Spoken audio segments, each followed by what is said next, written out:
I'm going to be talking about a lot of things today. If you want to audio tape, that's fine. No videotaping allowed, period, under any circumstances. I suggest that you all take notes, because the truth is that no matter how smart we think we are, and me included, we usually retain only about 10% of anything that we hear. This is going to be intensive. For about 6 hours, I'm going to bombard you with information. So if you don't take notes, when you leave here, you're going to say, now what did he say about that? And the purpose of this is to leave you with something. I want you to go out of here with a good understanding of the information that I'm going to cover.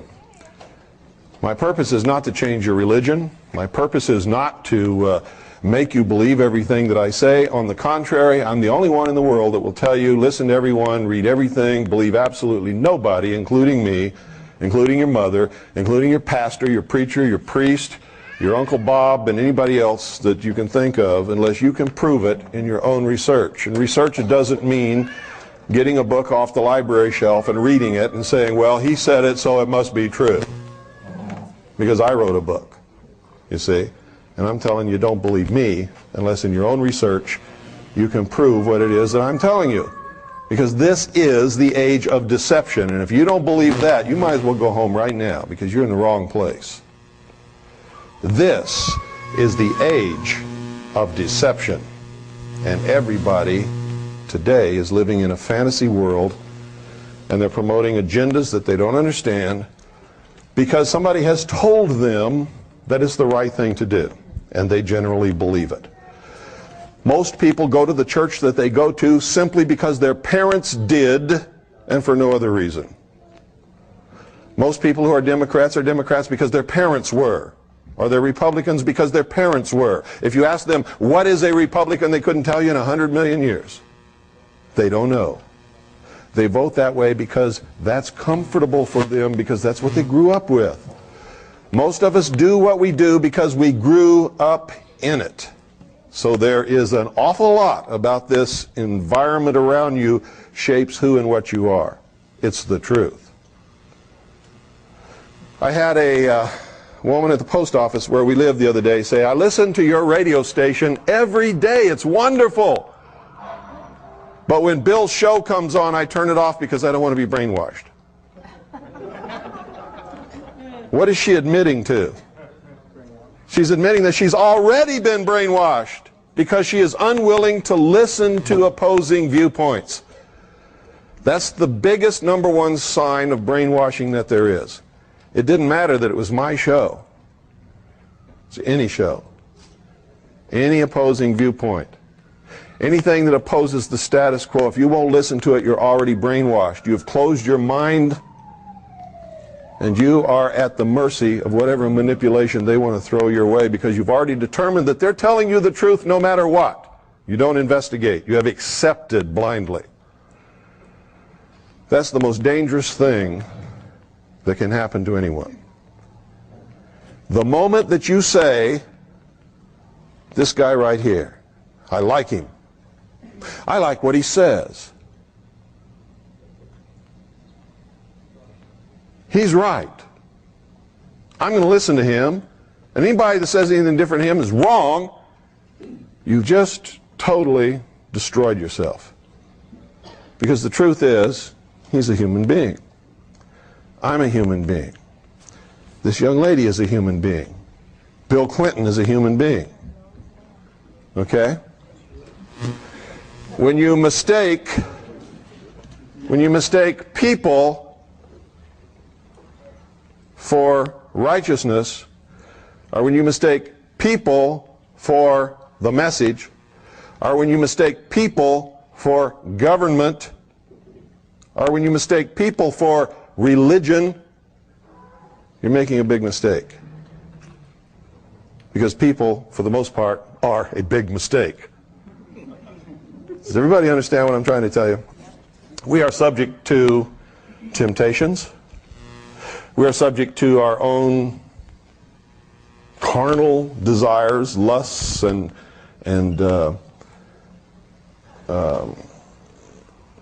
well, I could probably go through a list of about 500 things that can make an average, normal, good-thinking, good-doing person for most of the time, at some point in their life, do something that's absolutely terrible.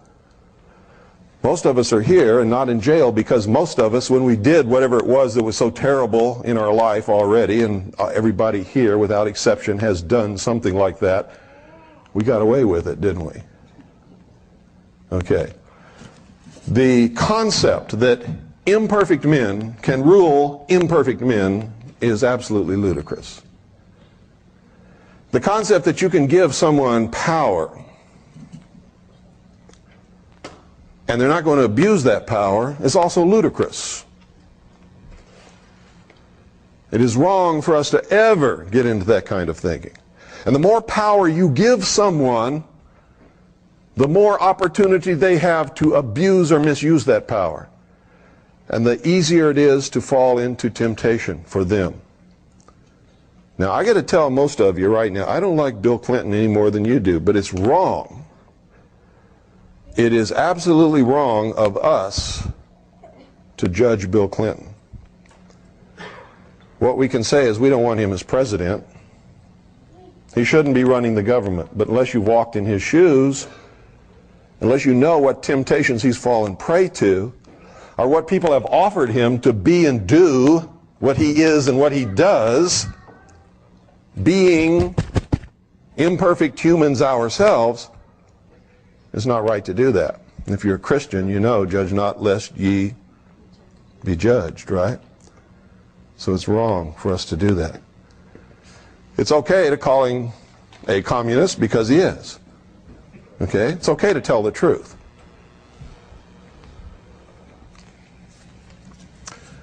Truth is what I'm all about. And believe me, sometimes I get caught in the deception just like everybody else, but it's not as easy to catch me in the deception as it is to catch most of you. Because I've been caught too many times, and I learn from my mistakes. And I spend 99% of my time searching out the truth where none of you have ever looked. Some of you may have looked in some of the areas and some of the things that I've looked in, but I can guarantee you there's nobody in this room who has looked where I've looked as long as I have looked, as diligently as I have done it. Okay? Now, what I'm going to try to do today is sort of give you some of what I've learned. And you can take it for whatever you think it's worth. I hope that you will take it out of here and use it to search for your own truth. Truth is not always cut and dried. It's not always black and white. You can't get into the concept that, hey, this is right and that is wrong and there is no in-between, because that's not true. There are all kinds of in-between all the time. And truth is elusive, folks. I have to tell you this. It's elusive at best, and it's hard to find. And the moment you think you know it all, you have lost yourself again. It's one of the major things that I've discovered in my life. Is by the time we reach an age where we understand we need to learn something that we don't really know at all, it's usually in the late 30s or sometime in the 40s. If you've discovered that earlier than that, you are the exception, you are not the norm. Because isn't it true that during the first years of our life, we're just discovering the world around us. We're subject to the authority of our parents. And Doyle, why don't you go ahead and put it up here? It won't bother me a bit. All right. We're subject to the dictates of our parents, the authority of our parents, our preacher, our minister, high school teachers, principals, the community at large. And isn't it true that during those years we're basically trying to serve some sense of discover who we are and what the world is about, and not really what the truth is? Sort of fit our way into it whether we think we belong or not. And isn't it true that during those years the major preoccupation with most people is to be liked by everybody else? Isn't that what most of us spend most of our time in high school doing? Trying to be liked by everybody else? so that instead of looking for the truth or doing the right thing, we do what we think the other children around us would like for us to do so that they will like us. Now, it's not bad to admit that because it's a human thing. And every person in their younger years goes through that. Then we get into our later teens and our early 20s, and what is the major preoccupation on everybody's mind? Sex, right? Anybody who says no, I'll call them a liar to their face. It's sex. Whether you'll admit it or not, it's the truth. And because to be involved in that activity, or to have someone, whether you're involved in actually having sex or not, but the sexuality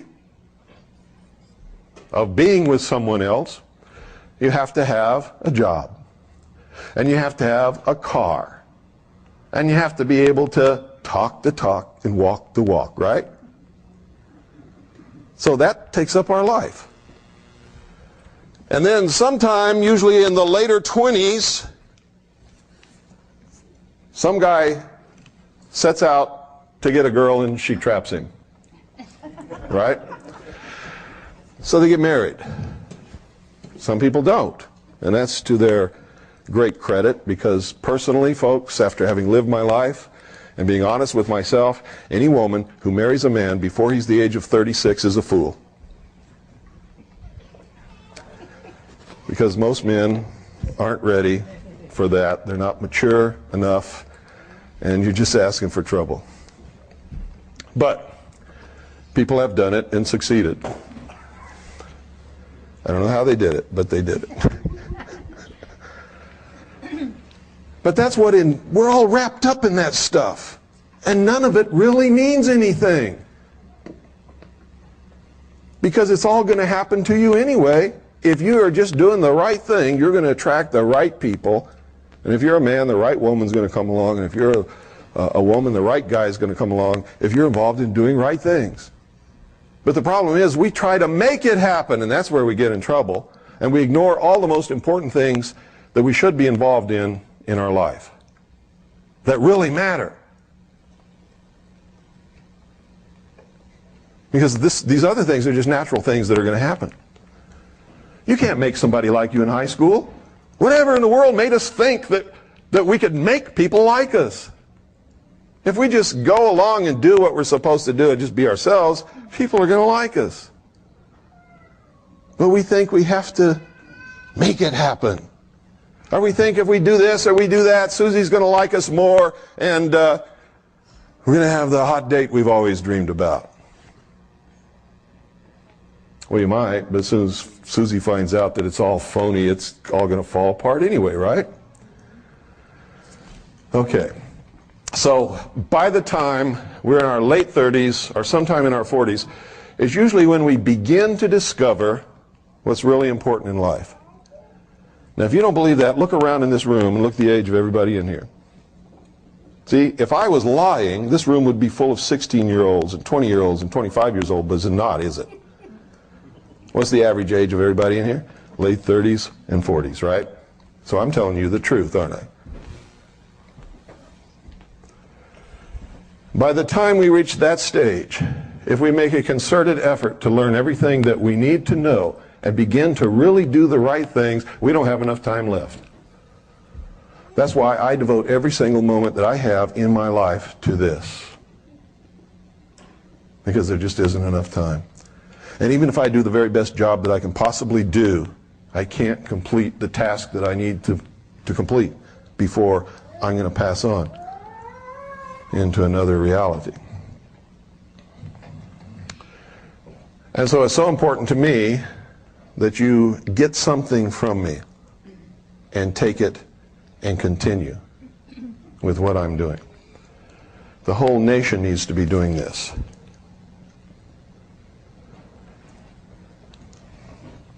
Now I'm going to talk about this country and what it's all about. Some of you are going to disagree with me.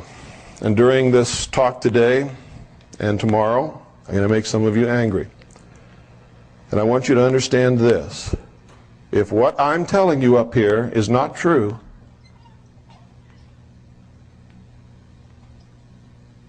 it's not going to bother you.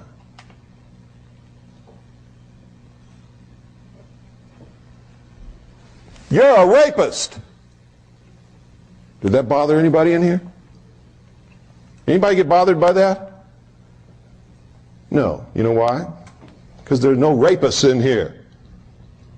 If I said, you're a rapist, and somebody got up and started yelling at me and ran out the door, you'd know I hit somebody, wouldn't you? Okay. On my radio show, I use the term sheeple a lot. I can always tell when I hit the targets, boy, I get the letters. How dare you call me a sheeple? That person wouldn't have wrote that letter if that person wasn't a sheeple. Because they would have known I wasn't talking about them, right? Only the person that the arrow hits gets angry. So the reason I'm telling you this, if you find what I'm talking about disturbing, I'm hitting you with some truth that is bothering you. That's really bothering you, and you need to look at it really closely. Because it wouldn't be bothering you if it wasn't true. If it wasn't pinging on you personally with something that you know inside of you is not right, it's not going to upset you. And that's the truth. Okay. There are a lot of people who are extremely critical of my radio broadcast because they say I spend too much time on symbology and history and the mystery religions and all of these things that they write me letters and say, it doesn't, I don't care about that. It doesn't mean anything. Why don't you get into some nitty-gritty? Well, they don't understand that is the nitty-gritty. He who does not study and understand history is doomed to repeat it. And the same play has been being performed throughout the history of the world by what we call the builders, the controllers, the puppet masters, whatever you want to call them. And I'm going to start right at the beginning and tell you exactly who they are and how to identify them. Okay? Because there really are puppet masters. There really are controllers. There really are builders, but they're not engaged in building buildings. They're engaged in building people. They're building what they call the perfect race. They're perfecting humanity in order to control nature. They're building the utopian world that they perceive that we need. I said, who's we? We who? You didn't ask me about this. You know? And that's the problem with these guys. They have placed themselves in an elitist attitude to tell the rest of us what we need. And the truth is, we don't need them to do that. Okay? They haven't got the right to do that. They think they do, because they think we're just a bunch of stupid cattle. And I got to tell you, for the most part, most people prove them right all the time. Not intentionally, but because the knowledge, the truth has been withheld from the people. And that's how they manipulate people, is by withholding the truth and controlling them with the lies. Okay? Now, first I got to start off here. I got to ask you a question. What's the most important thing about this country that you can think of? And I want to see some hands and hear some answers. This is a participation sport when you come in here with me. Okay? Yes, sir. Recognition of God-given rights. Recognition of God-given rights. Okay? Individual liberty. Individual liberty. Freedom. No king but King Jesus. No king but King Jesus. Sound money. Sound money. Okay, now I'm going to ask you another question. Which one of those, because somebody already gave the right answer, which one of those do you think is the right answer? Everybody all at once. Freedom. Freedom. Why? Because none of the rest of them would exist without it. You couldn't have any of the rest of them without the freedom to do it. You give somebody the power, to say you can't have one king but King Jesus, and you're not going to have King Jesus, you're not going to have Christianity, you're not going to have a church. In fact, if they catch you saying the word Jesus, they're liable to chop your head off and throw your body to the lions. Isn't that correct? Okay. The greatest thing about this country, whether you agree with me or not, it's the absolute truth. If you take this away from any person or any group of people, you have no country. Freedom.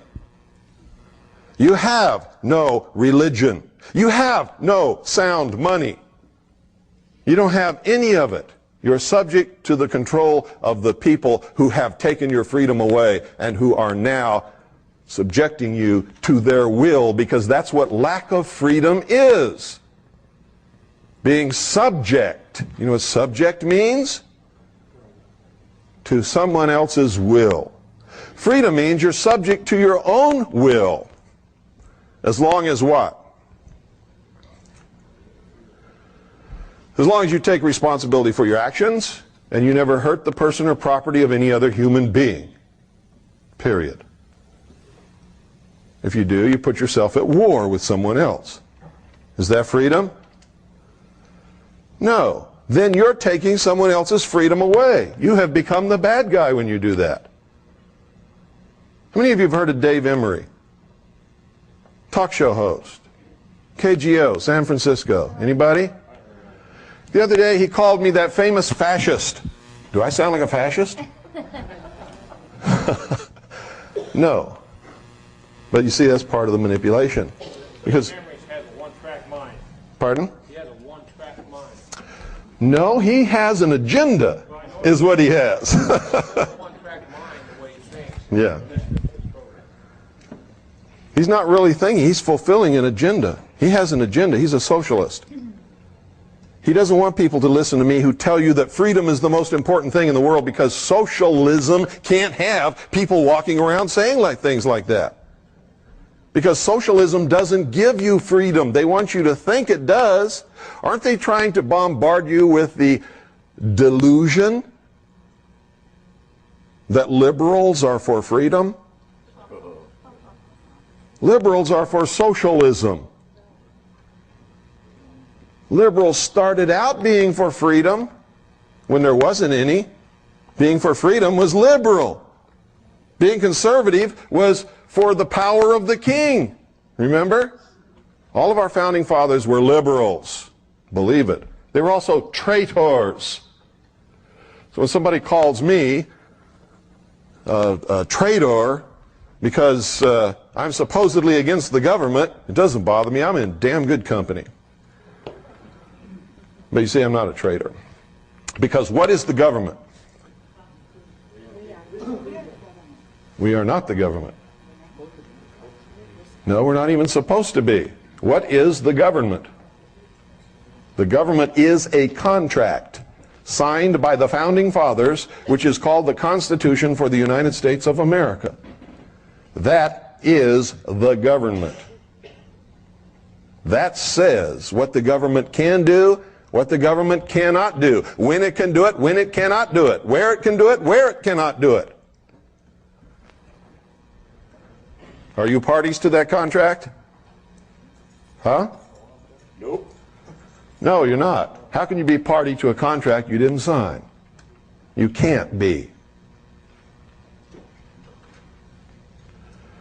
So it's a contract entered into between the signatories representing the first 13 colonies in order to establish a union of independent sovereign states for their mutual benefit and protection. Correct?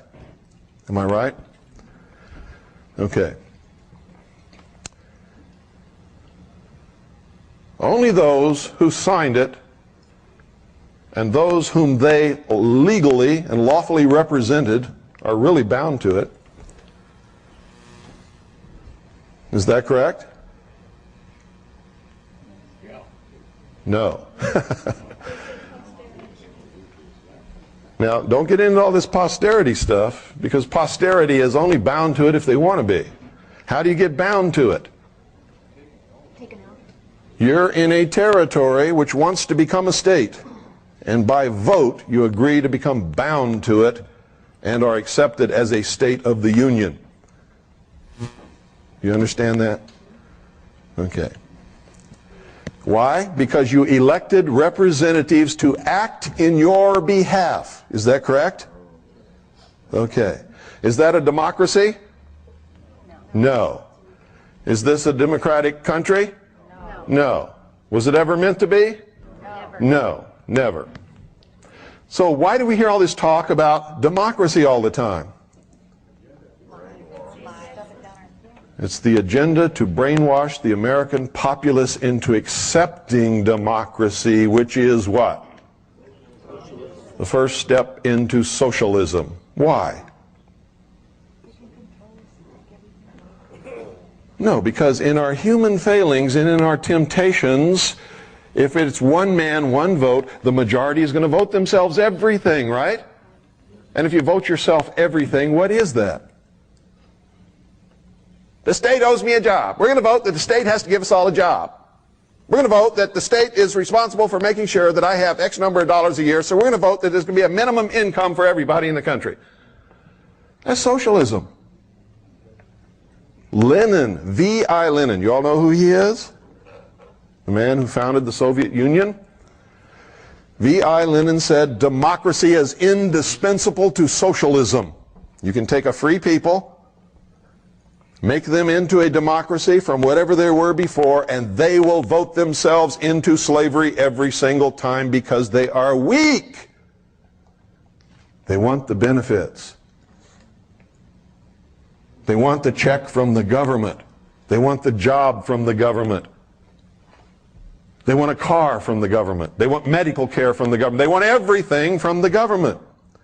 What's the fallacy in that? The government doesn't have anything to give you unless they first take it away from you. Right? Now, for somebody who works and is productive, they don't like that. That's not good, is it? Somebody, however, who is a weak victim, that's great, isn't it? Because they don't have to do anything anymore, do they? They can just sit back and be provided for. Have you noticed all across the country right now, they are creating victim classes of people? Why do you think that is? Because victims need care. Once you create a victim that needs care, you have another vote for socialism, don't you? Most of it is a scam. When I grew up as a boy, I lived all over the world. I remember one period of time when I was in junior high. That's 7th and 8th grade. I lived in Midwest City, which is right outside of Oklahoma City. I went to Midwest City Monroney Junior High School, which had just been built. We were the first students in that school. Nobody locked their doors. I never knew a girl that got pregnant. Never, ever, not once. Never knew anybody who was divorced. Never knew anybody whose home was robbed. I had my bicycle tire cut one time by a kid who didn't like me. Big deal. You know, what's that? $3 for a new tire. And of course I bloodied his nose. We both got whipped by our parents. Him for slitting my bicycle tire, me for bloodying his nose. I didn't care. He didn't care either. We lived in a different world than we live in today. Everybody earned a living. Everybody who wanted to work had a job. I don't care who it was. And the only thing that could hold them back would be the lack of an education, which was available to everybody, except in some extreme rural areas of this country where there really was poverty, a lack of education, and inability to get good work because they didn't have that education. Now you see people coming in this country complaining about these things that have no legitimate complaint. Now don't get me wrong, I'm not pinging on immigrants. Because if I lived in a place that was so terrible I couldn't support my family or put a roof over my head or even find a toilet to go to the bathroom, I would be coming across this border just as quick as they are. You can't fault them for that. It's illegal. You can fault the government for allowing it to happen because it's illegal, it's unlawful. And they're always talking about we got to follow the law. Truth is, we only have to follow the law that they think is okay. Why do they want these people coming across our borders? Because these people are helpless. They're without money, they're without a home, they're without a job. What are they? Victims. What do victims bring? Give them the vote and you're going to have socialism. That's why they don't try to stem the flood of immigration. It furthers the agenda of socialism. I feel sorry for those people. They're being used. And their only thought is to find a good place where they can have a good life for themselves and their children. They're being used and abused, and they all become good little Democrats. They all vote socialist, and they all want their handouts from under Uncle Sam. There are some who came into this country many years ago of many different nationalities who have learned the American way, are good Americans, are not immigrants. They are Americans, and they've established and have a sound place in this country. They're part of it. But they're being used. They can't speak the language. Because they can't speak the language, it's hard to find a job. When they find a job, it's not at the pay that they would like to have. So they look to the government to solve their problems. Does everybody understand what I'm telling you? You've often wondered, why is it that they don't do anything about this flood of immigrants coming across the border? And I'm not talking about just Hispanics from Mexico, Central and South America. I'm talking about from all over the world.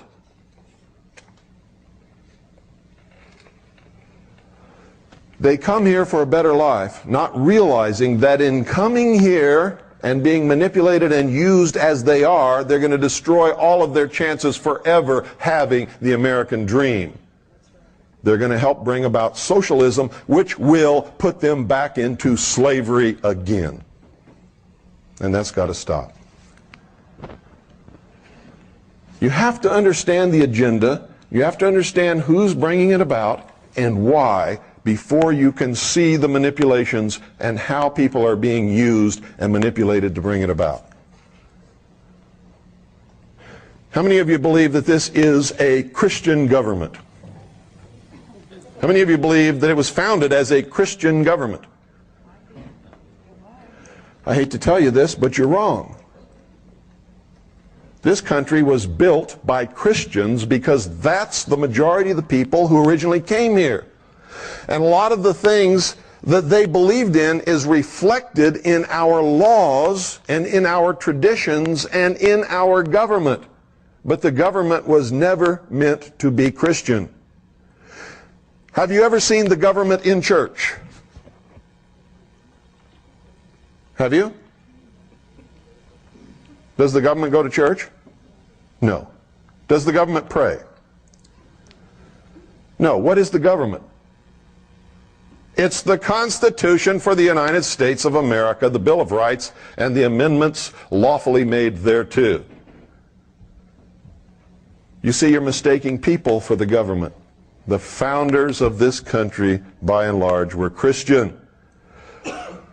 Many of them weren't Christian, but pretended to be, were deists, and you can find that in their writings. Many of them were members of the secret societies.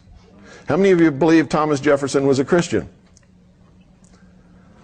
I'm not afraid. I believed it until I read the truth about Thomas Jefferson and studied his life. Thomas Jefferson hated Christianity. Thomas Jefferson tore up the Bible. Thomas Jefferson wrote his own Bible because he said the God of the universe could not possibly be that terrible God represented in the King James Version of the Bible. Don't be afraid to raise your hand in here, folks. Nothing that I'm going to say is intended as a personal slant or insult or attack upon anybody in here. But I need your cooperation in order for us all to learn. See, I wasn't afraid. I raised my hand. That's what I believed most of my life until I really studied Thomas Jefferson and found out what he really was. He was a deist. So was Benjamin Franklin. How many of you knew that Benjamin Franklin was the master of the Masonic Lodge in Philadelphia? How many of you knew that he was the master of the Lodge of Nine Muses in France? Have you ever studied the Lodge of Nine Muses? Boy, you better. How many of you knew that when Benjamin Franklin was in the colonies, he pretended to be a pious Christian, although he was not seen in church too much, pretended to be a pious Christian. However, he entered into a sexual relationship and a living arrangement with two different women and sired children by both of them, never married either one. How many of you knew that? How many of you knew that when Benjamin Franklin went to France, he surrounded himself with prostitutes and drank champagne almost 24 hours a day and just reveled in orgies? How many of you knew that? You'd be surprised what some ugly old men are capable of.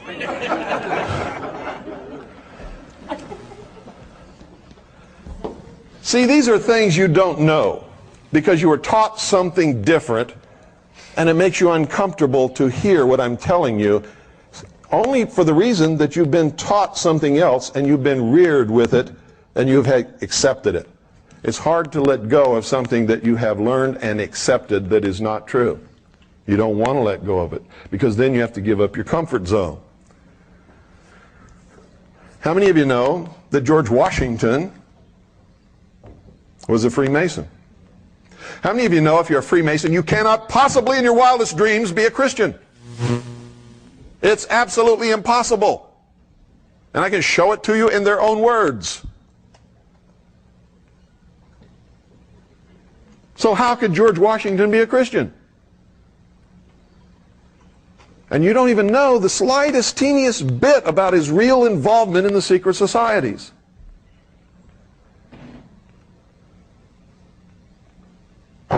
He founded a military order, a secret order of his military officers, the generals and senior officers of the Revolution. What's the name of that order? The Knights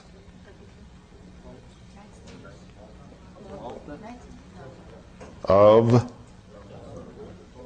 Cincinnatus, also known as the Knights of the Golden Circle. What sprang out of the Knights of the Golden Circle many years later? The Ku Klux Klan. How many of you knew that? No, see, you don't know these things because you're so willing to accept that what you know is right without investigating. And until you break out of that mold, I'm going to tell you right now, you're never going to know anything about the truth of this country, who founded it and why, and where it's going, what's happening today, and what the consequences are going to be for us down the line. You see, all of this has happened over and over and over and over and over again throughout the history of the human race. These people know how to lead us wherever they want us to go because they study history and we don't. What was Rome? What was Rome? A republic? What kind of republic? A constitutional republic. They had a constitution. Did you know that? It was a republic. Did you know that? What happened to Rome? It fell into oligarchy, and then into dictatorship, then into rampant immorality, and socialism declined, fell, and became the Vatican. Anybody here doubt that? I can prove every word of it. The Roman Empire never fell. It changed its name. The emperor became the Pope. This is the truth. The old pantheon of Roman gods became the pantheon of saints, and they are identical in name and everything else. Now, I'm not trying to hurt Catholics. I'm not saying that you belong to the wrong religion. I'm not telling you to change your religion. I believe in freedom. I'll fight for you to be a Catholic or a Buddhist or a Baptist or whatever you want to be. But when you come to talk to me, I'm going to tell you the truth about all of it, whether you want to hear it or not. And the only way to escape that is to get away from me. Okay? We are all manipulated. All of us. Do you have the freedom to choose your religion? Do you? Well, it depends upon a few things. So, however you answered that, whether you answered it loudly or quietly, you were right. Doesn't matter. If you were reared in a family that did not indoctrinate you into any religion, then by the time you reached the age where you could be responsible to make your own decision, yes, you could choose your own religion based upon honest study. If you're a child and your mother is Jewish, what are you? You're Jewish. And how are you reared? Jewish. So from the time you're a little baby, you are taught to be Jewish. Do you have a choice? No. Is Jewish a race? No. So is it true that if you're born of a Jewish mother, you're a Jew whether you want to be or not? No. You're a Jew because you're taught to be a Jew from the time you're born. Same with Catholics. If your parents are Catholic, from the time you're a little child, you're required to go to catechism. What is catechism? Brainwashing. What is teaching this little Jewish child that he's a Jew, whether he wants to be or not, and teaching him how to be a Jew all the time he's a little baby up until the time he grows up? It's brainwashing. What is it when your parents take you to the Baptist church from the time you're a little bitty baby and require you to go to Bible school and teach you all of these things from the time that you're that small and can't make a conscious choice of your own and don't know what is right is wrong? What is that? Brainwashing. Is it right? Depends on your viewpoint. Personally, I think it's wrong. I think everybody should be able to make a choice based upon honest investigation and finding out what is right to them. Now, a really devout Christian would tell me I'm full of crap. A really devout Jew would tell me the same thing. So would a devout Catholic, and so would a devout Buddhist. Because they don't want to hear it. Why do they do these things? To make sure that the religion survives and prospers and grows. Somebody else would say, oh no, it's to make sure that the child is raised in the proper religion. What is the proper religion? I could ask everybody in this room and get just as many different answers as there are people in this room. Isn't that true? Now, let me ask you something else. If this government were Christian, which Christian is it? Seventh-day Adventist? Certainly not Branch Davidian. Baptist? Come on. A relationship with what? A relationship with Jesus Christ?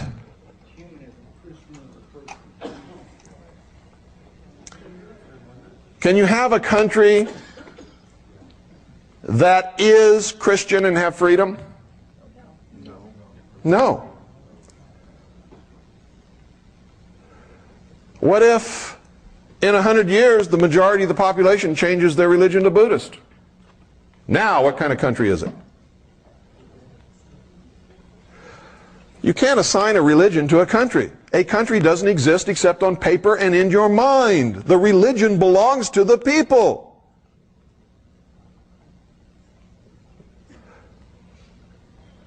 Does everybody understand that? Let me show you something here. How many of you have seen this?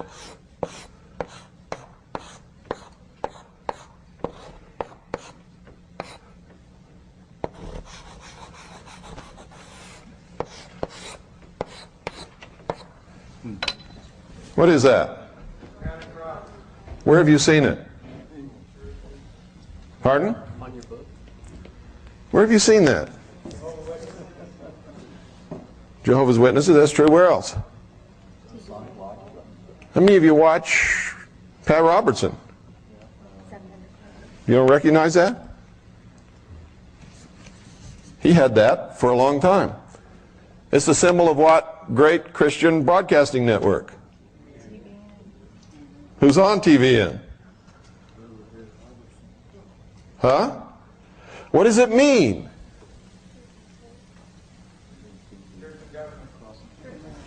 This is the marriage of church and state. Is that what you want? What happened the last time you had the marriage of church and state? Anybody who disagreed got what? Burned at the cross, placed on the rack, chopped into pieces, tortured, murdered, burned. Now don't get me wrong, I believe in freedom. If that's what you want, you're entitled to want that all you want. But I got to tell you, you try to bring this into being and I'll fight you with everything I've got. Because I don't believe in burning people at the stake. I don't believe in placing them on the rack. And I am a Christian. I don't believe in persecuting Jews because they're Jews, because they killed Jesus Christ, because I guarantee you there's not a Jew living on the face of this earth today that even knew Jesus Christ, much less killed him. That's what's called what? Corruption of blood. Our Constitution forbids corruption of blood, doesn't it? Because it's wrong.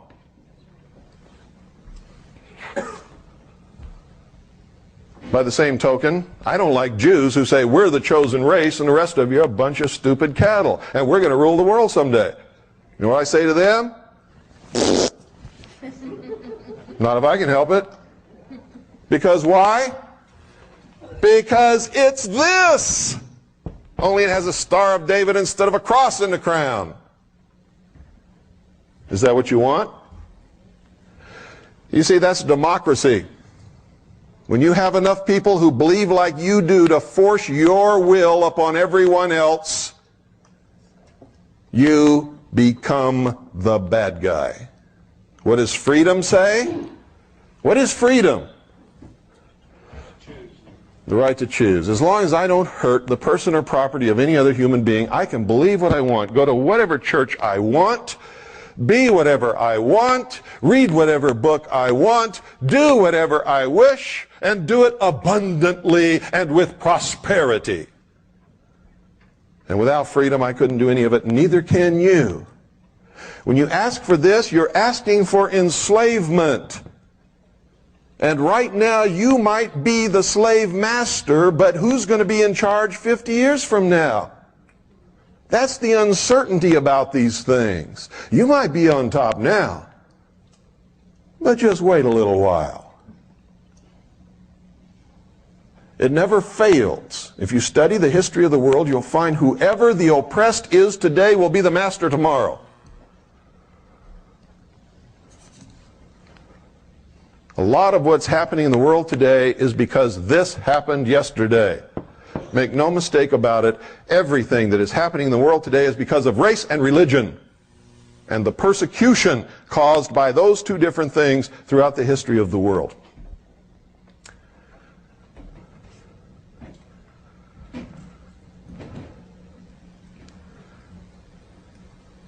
Is everybody up with me? I know that some of you don't agree with me. That's okay. I'm not telling you you have to.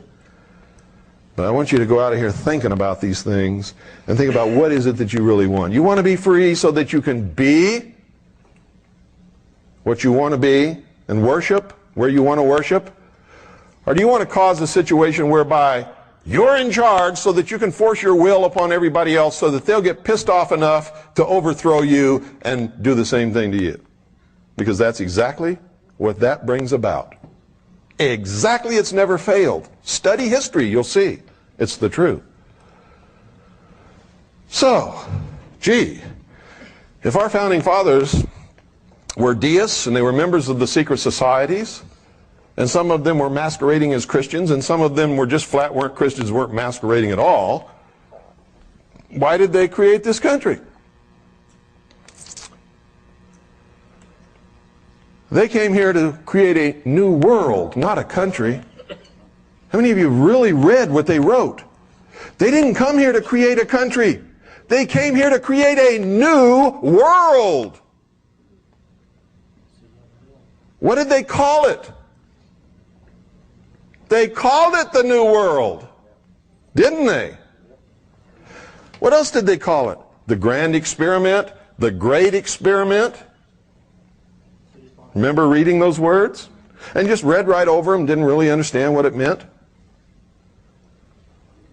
They came from a world that was oppressive, ruled by kings and queens and popes and prelates and bishops and lords and barons, who just because they didn't like the way you looked could chop you into quarters and throw you to the pigs if they wanted to, anytime they wanted to. And if you didn't believe the religion they wanted you to believe in, they'd burn you at the stake or torture you.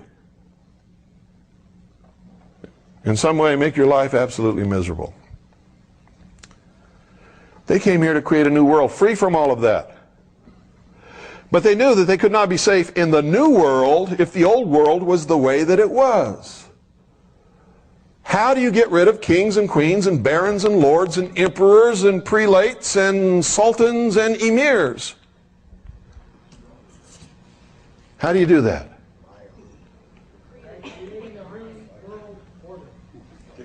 That's exactly right. A new world order. From the beginning, that was the goal, ladies and gentlemen. That's the absolute truth. From the very beginning, that was the goal. What do you think New World means?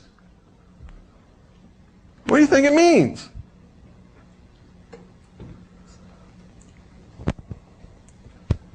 So they did something that was unheard of, never been done in the history of the world. They set the cattle free. They said, you're not really a serf. You're not really a slave. You're not really as dumb as they say you are. You're not really a bunch of cattle. Now you're free men. You got brains. We're even going to write this contract to guarantee your freedom. But we know you won't keep it because you're human. And they wrote about that, didn't they? Didn't they tell us all the ways that we would give it up? Didn't they write about it? Didn't they warn us over and over and over and over again in all of their writings? They knew we would give it up because we're human, and they were geniuses who understood human nature probably better than any single group of men that's ever lived throughout the history of the world. They understood it perfectly. What did Ben Franklin say when he came out of the Constitutional Convention after everything was signed, sealed, and delivered? Somebody said, "Hey, Ben, what have ye wrought?" See? A republic, if you can keep it.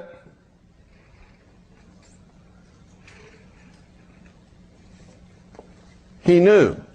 They all knew. What was it really about? Why did they give it to us if they knew we would give it up? And they did know. Make no mistake about that. They knew. What do you think the fight over federalism was all about? They wanted to make sure that at some future point, the great central government would seize control.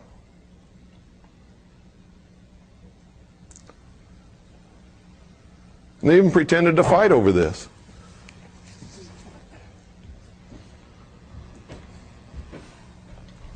Like all of these secret society people do. It's called the Hegelian dialectic.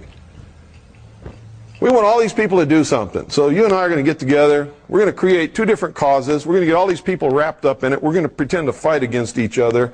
And this fight is going to bring about the conclusion that we really wanted in the first place. And they're all going to think that it was done accidentally by them, and we didn't have anything to do with it. How many of you understand the concept of Hegelian dialectic of manipulation of political resolution? If you don't, you'd better read Hegel and you'd better study it, because that's what's happening. That's what the abortion issue is all about. Can government decide the abortion issue? Can you decide it with laws? If you could, everybody would obey the law, there wouldn't be any issue, would there? The Supreme Court has already made the law, haven't they? Thank you. I've been saying that for 20 years. It's the truth. The whole issue is designed to create a conflict which cannot be solved except by some world body. What do you think the ozone holes are about? How many of you understand the ozone holes? How many of you don't? Okay, it's about time somebody explained it to you. Because this is one of the biggest cons going. And what's it designed to do? Create a conflict between people who need to pollute the atmosphere and people who don't want it polluted, to prevent the depletion of the ozone layer, so that we're all not fried by the sun's rays coming from the great Apollo up there riding across the sky in his chariot. And by the way, if you want confirmation of what I said about the Founding Fathers, if you really believe that they were Christian, go look at the city that they laid out from the air. Look at the symbolism that they built into it. All deist, all Masonic, all Jacobin. It's another word for Jacobin, Illuminist, Illuminati. Go into the Capitol building, stand right in the center of the rotunda and look straight up at the dome where nobody ever looks. And what do you see? You see the apotheosis of George Washington, riding across the heavens in the chariot of Apollo. Who is Apollo? George Washington. He's become God now. And around the perimeter of the Capitol dome, you see all the old gods of the Roman pantheon. They're all there. Zeus, Mercury, Prometheus, all of them. What's that doing on the inside of our Capitol dome if this country is a Christian nation? Can you tell me that? No. And you never will be able to in a million years unless you turn around and admit the truth. The truth is it never was intended to be. The people in government for many years have been Christian. Are they now? Most of the people in our government now are not Christian, and that's part of the problem today. They have no morals, no ethical standards of behavior, and therefore anything goes. They're a pack of pathetic chronic liars, which is the sign of a socialist every single time. Socialism believes in what? The supremacy of the mind of man, not in God. Anytime man has supremacy over everything, everything becomes what? Subjective. If you're God, how can you do something wrong? And that's the whole problem with this crowd now. They don't have anybody to answer to.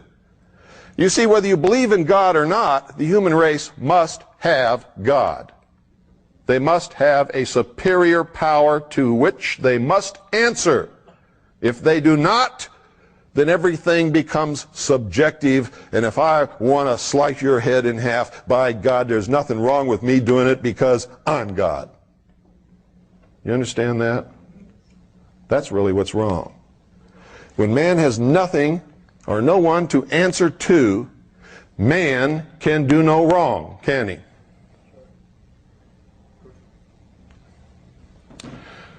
Okay, here's the problem with the ozone hole thing.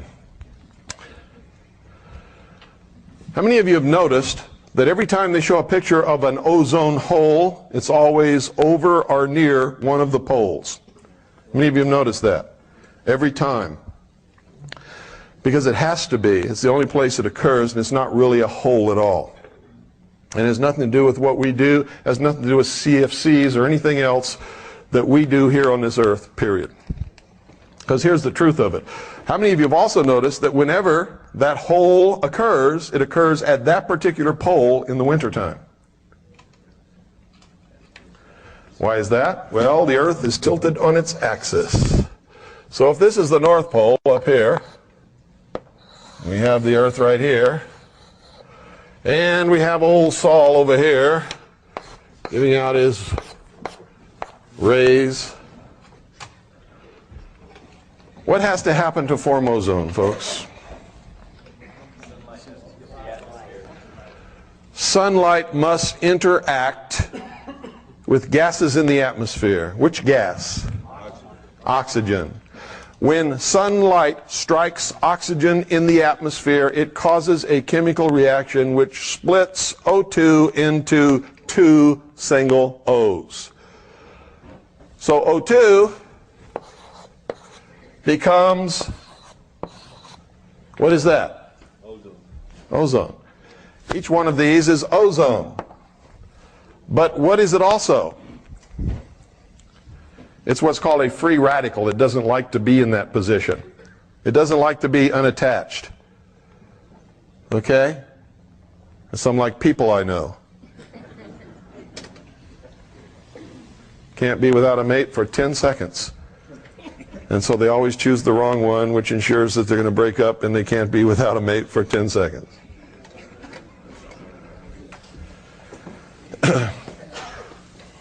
Believe it or not, most of us go through that little period. We think we have to be with somebody all the time. Not true. Okay. These, because they're free radicals, they don't like that state of being, don't last very long.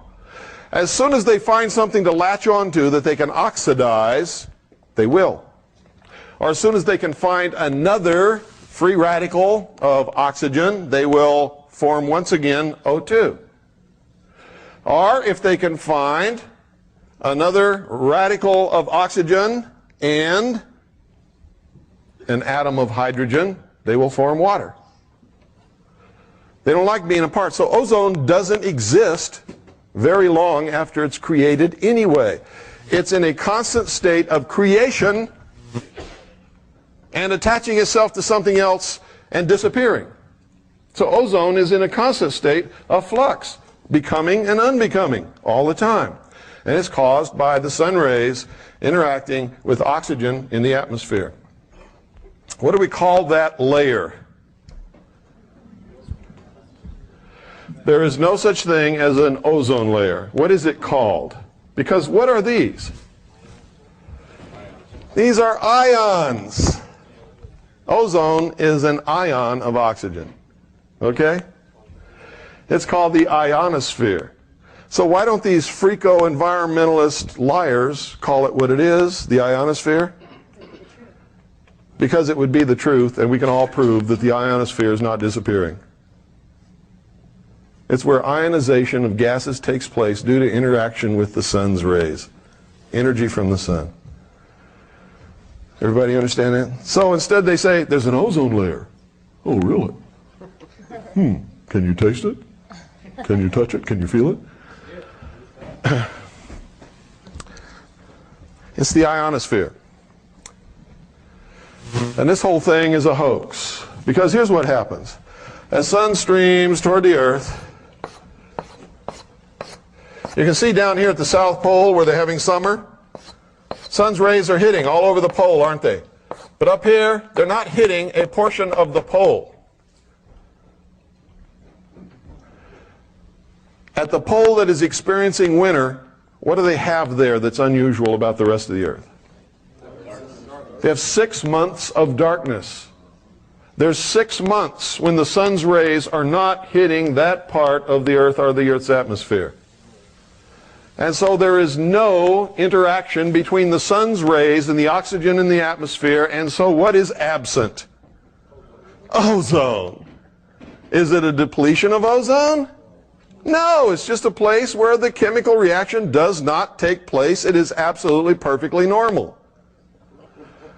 And when the earth moves around to the other side of the sun, and the southern hemisphere is then experiencing winter because the sun is then over here, the hole jumps magically from the North Pole to the South Pole. And all of the CFCs that we are leaking and using on the face of this earth have magically migrated to one spot over the pole where nobody's leaking anything and depletes all the ozone right there. You see, if this was really true, where would the holes be? Los Angeles, London, Tokyo, there's a biggie. Phoenix, right?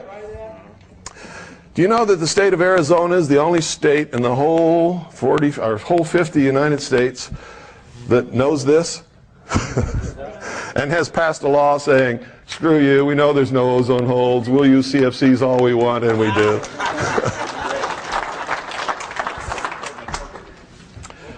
We educated our legislators, not to the fact that if they that this was a hoax. We did that, of course. But even though they knew it was a hoax, they didn't want to go along with it until we put pressure on them saying, hey, we're not going to support this scam. Period. This is a scam, and you know it is. We put political pressure on them that they were going to lose their jobs unless they did what we wanted them to do. And so they did. Now, we don't always get our way in Arizona, because why do you think it's called Phoenix? And the Valley of the Sun, and the Sun Devils? That's all out of the mysteries. Phoenix is a Masonic city, if there ever was one, on the face of this earth.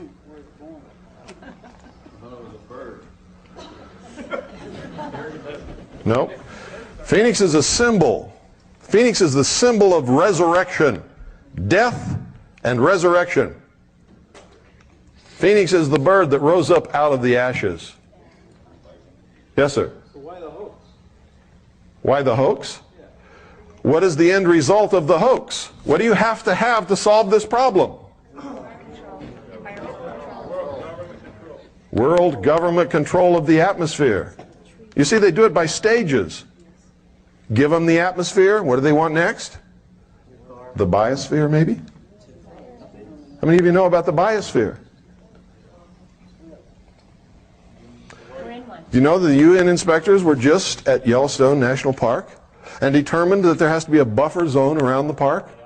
So the National Park Service is buying up private land and kicking people up off their land and closing roads to make this buffer zone, which will be absolutely off limits to any human habitation, occupation, or use forever, to protect the environment within the park. Do you know that this is just one little step toward seizing all of the wild lands, wildlife, natural resources, metals, and minerals up on the earth under the control of a one world government? Did you know that it's all been outlined in treaties for years? So why aren't you upset about it? What are you doing about it? What are you upset about it? I am. What are you doing about it? Silence. Keep electing Einstein and Boxer back in the office. Yeah. Who's... Get a hold of these people. We invited the Chinese communists to come set up house. Yeah, but you see, these are all symptoms of things. It's the symptom that we're being controlled by some very, very smart manipulators who understand how to make us do their bidding, even though we may not want to. How many people are here? How many people should be here? Okay? How many people cares versus how many people don't care? And the degree of care is not whether they really care or not, it's whether they perceive that there's a problem, and that will tell you how effective the masters in control have been in brainwashing the population. They don't perceive that there's a problem. If they did, they would be here, wouldn't they? It has nothing to do with me. It has to do with what we're talking about. You could replace me with anybody who could get up here and do the same thing, and you'd have the same result. Because the perception does not exist that there is a problem. amongst the general, what they call masses of population. And by the way, when you hear politicians and talk show hosts and newspaper reporters using that term masses, those are Marxist, socialist speaking Americans. Never use that term. Americans say the people, the American people, my fellow Americans. Only a Marxist, socialist, or a communist will use the term masses. And you're hearing that on talk radio and in the media all across the country all the time, and on television. Even Dan Rather uses that term. Dan would rather be read.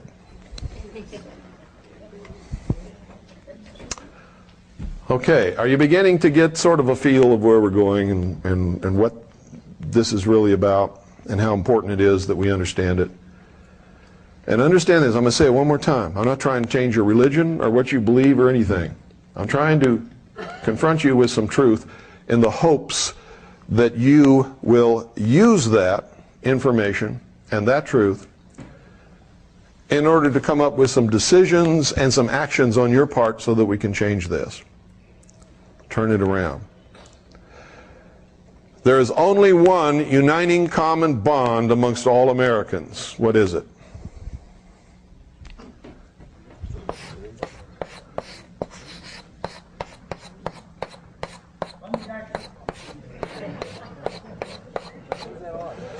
Freedom. If that isn't the most important thing in your life, you're not going to do a thing to help us save this country. In fact, more than likely, whatever you're going to do is going to help us destroy it. And I say us because it's the truth. If you want to really know what's wrong with this country, when you go home, go in your bathroom privately so nobody else can see you do it, close the door and look in the mirror. Look in the mirror. The truth is, what's wrong with this country is the American people have lost the knowledge and the motivation and the meaning of what it was all about to begin with. It was always about giving the common man freedom. Why?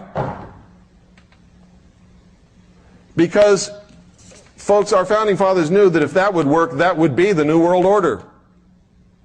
If we could accept it and be responsible and hang on to it and make it work, that would be the New World Order.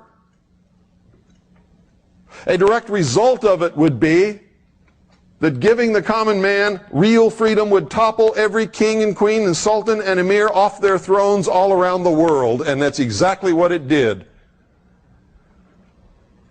Isn't that true?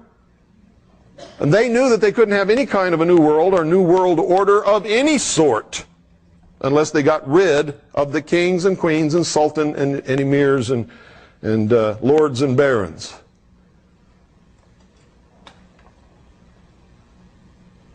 That's why they called this the grand experiment. Because that's what it was. If it would work, it would be the New World Order. If it wouldn't work, it would be whatever they thought that it should become. You know what they think it should become? You know what they're trying to make it now?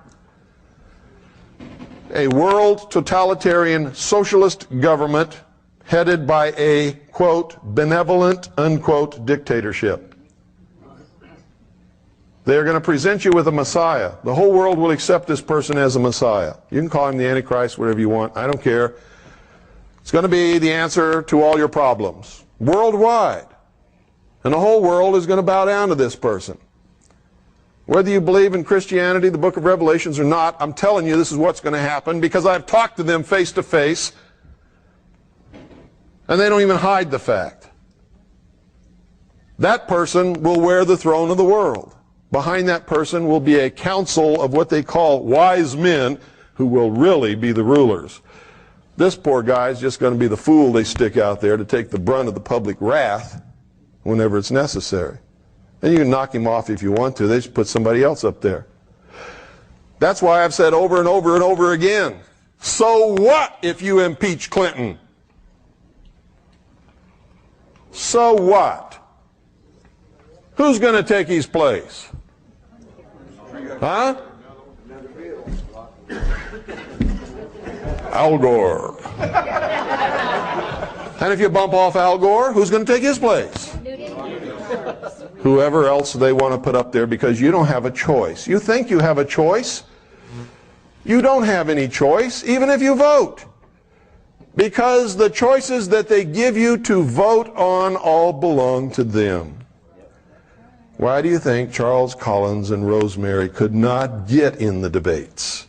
Could not get on ABC, NBC, the communist news networks, or any of the rest of them? Why do you think the American people were never shown them as a choice?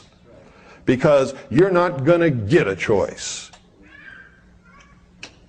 They will put 2 or 3 up there for you to vote on. All belong to them.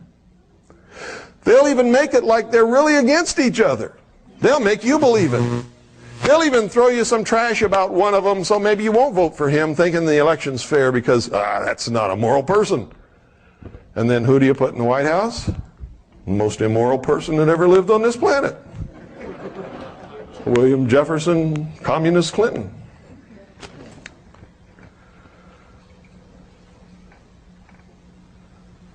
You don't have a choice. That disappeared a long time ago. There's not a nickel's worth of difference between the Democratic and Republican Party, and hasn't been for an awful long time. And it doesn't matter which one is in the White House, we still go toward the New World Order, don't we? We still go more and more into socialism, don't we? But if they were truly different, that wouldn't happen, would it? So, I guess that, what time is it? Anybody get the time? 2:30. Let's take a very short break. Let's hold it to 10 minutes because I've got an awful lot to cover, folks. Thank you very much.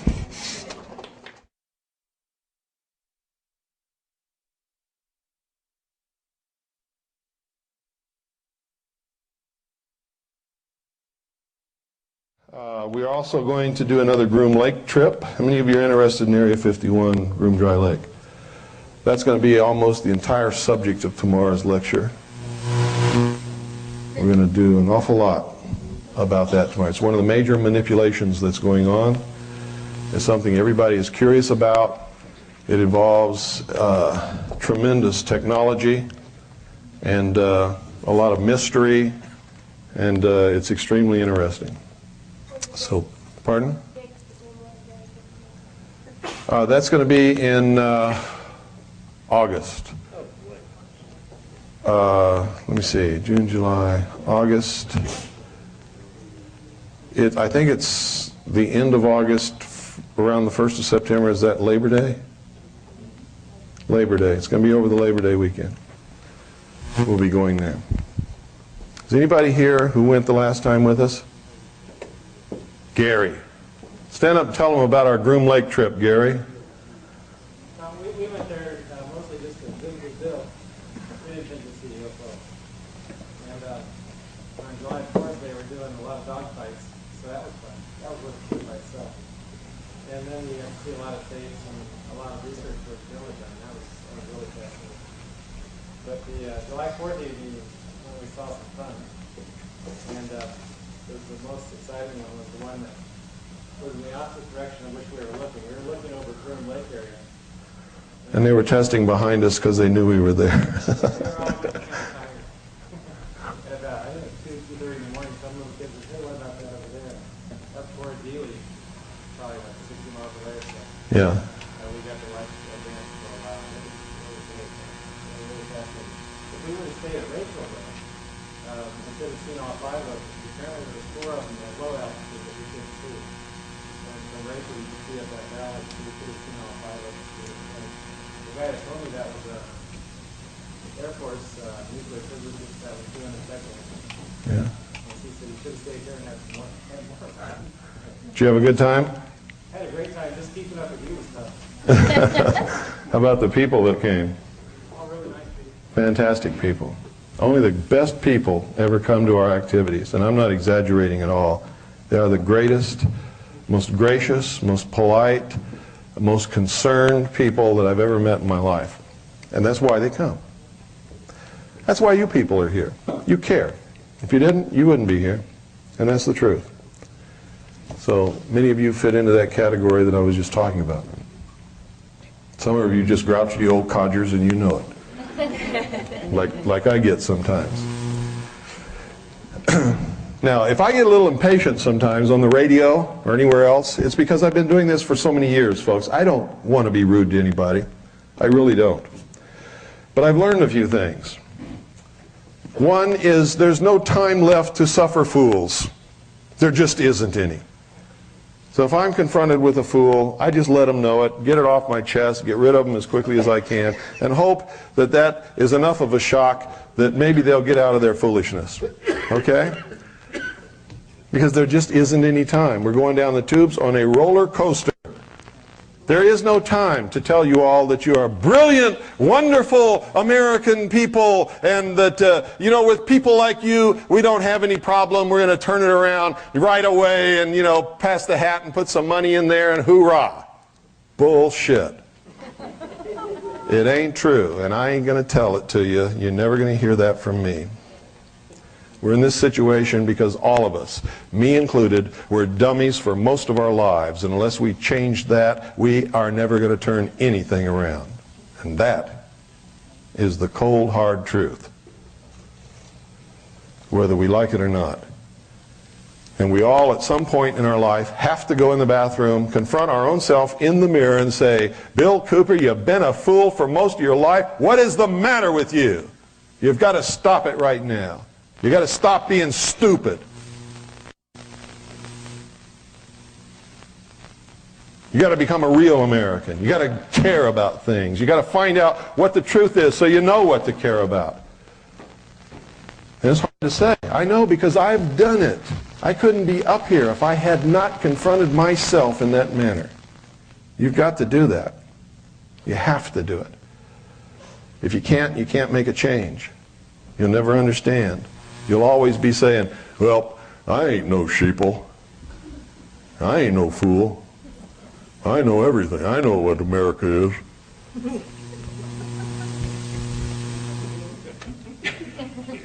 Okay, just hope that I'm not around when you say those things. Okay. There's lots of things that you can do, that you need to do. But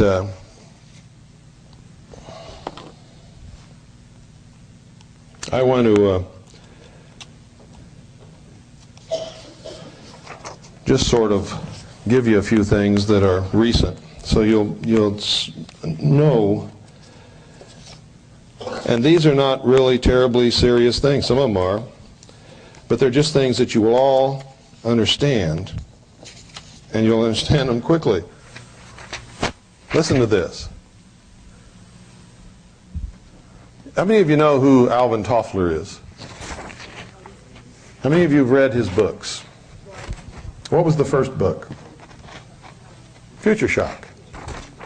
Then after that was what? Third wave. No, the third wave came after the second wave. Warren into one. Yeah. He wrote a whole plethora of books. Now, there's some people you can listen to who are not gurus. God's not whispering in their ear. They don't have a crystal ball. But they are what I call the inner circle. They know what's coming. They're part of it. And when they write or they talk, you'd better listen to them. One of them is Henry Kissinger. Listen to Henry Kissinger. Henry Kissinger doesn't just get up and jaw. If he says something that's important, listen to him. Whether you like him or not doesn't make any difference. But I've discovered that most people who ever meet him really like him a lot. He's very charismatic, very polite, very gracious, very nice guy. He's also one of the biggest traitors that's ever lived. But isn't he in good company? Yeah. Really? Another one is Alvin Toffler. And there's lots more, and I'm not going to go through the whole list. But Alvin Toffler, whatever he writes, is generally going to happen. Another one that you have to read is Foreign Relations. Foreign Relations is published by the Council on Foreign Relations, and you can subscribe to their publication. Whatever they write in there usually happens about 2 years later. Whatever it is. It's almost like magic. If they're not involved in any of this, how come what they write about always happens? Almost everybody in government belongs to the Council on Foreign Relations and the Trilateral Commission, or both. Toffler admits to having been a Marxist in the third wave.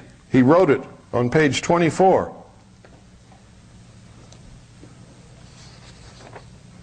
Now, when a socialist admits that they were a Marxist, what does that mean? They still are.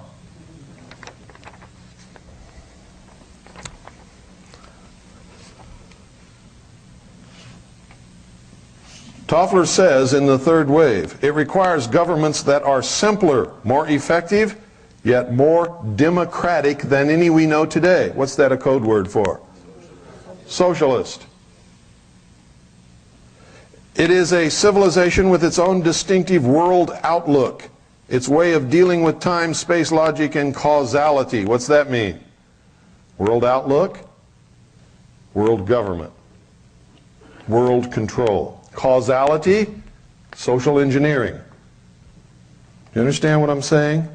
They speak in a code that they understand perfectly. The average person hasn't got the slightest idea what they're talking about.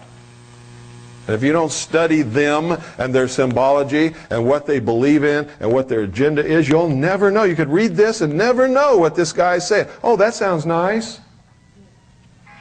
That's what most people say. Oh, that sounds nice. Doesn't it sound nice in a way? Yeah. But if you really understand it, it's not nice at all. What they're saying is, screw you, we're going to enslave you. We're going to engineer how you live, how you think, how you work, everything. Hitler tried it, didn't he? You see, this is a big deception that Hitler was a right-wing guy. Hitler, and you better learn this if you never learn anything else in your world. Hitler was a socialist. Nazi means National Socialist German Workers' Party, doesn't it?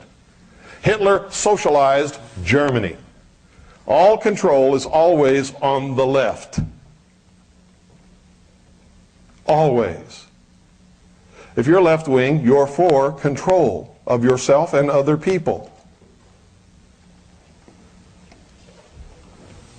A scale measures two extremes.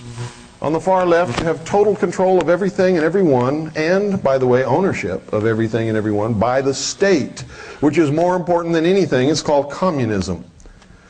On the right, all the way at the extreme, you have the total absence and lack of any and all control by anybody over anything or anyone. That's called anarchy. Anarchy sucks.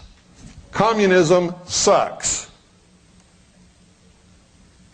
Socialism is just a little step above communism and usually degrades into communism, and it also sucks. Usually anything close to anarchy also sucks. And so do all those people who want to engage in those things. To tell you the truth, they're in a mind state that sucks. A constitutional republic is somewhere in the middle of these two extremes and provides safeguards to protect individual freedoms and creator-endowed liberty. Whether you believe in God or not, if you don't understand that freedom and liberty must be creator-endowed, then you are opening the door for somebody to take it away from you because they don't have to answer to a creator. You understand? So even if you don't believe in God, you better start. If you want to stay free.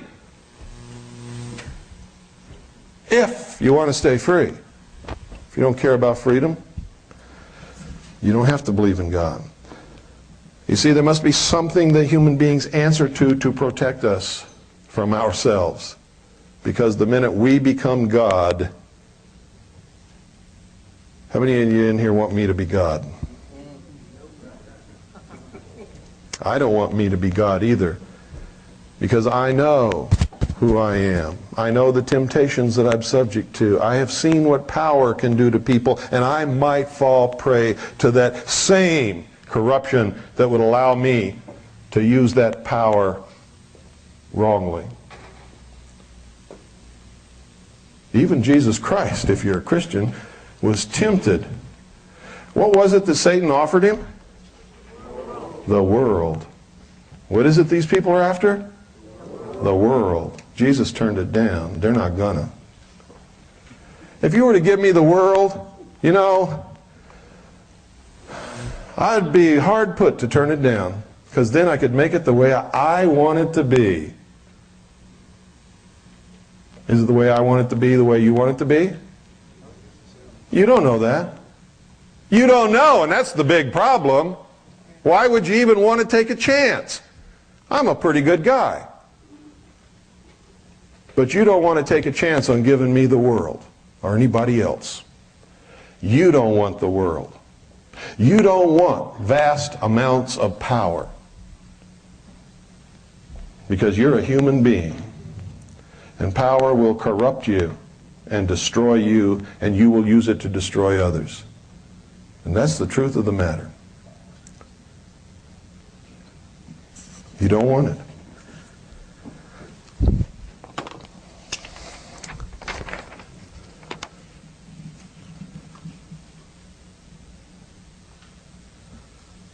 Toffler said in The Third Wave on page 6, this book is based on what I call the revolutionary premise.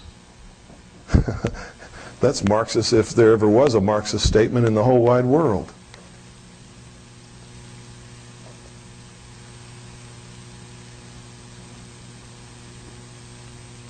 Here's also what he says on page 9. Now, if you don't understand the ordo ab chaos technique, order out of chaos. By the way, that's the motto of the 32nd degree of Freemasonry. Ordo ab chaos. We'll just devolve everything into a state of chaos, and out of that we will bring order to the world the way we want it. And everybody will get down on their knees and thank us for restoring order and security to their lives.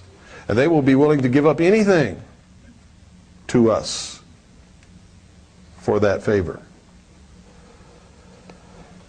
Quote, in the United States today, as in many other countries, the collection of second and third waves creates social tensions, dangerous conflicts, and strange new political wave fronts that cut across the usual divisions of class, race, sex, or party. All the old polarizations and coalitions break up. End quote.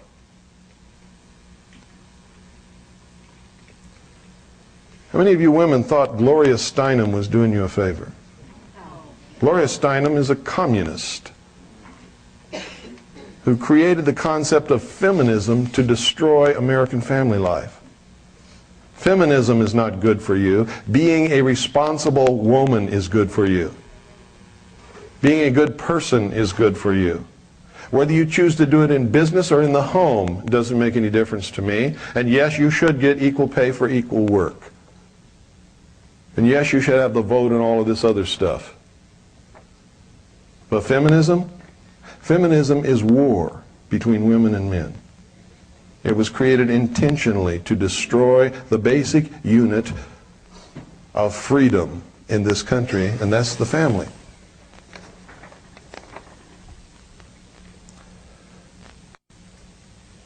Toffler even admits that there's a plan. On page 10 of his book, quote, life may indeed be absurd in some large cosmic sense, but this hardly proves that there is no pattern in today's events. In fact, there is a distinct, hidden order that becomes detectable as soon as we learn to distinguish third wave changes from those associated with the diminishing second wave, end quote. There's always been a plan. They call it the great work, the great plan, the lost word. There's all kinds of words for it. It exists. It is being brought about. It is conscious.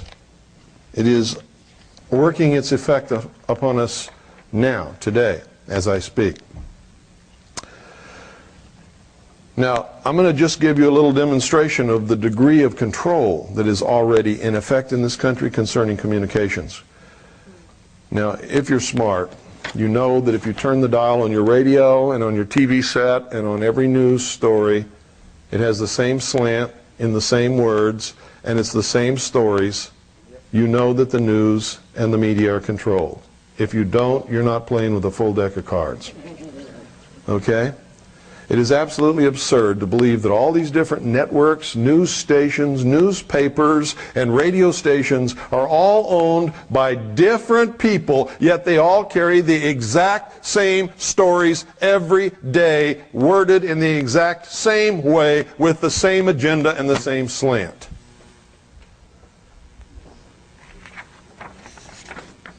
You see, if they were all separate and independent, that could never happen in a million years, because no two people ever attach the same importance to the same event or the same slant on the same story unless they're handed it.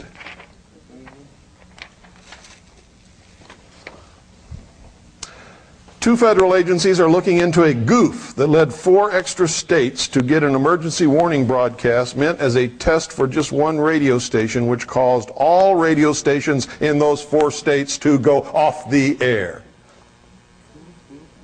It's automated. They can cause one state to go dark as far as communications are concerned, or 2 states or 3 states, or all 50 with the push of a button. It's called FEMA. Relay points in Florida, Hawaii, Louisiana, and Ohio got the confusing signals. Now both the Federal Emergency Management Agency and the Federal Communications Commission are looking into it to determine the exact cause and to be sure that there wasn't a functional error of the system, said FEMA spokeswoman Barbara Yeagerman. This was no accident, it was a test. To test the system, because they've never done it before, to make sure that they could cause selected radio stations in selected states to go off the air at their push of a button. It's the first time that they've ever made such a test, but they can't tell the public that they can do that anytime they want, anywhere, so they say, oh, it was a mistake. It was a goof. If you wake up some morning and you can't get any radio stations on your radio, you better dig a hole. I wrote about this in my book. I said the day will come when this will happen. Only it won't be a drill. It'll be to cause total confusion and panic in the population so they can do what they want and what they need to do, rounding up the people that they need to round up and need to get rid of in order to bring about their one world totalitarian socialist state. Without communications, what is the mob? Huh? Chaos. Without communications, without leadership, most people are helpless, useless, and dangerous. Don't believe me? Go back and look at all the videotape that you failed to make of the LA riots, which you should have made and should be studying over and over and over again. Also study how long it took for those supermarkets in LA to run out of food. And what happened to those supermarkets when they ran out of food? Did you know that over 50 people were murdered during those riots in LA, and not one single person has been prosecuted for any of those murders to this day? And did you know when you bring it up in the city of LA that the people attack you? Emotions were running high. It should be forgiven. We don't want anybody to be prosecuted.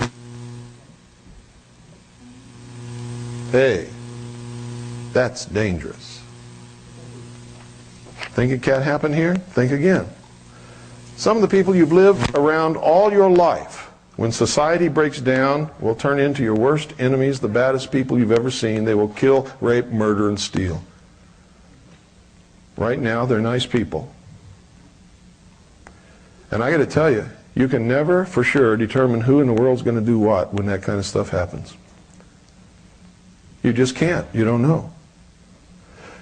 You can't really determine who's going to stand up and fight for freedom when they suddenly realize that they're going to be enslaved by this new world order. Some of the people will surprise you. Some of the people who tuck their tail and run will also surprise you, because they're some of the people who are standing up right now talking and squawking the loudest about how hard they're going to fight. You'll be amazed at who comes out of the woodwork to really fight and who runs and hides and turns squealer and rats on everybody when it does. But don't make the mistake that you can determine who's going to do what now, because you can't.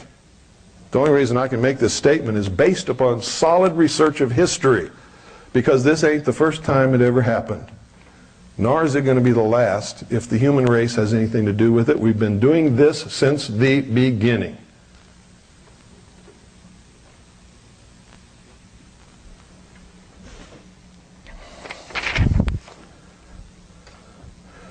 How many of you have heard Hillary Clinton's latest quote? Commenting upon the release of subpoenaed documents, she said this, quote, "I'm not going to have some reporters pawing through our papers. We are the president." End quote.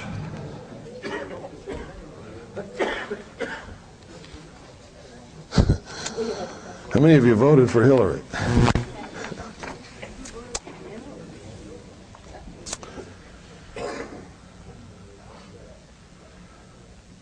At Yellowstone National Park, United Nations delegates who surveyed the area last year called for a buffer zone around the park. So the Park Service is choking off the local economy by refusing to maintain certain highways and by buying up any property available. Of course, there will be plenty available as more and more owners are denied the use of their own private property, which causes businesses to shut down and economy to slow. Blah, blah, blah, blah, blah, blah, blah. Closing it off. Buffer zone means no human occupation. Now, what started this? How did they target Yellowstone Park and for the American public to be able to accept that? Remember hearing about a mine up there that was polluting everything? What was the name of the mine? Huh? I heard it. New World. Don't be bashful.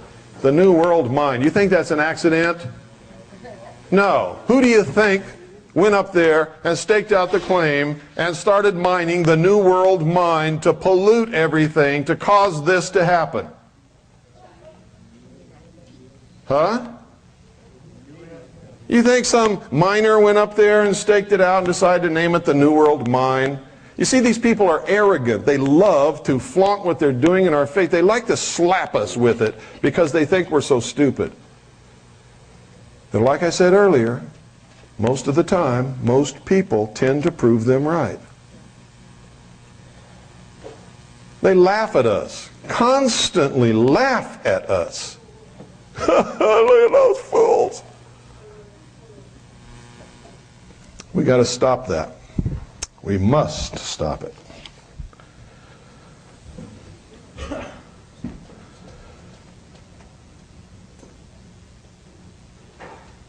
Cleveland radio officials were baffled after a botched test of the government-operated emergency alert system disrupted programming on all local stations, went off the air simultaneously. And there was nothing that the local stations could do to get back on the air until FEMA released that button. No, they can't do that.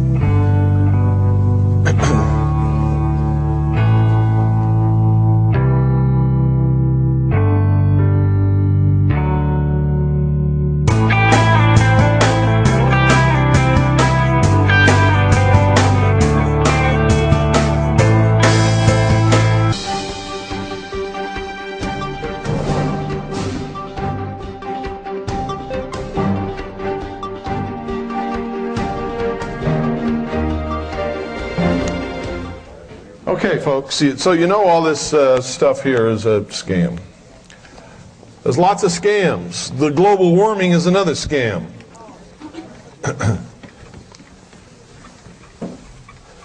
The truth is, with all of the rural and geodetic temperature and weather monitoring stations around the world, if you take all the data from all of those and put it together, the truth is the temperature is actually getting a little cooler, not warmer.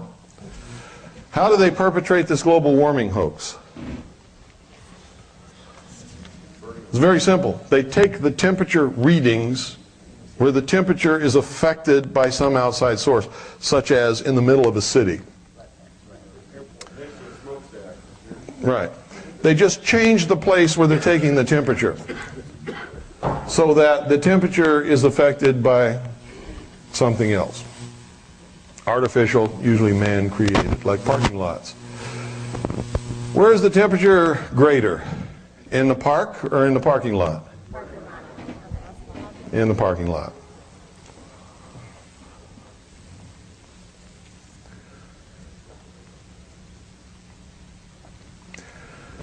Now I want to go a long way back into history now, because I'm going to start with a few things that you need to know, and it's going to explain a few things that you've been seeing, and then we'll come up to modern time, and then the last couple of hours are going to be spent on what's going on and what you can do about it. Okay? But first we have to understand history. We've got to. If we don't understand history, if we don't understand symbology, if we don't understand race and religion, you cannot possibly understand what's happening today or why, who's bringing it about, and what you can do to combat it. It's absolutely impossible. And a lot of people think they can, but they can't. And I'll give you an example of how you can't. Isn't it true that most Americans have been spending a lot of time for a lot of years trying to figure out who in the hell is destroying this country? Haven't they? Well, if you've been spending all that time, what's your answer?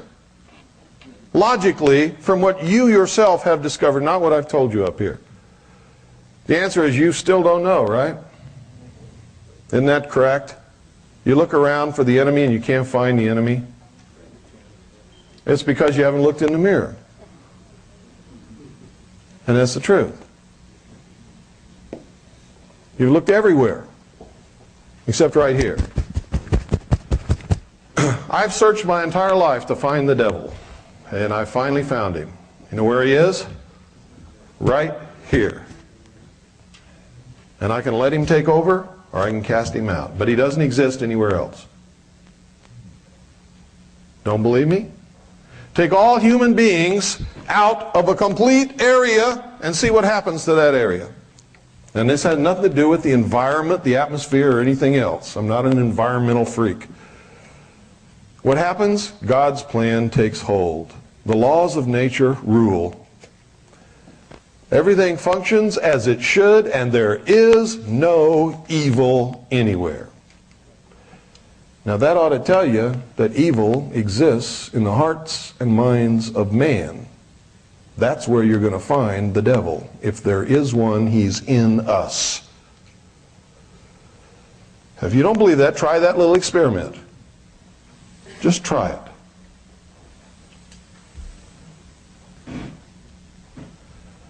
Evil exists only where man exists.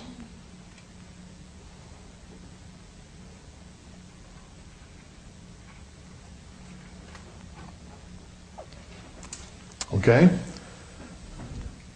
Is there evil on the sun? No. Why not? No, there's no men on the sun. There's no men on the sun. We're not there. The only place you'll find evil is where you find a man or a woman. And the more men and women you find, the more evil you're going to find there.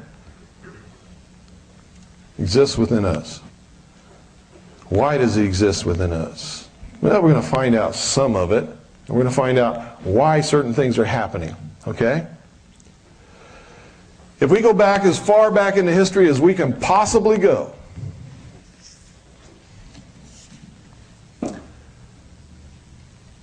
And if we can imagine, no matter what you believe, okay, because what I'm going to recount to you now is the official, hidden version of mankind that is taught in the mysteries. It's not what I believe. It doesn't have to be. And it doesn't matter whether it's what I believe or what you believe or what anybody else believes. What matters, folks, is that these people are running things. And if they're running things, what they believe will affect us, and we better know what the hell that is.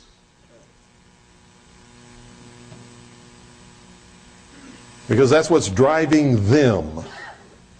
Drives them. Whatever's driving them that's going to affect us, we have to understand to be able to combat it. A general that goes upon a battlefield without a knowledge of his opposing enemy commander, his abilities, his tactics, his forces, the weapons at his disposal, and the morale of his men, is most probably going to lose that battle. Those of you who have been in responsible positions in the military, you understand that.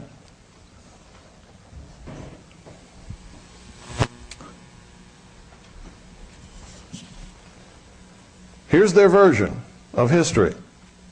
And like I said, it doesn't matter whether you agree with it, believe in it, or not. It's what they believe.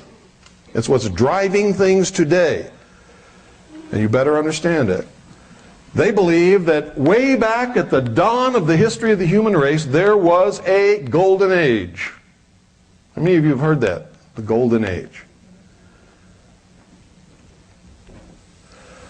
So many people read about it in their writings and don't understand what it is and don't even ask a question. They just take it for granted. I did that for years. Golden age. Oh, that's nice. Keep reading, thinking that I understood what I was reading. I didn't understand what I was reading until I figured out what they're talking about. The golden age was the age of innocence in man evolution. This is their story, remember, so don't get upset if you believe a different one. Man could not think. It was an animal. It was innocent. Innocent. He went about his business living according to the laws of nature with the other beasts and animals and plants on this earth. What does religion call it? Garden of Eden. Religion says it's the Garden of Eden. God made Adam and Eve, put them in the garden to take care of the garden. They lived in innocence alongside the beasts of the field and the lions and tigers and the plants and the trees.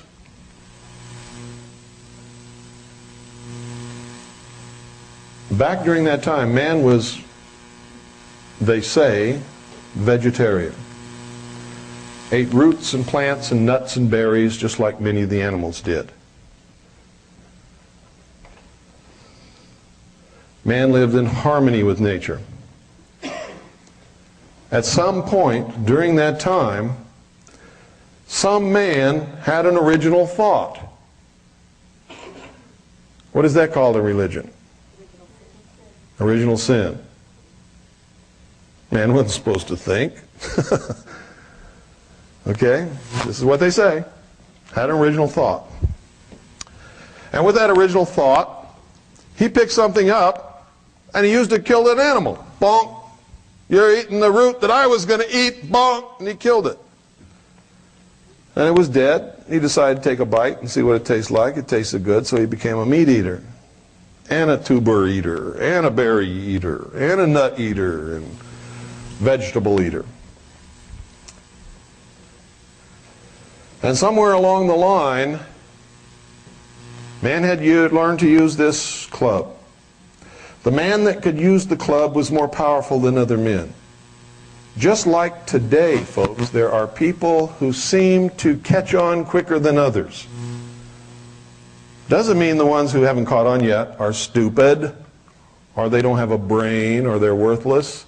It just means they haven't caught on yet. And so the guy that had the club became the king. I'm the king because if you mess with me, I'll hit you with my club, and you haven't learned how to pick up a piece of wood and hit me with it yet.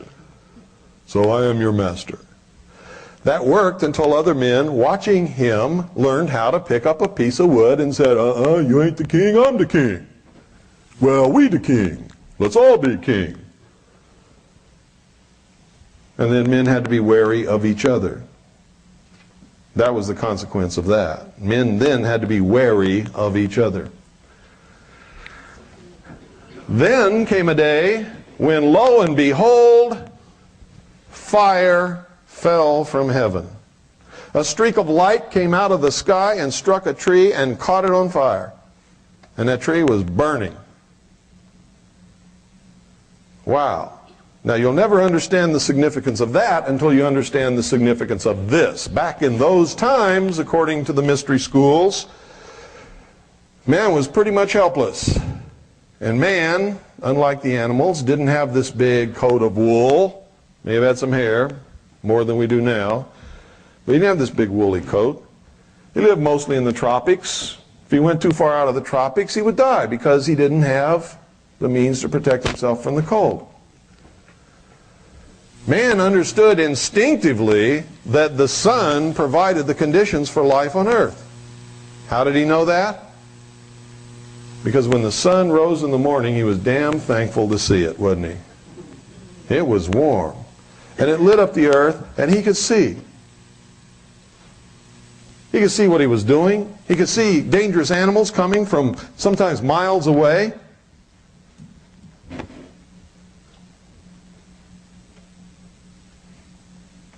And he instinctively knew that the sun was giving of itself for him and for the plants and the other animals on the earth to live. And in giving of itself, it would all of a sudden sink down and disappear and die. Man lamented that passing. And he would spend the night huddled in fear, praying that the sun would come back and save him from the darkness. So the sun became the savior of man as it rose every morning and died every night. Man learned to confront the prince of darkness, and a battle raged between the forces of light and the forces of darkness every 24 hours. That was the beginning of the first religion according to the mysteries. And the first man who learned to predict what happened in the heavens became the first priest. And the priest was the one who sat the first king on the first throne. By using what? The gift that Prometheus brought to man. Who said that? I heard the word. What is it? Fire. Prometheus is another word for what? Lucifer. How art thou fallen from heaven, O Lucifer, son of the morning? Lucifer was what? The great angel of light. In the mysteries, they believe that the story of Adam and Eve in the Garden of Eden is a metaphor for the evolution of mankind. Now remember, this is what they believe. That man was being held prisoner in the bonds, the chains of ignorance in the Garden of Eden by an unjust and vindictive and terrible God. He was set free by Lucifer through his agent Satan with the gift of intellect, which was brought to man with fire. The story of Prometheus bringing the gift of fire from heaven to mankind is a story of Satan enticing Eve and then Adam through Eve to eat of the fruit of the tree of knowledge of good and evil. In other words, they believed that the great fall of man was not a fall at all, but was a tremendous gift from Lucifer, who is their God. What does Lucifer represent? The intellect, knowledge,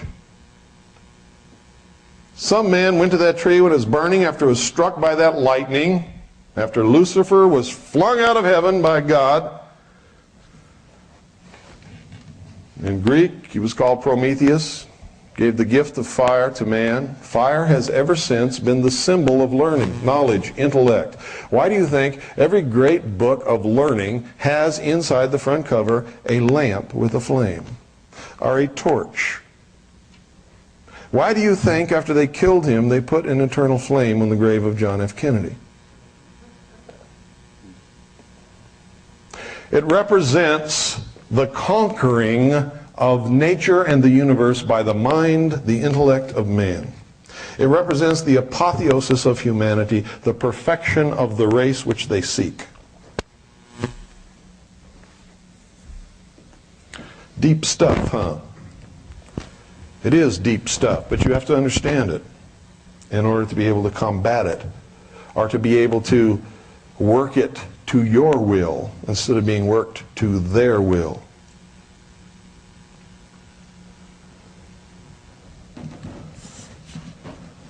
Whoever picked a burning branch up from that burning tree and learned to keep it alive became the ruler of his universe. Fire could only come from God. God lived in fire. Fire was God. Fire represented the ability to think. Fire represented the intellect. Why do you think every major religion in the world, bar none, up to a certain point in history, kept a fire burning on the altar which was never allowed to go out? It was the representation of the sun. All life, all energy, everything flowed from the sun. Sun was the representation of the power of God in the priesthood. To the common, profane humanity, the sun was God and was worshipped by almost every tribe and nation and people upon the face of this earth.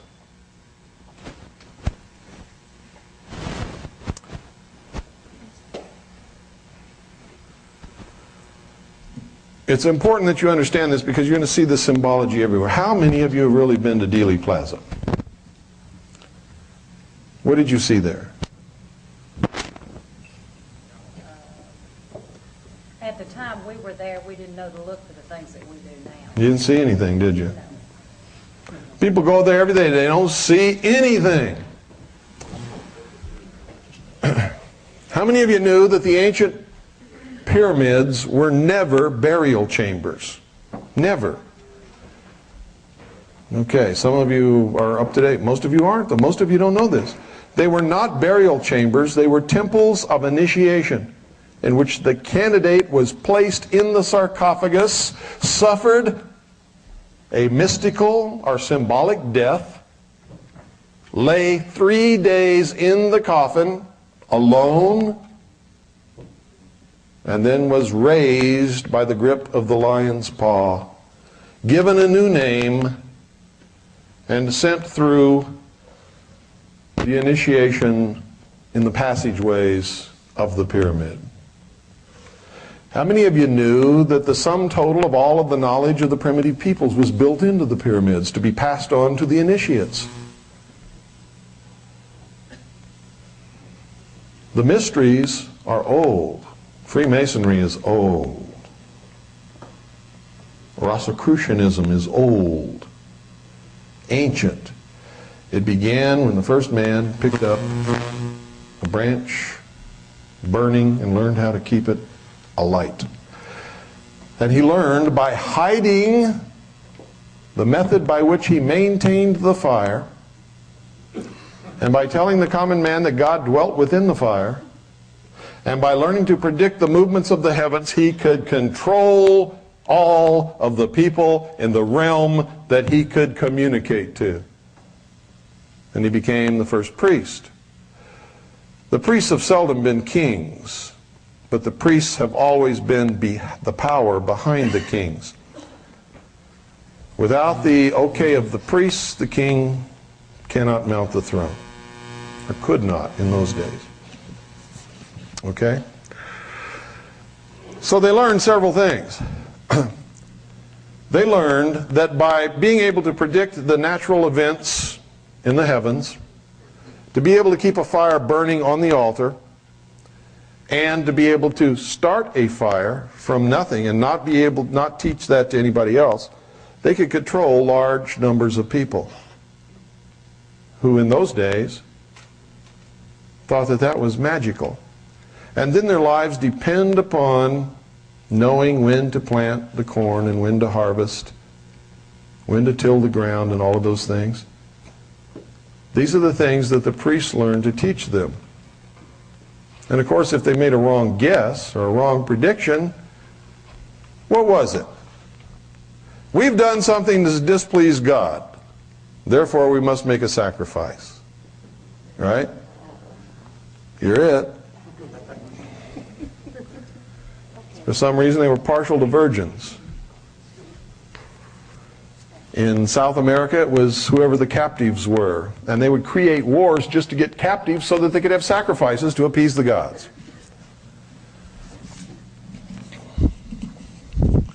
All throughout the history of the world, these people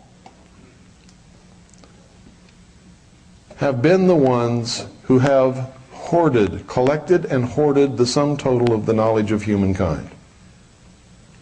They call themselves the illumined ones, and in those days they were truly illumined, enlightened. They're the only ones who had the knowledge. The rest of the people were deprived. Over long periods of time, some knowledge would either leak out to the people, or the people would make discoveries, or would have original thoughts of their own and pass it on. So as man became more educated, the machinations of the Illuminati became more complicated and more clever. And the more they had to really hoard and guard the technology and the knowledge and the truth that they held. They called what they knew the esoteric, and what you know, or the profane, the exoteric. In other words, the esoteric is the inward truth, that which is withheld, that which is guarded, not known by what they call the masses. The exoteric is the outward form that they throw to the people, the metaphors that they tell. One of the ways they put it that I wrote in my book is that they speak directly to God while the people bow down to stone statues which can neither hear nor speak. Now, it doesn't mean they're really speaking to God. This is a metaphor, remember. What it means is they're really communicating the truth. This is what they believe. Doesn't matter what we believe in their world. And if they're controlling us, we have to understand what it is that they believe and why. You see, they believe that through the use of the intellect, man himself will conquer nature. And what happens when you conquer nature? You're God. Isn't that true? They believe through the use of science and the intellect of man, man will conquer nature and the universe, and man will be God. Now, does that ring true according to religion? Of course it does. Isn't that the promise of Satan to Eve in the Garden of Eden? God lied to you. He lied to you. He's withholding your true nature. You see, he doesn't want you to eat of the fruit of the tree of knowledge of good and evil, because if you do, ye will surely become as gods, and ye will not surely die. Isn't that what he said? So aren't the mysteries saying the same thing? Only they're reversing the benevolence and malevolence of the two. In traditional religion, you say that the God of the Garden of Eden, who put Adam and Eve there, was a benevolent, good God, and they were living the good life. And if they hadn't have sinned, they'd still be there, living and taking care of the animals in the garden, and be living a blissful, wonderful existence. And they're saying, hey, that guy that put them there and kept them in the bonds of ignorance wasn't doing them a favor. They were really slaves in this ignorant state, this innocent life, this golden age. Lucifer set man free, gave him the gift of intellect, the use of which will make him God. Now, it would amaze you to know how many people really believe in this. It would absolutely amaze you to know that some of the major religions in the world, disguised as Christian religions, actually worship Lucifer in secret. You would be amazed to know how many people believe that Jesus Christ and Lucifer were brothers. And that there was a battle between who was going to save mankind from itself. Jesus won that battle. He had his chance. He failed. Now it's Lucifer's turn. You might also be shocked to know that Tom Valentine believes that. And he said it in an interview with Richard Noon, and it's recorded in his book 5/5/2000. What's the name of that book? ICE, The Ultimate Disaster, 5/5/2000. Get it and read it. It would amaze you to know how many supposed patriot leaders that you all look up to believe this. That are really not patriot leaders at all, but are functioning in the Hegelian dialectic to move you in the wrong direction, or to pit you against each other, or to just find out who in the hell you are.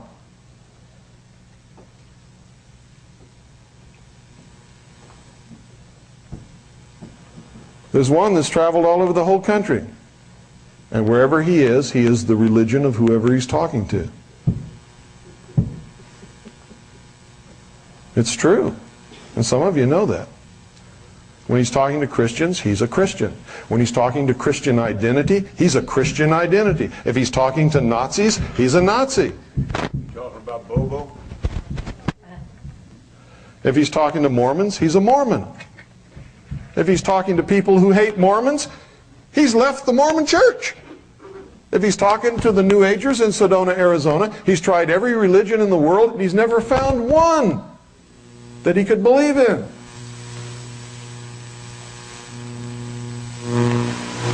That's Bo Grites. You don't believe me? Go get all his tapes talking to all these different groups and listen to his own words. Now, I don't care what religion the man is. I believe in freedom. You know what I care about? He's lying to a lot of people. That matters to me. Some people tell me, well, that doesn't matter. He's doing good. I mean, you know, maybe he has some failings. Every time he speaks to a different group, and every time he gets caught, he says he's never going to do it again, but he does. And just recently on his radio show, this man was talking about how he put his son through past life regression and how he believed in reincarnation.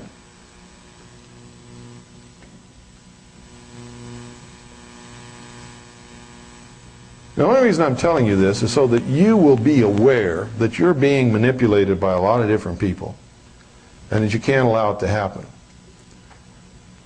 You cannot believe anyone anymore. This is the age of deception. If you don't learn anything else today, I hope you learn that. This is the age of deception. Who's the great deceiver?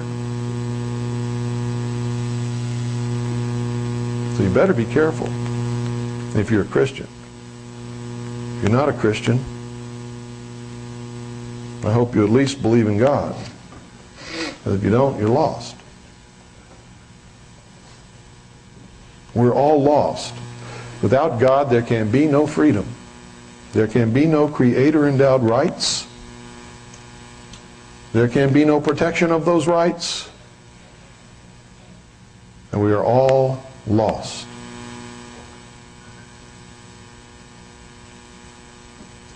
I don't know about you. I don't want to be lost. It's a terrible state to be in.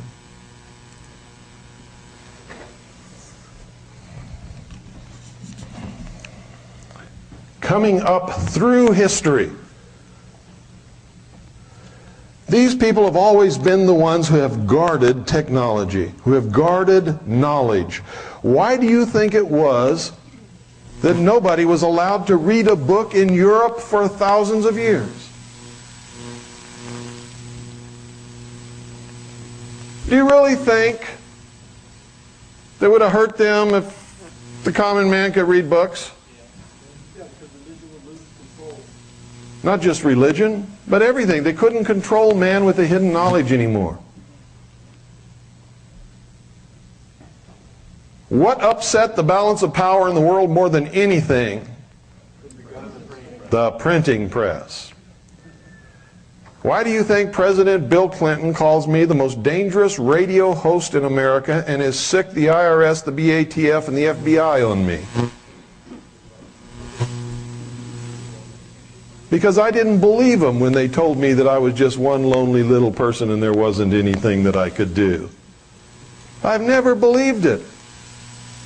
Many of you are sitting here thinking that right now. I'm just one lonely little person and nothing that I can do. This is all terrible news, but what can I do? And you'll go home and you won't do anything because you convince yourself that you can't. Well, you see, I just never believed that. I just couldn't believe that because you know why? Because I'm a Christian. Now, I'm not trying to insult you or say that if you're not a Christian, that's bad or anything like that. But that enabled me to come out of it because I looked back at what Jesus Christ, one lonely, helpless, solitary human being, did and enabled me to do whatever I want to do. See, he lit the way for me.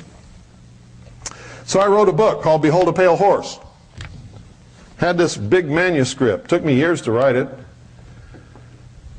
Nobody will publish it. Well, I had this crazy feeling that if I was doing the right thing, somebody would publish it. Because I just believe that if you're doing the right thing, God will help you. And it's never failed in my life that anytime I'm doing the right thing, God always helps me, provides for me. If I'm doing the wrong thing, he smacks me down real quick. So somebody published this. Who published it? The enemy.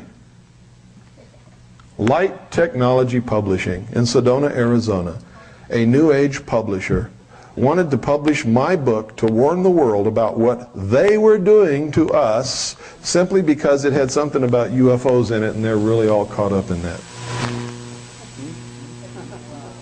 I started not to put that chapter in there. So the enemy published my book for me. Been stealing all my royalties ever since, but I don't care. Because my goal was not to make money, it was to open people's eyes. I don't care if she steals my money. I really don't. God provides for us, not her. So I published the book. The book made a big hit, I got to tell you. People were so scared of that book, you couldn't get it in any bookstore in this country. Now, folks, I'm telling you this not to build myself up or make you think I'm anything super, because I'm not. But just to show you that if I'm just one lonely little human being with a family that I must support just like you, and I have the same brain that you have, and if I can do these things, so can you. That's what's important. Not that I did it, but that if I did it, you also can do it. The whole world was stacked against me. And I mean the whole world. You don't know what attack is.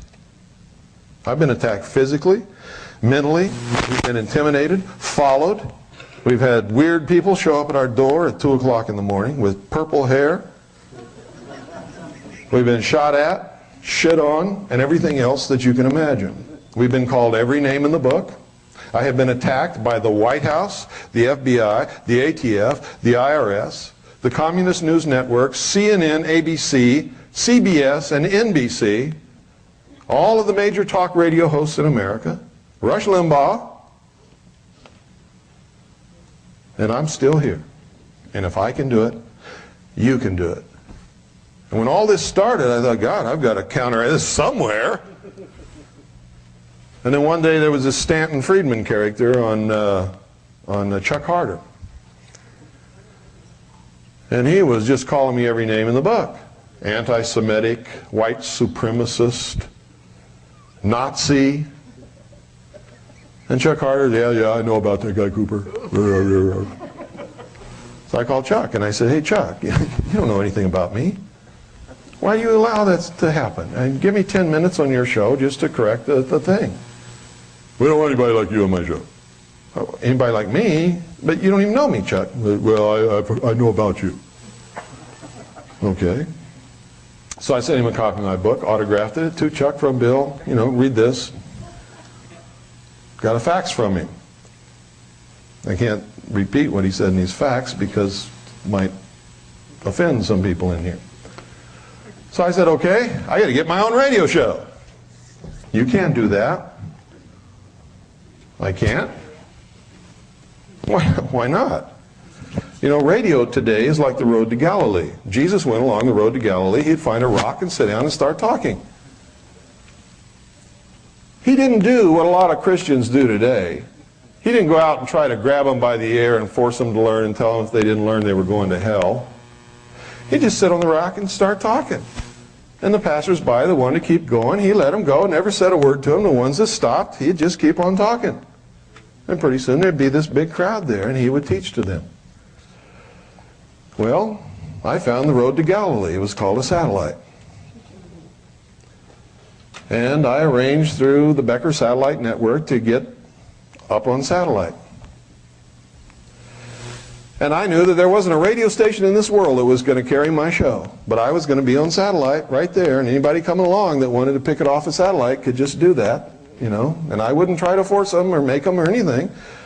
And KDNO did it. That's why some of you are here. And a lot of other stations across the country did it. A lot of low-power FM stations did it. And a lot of people in this country have satellite dishes and listen to satellite radio that I never even knew about. First 2 weeks I was on satellite, I knew that nobody was listening to me, and all of a sudden I got hundreds of letters. Whoa! Jesus was right. Find a rock and sit on it and start talking, and somebody's going to stop and listen. He's never steered me wrong, ever, in my whole life. So I had a radio show. Pretty soon, WWCR called me and said, hey, you're hot. We want you on our station 5 nights a week. I said, I don't have any money. Well, we'll put you on for a reduced rate and we'll see how it goes. We still don't have any money. Sat down with Annie and we decided, well, if God wants us to do this, God will provide the money. And so we signed a contract for a year with no money. And we did it, and God provided the money.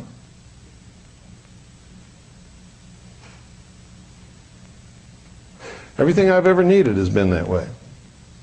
When I was doing a series of videotapes on the Kennedy assassination, I needed Kennedy material, didn't know where to get it.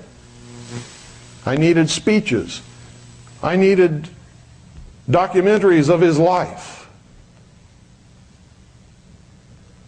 We were just driving down the road one day. Remember that, Annie? There was a little thrift store there. And I never go to thrift stores in my life. All of a sudden, I pull into the thrift store and park, and we all get out, walk in. What's right in front of the door? A whole rack full of Kennedy. Books, materials, records, and tapes. All used, all in various stages of decay and decrepitation, but it's exactly what I needed. And how much did it cost? I bought the whole rack for, I think, like 12 bucks. Now, if you think that happened by accident, you're nuts. I needed it. I was doing the right thing. God provided it for me. And that's the truth. And I'm not up here giving you a sermon. I'm telling you about my life. You got to determine what your life is. We were doing that. And we were finding out that a lot of people read newspapers, and we're getting the wrong information in newspapers. And people were attacking me in the newspapers and printing lies, just generally lies in the establishment press. So I said, well, we're going to have a newspaper. You can't do that. Nobody will carry your newspaper. Nobody will read it. I don't care. I'm going to have a newspaper. So, did a newspaper.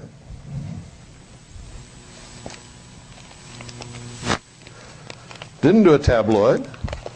Didn't do a newsletter. We did a newspaper. You'd be surprised how hard it is to do and how easy it is to do. And because we printed the truth, everybody wanted it. And I mean everybody.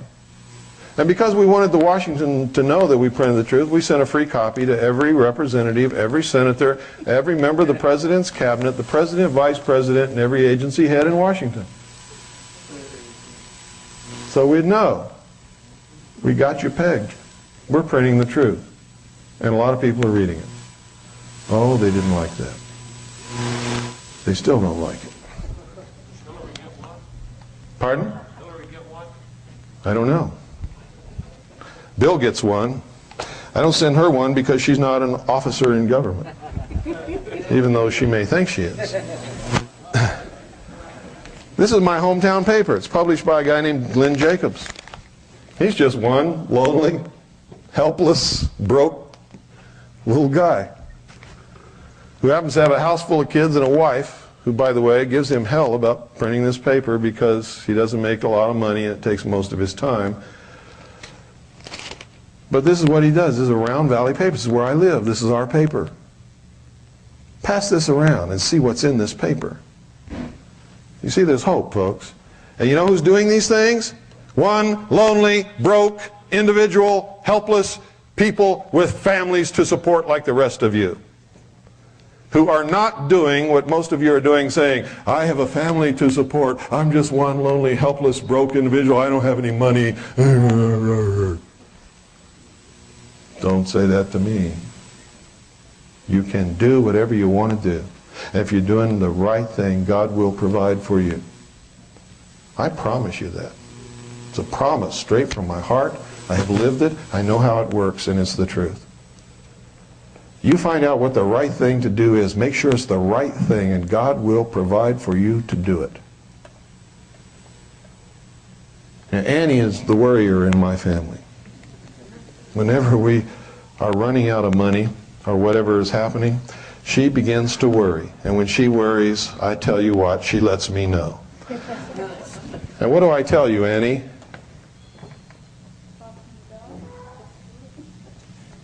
Trust in God and just do it.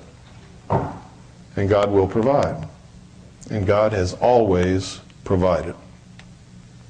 Always. Sometimes it looks hopeless, but it's never hopeless. Believe me. When you just think everything's going to collapse, what you need will turn up if, and understand this, folks, if and only if you're doing the right thing. Okay? If you let greed come into it, selfishness, if you're trying to do something to hurt someone else intentionally, God will not provide for you. If your number one goal is money, God's not going to provide for you. He's going to put stumbling blocks in your way. Doesn't mean you can't get rich. You can. Lots of crooks and terrible people in this world got rich. But you're going to have stumbling blocks. You're going to have a hard, terrible life. And all of those people do, always. They're not happy people.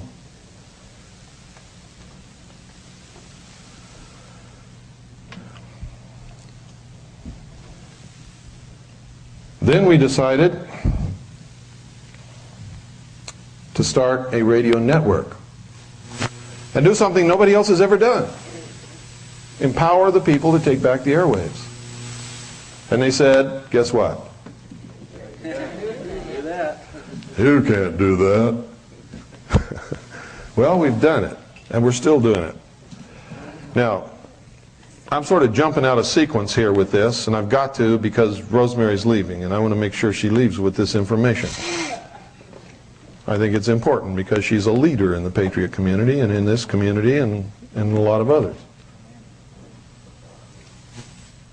So I'm going to tell you what we're doing, how we're doing it, and how you can be a part of it, and how you can alleviate the burden of expense on you and your community.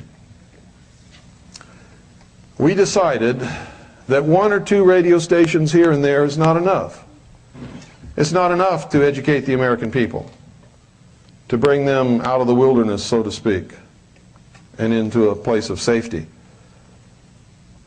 Because this is the information age. Power is information, not money today. People who don't understand what's happening are going to be the victims in this war. They're not going to have a choice. So we have to give them that choice by giving them information. We have to educate the American people. We can't do it just by depending upon the good graces of people like Richard Palmquist to run my program and others on his radio station. He did it by the grace of God for a long time without anybody asking him to, and I thank him for that, and I don't think anybody should hold any animosity toward him because he took it off, because he was never required to have it on in the first place. I never asked him to put it on there.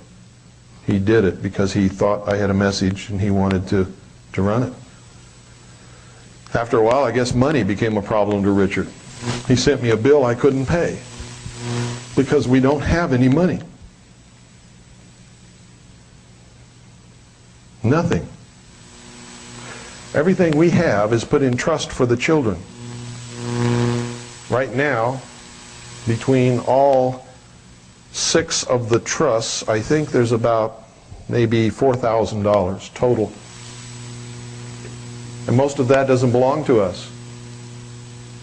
Doesn't belong to us. Subscriptions people have paid to purchase Veritas and other things. It's committed. Okay?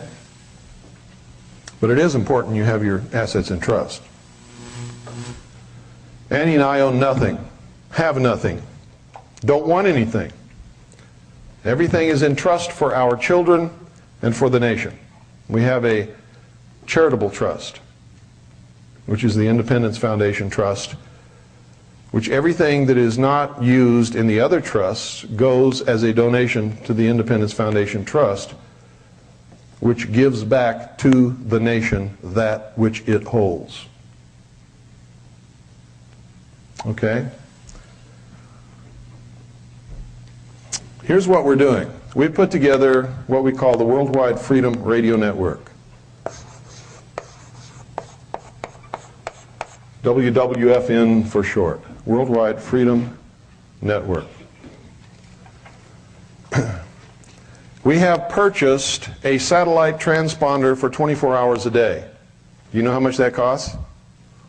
Do you have any idea what that costs? Pardon? 1,000 a day. 1,000 a what? A day? That's close. That's very close. We don't have the money. I just told you how much money we have. We purchased this for a year. Because we know that if we're doing the right thing, God will provide that money. God never fails to do it if we're doing the right thing. So we have the satellite transponder. It's satellite GE1, the most powerful satellite in the sky. Transponder 7, write this down, folks. Satellite GE1, transponder 7. 7.56 is the audio frequency, wide band. So it's GE1, transponder 7, 7.56 wide band. We're up there with scheduled programming. We can't put 24-hour-a-day programming up there yet because we don't have the money for the telephone uplink to the transponder, to the satellite uplink to the transponder for a 24-hour-a-day period. It costs us $10 an hour to do that. Okay? So the listening audience so far is making donations and providing in donations $10 here, $5 there, $50. I think there's been a couple of $100 donations. in order for us to put additional programming up on the satellite. The programming that's up there is paid programming. Any of you in here who have ever dreamed of having your own radio show can now realize that dream. We only have one rule. You don't say anything on our network unless you can document it. If you can't document it, you don't say it. If you make a habit of saying things you can't document, we just take you off the network. Other than that, you're welcome to broadcast on our network. We don't even have to agree with what you say as long as it's true and you can document it. Okay? For you to have your own radio station, or own radio show, I should say, on our network costs you $30 an hour. That's the lowest rate in the industry in the world, not just in this country, in the world. It is not only the lowest rate, but it undercuts the lowest rate by so much it would amaze you. The next lowest rate is $65 an hour on Jeff Baker's Amerinet.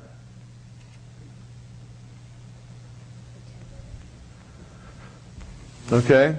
It's $30 an hour if you want to have a show on our network.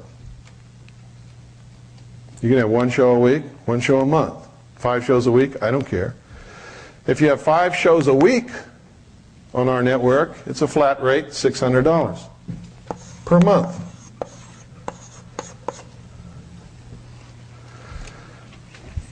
Where does that money go? Where's the money go? Goes to pay for the satellite. Not one red cent of it goes in my pocket or anybody else's. Period.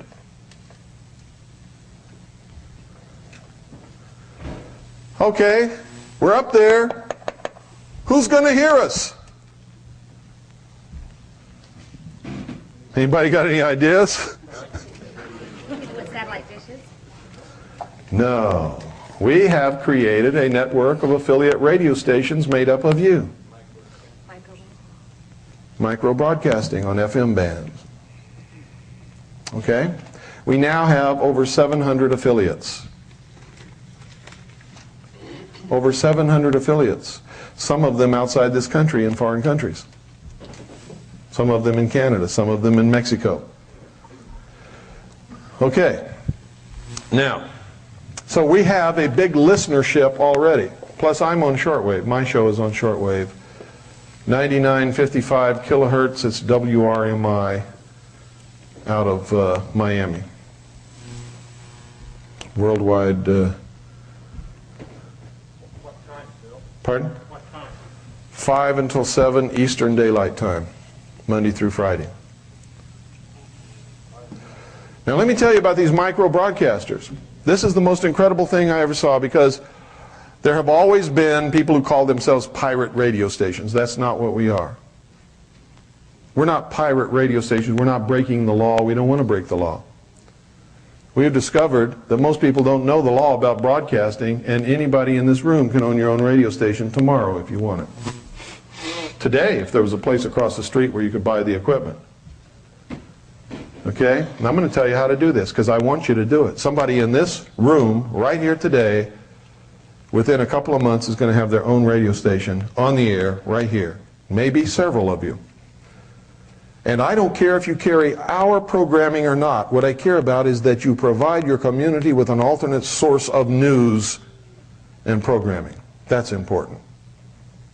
Because the communists and the socialists have taken over all of the media in this country, and nobody's hearing the truth. You had a voice here. It's gone. Whoever the new owners are, I guarantee aren't going to be like Richard Palmquist.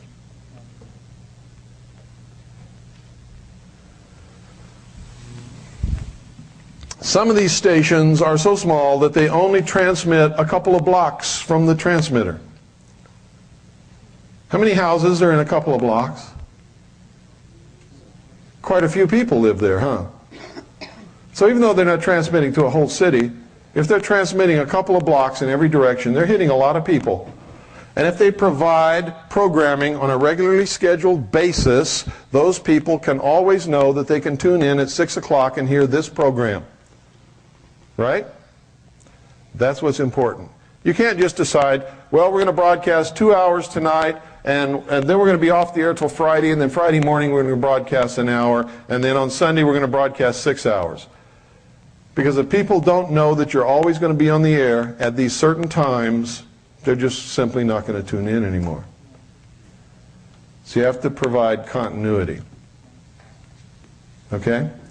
Some of these micro broadcasting stations are broadcasting out to 1/4 of a mile in every direction from the transmitter. Some of them are going out 5 or 6 miles in every direction, hitting a lot of people.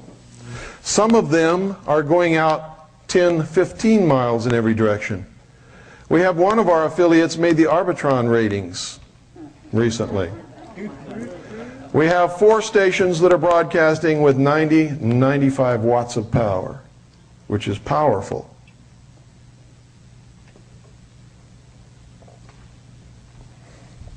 We have one that just went to 120 watts. Yes? I'm going to cover that. But right now, I want you to know the potential. When you hit 100 watts, you're on your own. Because that's when you've come into the purview of the FCC, but only under certain circumstances. Okay? Here's what we discovered by studying the law. The FCC virtually has no authority, period, except to license broadcasters who are engaged in interstate commerce, period. They do not have the authority to punish, fine, seize equipment, try, prosecute, or anything else, anybody, even the people they license. They can recommend those things to other agencies, but they don't have the authority to do any of the things that they have been doing. If they come to you and issue you an apparent violation notice, or a notice of apparent violation, and say that you have been fined $10,000, that's unlawful. They have broken the law. They have no authority to do that whatsoever. And you have been denied due process. No charges have been brought against you. You have not been tried. You have not been convicted of anything, have you?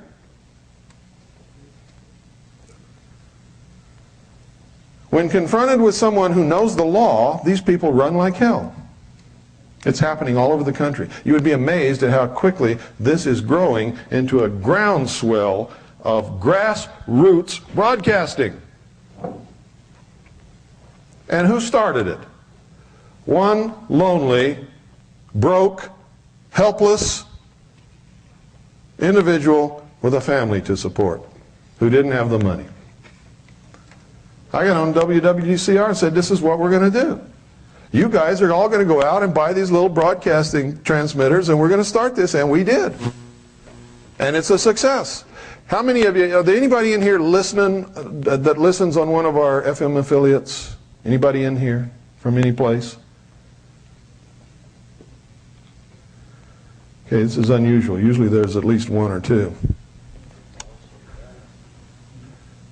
We're on the air between 5 and 7 p.m., my show, we have other shows, 5 and 7 p.m. Eastern Daylight. There may be a low-power broadcaster in this area who's carrying our programming. I don't know. Go through your FM band slowly during that time. If you hear my voice, you've got a station near you. If you don't, you need to make a station near you so that everybody can hear. Either me or somebody else or your own programming. You could just play music for 24 hours a day. It's up to you. Here's how you can do it, folks. For less than $1,000, you can have your own radio station. And when I say less than $1,000, I'm not exaggerating in any way, shape, or form. It's the truth. And if you all get together and share that cost, you can have a community-owned radio station that you all donate time to and help run for 25 or 50 bucks a piece.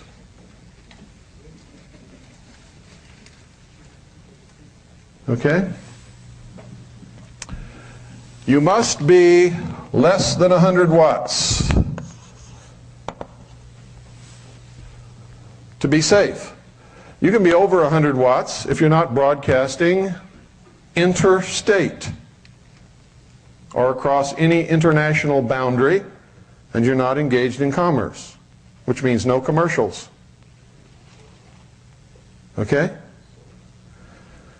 If you're going to have commercials or go across a boundary, you better not have 100 watts and you better not have commerce.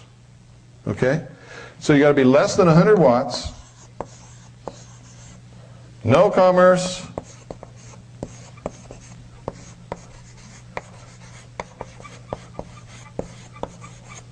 and it's got to be intrastate.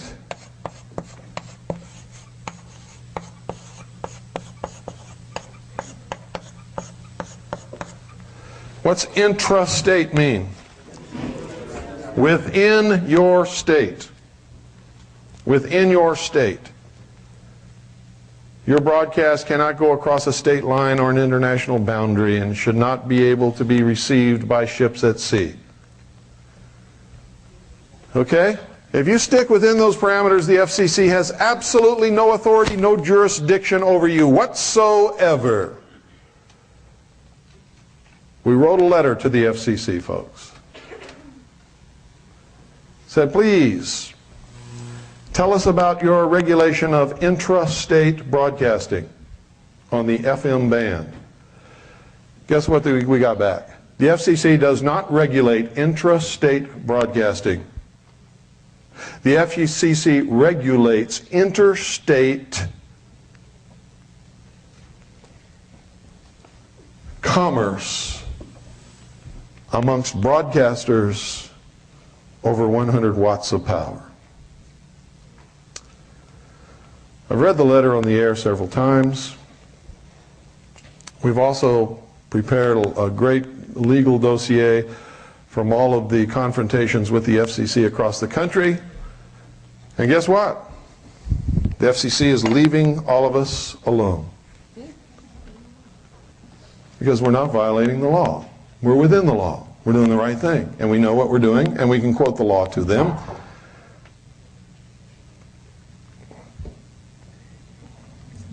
And they don't want to see us in court.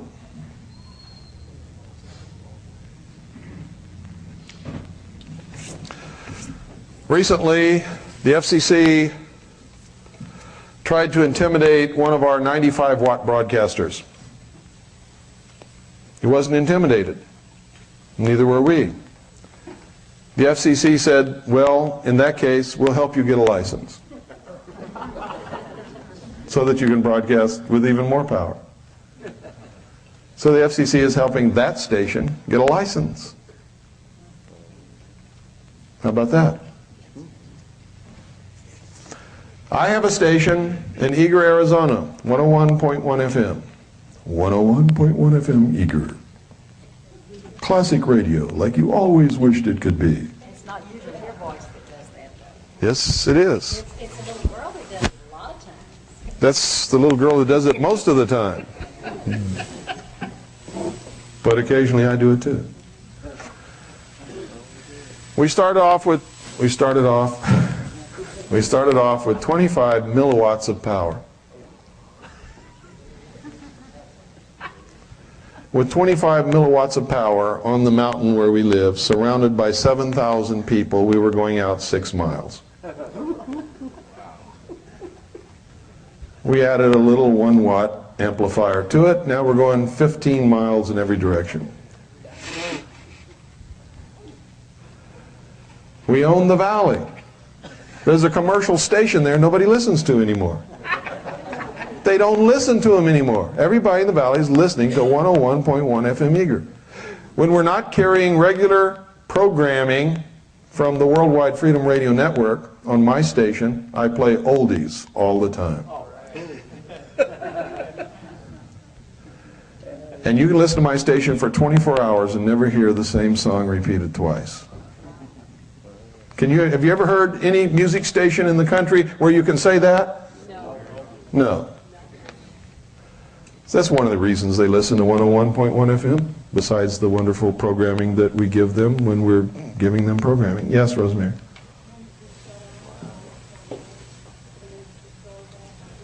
Can they shut off the satellite? Yes, they can. I know that probably as good as they have done that to me. When I have really been hitting them with some hard programming that they just don't want the American people to hear, they have turned off that transponder just as cold as if you stepped into an ice water shower. And there's nothing you can do about it.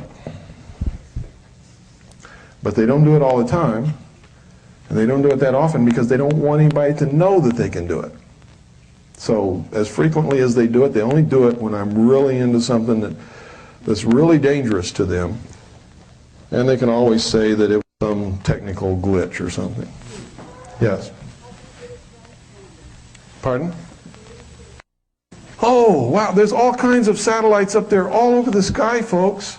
And there are people who do nothing but make their living brokering transponders on satellites. They sell satellite time. So you have to, the way we found out is just by word of mouth. I wanted to get on the radio. I didn't know how to do it, and somebody said, well, call this guy Becker in Kansas. I called him. That was the first satellite I ever was on. After that, they've been calling me for years. You want to buy some satellite time on blah, blah, blah, blah? You want to be on the Inspiration channel? We would sure like to have you on the Outdoor channel. How much is it? $600 an hour. No, thank you. Goodbye. But God always provides. Okay, now you're going to be amazed at how cheaply you can do this. Now, if you don't think these prices are cheap, you go down to your local satellite dealer and ask them what their prices are. Cheapest price they can give you, okay? Here's what we can give you. We can give you an 8-foot, excuse me, it's a 7-foot, isn't it, Annie? 7-foot Orbitron dish, which is the best there is. We can give you a 7-foot Orbitron dish. We can give you the cables. We can give you the satellite receiver. This receives audio and television. You can just forget about all this, purchase our satellite system, and destroy your mind with TV if you want to. It's up to you. You get everything from us to set up your satellite dish and receive any satellite you want, but we want you to get our programming and rebroadcast it, or rebroadcast whatever you want from anywhere you want. Marinette's up there. I think the Freedom Radio Network's up there. You don't even have to get a satellite receiving station if you don't want to. You can just set up your own radio broadcasting station, and you can be the announcer, talk show host, religious preacher, anything you want to be on radio on your own station, or you can buy tapes from other people and play them. Pardon? I don't know. I really don't. Okay, so now we can sell you a complete satellite receiving station for, I believe it's, what is it, Annie? $580, something like that? No, it's more than that. I think it's between $565 and $580. But you can write us at that address and we'll send you the exact price. Okay? Because I didn't come here to sell you this stuff. I came here to let you know that it's available. I'm also letting you know that you can get fantastic deals from people who already have satellite receiving stations, the dish, the receiver, everything, who have gone to this little bitty dish and want to get rid of their old one. Sometimes you can pick up the whole system for $150. You see, I'm not trying to sell you ours. I'm just telling you, we have made arrangements with a manufacturer to give you the best brand new system that money can buy, cheaper than you can buy it any place else in the country. But you have other opportunities open to you. What I really want you to do is get one from somewhere, I don't care where. If you don't get it from us, it won't hurt me. But if you get one, no matter where you get it from, it will make me very happy. Because it opens your horizons. It expands your horizons. You're not locked in to just the stations here or just the radio here. Every radio program in the world is on satellite. You didn't know that, did you? Rush Limbaugh's up there. Everybody. That's how radio stations get their radio transmissions now, off a satellite. Every television program you ever dreamed of is on satellite. It's all up there. Okay? If you think cable's great, you ain't seen nothing. We sit on our mountaintop with our little remote control. We can get anything in the world, including the feeds that you never saw yet and never will see because they're cut out on the cutting room floor. We watched the whole Waco thing on KU band, the stuff you never saw. Everything. It's all up there. The Gulf War. 24 hours a day. The Gulf War was on satellite, but you only saw 10 seconds on the Dan Rather report. Yes, Gary? Two questions. The definition of no commerce, and the other one is, when you rebroadcast music, is there a problem with BMI or ASCAP? No. If you use it as your theme song, and you haven't paid the author or don't have the permission of the author, yeah, you could get in trouble, maybe. Well, not only that, but you see, if you're playing music and it's different music all the time, you're just another DJ, only you don't have commercials in between. You're selling their music for them. Commerce is when you're trading in goods. You offer something for sale. Or you charge for programming. Okay? Worldwide Freedom Radio Network charges for programming. 101.1 FM Eagar doesn't. FCC has no jurisdiction over me renting a satellite transponder and putting up there whatever I want to. I can charge whatever I want to for it. But 101.1 FM Eagar does not charge for programming, nor does it pay for programming, nor does it have commercials. It is a community service station, non-profit. Big loser, if you want to know the truth, because everything is donated and everything is a cost. Nothing comes in. Yes?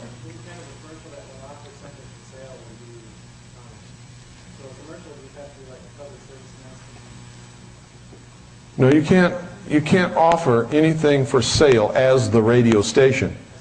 You can carry network programming that has commercials. That's not a station commercial.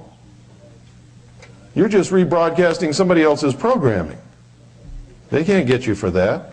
And they can't get you anyway, Gary, unless it goes across a state line. How about a body of water? Like a lake or a pond? Lake or a pond, no. Great Lakes, where there may be Canadian shipping, yes. Pacific Ocean? Yep. Atlantic Ocean? Yep. Gulf of Mexico? Yep. Lake, pond? No. International or interstate border? Yes. See, you can even engage in commerce as long as you are intrastate.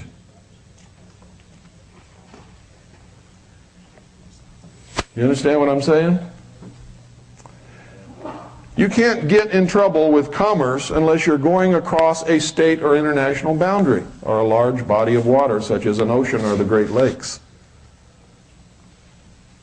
The FCC is only authorized to regulate interstate commerce. Period. They are not authorized to regulate anything intrastate, and that goes for most or all agencies of government. Now, your state can regulate this, but so far we have not found one state who regulates radio broadcast one way. And the people to check with is your state utility commission. I can tell you right now, the state of California does not regulate one-way FM radio broadcast. Period. Yes? What about you and Bible Study? Is that international? No, not yet. Yes, Rosemary? I'm sorry, I can't hear you. Does one way mean they cannot call you? You mean, it's one-way broadcast. For instance, it's not walkie-talkies. You don't have a transmitter and a receiver to which we are talking back and forth on. It's a broadcast from a central point out and nobody answers back. That's what that means. She meant for your own telephone, I believe. You know, could they call you up? Absolutely, yeah. Sure they can call you up. Can you ask for donations? Yeah. Let me say this once again. As long as you are broadcasting intrastate, you can pretty much do whatever you want to do. I would not recommend exceeding 100 watts. If you go across a state boundary, now you're getting into some touchy territory. You can cross a state boundary if you're not engaged in commerce. Because the FCC only has jurisdiction only over interstate commerce. Period. 100 watts and above. But just to be safe, I don't want you to go across state lines. I would prefer that you stay away from commerce. And I would prefer that you stay below 100 watts. Don't tickle the tail of the dragon if you want this to succeed. See, our goal is not to piss off the FCC. Our goal is to educate the American people. Keep your eye on the sparrow. Okay, that's our goal. Yes, sir. The FCC also regulates the assigned frequencies. You got to use a band that doesn't have an assigned frequency. Well, they can only assign frequencies to those that they license, and those that they license, they can only license that are engaged in 100 watts or over and interstate commerce. You can use any frequency that you want, whether it's assigned or not, as long as it's not assigned in your area. For instance, all FM frequencies are assigned somewhere. Okay? I use 101.1 FM in Eagar because there's nobody broadcasting on 101.1 FM Eagar, or within 50 miles. You can't hear anybody on that frequency at any time ever, and I studied that frequency for a month before I decided to use it, and a lot of others. And that's what you've got to do too. For instance, in Los Angeles area, it would be hard to find a frequency that you could broadcast on. It'd be very difficult.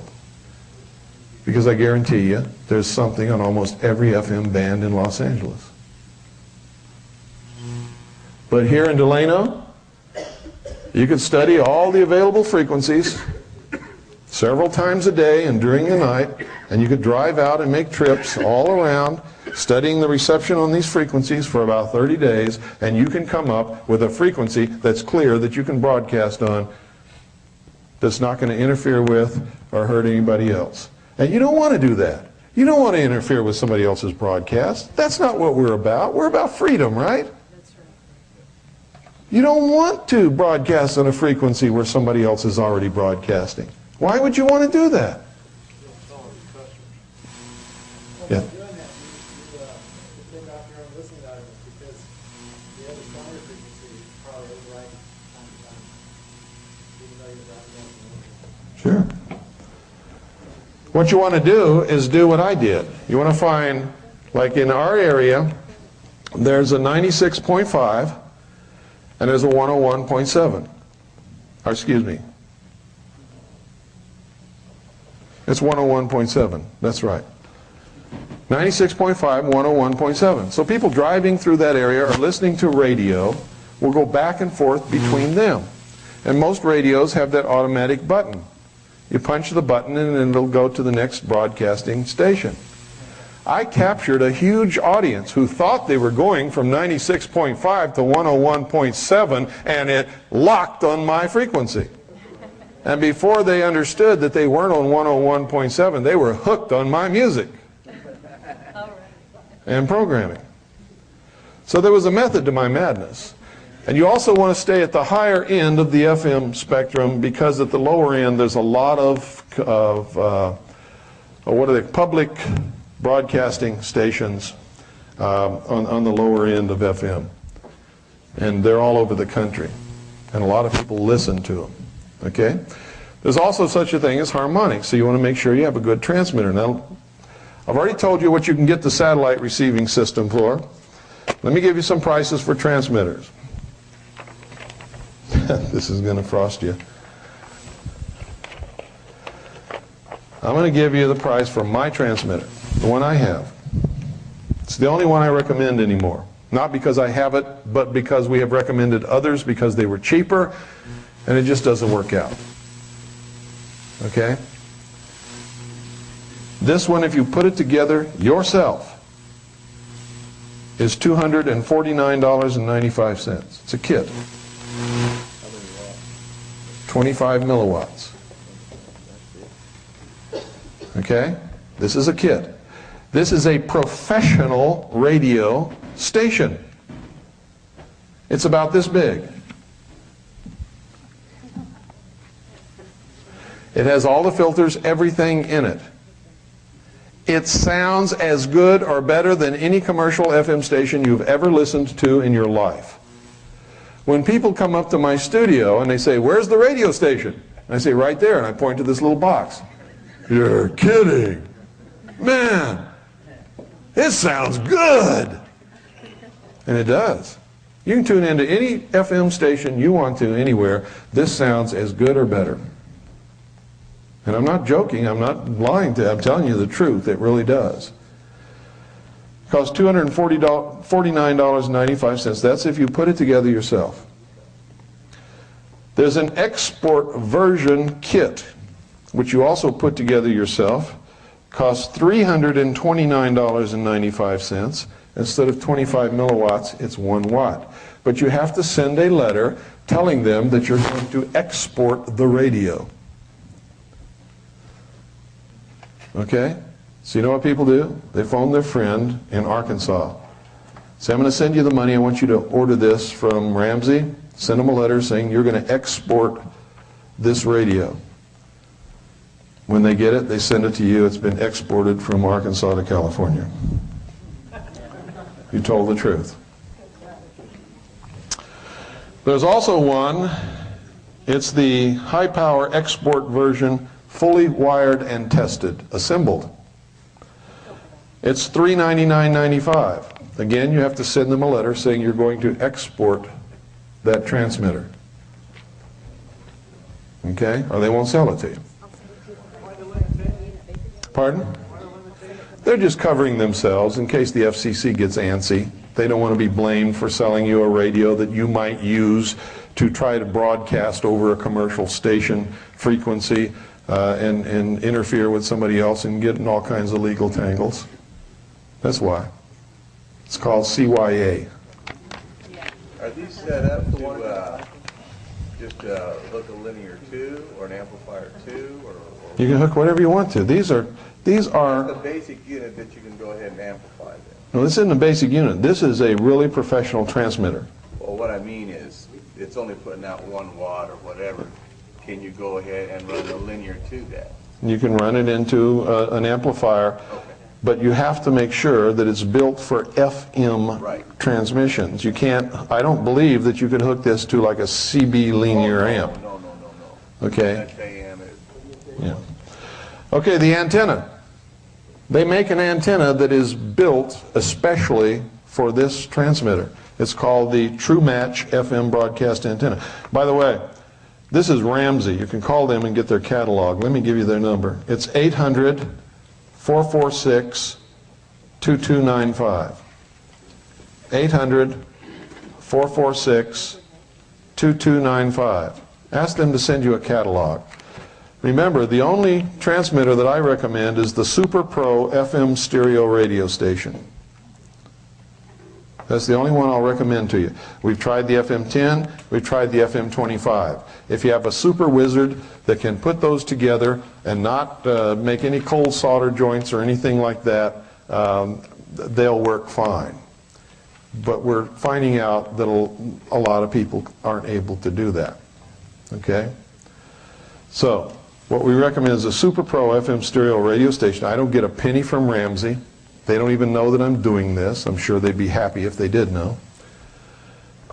You can either get the kit and put it together yourself. You've got to be good to do these kits. You can't do any cold solders and you can't screw up the parts, okay? If you can't do that, find somebody who can. If you can't find somebody, call us and we'll give you the name and address of somebody who will do it for you for a fee, and they do it really good. Or you can order the fully wired and tested export version for $399.95. You don't have to assemble anything. It's been done by professionals at the factory. It's fully guaranteed. All you have to do is write a letter saying it's going to be exported. Now don't lie to them. If you write a letter to them saying it's going to be exported, export it. You understand what I'm saying?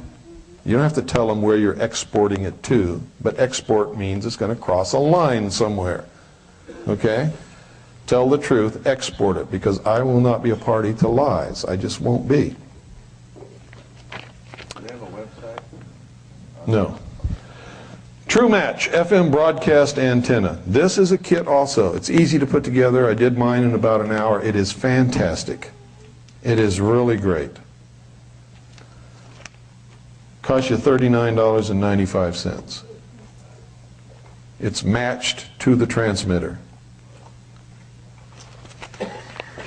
Now, if you want a 1-watt amp, which will give you more power, here's what I recommend that you do. First, you go to Radio Shack. Radio Shack has a little unit that costs you $12.95. It's one of those things you hook up when you're running like over 100 feet of cable between your VCR and your television set. Get the one that's 10 decibels. Now they have a 10 decibel, they have a 20 decibel, and they have a 30 decibel. Get the 10 decibel. You get the 20 decibel and the 30 decibel, you're going to screw up. Believe me. I've already tried it. I made the mistakes. I ruined some equipment. Learn from me. Get the 10 decibel inline amplifier, which means it has one cable going in, one cable coming out. There's nothing else on there. It's not a splitter. And it's built for amplifying FM, stereo, and television through cable over 100 feet. Okay? You run your antenna cable from your transmitter to this unit, then a short line from this unit to a 1-watt amplifier, which I'm going to give you right now. 1-watt amplifier, wired, tested, and in a case, $99.99. See, when I told you it's under $1,000, I wasn't joking you. $99.99 for a 1-watt linear power booster, wired, tested, in a case. And that's the LPA 1-watt. Now, when you get that, you also have to get the 12-volt DC wall plug adapter, which is the AC 12-5 for $9.95. That's it.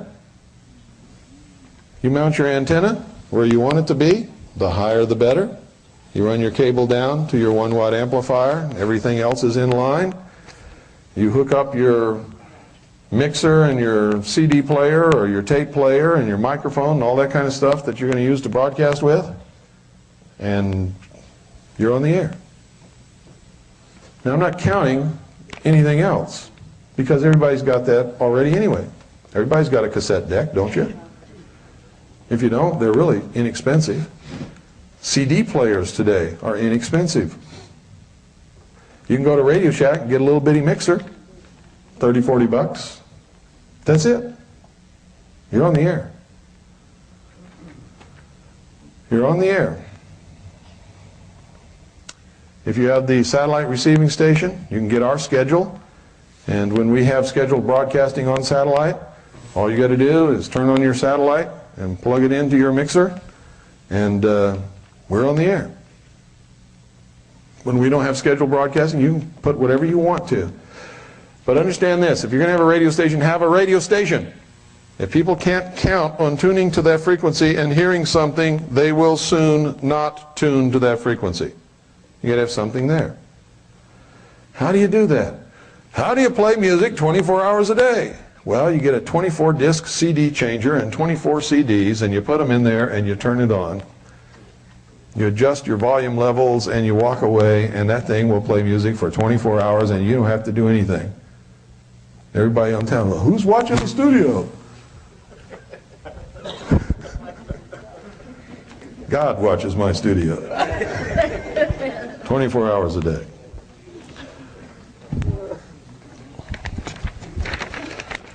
So there you have it. What happens if you have power outage? What happens if you have an earthquake? What happens if a volcano erupts?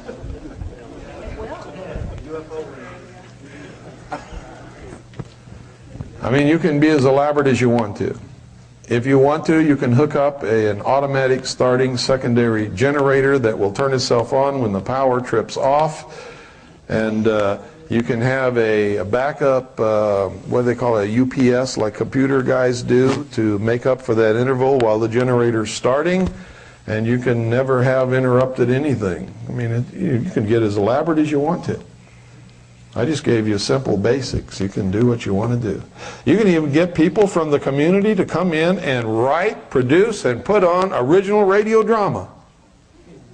You can do whatever you want to do. You can be a real radio station right here in Porterville, California, or Atlanta, Georgia, or wherever you want to be. Texas. People here from Austin, Texas. Okay? So within a month or two, I expect to have some of you people on the air. You should call my secretary at this number, 520-333-4578. It's 520-333-4578. If you're going to do this, we'll send you our package for being an affiliate station, including all the legal briefs and a whole bunch of other stuff and our schedule of programming, and help you in any way that we can. 333-4578. Area code 520. Yes, ma'am. There is one already operating just north of here in Ivanhoe that he does. Yes, you're right. We do have an affiliate in Ivanhoe. Yes, we do. So you've heard that station. Well, I know him, so I remember. Okay, yeah. Yeah, we do have an affiliate station just north of here, not very far. John Golf Jr. That's right. It's 100 point. I can get it if you want to call me. I forgot. Okay, does anybody have any questions about low power broadcasting, Worldwide Freedom Radio Network, any of this that we've just discussed? I want to get that out of the way because I don't want it to interfere with what we're going to be doing later. Yes, sir. Broadcast from the mountaintop? Pardon? If you live near a mountaintop, can you broadcast from the mountaintop? That's the best place to broadcast from.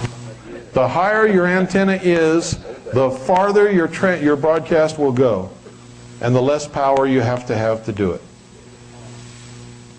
So the higher you can get your antenna. Can you do it with batteries? Yes, with these you can. I noticed it was so low. In fact, if you get an AC-DC converter, you could drive up to the top of a mountain in your car and broadcast, set the antenna up on top of your car and broadcast from right there. Yeah, you can. Do you know if there's any height limits on the antenna from the ground, from where you're at? In other words, can you be over 50 feet? Can you be over 100 feet? I don't know. You have to talk to the people in your area. Yes, Gary. There's limits on certain streets. Well, I can't tell them everything. There's some things you're going to have to learn, folks, in doing this. And most of it comes in the directions with the kits and things.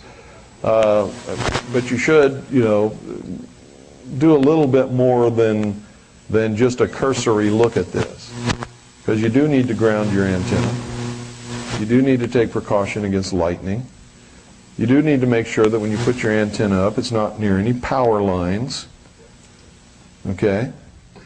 A lot of people have been killed trying to hoist up an antenna mast, and it gets out of their grip and falls against a power line, and you got crispy critters all over the lawn. And it doesn't make your wife very happy. Okay? Any other questions? Yes, sir.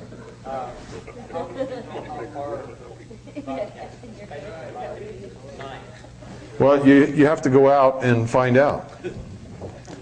Like every once in a while, just to make sure everything's operating correctly, I'll get in my Bronco and I'll drive all around the valley and I'll drive out in every direction as far as I can go and make sure that we're still operating at peak capacity. And that's how you find out, by going out and listening to your own station.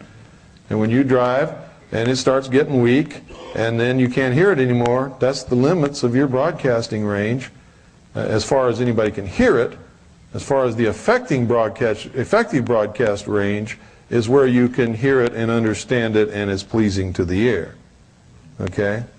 What if you live within a fairly large state and chance of exceeding the state boundaries? Not if you're under 100 watts, no. Not unless you're near the border. I understand that, but I mean if you're 100 miles from the border. I don't know any radio station that even broadcasts at 100 watts that can go 100 miles. You usually can't hear them more than 40 miles. See, 100 watts when radio is concerned is not a lot of power. KDNO broadcasts with what? 50,000. 50,000 watts. So we're talking 100 watts here. Less than 100 watts. You know, with 95 watts, you're going to go maybe 20, 25 miles. If you're on a mountaintop with 1 watt, you can go 15. Just depends upon how high you can get your antenna. Okay? I think that is important, that you all know that and that you can do it and that you not be afraid to do it. I'm going to give you my website now. Write this down. If you want to learn more about this, it's all on my website on the internet, and it gives you links to go to other places so you can learn other things. It's, get ready for this, it's the big www. http://www, no, it's http:// I almost forgot that. www.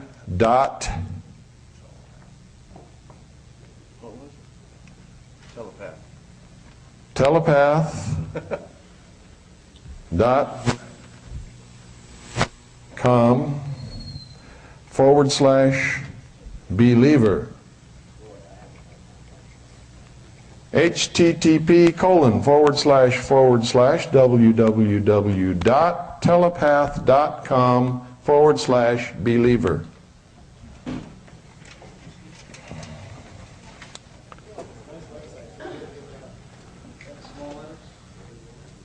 Yeah, everything on the internet is small letters. Yes, sir. Ramsey also has a website. It's on the front of your cover of the magazine. Do they? No. Yes, sir. It's right on the front page and down towards the bottom. Front page. No. It's not on yours? It's No. on mine at home. If it was on mine, I would have given it to you. I've got it at home. Evidently, they haven't sent me the new catalog yet. Okay, if there are no further questions on this, let's take a short break and then we'll come back and get into some more meat of the matter. I am routinely attacked by white supremacists, real white supremacists, because I won't support their racist viewpoint. And because I won't support their racist viewpoint, I get letters like, I forget what they call them, your children are... Pardon? Mongrels, that's right. Your children are mongrels, and when we take over the nation, we're going to kill all the mongrels. And you're a race traitor because you married a Chinese woman. All this kind of stuff. And then I get attacked from the other side saying that I'm a white supremacist.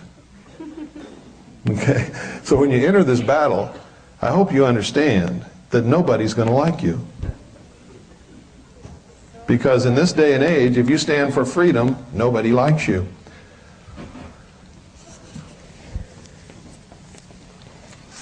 Now I'm going to talk about the militia. How many in here are in the militia? I am. I'm not afraid to admit it. Okay, I'm going to talk about the militia. If you're not in the militia, you need to be. If you are in the militia, you need to reorganize your thinking, because I guarantee you, you've got the wrong concept of what the militia is, and you're probably operating illegally, unlawfully, unethically, and probably maybe even immorally.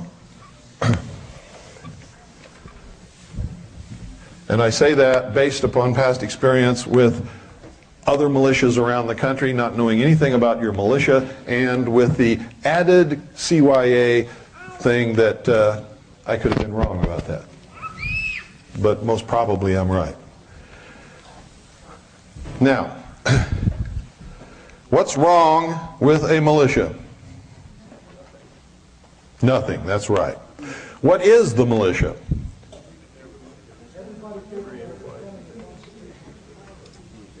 Who said that? Okay, say it again, real loud. Everybody capable of defending the Constitution. That's correct. That was the concept in the founding of this nation, was that the people would act as their own defense. That there would never be a standing army. Why? Because they saw what standing armies could do to a civilian population to enslave them and destroy them in Europe. And they wanted to start what? A new world. They want to get rid of all of that stuff. So they gave us freedom. It's a great gift. They knew we would probably throw it away, but they wanted to give us all the tools to make sure that we could keep it if we really deserved it, and if we did, and we could hang on to it responsibly and not give it away in exchange for some imagined security or benefits from a big central government or a king or something like that, then that would be the New World Order. That would be the New World. Okay? So a lot of people think that when I tell them what our founding fathers really were, that I'm attacking them, and that if they really were that, they wouldn't have given us freedom and all this kind of stuff. Baloney.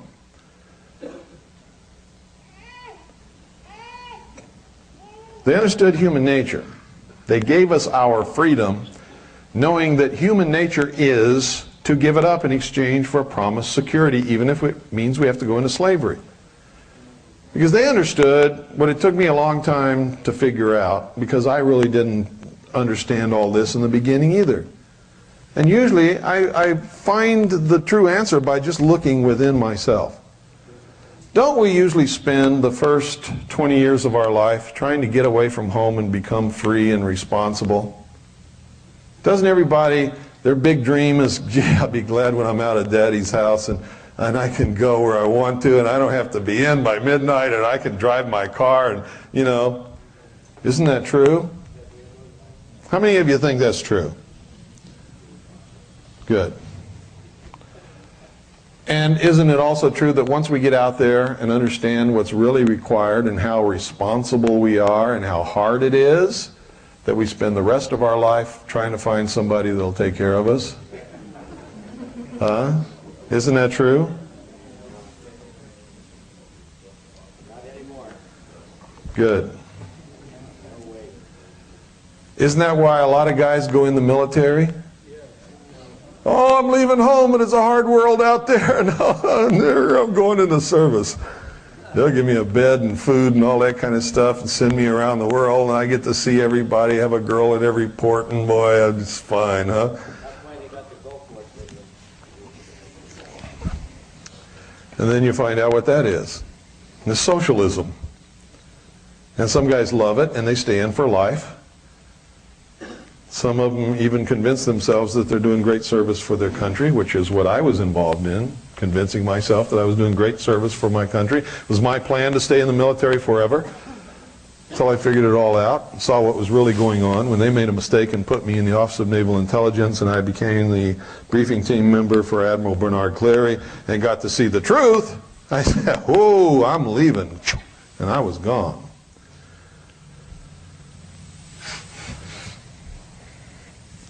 That's why you can't depend upon these guys sitting around the VFW and the veterans of foreign wars and the American Legion halls to help us in this battle.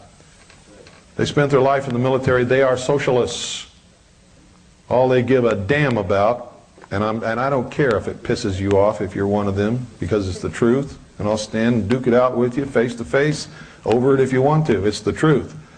The only thing they give a damn about is sitting around in those halls, getting drunk and telling lies about how brave they are and getting their retirement check every month.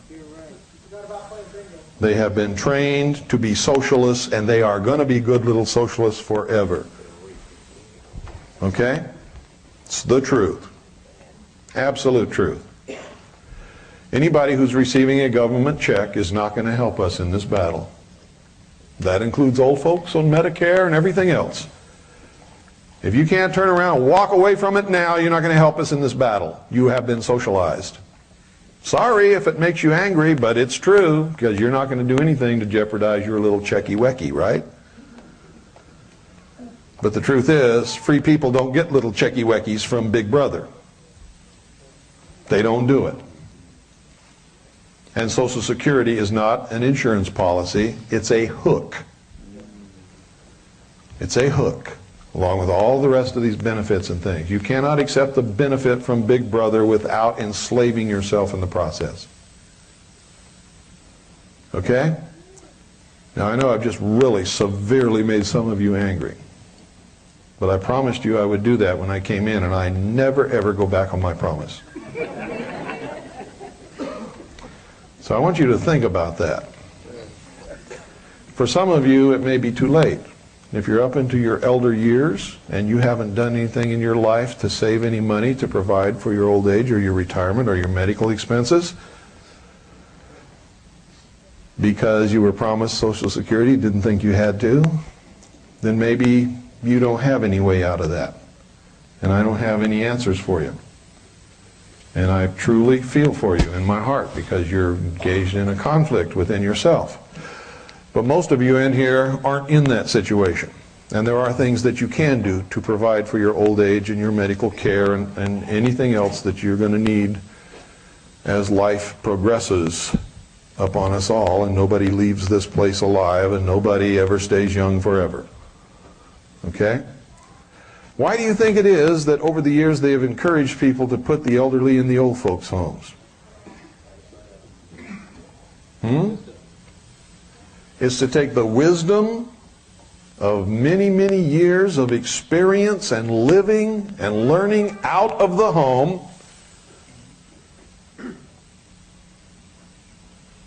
and to hook the elderly in a social system which they can't give up. You want to help your old folks get out of it? Take them back into your house. Get them out of the old folks' home. Take them off of Social Security and all that other stuff. Take care of them like you're supposed to. Like they took care of you and changed your shitty little diapers when you were little children.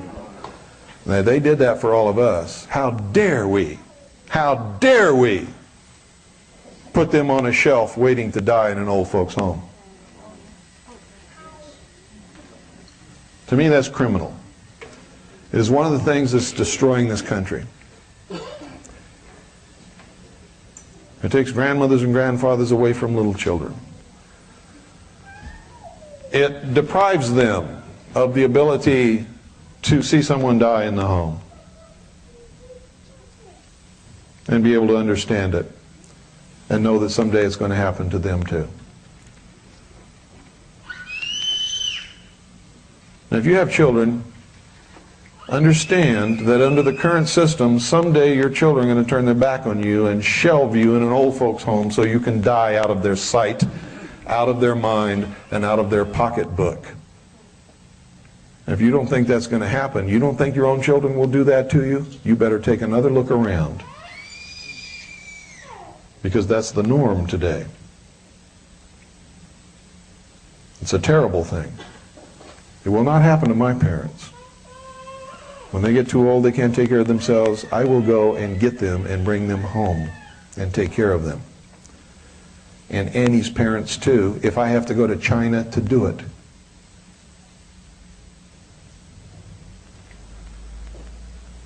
That's not a boast, it's a fact in my family. And it should be in yours. If it's not, you need to do something to rectify it. There are a lot of things that are occurring in this country that are wrong, that need to be righted, and we can do it. And you don't have to wait for anybody else to be able to do that. You can provide for your own. You can take care of yourselves. Now I'm going to tell you something else. In this country, it has become a disgrace not to have a lot of money. And why do you think they do that?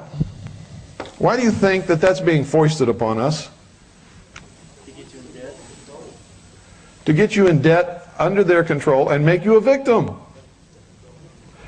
When I was a young boy, we didn't have a lot of money. We didn't have much of anything. But I'll tell you something, we were happy. We had each other. And it was before television seized the minds of America, and we talked to each other. And people would come over in the evening and sit around and actually talk to each other. Do you realize how rare that is today? Do you understand that the average American spends 7 hours a day in front of the television set? That's on top of work and eating and sleeping.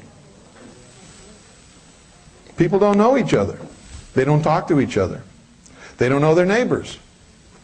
They don't know their own family members. These are all things we can do something about. What I advise people to do as far as the television set is concerned, find the youngest child in your family, give them a hammer, and tell them to go play with the set.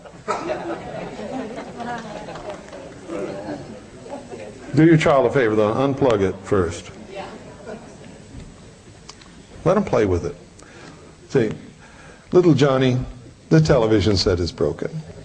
Here's a hammer and a screwdriver. Would you please go fix it for Daddy?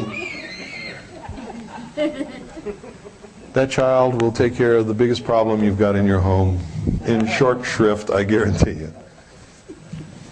And at first it'll seem a little strange. But after you actually get used to talking to each other, you're going to find a miracle is going to take place. You're going to become a family again. You're going to know each other. You're going to do things with each other. You're going to care about each other. You're going to talk about your problems. You're actually going to invite the neighbors over. And if they can break away from their TV set, they might even come. And if they come and find that there's no TV set in your living room, they'll be forced to talk to you. And you'll find another miracle will occur. You'll become friends. Now that's really weird, isn't it?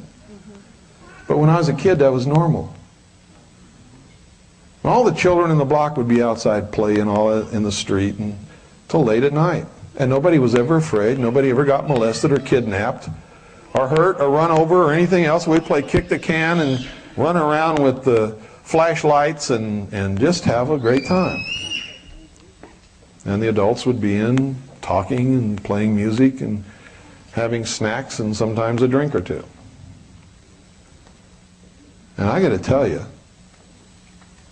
I remember it as a really great time. What I see now is not great. Nobody knows anybody. And as soon as people come home, they plant themselves in front of the TV set, and they don't leave that TV set until they go to bed. And nobody talks to anybody. And everybody's afraid of everybody else, because that's all you see on TV is everybody killing everybody else. Right? It is absolutely true that what children and people, adults, see on TV will make inroads into their lives. It will desensitize you to accept things that you never would have accepted before because you are bombarded with it on television 24 hours a day, and so it becomes a normal part of your life. And so when it happens in your neighborhood, it doesn't bother you. And that's one of the main purposes of all of this. We got to pause for about 30 seconds while they change the tape.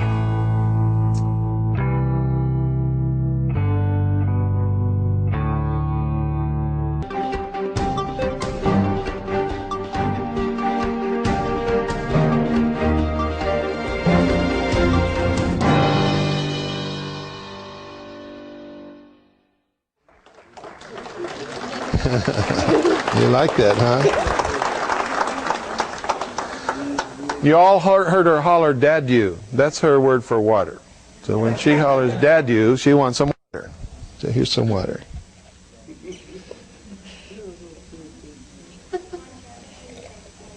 Want some more?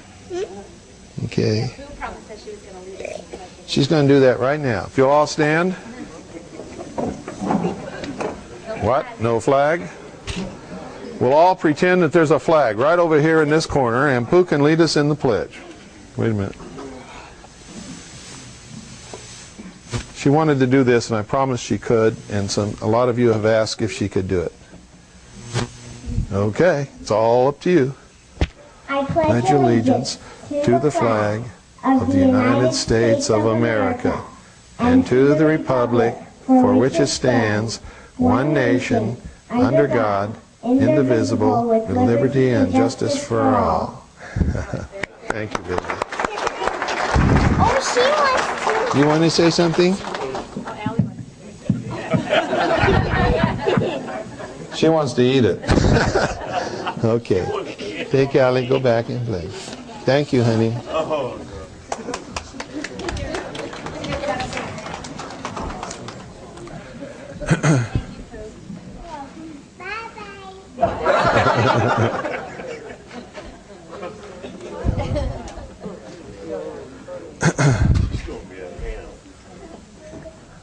Bye, Allie. The children are the future of this world. They're the future of this nation. They are all that is important. We've all had our chance. We've screwed up our lives. We've screwed up the country. We've screwed up the world. Let's teach our children the right things and give them the opportunity to do the things that we should have done a long time ago. And let's do all we can in the meantime to make sure that they can have a free future with all the opportunity and benefits that we screwed up. And the truth is that we really screwed it up. And if we're not careful, we're going to leave them to be slaves in a socialist world that they're not going to be happy in. But they won't know that they're not happy because they will be brainwashed and taught that that's the way it's supposed to be and there isn't anything else. And the record of freedom will just be simply removed from history. Will be taken out and thrown away. And we don't want that.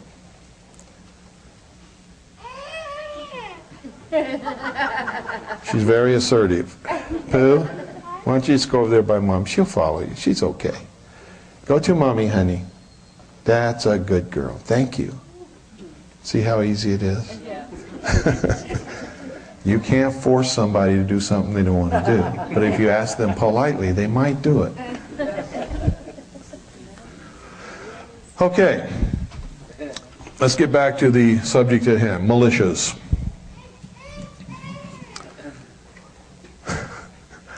Militias are absolutely necessary to a free people. The Founding Fathers knew this. They couldn't ignore it even if they wanted to because the people knew it. Who was it that stopped the Redcoats when they went to seize the arms at Lexington? The militia. How were they described by the British commander?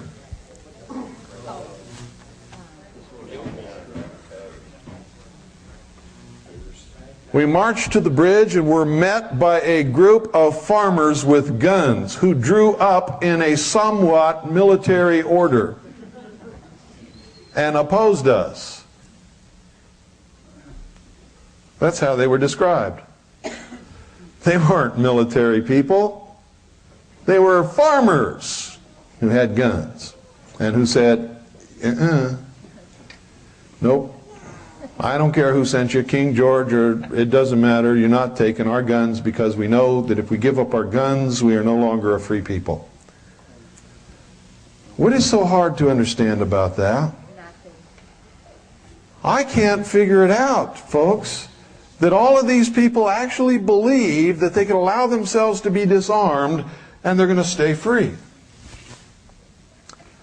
They can fall for all these scams and phony statistics and everything that are lies about guns and how many children are killed with guns and how many guns are used in, and it's always automatic weapons, and there never are. They never are automatic weapons, but they are in the press. How many of you own guns? Good for you. I personally believe that it's the duty of every American to own guns. The duty. See, I take it beyond right. I say it's a duty to maintain freedom. We must own guns. Therefore, it's a duty. If you don't own guns, you're not fulfilling your duty. You're letting yourself and your community down. In the face of all the propaganda and opposition and everything else, you must own guns. You must. It is a duty. You must learn how to use them, take care of them. You must teach your children how to be safe around them, how to use them, how to take care of them, when to touch them, when not to touch them. Make sure that they know. Like I teach my family, you don't ever point a gun at anyone unless you intend to kill them. And if you intend to kill them, do it. Don't hesitate, because if you do, they'll kill you. It's that simple. Don't ever pick up a gun unless you intend to use it. If you use it in a safe, secure manner, like I taught you.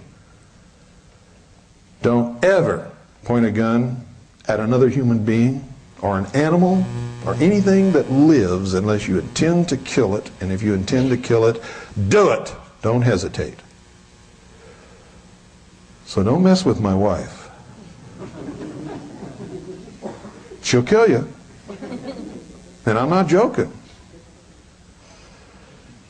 When we were broadcasting from Waco, Texas, we went to the little place on the hill where you could see the Branch Davidian church down there burning. And they had all these hawkers there with the Jesus Lives with a picture of David Koresh. And welcome to our Texas barbecue with a picture of the church burning. BATF bought a lot of those. And I was taking pictures of these two BATF guys buying these t-shirts. And one of them saw me. And he turned around, he walked toward me real fast, and he pulled his weapon halfway out of his holster, and he came over to me and he said, "Give me that camera." And I said, "No." He said, "Give me the camera or I'll be forced to take it." I said, "No. I'm protected by the first article in amendment. I'm a member of the press." And I showed him my press credentials. And I said, "Even if I wasn't, you wouldn't get my camera. You have no right to take my camera." He said, "Well, then give me the film." I said, "I'm not going to give you the film either." And by that time, everybody's looking, and some people are starting to come over. And I turned around, and there was Annie standing there with her hand in her purse. And if he'd have touched me, she would have blown him right off the face of this earth so quick you wouldn't even believe it. And that scared the hell out of me.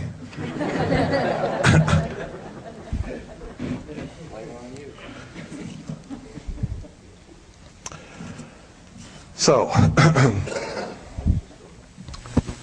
we have to have militia, and militia is everybody who's capable of functioning in some capacity as a militiaman. And that includes, in my estimation, men and women, although the law only specifies men, and has always only specified men. We have traditionally in this country allowed women to serve in any capacity that they wish to volunteer to serve in, including serving as crew members of weapons. One famous incident in the Civil War. A woman whose husband was an artilleryman. She was pregnant, almost ready to give birth. He was killed at one of the battles in the Civil War. She immediately rushed up, grabbed the swab that he used to clean the cannon, or to swab the cannon with water after it had been fired, and took his place. I met Linda Thompson in Waco, Texas. While I was covering the event by broadcasting from Waco, Texas, she was trying to muster a militia to stop what we all knew was going to happen. I saw her in a parking lot holding an AR-15 above her head, dressed in fatigues, trying to muster a militia. She got about 20 guys together, started marching down toward the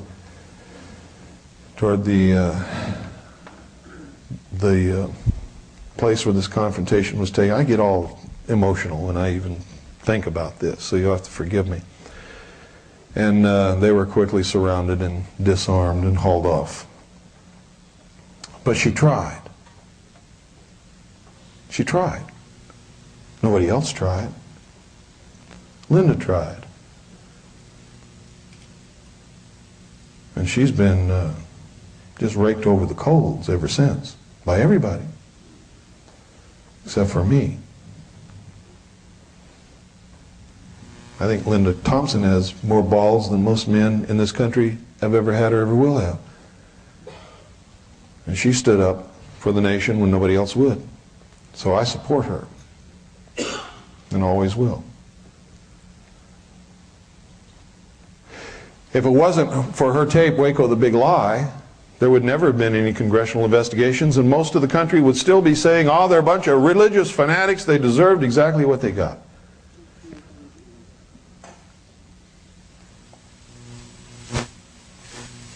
So in my estimation, anybody that talks bad about Linda Thompson is a very bad person.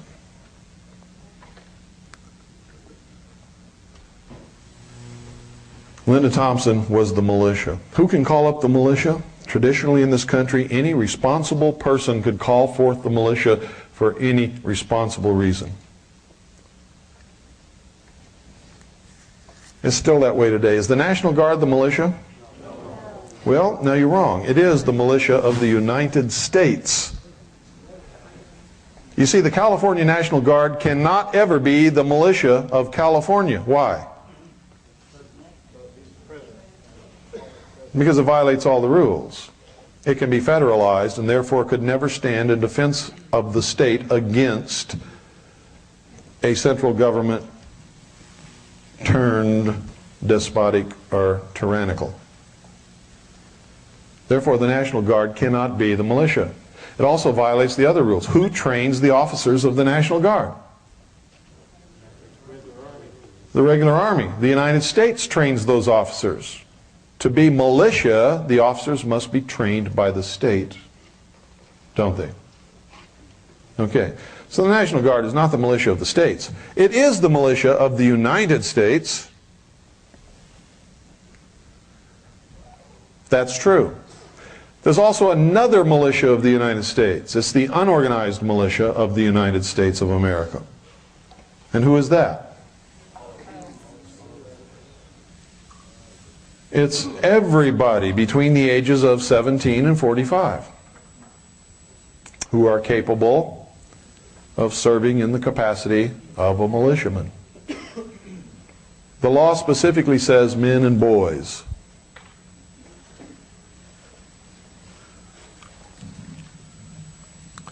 Who cannot be in the unorganized militia of the United States of America? The Vice President, the President, any elected officer cannot be a member. National Guard cannot be a member. Any member of the military forces of the United States of America cannot be a member of the militia. Why?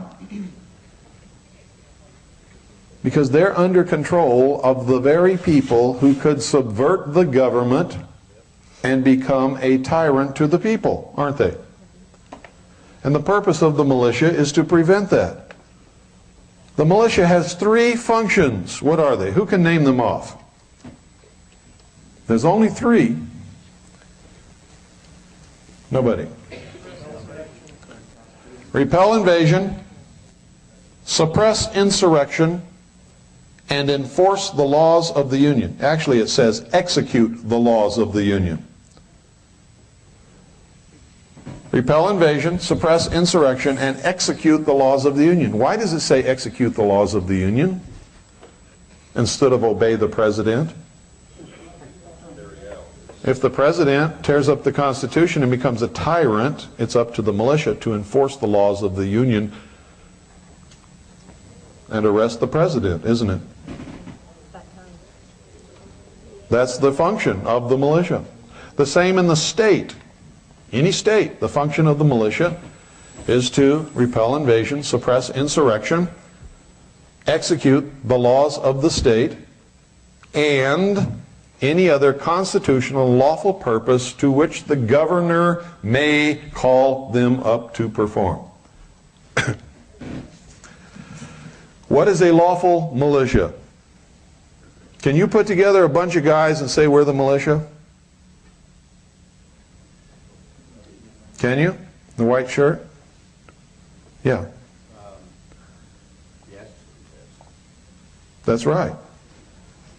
But do you have to say they're the militia? They're already the militia. You are the militia. You don't even have to get together. You're the militia.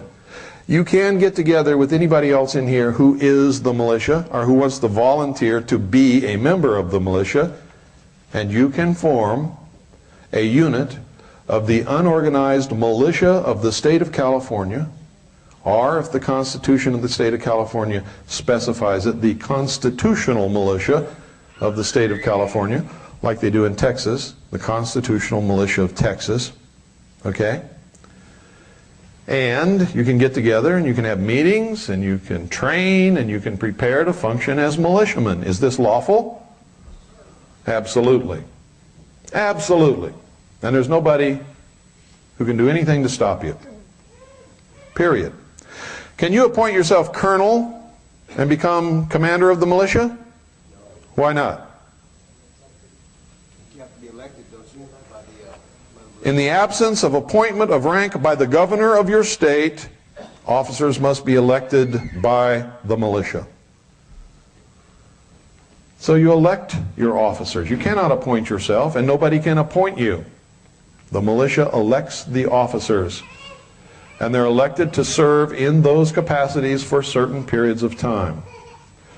Now, if in your capacity as elected officer in the militia, whatever your rank may be, during a lawful, organized training exercise, you give an order which somebody disobeys, can they be punished?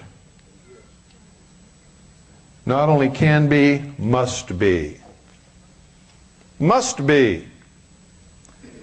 If you don't, what do you have? You have anarchy. You don't have a militia. And the first time you go into battle, you're going to have people doing what they want to do instead of what they have to do to win that battle. Don't you? So it's not can, but must be. Must be in every instance.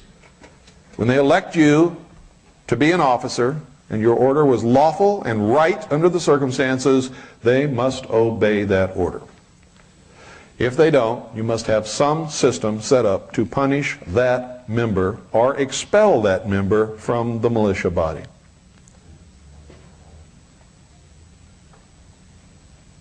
What body of rules governs the militia? Uniform Code of Military Justice. And every lawfully formed militia must have a copy of the Uniform Code of Military Justice.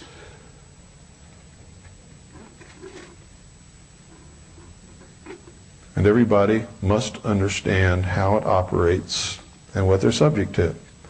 Must militia members be under oath? Must they be under oath? Absolutely. If they cannot take an oath of loyalty to the Constitution of the United States of America and of their state, how can you trust them? How can you trust them? The answer is you cannot. Can you substitute an affirmation for an oath? Yes, you can. An affirmation is as legally binding as an oath. It's the truth. If somebody says, I can't take an oath on religious grounds, can you accept them? Huh? You can take them if they agree to take an affirmation. If they refuse to take the affirmation on religious grounds, can you accept them? No! The militia is not a religious organization. It's a military organization. And you must be able to trust the members of the militia. And if they cannot be under oath or affirmation, you cannot trust them. You cannot accept them. You cannot have them in your organization. Period. Cut and dried, no. Cannot.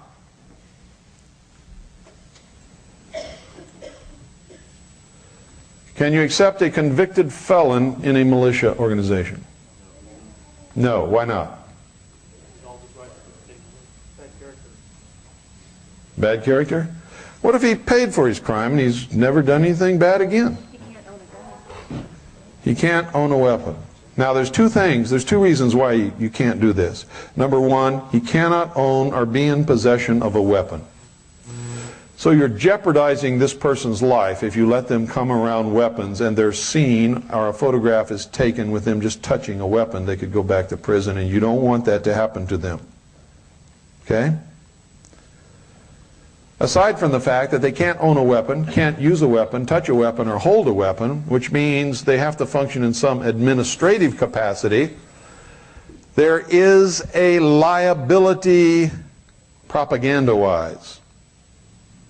If the press finds out you have convicted felons in your militia, what are they going to do to you? They're going to rake you over the coals, and you don't need that.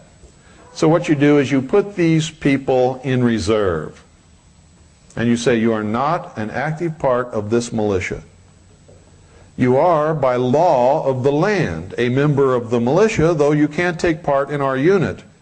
If war breaks out, you come running and we'll give you a gun, because then it won't matter whether you have a gun or not. Right? That's how you treat those people. Don't make them feel bad because they committed a crime or did something wrong in their life and paid the price for it. Because I can assure you, everybody in this room has done something wrong at some point in their life. Most of us have determined we're not going to do it again. They got caught. We didn't.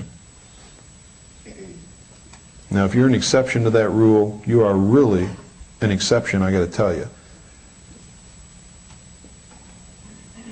Because everybody is human, and everybody sometime during their life does something wrong. Usually when you're younger and crazier and wilder and stupider. And if you're lucky, you get away with it. Some people aren't so lucky. So let's not be hard on those people. And some of them are really good people and really have turned their lives around. They really do want to participate and help. And it hurts to say no to them, but you have to. What kind of exercises can you do with the militia?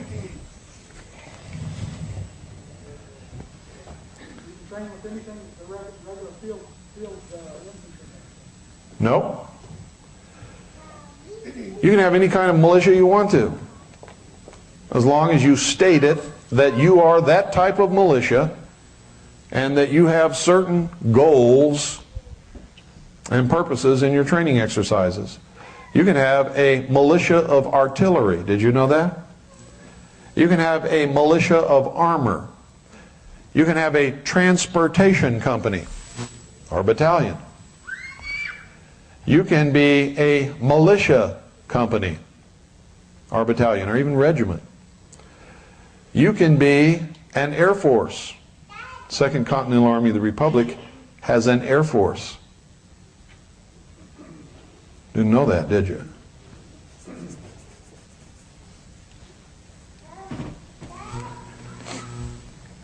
We also have jet fighters. Didn't know that either, did you? But I won't tell you where or who flies them. I will tell you that we have them. How about an A-10? No, we don't have an A-10.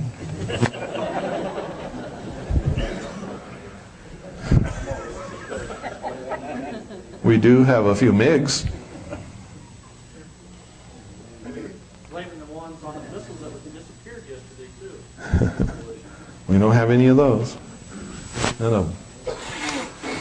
You can have any kind of militia that you want, as long as it is for a legitimate military purpose, and that it's spelled. You can't change yourself from infantry to armor to artillery every 3 weeks.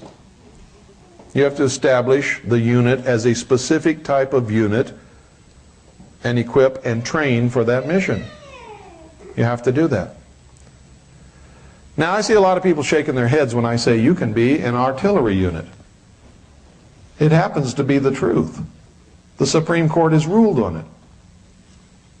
Anybody know the case? The case was where a guy was arrested for having a shotgun, parading around in public with it, and he took it all the way to the Supreme Court, stating that he was legally authorized to own that gun, and that they couldn't take it away from him because he was in the militia. And the Supreme Court ruled that a shotgun was not a weapon of the militia, and that he was authorized to have, possess, use, and train with any weapon that is a proper weapon for a militia, including artillery for an artillery unit, armor for an armor unit, rifles for a infantry unit, etc. Didn't know that, did you? You got to read the law, folks. You got to study the law. The militia is iron-bound in this country. Do you really believe in your wildest dreams there would be any militia in this country if it was illegal? They would have come after us a long, long time ago, not just vilify us in the press. That's to try to discredit us in the eyes of the sheeple for the day when the fighting starts, so that we won't have any popular support. That's really what that's all about. You see, because if the militia was unlawful, unconstitutional, and we were doing something wrong, they would have come after us a long time ago. And you're right. The war would have started then.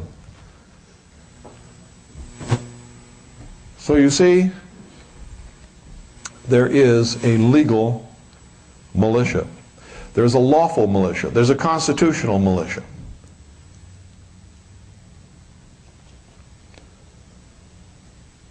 Most of the militias that you see in the public eye are not legitimate, lawful militias. Is a militia that says only Christians can belong to this militia, and we're going to call ourselves the 4th Missouri Volunteer Christian Militia. Is that a militia?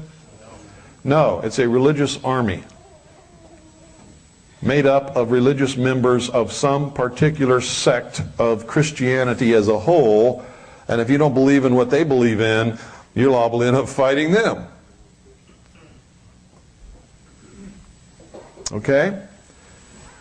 A militia is a military organization, not a religious organization, and don't ever get the two confused. You can't go to a militia meeting and turn it into a prayer meeting.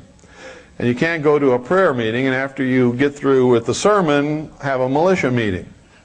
Cannot do it. You can go to a militia meeting and you can have a chaplain and you can ask the chaplain to say a prayer, and that's okay. But if you have one Jewish guy that doesn't like that and he wants to say a Jewish prayer, you better let him. You better let him, or you're not a militia. Understand that. Militia is to protect our freedom so that we can worship at the altar of our choice. It is not to dictate to us which religion or altar we're to worship at, or to say who can be a member of the militia based upon what their religious preference is. And anytime we get away from that, we are destroying freedom for all of us. Understand this, and understand it clearly. If I take away your freedom, I have taken away the freedom of everyone in this room. Everyone. And everyone who allows me to do it is complicit in that treason. Take away the rights of one, you have taken away the rights of all. The instant that it's done. And anyone who condones it or allows it is complicit in the treason. And it is treason in this country. Now we must have militias. If you don't belong to a militia, you need to join one. If you don't know where a militia is that you can join, form one. Advertise. You cannot do it in secret, you must do it in public. You do not have to have all of your activities publicly known, but you must be public. You must never talk to the press under any circumstances whatsoever, period, except when authorized by the commanding officer, to issue a statement that has been pre-prepared to be delivered by the officer who has been appointed to be the public affairs officer, and he is to make no statement, answer no questions, only read what he has been given to read, and then shut his stupid mouth. Now, you've seen a lot of people across this country pretend to be militia. I've only seen one that was legitimate, and that was Norman Olson. He was the legitimate commander of the militia of Michigan. He was not a good choice, even though he meant well. He was a preacher of a church who got religion and militia and all kinds of things confused. He didn't understand the law. Whenever he confronted the press, he said all the wrong things instead of what he should have said. And so he caused the militia of Montana a lot of embarrassment, and by association, all of the militias in the country. But Norm Olson is a good man, and he meant well, and he should not be castigated or thrown out or vilified or anything. He was trying to do his best. The militia of Montana is a joke. Always has been.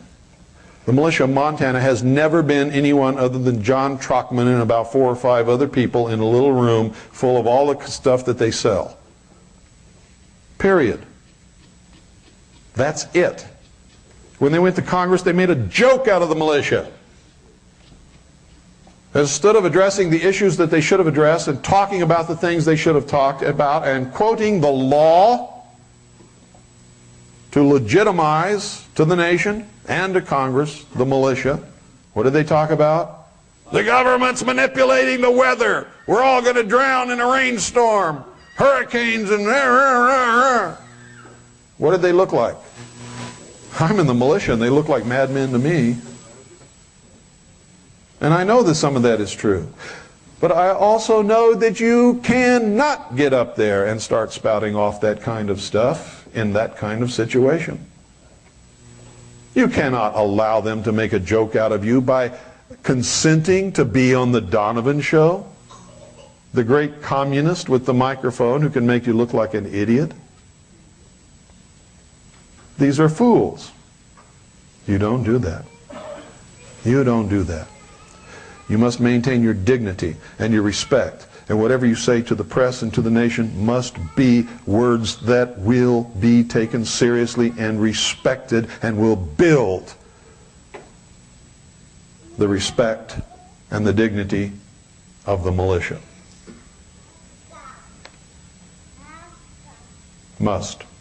See, they're just waiting for the fools to come along to make jokes out of them. The only other legitimate person who ever spoke for the militia during any of this time on any public media was Linda Thompson, who is, by the way, the Judge Advocate General for the unorganized militia of the United States of America, not self-appointed.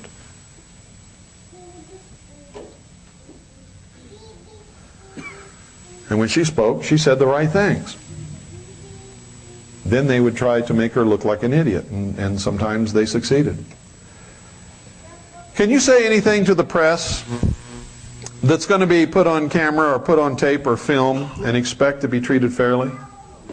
No. What are they going to do with it? They're going to edit it. They're going to take 1 or 2 words out of context. They're going to make you look like a raving, blithering idiot. And you don't have to be in the militia for them to do that to you. They'll do that to you anyway. So what's the rule? Don't talk to the press. Don't let them put you on camera. And I'll go one step further. If they insist upon sticking that camera in your face, you stick your fist through their lens. You might get a few cuts, but by God, that delivers a pretty powerful message. Get out of my face. No, I'm not going to talk to you. Get your camera out of here. And they are the biggest liars, biggest lawbreakers you ever saw. They'll barge right in your front door. unlawfully. They don't have any right to barge in your house, do they? They'll do it. Right after the bombing in Oklahoma City, I must have been called by well over 500 different reporters, TV stations, communist news networks, ABC, NBC, CBS, Donovan, everybody in the world called me. And I had 3 words for all of them.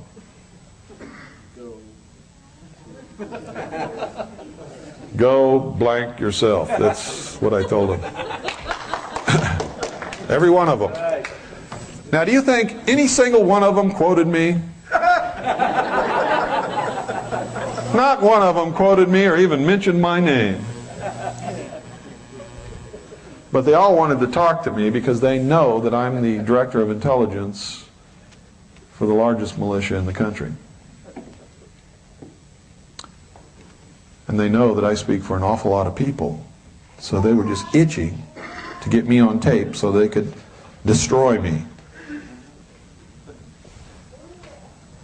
So the lesson from that is when you do talk to the press, tell them something they will not quote. Yes, sir. In this area, besides preparing yourself for rights and stuff like that, when the bomb in Oklahoma, they took corn key off the air real quick. And what's the deal with corn key? Is he legit? Mark corn key?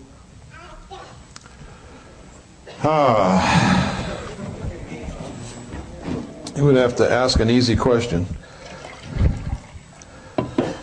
I first learned about Mark Cornkey in 1989.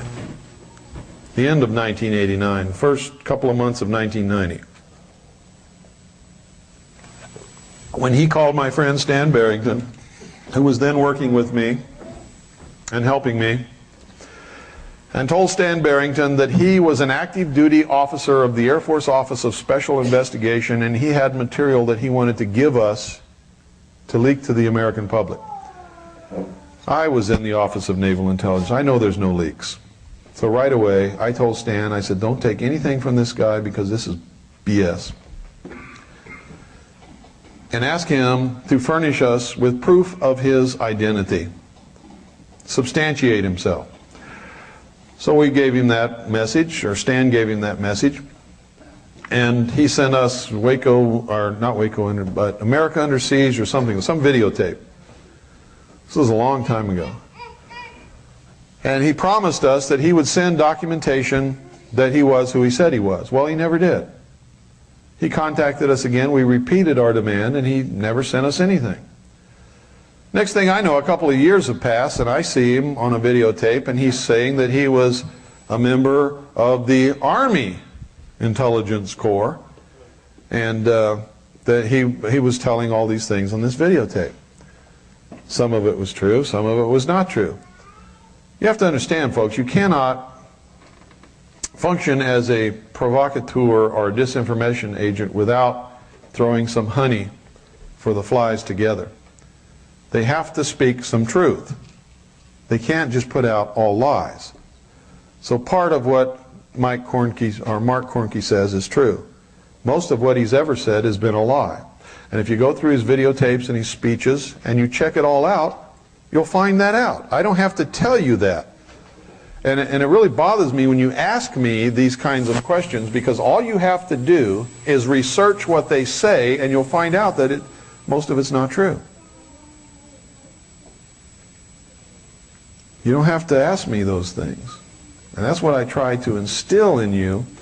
If you do this religiously, investigate what people say, you will soon find out what is truth and what is not true and who's speaking it and who's not.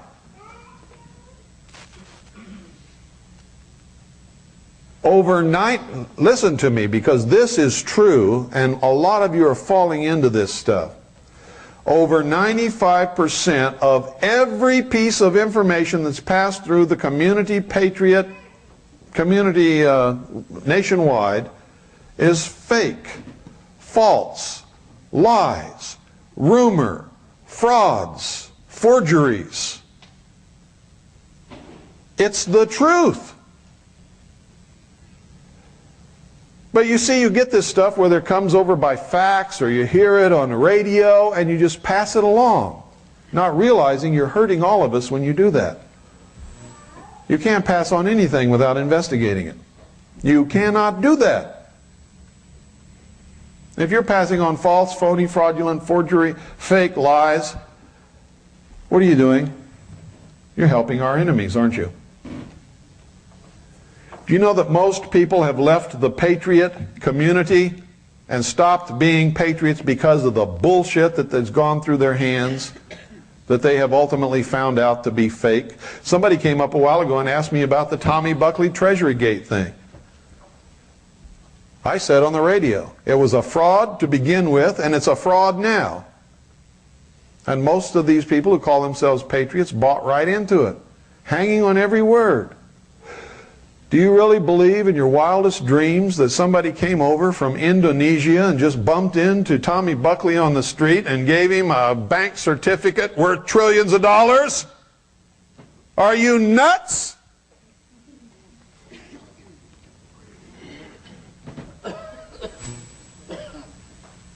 And he's going to cash this thing, and in the meantime he's collecting all this support money and selling all this information and everything. Come on, people, wake up. It doesn't even pass the common sense test. My grandmother would have grabbed him by the ear and kicked him out of the house the minute he opened his mouth. How can people buy into this stuff? How? How can you fall for it? I don't understand it. And there's thousands of other ones. When I say keep your eye on the sparrow, I mean it. Don't get off of these cul-de-sacs chasing will-o'-the-wisps and ghosts and phony gold certificates and thinking you're going to get rich. If you get rich, it'll be because you worked for it, you were doing the right thing, and God supported you. And that's the only way you're going to get rich. Not because some guy came from Indonesia, bumped into some other dude on the street and said, oh, you look like a nice guy, I'm going to give you all these trillions of dollars, all you got to do is collect it. Yep, see you later, send me a letter, let me know what happens. Bullshit. I mean, how far gone can people be?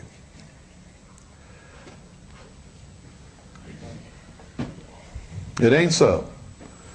Now let me say this, that 95% of everything that passes through your hands, if you're in the patriot community, is bullshit, false, fake, phony, fraud, forgery, lies.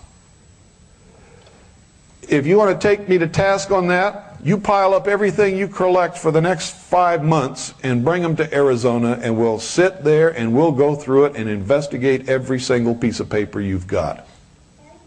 And if I'm not right, I'll eat the whole stack right in front of you. Because I've already done this many times. Yes, baby. Give her some water, Annie.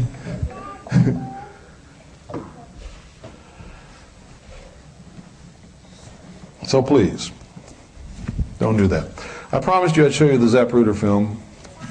How many of you have never seen the real Zapruder film in fantastic color from a first-generation copy?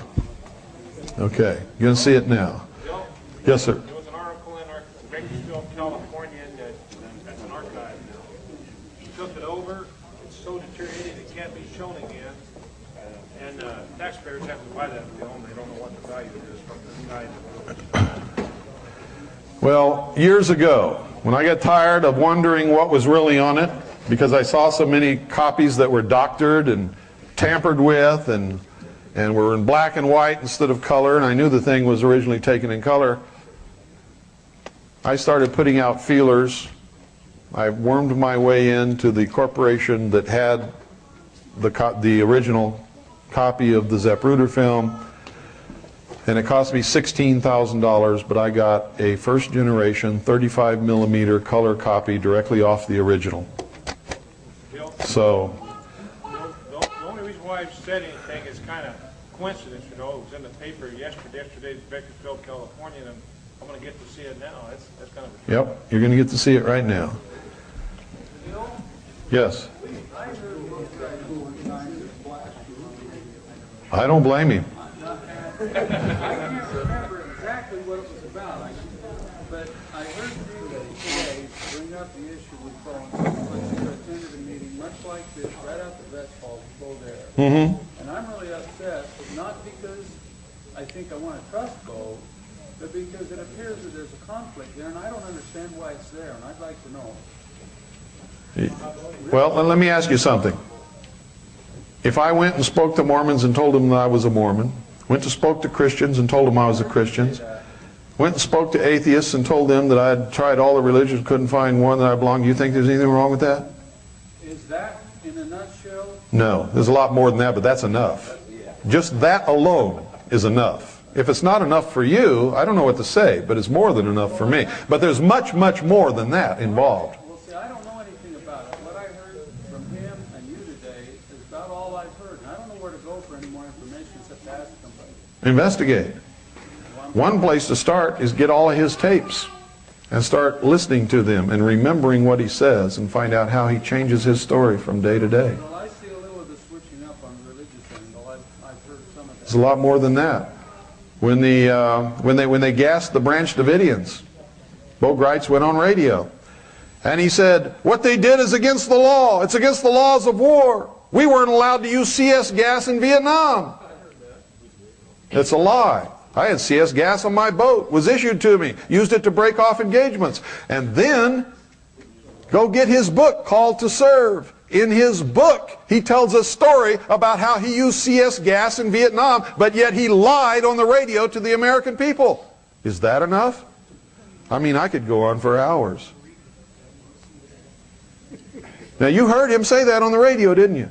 Go read his book. He also said a lot of things.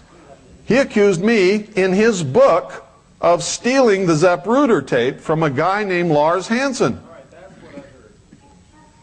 He accused me of doing that and making a profit on the Zapruder tape. I have the radio broadcast where me and Bo Gritz were both on the same radio show with Billy Goodman, and I have played this on my radio broadcast in his own voice. A caller asked, well, Mr. Cooper, if you have the Zapruder film, why won't you make it available to the public? And you know what I said right on the radio show, and it's right there on the tape.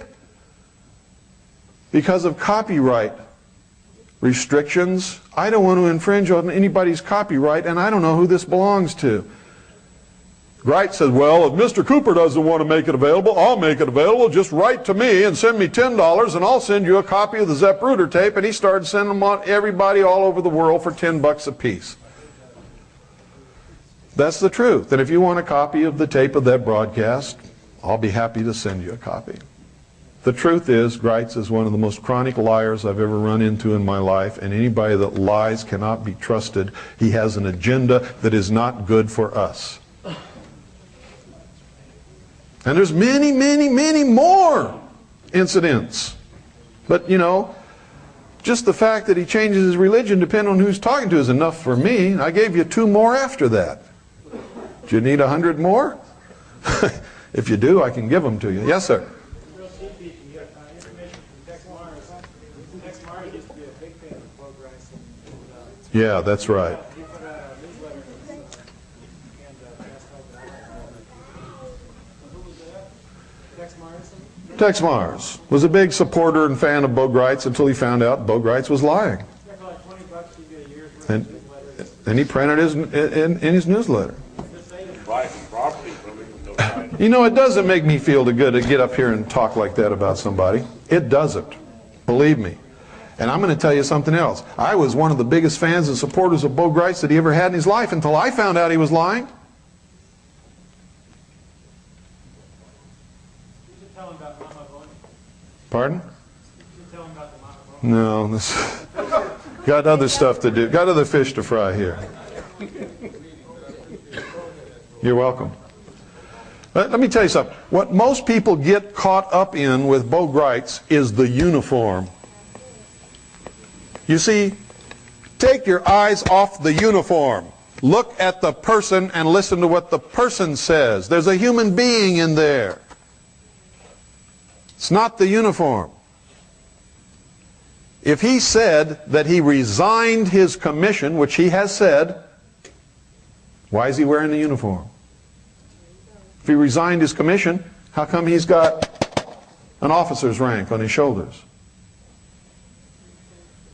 What's going on here?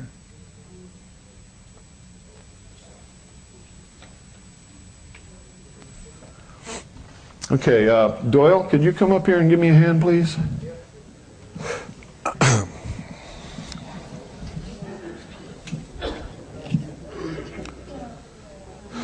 I need you all to get in a position where you can see this screen really well. And I don't know where that's going to be for you, so you have to determine that for yourself. Yeah, we are. That's what Doyle's coming up for. If you can help me move this table back there, I guess. And I don't know how to operate that thing, so I'm going to have to ask you to do that. And I will step down here and use my trusty little laser. How many seconds is this going to last? How many seconds? Just a few seconds. It's just a few seconds, that's right, but you're going to see it over and over again. I'm going to let you see this over and over and over again. Now we need to kill the lights up here so you can see the screen really good. And I don't know how you do that. There you go, that's good. Okay. Pardon? You want me to go forward or just let it go on its own? Just let it go. I don't remember how long this test pattern's on here, but don't take your eyes off the screen because it starts like quick. And it's only a few seconds long. The first is going to be at the normal speed, which you've never seen it at. For years, every time you've seen it on television or anywhere else, you've seen only portions of it, and you've seen it at a much greater speed than what really happened. So here what you're going to see is the actual real speed of the motorcade. This is the best that it ever gets, folks. There are no frames missing, nothing. Now if you miss something, don't worry about it because you're going to see it over again.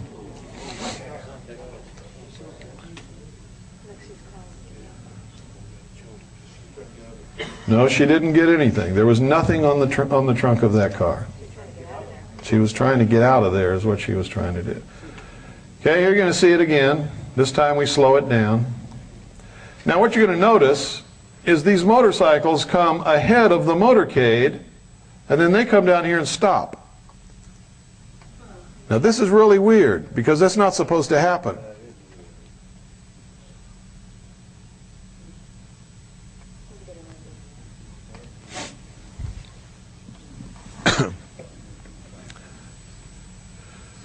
This was made on Kodachrome film with an 8mm camera, handheld by Abraham Zapruder. And the frames on those kinds of cameras, the shutter speed was about 1/30th of a second. So almost every frame is blurred.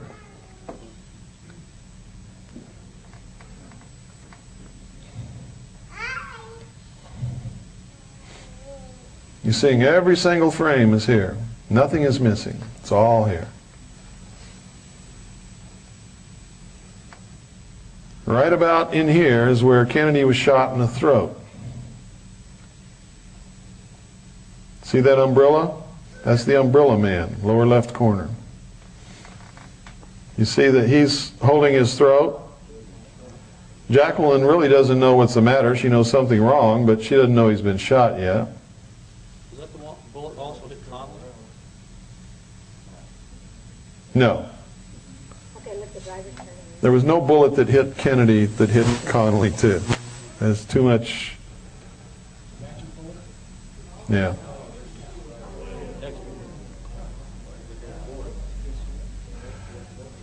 Now, if you'll notice here, look at this. Somebody has scraped the emulsion off the film on Kennedy's head so you cannot see the true nature of the wound. Jacqueline goes to get out of that car. There's nothing on the deck that isn't supposed to be there. There are radio antennas, there are handholds for the Secret Service, but there's nothing else. We've blown it up and examined it centimeter by centimeter. There's nothing. And she doesn't pick up anything. Notice that car blocking the underpass? It doesn't move until Kennedy's limousine almost runs into the back of it. That car belonged to the chief of police of Dallas Police Department. Is that where Dan Rather was? Dan Rather was, I forget where Dan Rather was, but he was there. By the bridge. Yeah, he was by the overpass. Pardon? He was on the knoll. I'm sorry, I can't hear you. Yes. This is even slower, so you can see it. What you're seeing is frame by frame. Now I'm going to point out to you how this film's been altered. Either to make us believe that the bullet that killed Kennedy was fired from the front seat of the car, or to hide the fact that it was fired from the front seat of the car. We don't know which. But I will tell you this, while I was attached to the Office of Naval Intelligence on Admiral Clary's briefing team, I saw top secret documents that said that President Kennedy was shot in the head. The headshot was administered by the driver of the limousine, whose name is William Greer. No, William Greer's dead. He's dead now, yes. Supposedly died of cancer.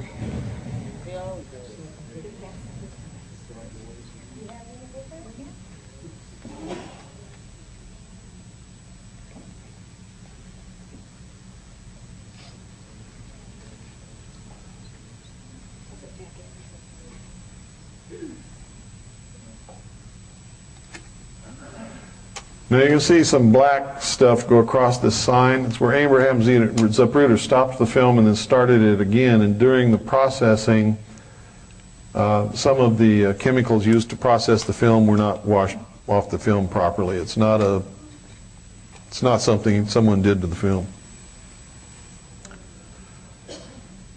You've probably seen the same thing on some of your home movies in 35mm film that you get back from the lab. You'll see the famous umbrella in the lower left of the picture as the right edge of the sign comes. That's what I was talking about there. And there's another one too. Those are processing glitches. This film was processed really quick after the assassination by a local lab in Dallas. It was given to Abraham Zapruder and then later was confiscated by the government, who took it to the National Photographic Lab in Washington, D.C., and that's where I believe all the alterations to the film were made. Nobody gives up stuff like this willingly to anybody. This is history. This is valuable. Nobody gives this kind of stuff up willingly. There's the umbrella right there. See it? Now, you can see Kennedy holding his neck. You can see Agent Kellerman, who is the passenger, watching Kennedy in the rearview mirror. See him? He's looking in the rearview mirror. The driver actually slows the car down almost to a complete stop against the normal training for Secret Service agents, who are supposed to immediately, once an ambush occurs on the president or any senior government official, is supposed to speed up and get the car out of what's called the kill zone and protect the lives of the occupants of the car, who are supposed to get down on the floor and stay there.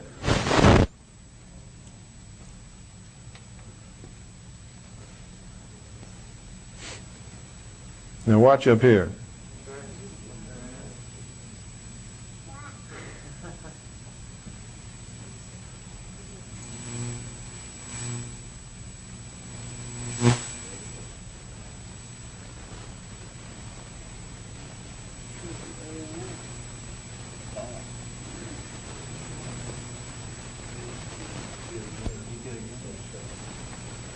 Now, when you blow this up and look at it closely, you'll see that the emulsion has been scraped off the film all up here in the front of this car.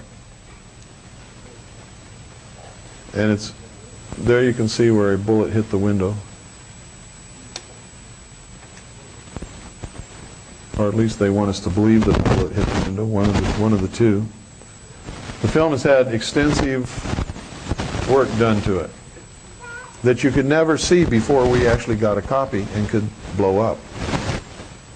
You can't digitize something like this and look at it. You have to have film. So that's why we got a 35 millimeter positive made directly off the 8 millimeter original. So what we have is as good as you can get. You can't get better than this from any source.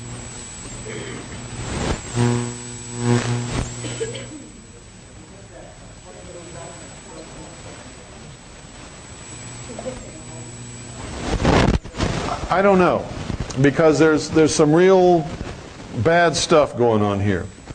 The wound to his throat wasn't very deep. It didn't go in very far at all. You could probably stick, 2 knuckles of this finger, and that was the extent of the throat wound. Didn't even go into his trachea or his esophagus. And the wound in the back was below the scapula, or the shoulder bones, and you couldn't even stick 1 knuckle in there. It was only a ½ an inch deep.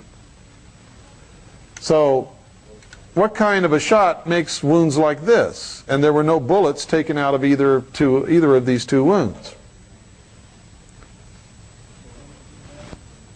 So the theory that the bullet hole in his back, the bullet entered his back, went up and did a Z thing, and then came out his throat and went and hit Connolly and went through his wrist and his leg and then, all over the place. It's total baloney. The wound in Kennedy's back was only a ½ an inch deep. The wound in his throat was only about maybe 1.5 inches deep. It did not go anywhere. No, the first 2 would not have killed him, no. They were not even life-threatening. Painful, maybe, yes. It was the head wound that killed Kennedy. And whatever hit him in the head literally blew his head into pieces. I think Jacqueline seen the driver do it, and that's why she was trying to get out of the back of the car. I think she believed her husband was shot by somebody in that car. And to tell you the truth, I believe that also. I believe that he was shot in the head by someone in that car, and that she was trying to get out of that car. And they never established who really did it. No. And why?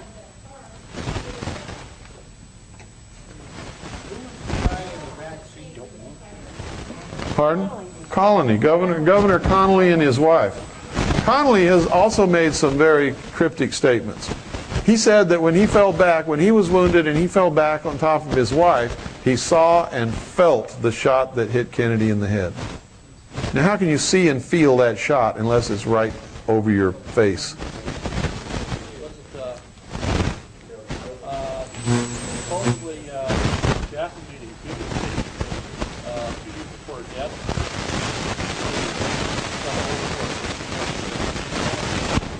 That's supposed to be. I don't believe that.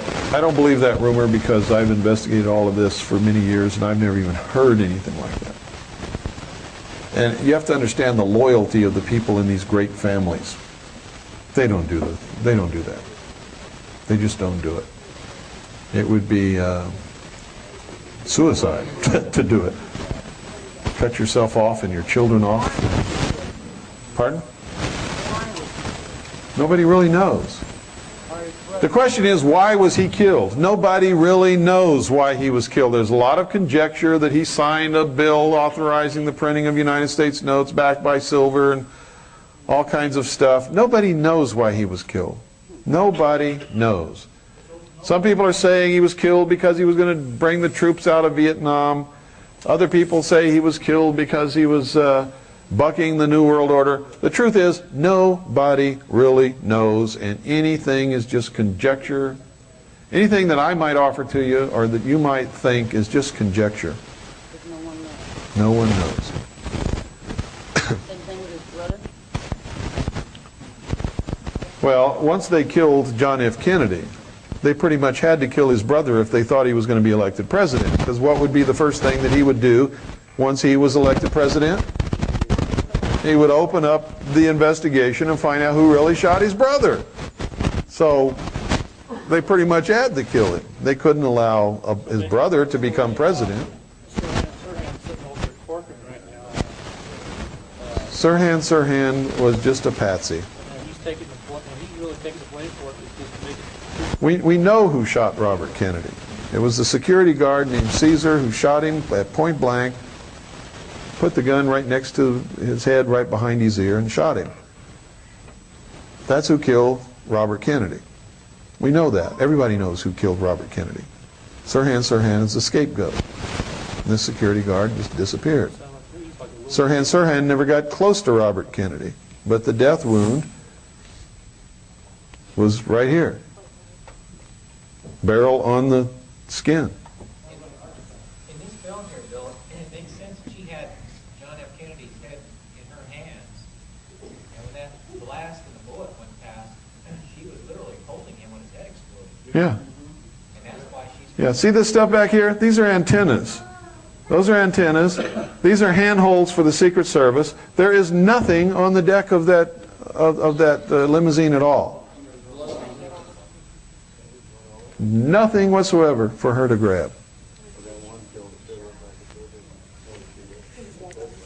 There is blood. There's blood all over everything.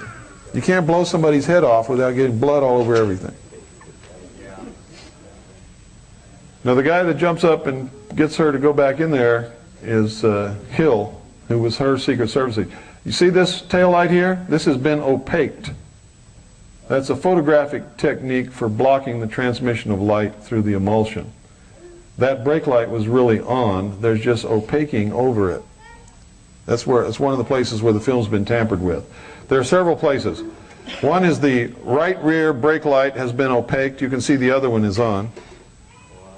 The wounds on Kennedy's head after he's shot, the emulsion was scraped off the film, and there's emulsion scraped off the film all over the front seat of the car where these two guys, Agent Kellerman and Greer, are doing things. The emulsion's just been scraped off.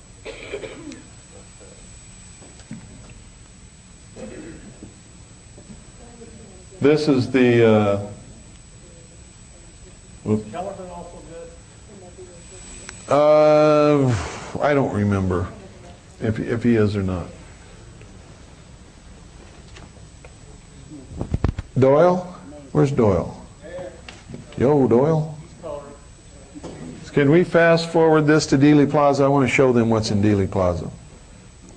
Is there some significance to that umbrella that you kept mentioning? We believe there is, but we don't really know, and nobody can prove it. You see, as soon as Kennedy was shot in the throat, the umbrella opened.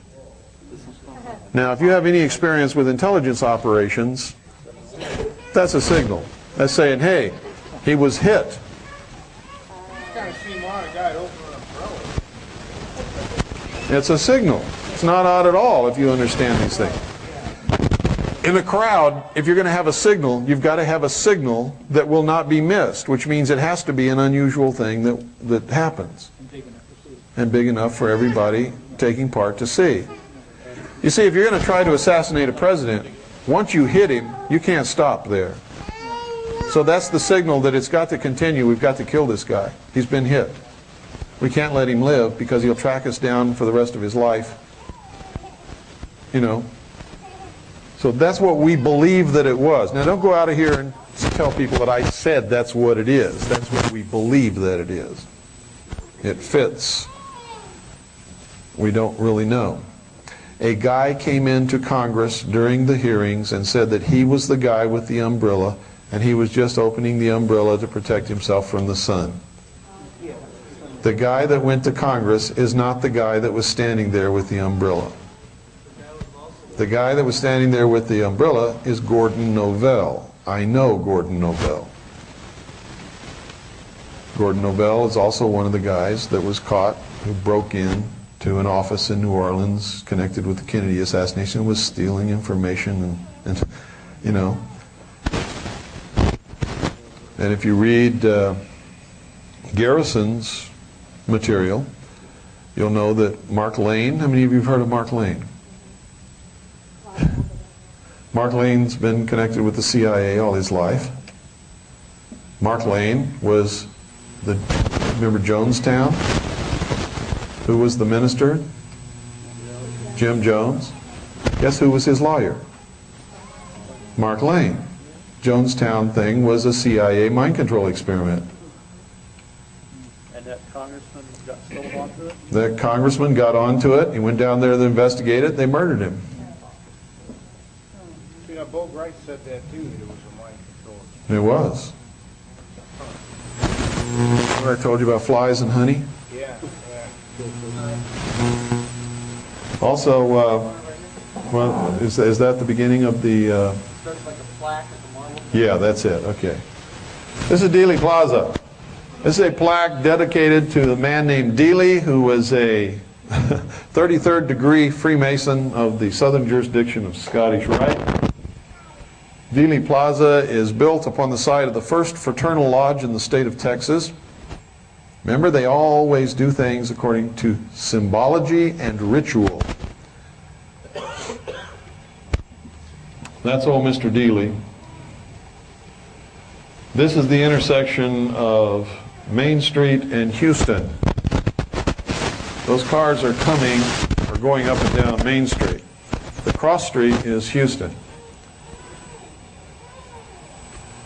Now, the quickest and most economical way for Kennedy to get to his next speaking engagement would have been to go straight down Main Street. He didn't. Came to this corner, made a right turn. Went to the next corner, made a left turn on Elm Street. What's significant about Elm Street?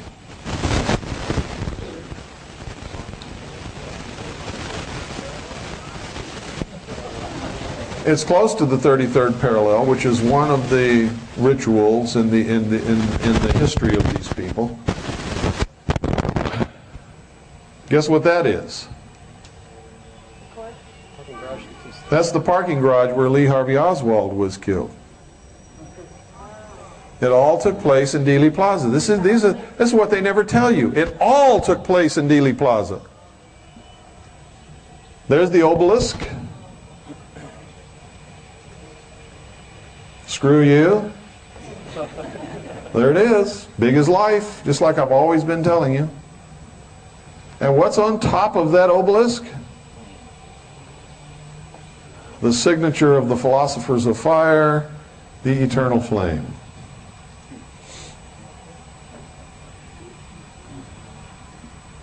How about that? If you count the blocks in the obelisk, there's 14. What's the significance of 14? It's the number of pieces into which Osiris's body was chopped and scattered about the country before Isis went and tracked it down and through this mystical intercourse became pregnant with the child Horus. A lot of you are scratching your heads and looking up at the ceiling. What the hell is he talking about now? It's all significant, folks. Osiris represents the sun.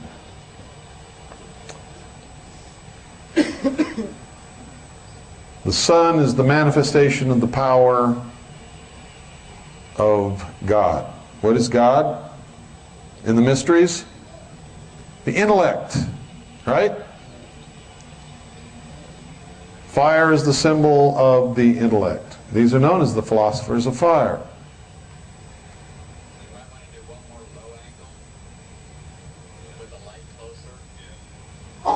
Osiris is the representation of the doctrine. Isis, see, First Fraternal Lodge. Isis is the representation of the church. Isis is the feminine. Osiris is the masculine. The sun being the masculine. The moon being the feminine, reflecting the pure light of her master. Doesn't the church reflect the doctrine? And through this mystical union of the church and the doctrine is produced the child Horus, which is the full body of initiates of the secret fraternity of Illuminati. secret order.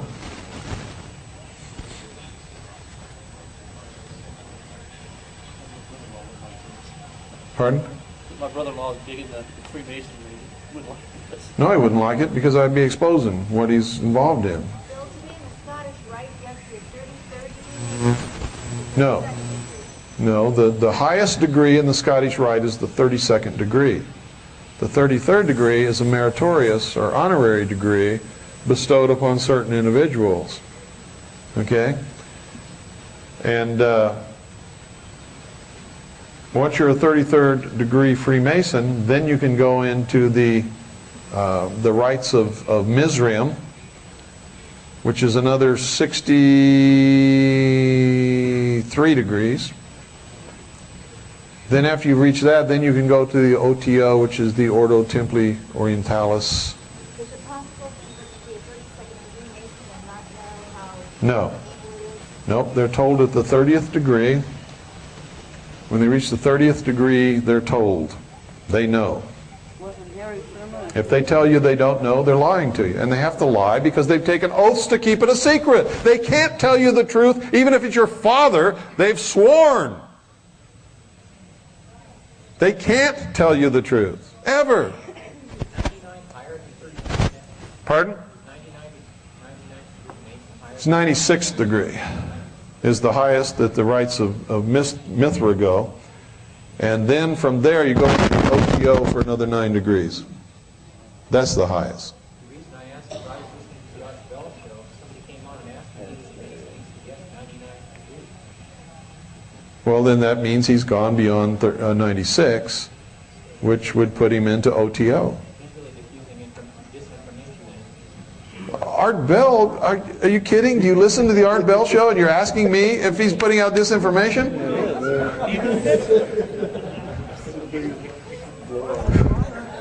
You guys mind if I say a little prayer? Please, Lord. Pardon? Shriners, you have to have attained the highest degree of the Scottish Rite of Freemasonry or the York Rite, which in the York Rite I think is the 13th degree, and in the Scottish Rite is the 32nd degree.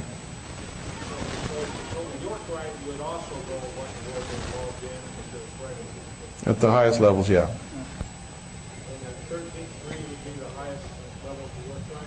I believe. I'd have to check to make sure. I don't remember the exact number of degrees in the York Rite, but it's much less than the Scottish Rite. Yeah.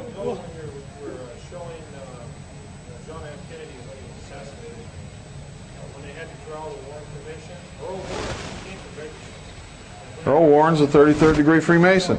Gerald Ford's 33rd degree Freemason. But Earl Warren, during the Warren Commission, he came from Bakersville. His father was murdered.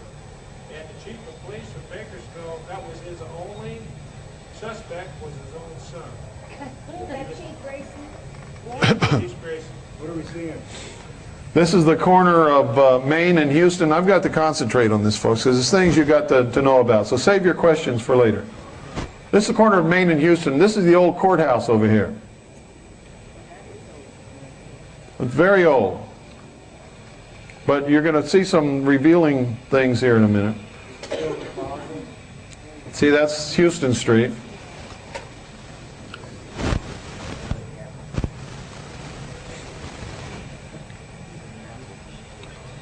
Here we go. Throughout history, these orders have been known as the Brotherhood of the Snake, the Brotherhood of the Dragon. There's the dragon. It's not a griffin, that's a dragon. That is the symbol, and you'll see this in ancient books and writings. This is the symbol of the Brotherhood of the Dragon. That's Scott Becker. He ran the Becker Satellite Network. We went to Dallas together to do this. God, I don't remember. Long time. 1992, I believe it was.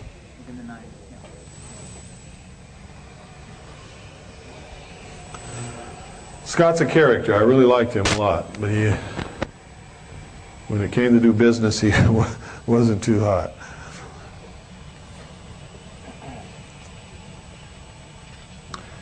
These are the sheeple who walk through Dealey Plaza every day and don't see a bleeding thing. Don't see any. Look at this. There's Osiris, the doctrine. There's Isis, the church, reflecting the pure light of her master. This reflection points directly to the 6th floor window. Also, it's on the 6th floor. Did you notice in the building the 6th floor window is the only square window in the building? Who is fond of claiming that when he raised his arm to the square?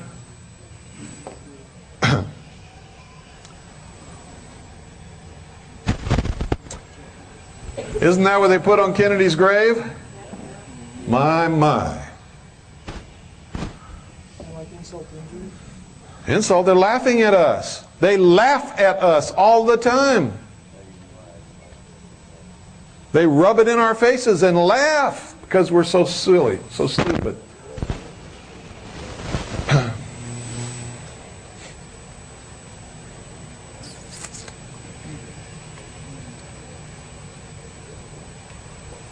Now what are these columns and pillars over here? And they're on the other side of the street likewise. They're the quarters of the round stone temple of the sun, just like at Stonehenge. Dealey Plaza is a temple of the sun for the mystery religion of Babylon. Kennedy was killed on Elm Street. Elm Street is where traditionally they have posted the notice. It is also a grove. The sacrifice was always committed in a grove up on a stone altar when the sun had reached its zenith. When Kennedy was shot, it wasn't 12 noon, but on that latitude, the sun was directly overhead. Don't believe me? Look at all the shadows in the Zapruder film. If you want to see a representation of what happened in Dealey Plaza, watch The Lion King. When the brother, Scar, takes the little cub, puts him on a rock under an elm tree in a valley at high noon, and then the hyenas start the stampede of the animals toward him. He was to be sacrificed upon that rock under the elm. Nightmare on Elm Street. They laugh at us all the time. It's hilarious. Now let me tell you something. They say that Kennedy was shot from the grassy knoll by an assassin with a high-powered rifle with a scope on it. How many of you are hunters? How many of you have used a rifle with a scope? How many? Okay. For Kennedy to have shot, for anyone to have shot Kennedy with a rifle with a scope on it from the grassy knoll, simply impossible. Why? Does anybody know why? Too close to the target. The hell do you need a scope for? By the time you found his head in the scope, he would have been gone. Every rifleman knows that. Scope is only for long distance shooting. From that grassy knoll, I stood there, and I'm going to tell you, from that grassy knoll to where Kennedy was shot in the head was about from here to the corner of that wall right there where the plant is.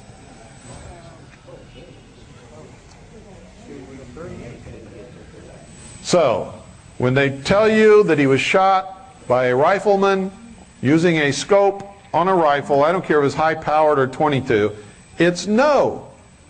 No, no, no. No professional assassin would ever have chosen that place to shoot his target moving from left to right directly in front of him at that close of a range under any circumstances.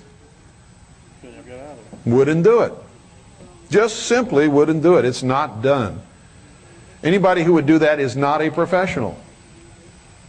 would never have been hired or contracted to do the job. Period. The best place to shoot a moving target from is where? Directly ahead, or directly behind, or in the vehicle up close. Which is the sure thing? In the vehicle up close.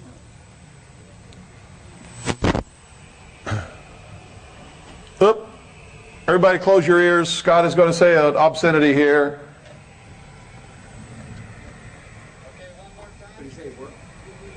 No. Shut up, Scott. I forgot about that. I just remembered it.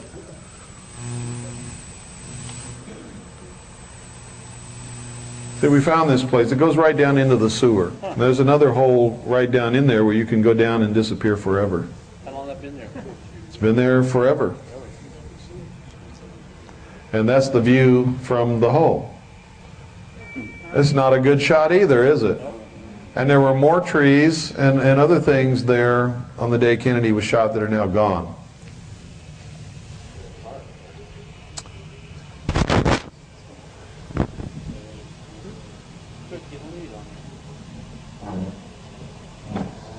No, you couldn't get any lead. And when the car presented itself, it would have been like abrupt, sudden. It's not a good shot either. And this is goes right down into the sewer. Just lift up that plate and wiggle down through that hole and you're gone.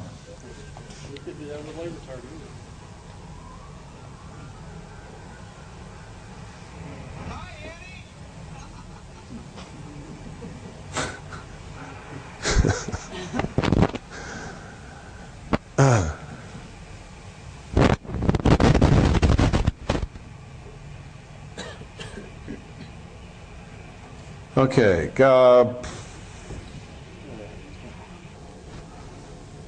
Doyle, can we take this one out and put the one in that has no sound?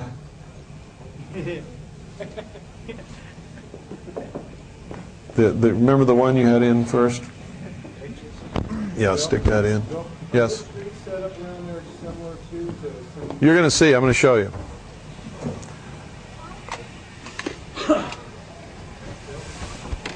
Yes.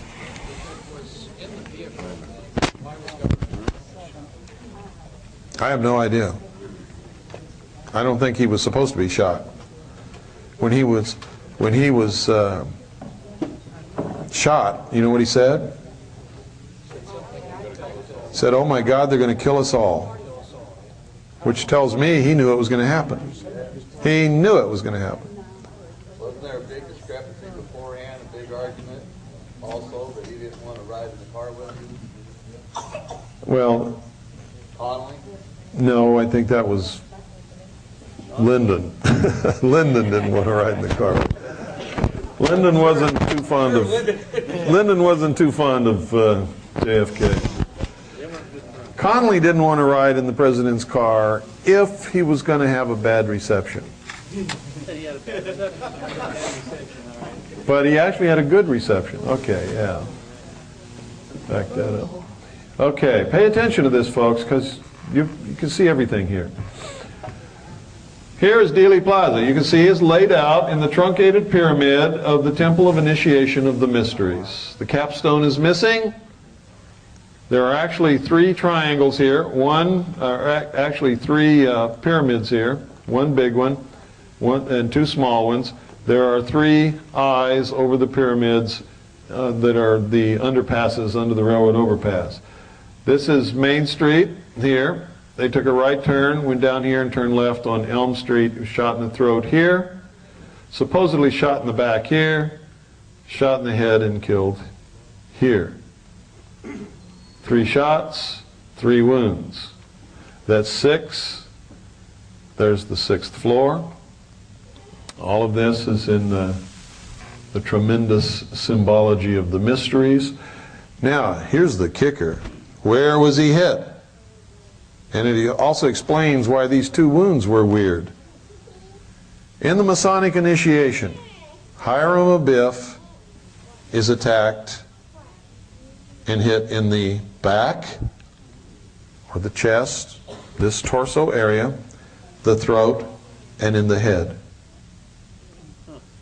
Exact same wounds suffered by Kennedy.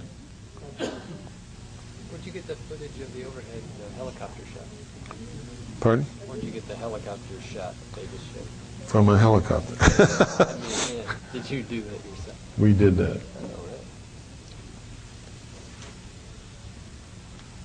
But can we back that up, Doyle? Where'd you go? Don't go away. I need you. I need you, Doyle. Isn't it nice to be needed? Yeah. I'm that color maybe. Need to back that up to that, what you call it?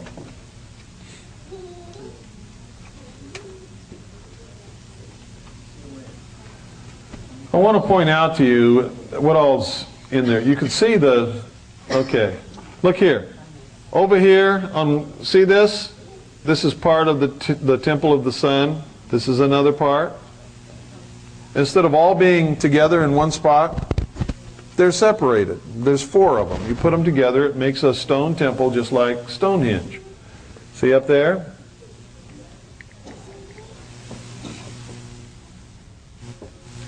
And anyway, that's what I want to show them. You can take that video out now and turn the lights back on.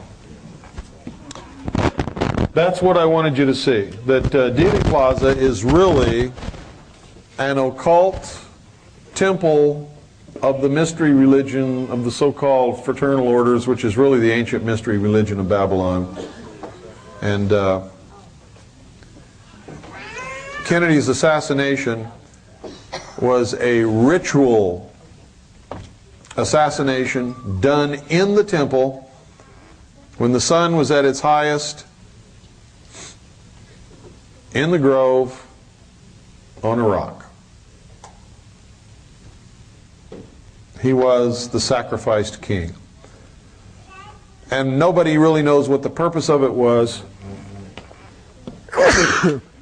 Excuse me. But the outcome was that it destroyed the political will of the nation.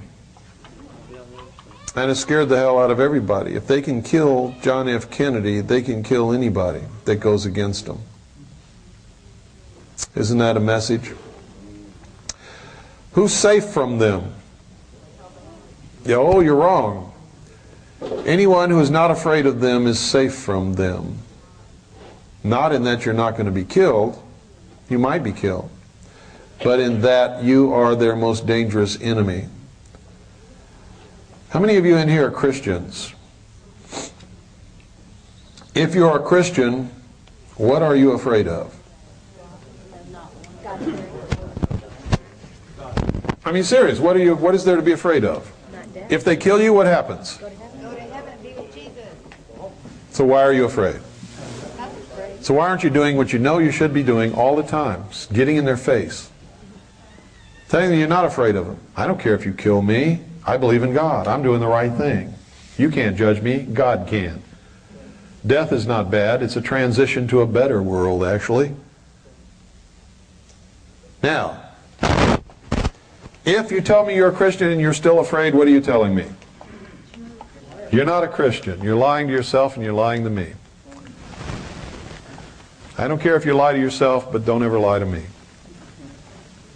Lie to yourself all you want to. Don't lie to me.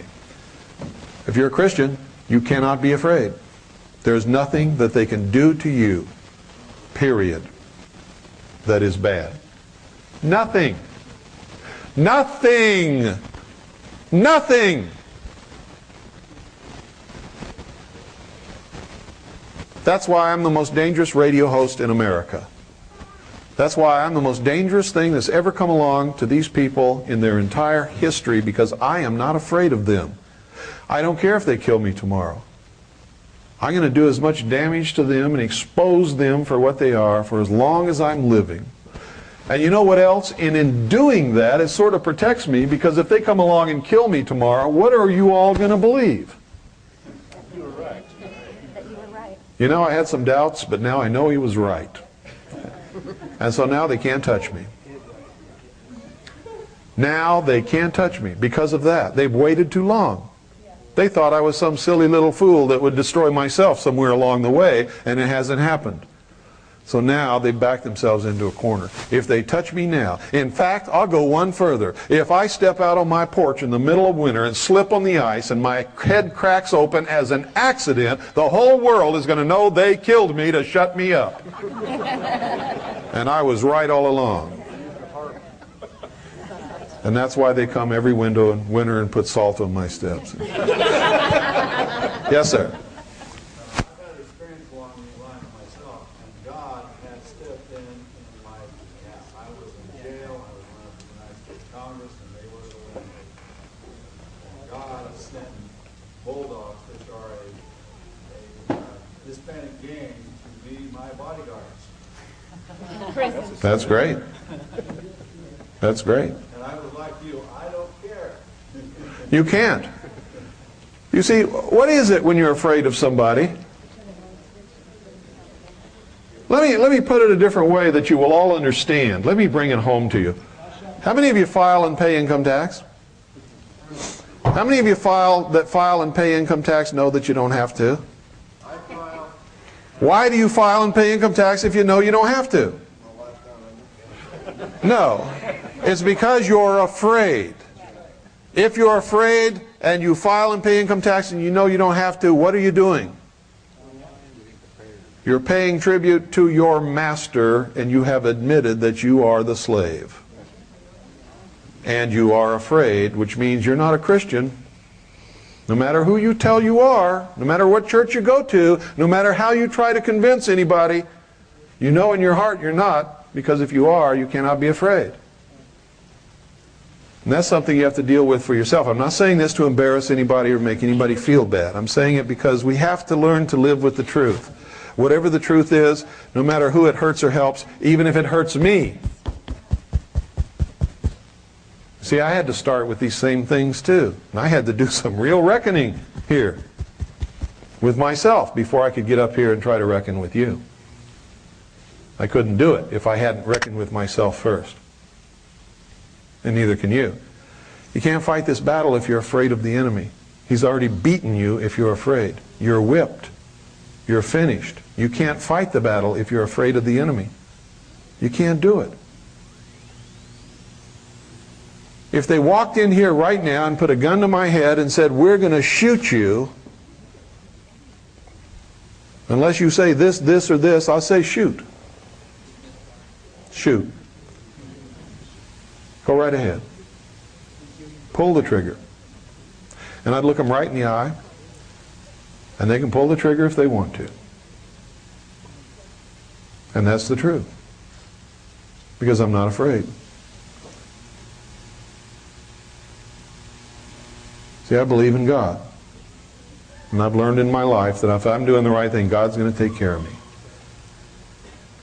And death is what? It's a transition.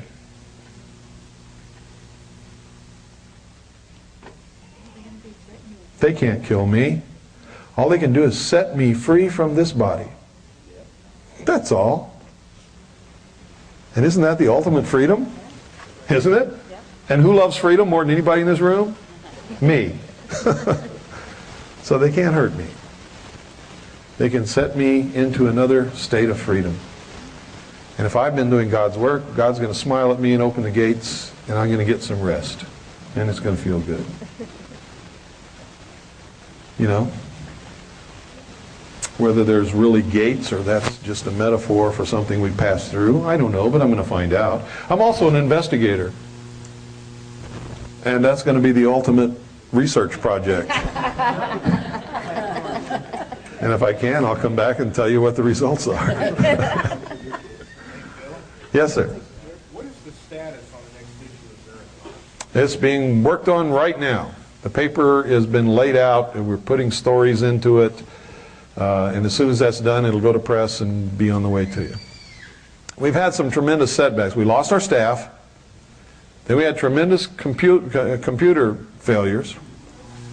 And what else happened? The new editor that we got, his wife just recently had a baby, and that stopped everything again.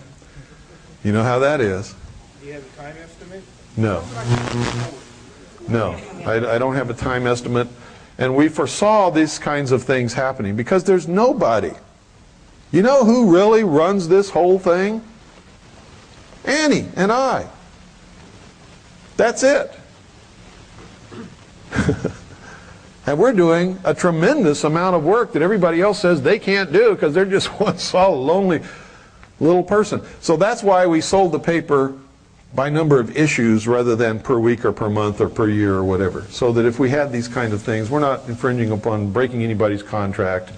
We will deliver the number of issues that you have subscribed to. Maybe not as quickly as you would like it, but you will get them.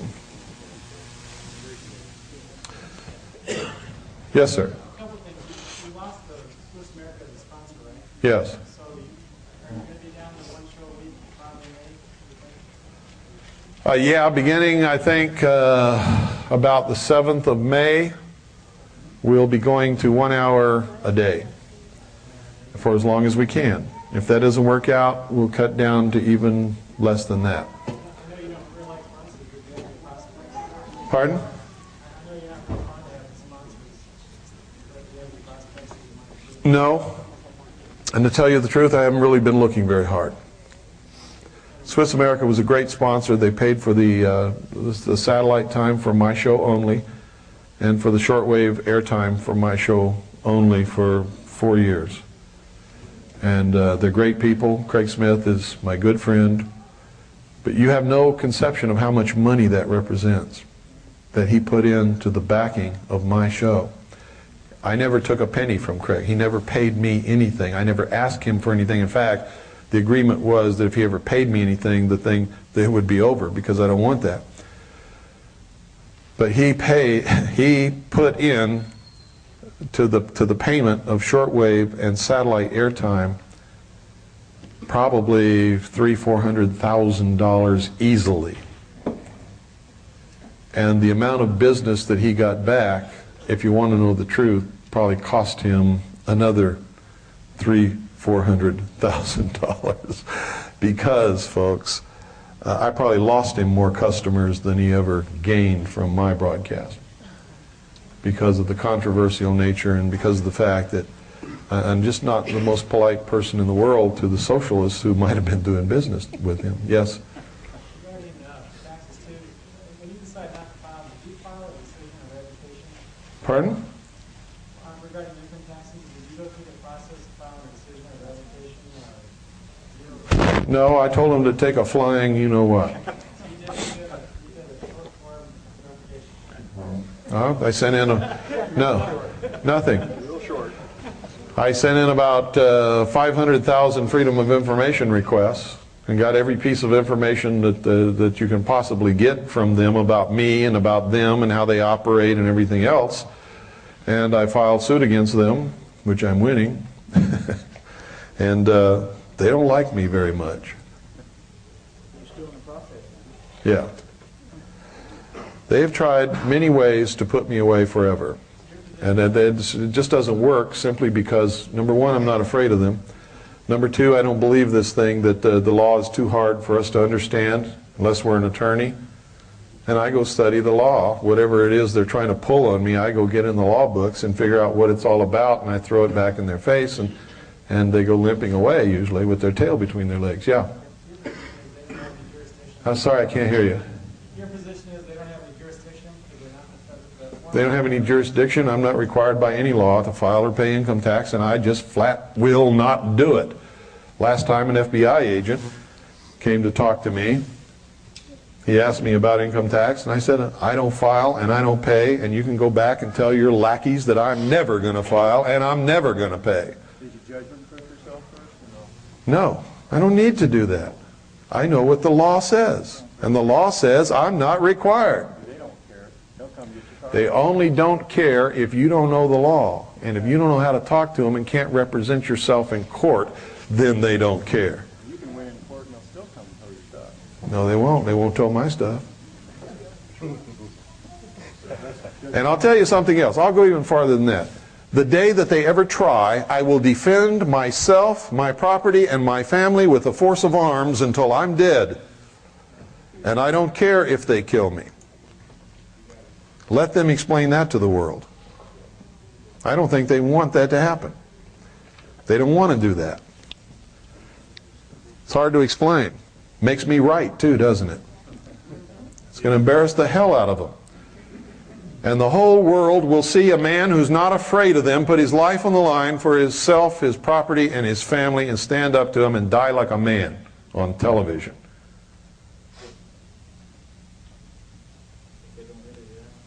And the whole world will know that it was the right thing that I did. People know too much about me for the spin doctors to get a hold of it. That's why, you see, when the president names me in a White House memo as the most dangerous radio host in America, and Dan Rather's talking about the militia of Montana, what does that tell you about me? That I've got some power. They're afraid to even mention my name on the 6 o'clock news. I've got some power, and I know how to wield that power. I know who I am. I know how much power I have. And it's the power of information and knowledge. And they know that I'm not afraid, and I will go to the wall to defend my rights. And they know that that's what every American is supposed to do, and they don't want anybody to see that. So, there you have it in a nutshell.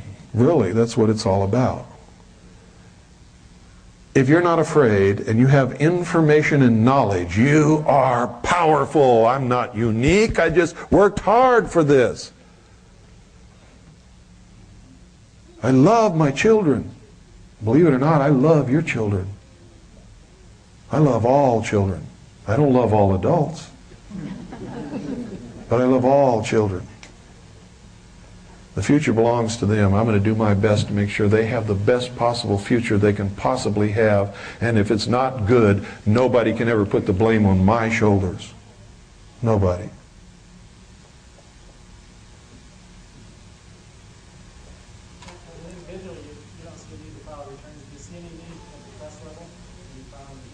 The trust must.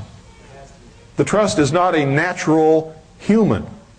The trust is an artificial entity allowed and protected by the state. The trust has to file returns. Same for corporations. Any artificial entity must file returns. It's as simple as that. But let me show you the neat part about it. Oh.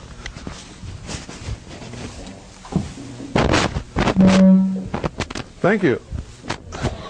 First time I've ever been piped aboard.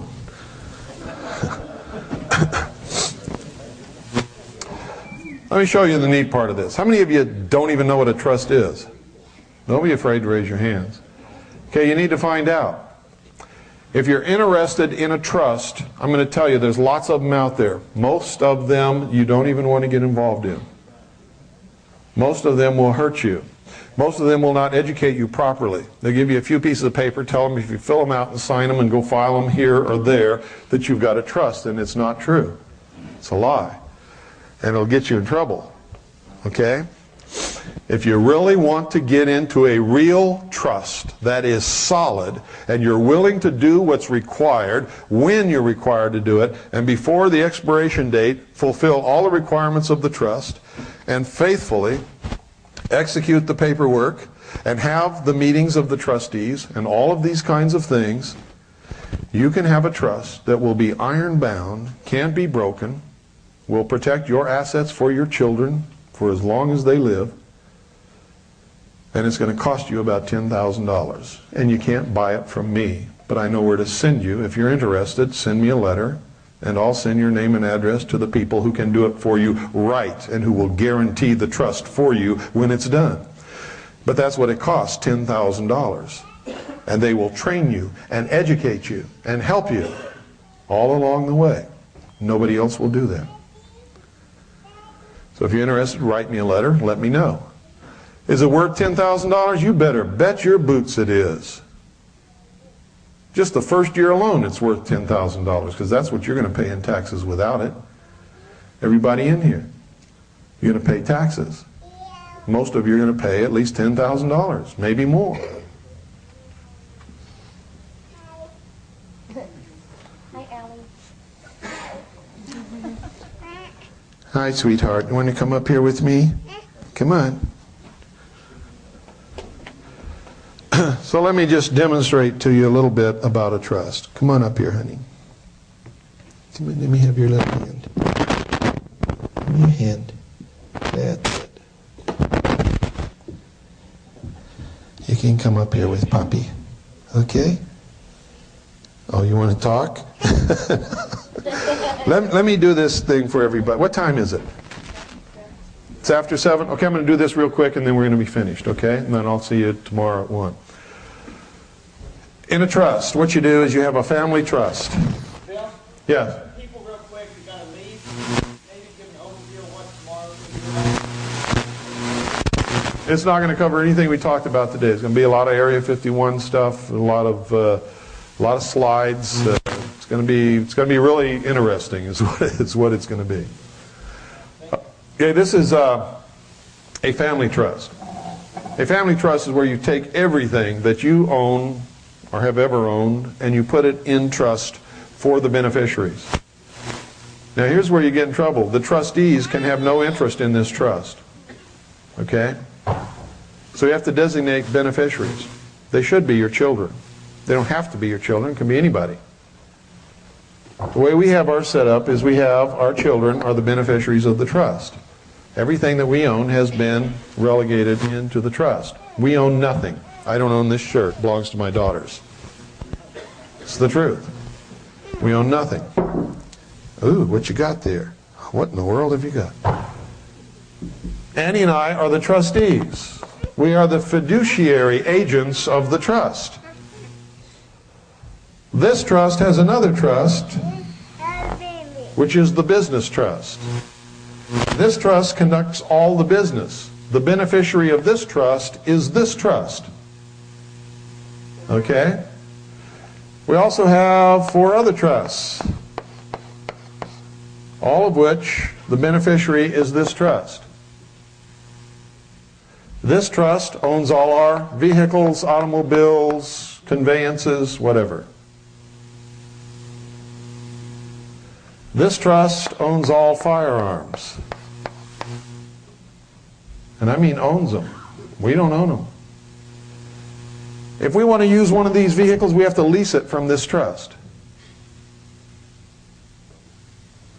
If we want to use a firearm, we have to lease it from this trust for the period of time that we're going to use it, for whatever purpose. This trust, I forget what's in this trust. This trust is, I forget what's in that trust too.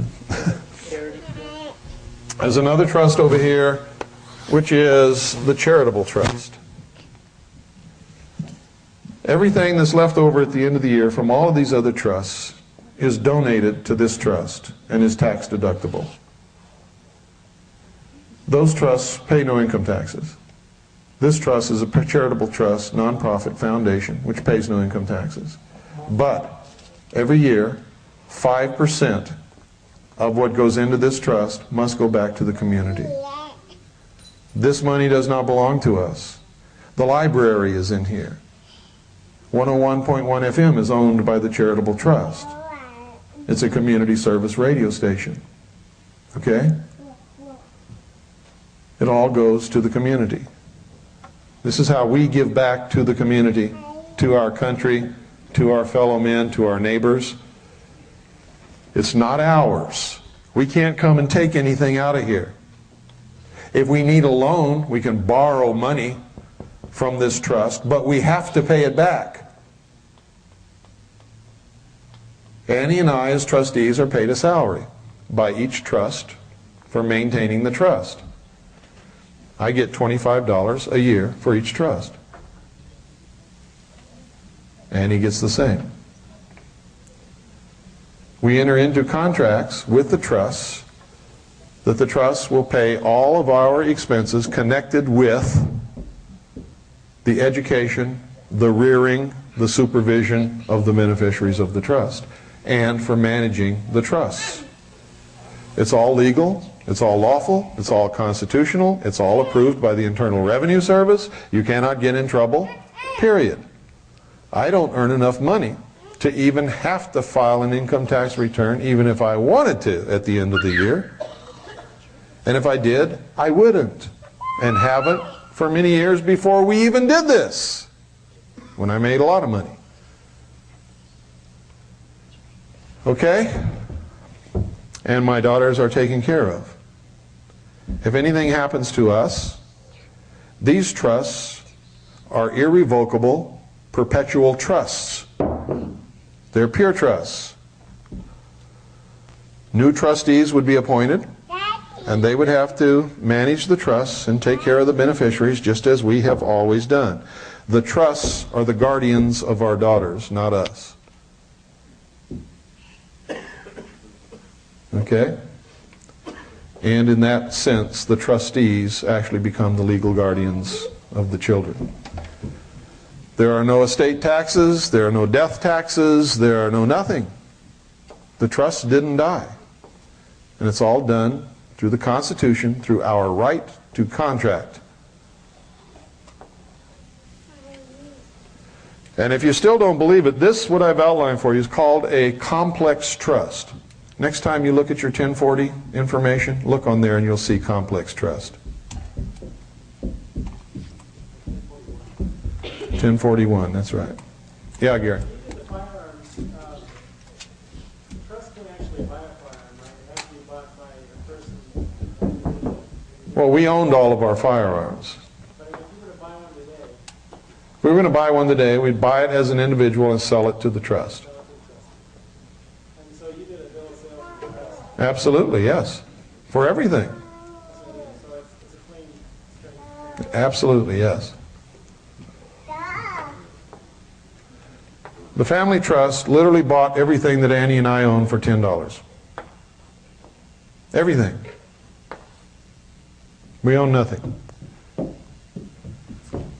And never will own anything.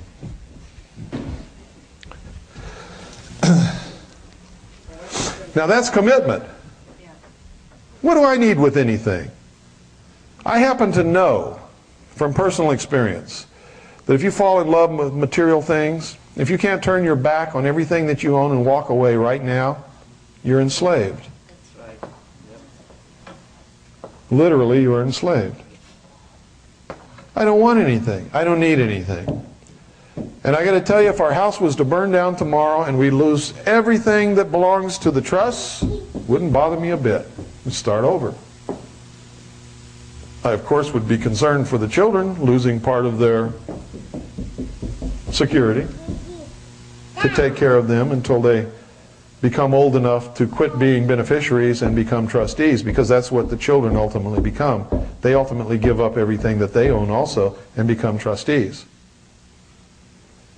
Now this is not frivolous, and this isn't funny, and it's not something that you do lightly, because you truly don't own any of it, and the law says you must take care of it for the beneficiaries, and if you misuse it, or if you're a spendthrift, you're liable to go to jail for the mismanagement of your own trust.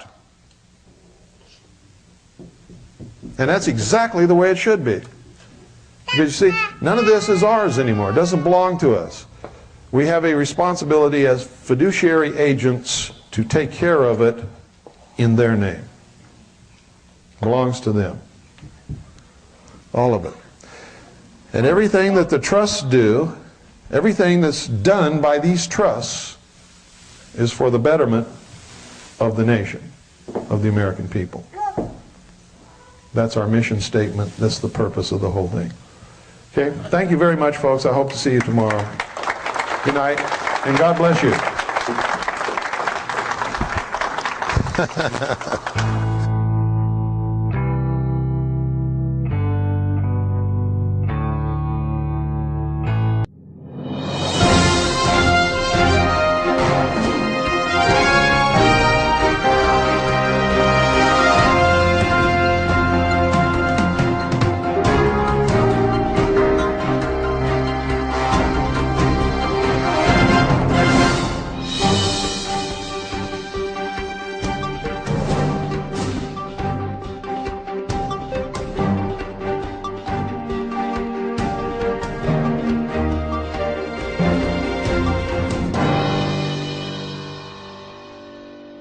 if everybody will stand and pretend there's a flag up here, Pooh's going to lead us in the pledge.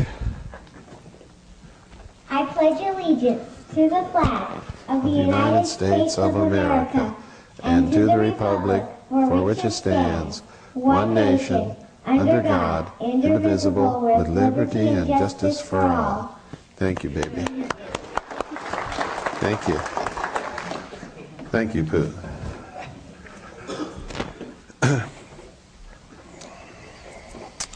You know, yesterday I talked a lot about children. There was an awful lot of people here.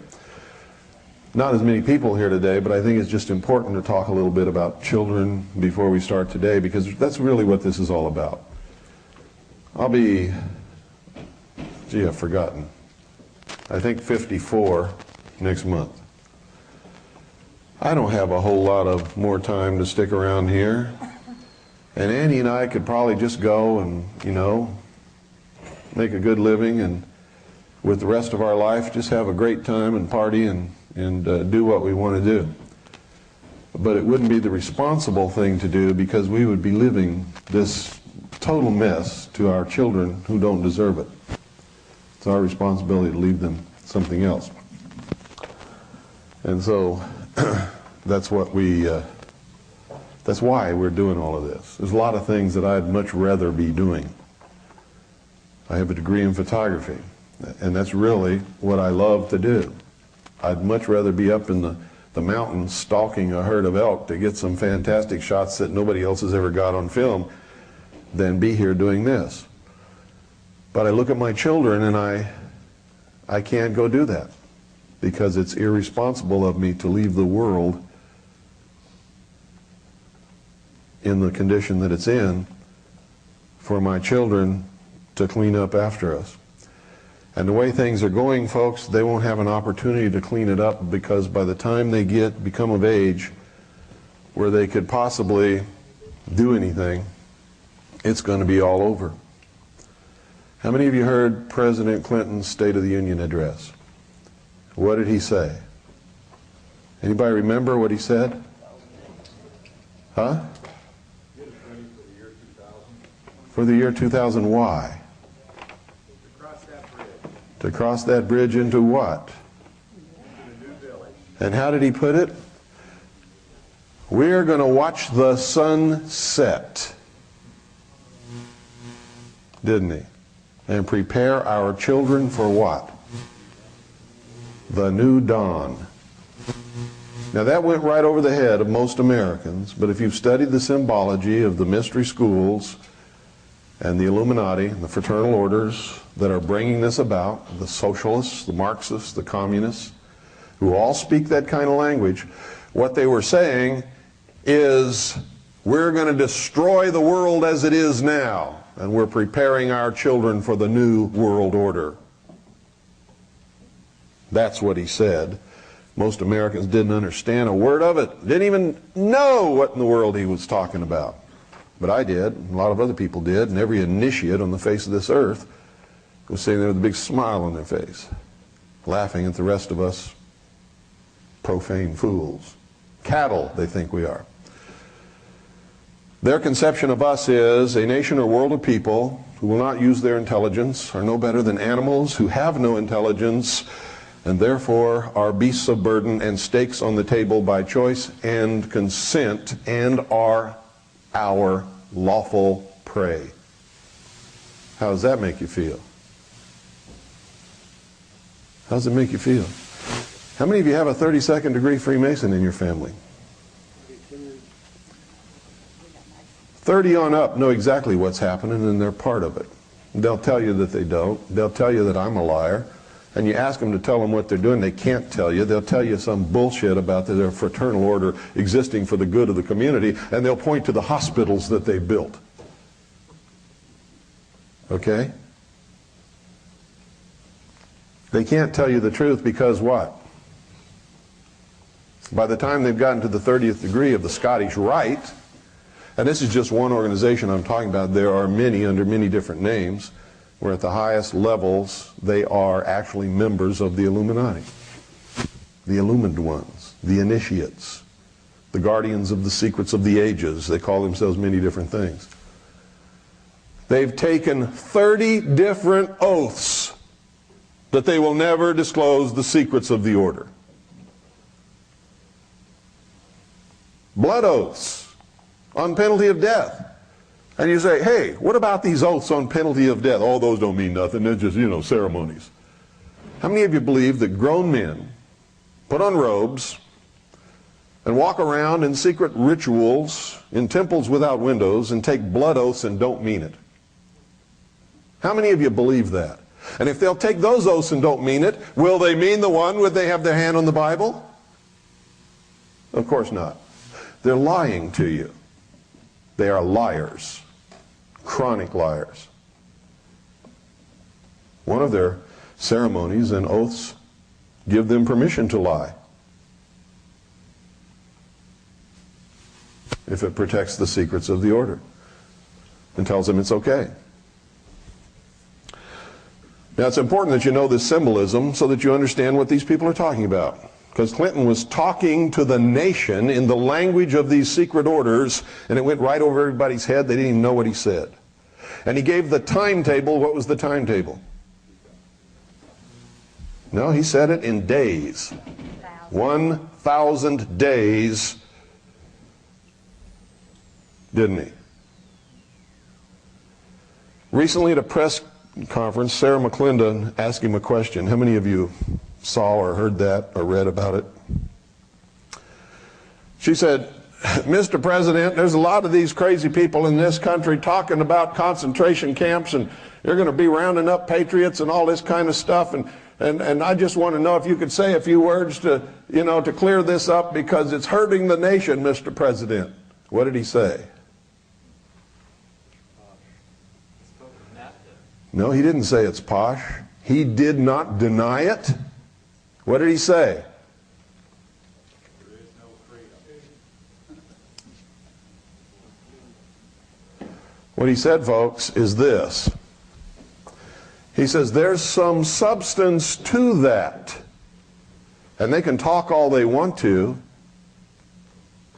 We're all going in to the new century together, whether they want to or not. Direct quote. Now, how clear does it have to be before somebody wakes up?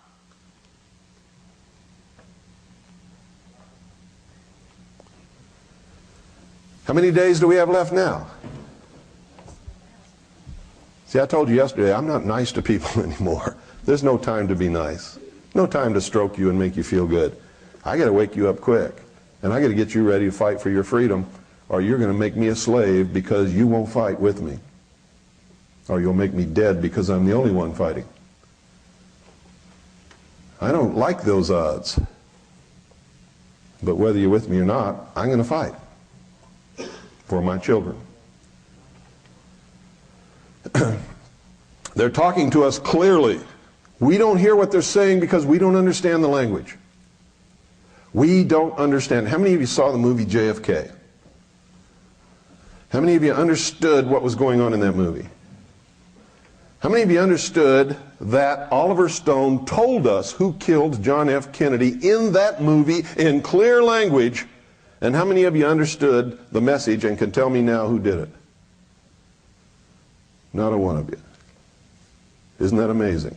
How many of you listen to my show on a regular basis and understand some of the symbology?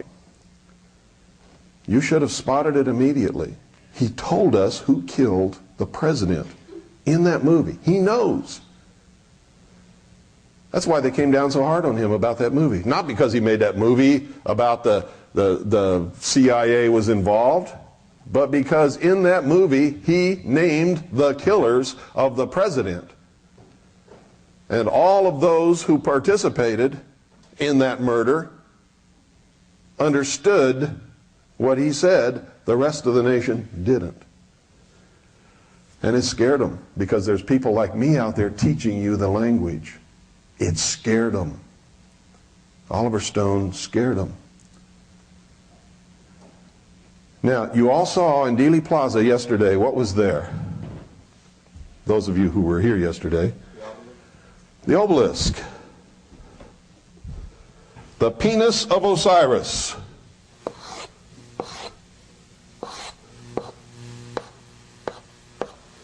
What was on top? The eternal flame.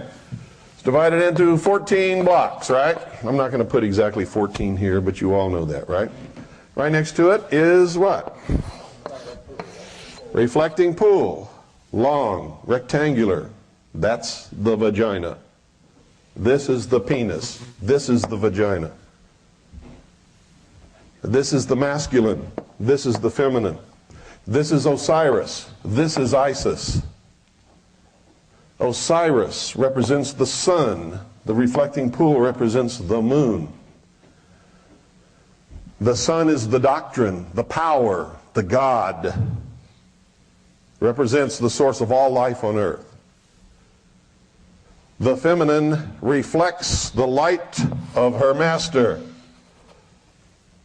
The feminine is the church. Isis is the church.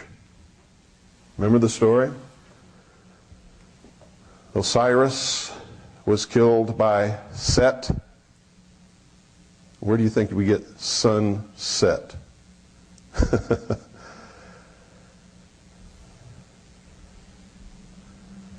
Osiris was killed by Set, chopped into 14 pieces. His body was scattered all over the kingdom.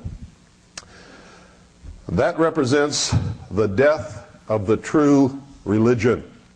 The religion of science, the religion of the mind, the religion of ancient Babylon. Was killed by what? What was it killed by? Who killed it? Nobody knows? No. Who destroyed the ancient pagan religions? The Christian religion. Christianity. And Christian kings and queens. Okay? The three blows to Hiram Abiff represent this same story in the Masonic initiation. Hiram Abiff represents the master builder of the temple. The temple represents what? The salvation of mankind, doesn't it? Has nothing to do with Christianity or Judaism. This is all metaphor, symbols that convey a message. He was killed by three profane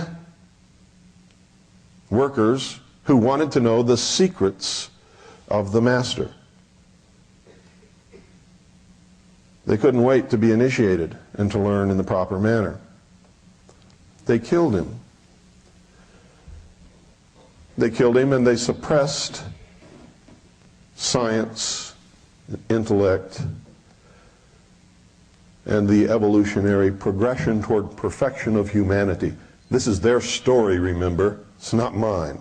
I'm telling you what they believe, what I've learned in many years of research. Okay? In secret, they gathered together the pieces of the doctrine, the knowledge of the ancient religions. Put them all together in one place, but they could not bring it to life. Through the mystical union of the doctrine in secret with the church, behind closed doors of the lodges, this mystical union has produced the rebirth of Osiris, the intellect that was killed, as the child what? Horus. The sun rises on the horizon. Horus, the rebirth. The symbol of all of this together is the phoenix bird, who suffers the death, the mystical rebirth, and rises from the ashes of the destruction which killed it. So you have Osiris and Isis, represents the doctrine in the church, revitalized in secret, bring forth through this mystical union of the masculine and the feminine, the child Horus.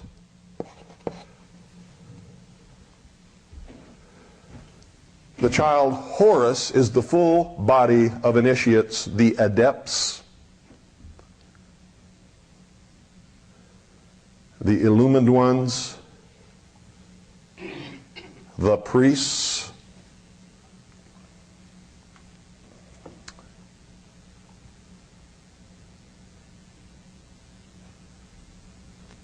this was all represented in the ancient Egyptian mysteries as Osiris was killed by Set, sunset.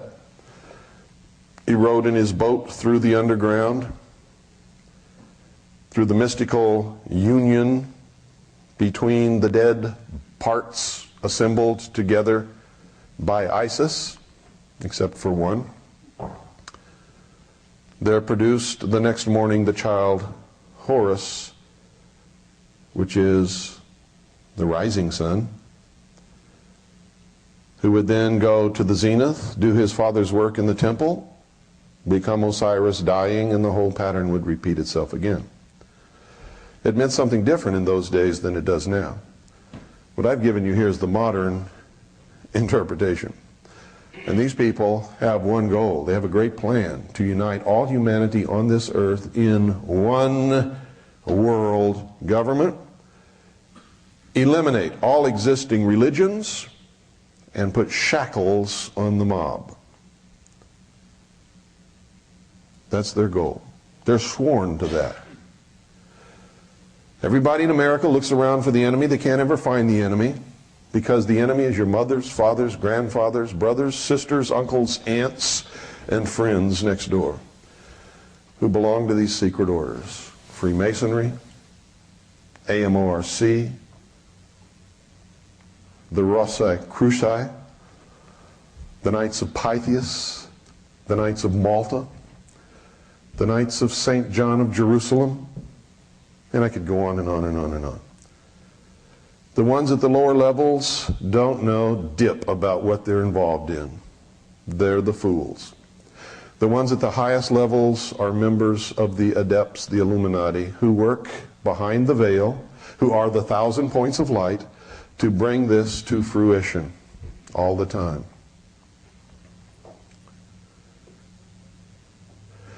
They have buzzwords and code phrases that they use to identify themselves to others. If you walk into a room and you see someone standing like this, he is a member of this secret order. He's identifying himself to others who know the secret signs. He has his feet in a 90-degree angle, and that tells every other adept in the room that he is one of them. There's another code word that a very famous man uses. When I raised my arm to the square, because when they take their initiation, they become in the 3rd degree, they put their arm on an open Bible on a square. Never heard that before, did you? There's a lot of other ones. Oh, are you a traveling man? Oh yes, I travel from west to east. And what are you seeking? I'm seeking the pure light of knowledge. Or I'm seeking the light of the Master. How many of you have heard people talk like that? Anybody in here?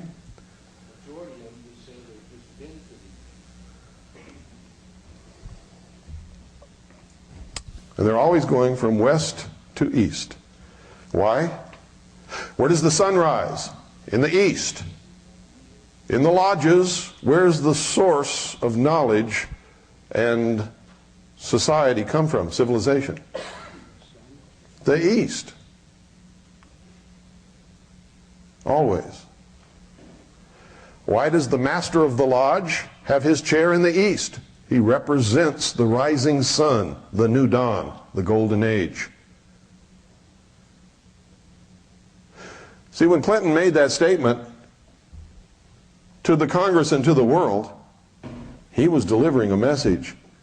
We're going to reach the fruition of the work of hundreds and thousands of years of our secret order, and we have 1,000 days left until its reality.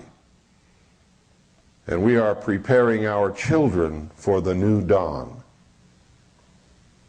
That's what he said.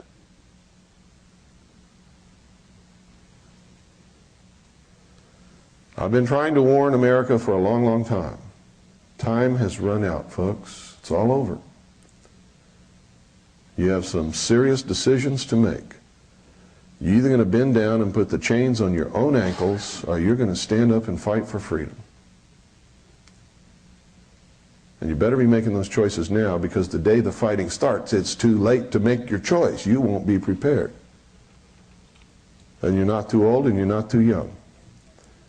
Because in this battle, you can't sit on the fence. You can't sit on the fence.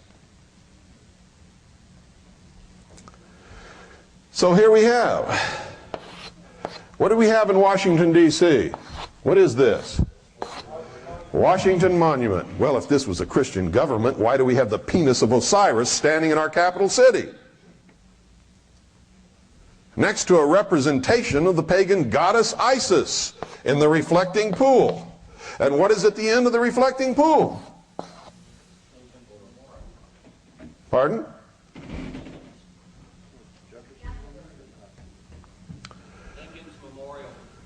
Well, I think you all better go home. There's two ends of the reflecting pool. And I think you better take a good look at a map of Washington, D.C. and find out what's there. Okay? That's your homework. Find out what's there. Where is the seed of the child Horus germinating?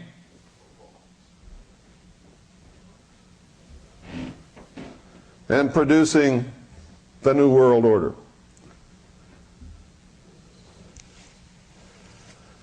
Washington, D.C. wasn't built by Christians, folks. No, sir. And no, ma'am.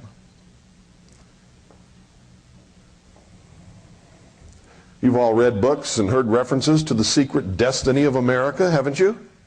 What do you think they're talking about? Huh? What do you think they're talking about? They're talking about what I'm teaching you right now. The secret destiny of America is to bring to completion the plan of the ages, the great work of the mystery schools, to return the mystery religion of Babylon to the rulership of the world. And our founding fathers were so deeply involved in it that it makes some of you so angry because you've been taught something else that you storm off and you won't listen to anything beyond that point, and so you're lost. You can't fight the battle because you don't know who the enemy is. You don't even know who you are. You've been lied to all your life. This is the age of deception. Who is the great deceiver? Even the elect shall be deceived. When are you going to learn that?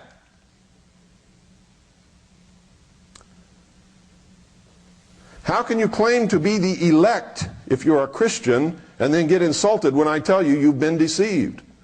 Your own book tells you that.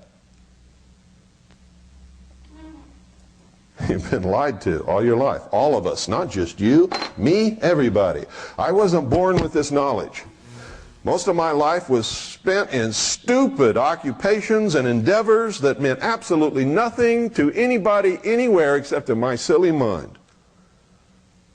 Until one day, I got a glimpse of the truth when they accidentally put me into a place where I had access to a lot of top secret documents that I should never have seen. And all of a sudden a light came on in my head, and I spent the next 20 years trying to figure out what it all meant.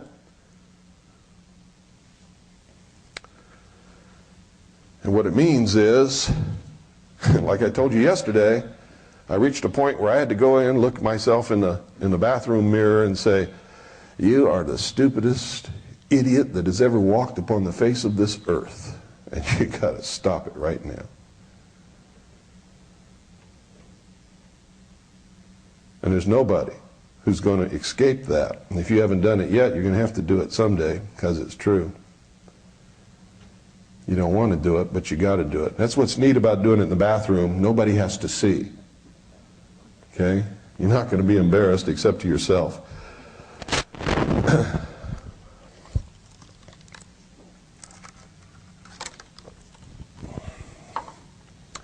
So look at all of this. You know what it means now. You know that they're speaking in a language that you've never understood before. Now you know how to decipher that much of it. Now go back to JFK. Remember when he went to Washington, D.C. and he met Mr. X in the Capitol steps? Remember that? And he walked along and they're talking and they sit on a bench. Well, in reality, this never happened. He put this in the movie so he could tell you who killed Kennedy. They sat on the bench and they're talking, and there's a close-up. They fill the frame. You can't see what's behind them. Somebody's starting to get a little glimmer. And he says, well, who killed him then? Well, it had to be somebody that had the opportunity and the power and as he's clicking this off on his fingers, what is the camera doing?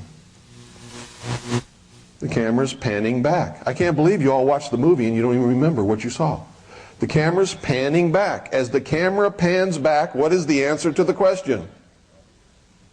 The obelisk is directly behind these two men, and Oliver Stone is telling you who killed John F. Kennedy.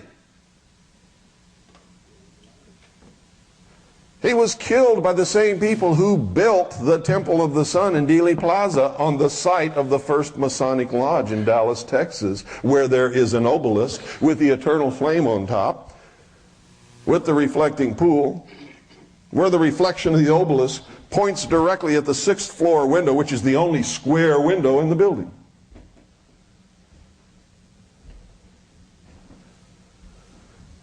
Where there are the 4 quarters of the Temple of the Sun. Dealey Plaza is in the shape of a pyramid with a capstone missing.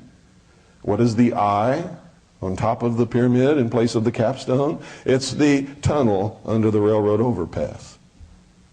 Wow! Now is it starting to make sense to you? And how are they laughing at all of us?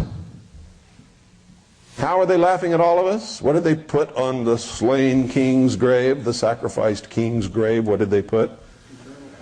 The eternal flame. They marked their territory like a dog pees on a tire. They said, we killed him, and this is a message to everybody, don't mess with us. We are the philosophers of fire. We are the guardians of the secrets of the ages. We are the all-powerful hidden force of humanity, and we are going to enslave the world in our new world order, whether you like it or not. And they can do it as long as everybody remains stupid and doesn't know what's going on or who's bringing it about. If I had a 30-degree Freemason and a 32nd-degree Freemason in my family, which I thank God I don't, I would knock the shit out of him tonight. And that's the truth. And the same goes for Eastern Star. That's co-masonry. And at the highest level, they're exactly the same.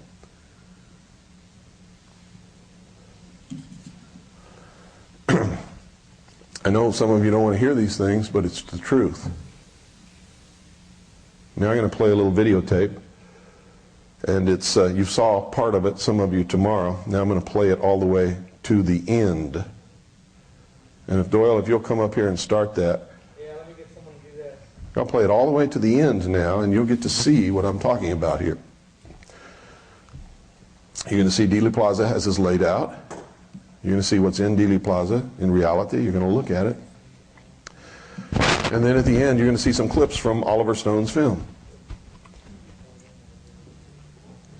And it's going to hit you right upside the head with the reality of the recognition of the lesson that you just received.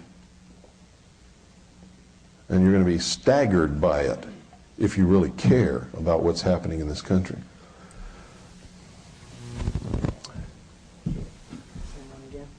Yeah, the one that had the, yeah, that's it. Watch out for the speaker, we get a lot of feedback. Okay.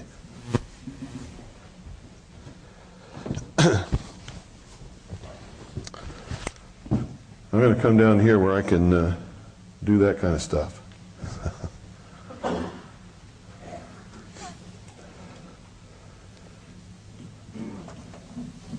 Rewind it all the way, Bill. Yeah. Okay, pay close attention to this, folks. And where it needs some elucidation, I will furnish that for you.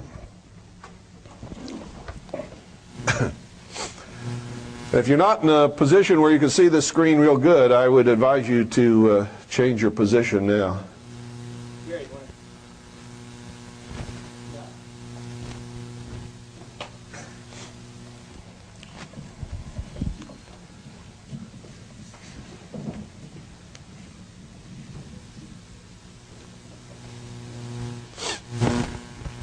This is Dealey Plaza. You can see that the layout is in the shape of a pyramid with the capstone missing up here. But there is a railroad overpass which creates the eye and the triangle that's normally above it. These are the four quarters that the pencil is pointing out of the Temple of the Sun, just like Stonehenge. If you take these four quarters, this is on a grassy knoll. This is right over here by the obelisk and the reflecting pool. This is right across the street, and then there's another one over here. If you put them all together, it would make a circle right in the middle, just like Stonehenge. This is Main Street here. This is Houston, where they turned right and left onto Elm. The first little X there is where Kennedy was shot in the throat. This is supposedly where he was shot in the back, and this, of course, is where the killing blow, the headshot, was administered. These are the exact same wounds suffered by Hiram Abiff in the Masonic initiation.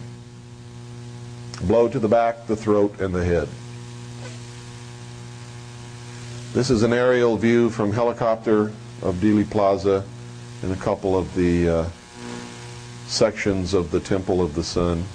That's the grassy knoll. There was nobody on the grassy knoll with a high-powered rifle with a scope on it. It's the corner of Main and Houston. People go to Dealey Plaza every day and walk around and don't see anything. Right over here is the entrance to the parking garage where Lee Harvey Oswald was shot. See, everything took place in Dealey Plaza. It had to. It had to take place in the temple. And what time were they moving Lee Harvey Oswald that he was shot? You see, it always happens at noon. The sacrifice is always made at noon. Here's the obelisk. If you count those blocks, there's exactly 14. There's the eternal flame. If you notice, all the windows in the book depository building are domed. All of them, except for one. The 6th floor.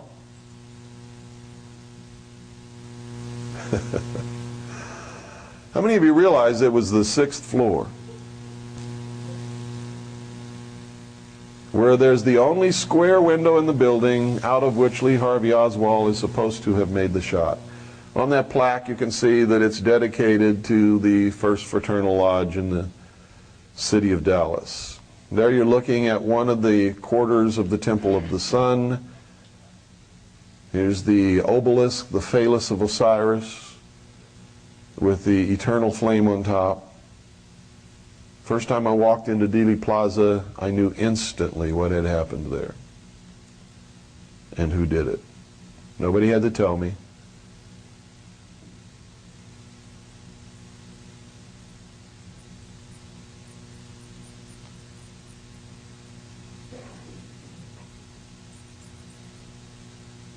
They're also known as the secret college, the secret government.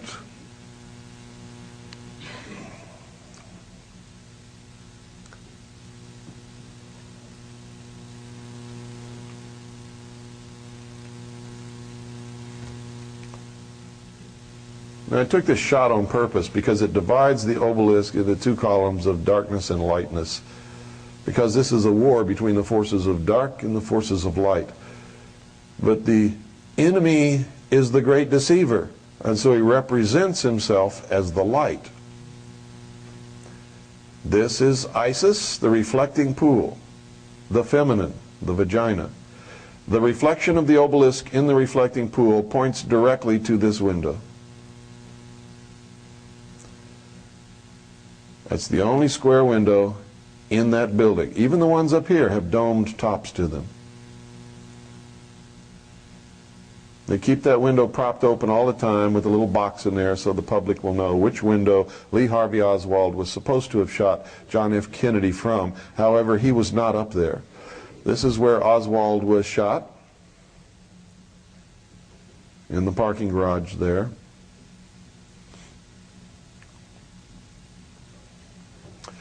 That's the old courthouse over there.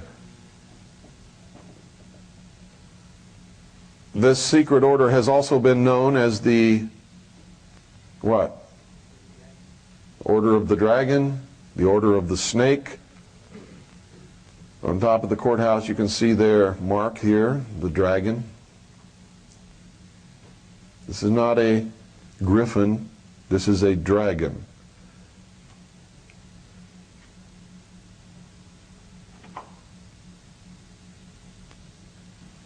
Look at all those people, oblivious.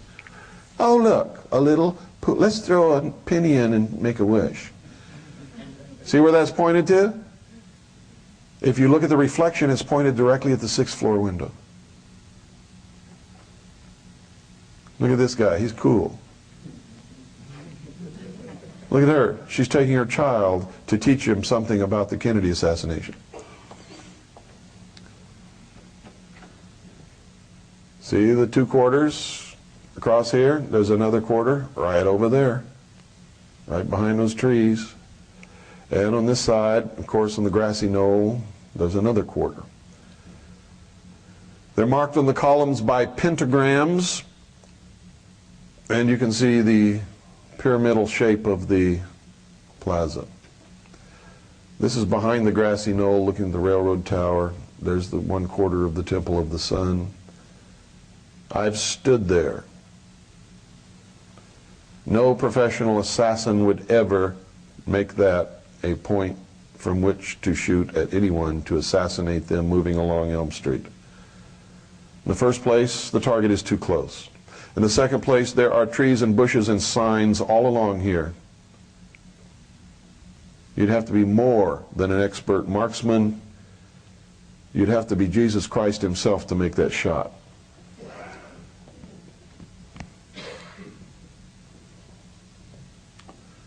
And I really don't think Jesus Christ would be up to it.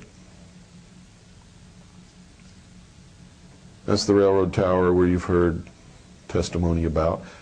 Right over here is where Zapruder stood, right on there. See that little wall? That's where he was standing when he took his famous Zapruder film. Right there is where the car came around the corner, turned, and came down this way.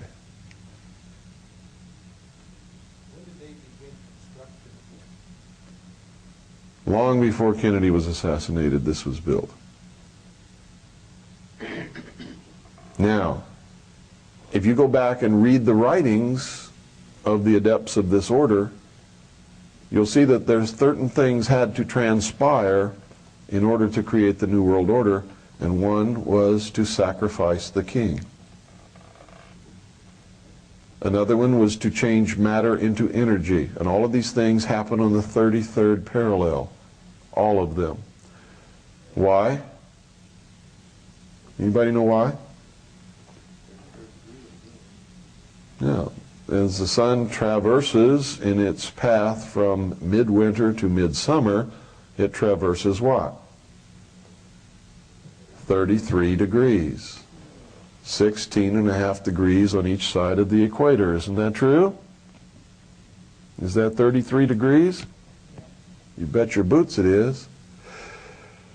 So, it begins its work at 30 and ends its work at 33. Coincidentally, so did Jesus Christ. So do the Illuminati. They begin their work in the 30th degree and they disappear behind the veil at the 33rd degree. And then they have another 63 degrees up the ladder that they can go. Actually 66 degrees. And then from there they can go laterally into the Ordo Templi Orientalis, which is Aleister Crowley's organization, for another 9 degrees. So you may see people who sign their name, and after their name there will be 33, 96, and Roman numeral 9. Those are the highest adepts in the secret orders that are bringing about the destruction of the world as we know it. This is from the railroad overpass.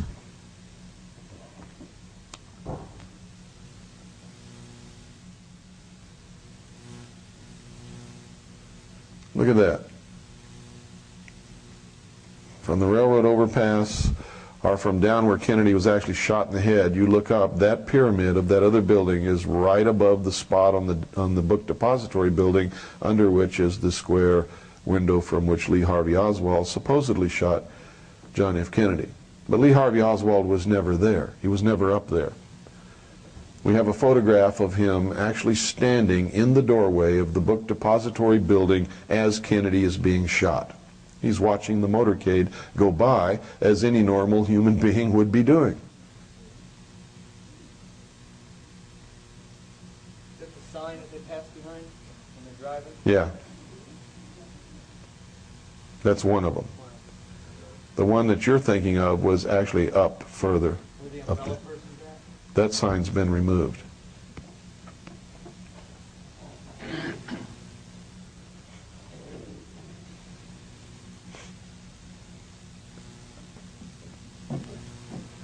There were also 3 hobos found in a railroad car who were arrested and then let go. One of them, of course, was who? Howard Hunt. We also know the identities of the other 2. They represented the 3 murderers of Hiram Abiff in the Masonic initiation. Jubelo, Jubelum, and Jubela. They had to be there because this whole thing is symbolic, it's ritualistic.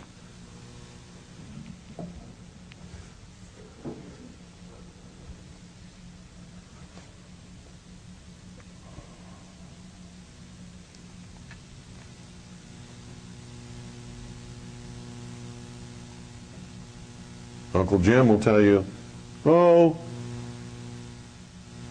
we don't do anything in Freemasonry, we just, just a bunch of guys get together. Really? When did Uncle Jim become so stupid? Grown men don't do that. Especially with the huge amounts of money you have to pay. Look at that. To go up through the degrees. It costs a lot of money to be a Freemason. Did you know that? It's not cheap.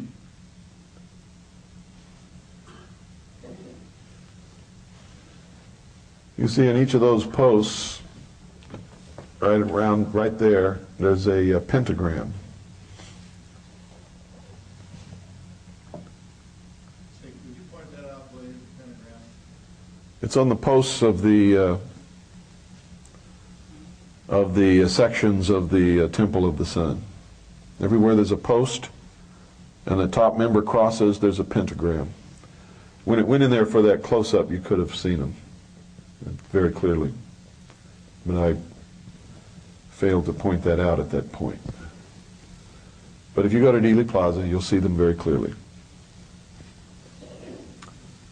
Also, if you purchase our Zapruder tape, it's on there. All of this footage is on our Zapruder tape, including the Zapruder film, including frame by frame, so that you can examine every frame any way you want to, front, back, forward, all of it. Is that pyramid in the back of that building or the top of it? It's in back. It's another building that's been built. There's John F. Kennedy, President in the Oval Office.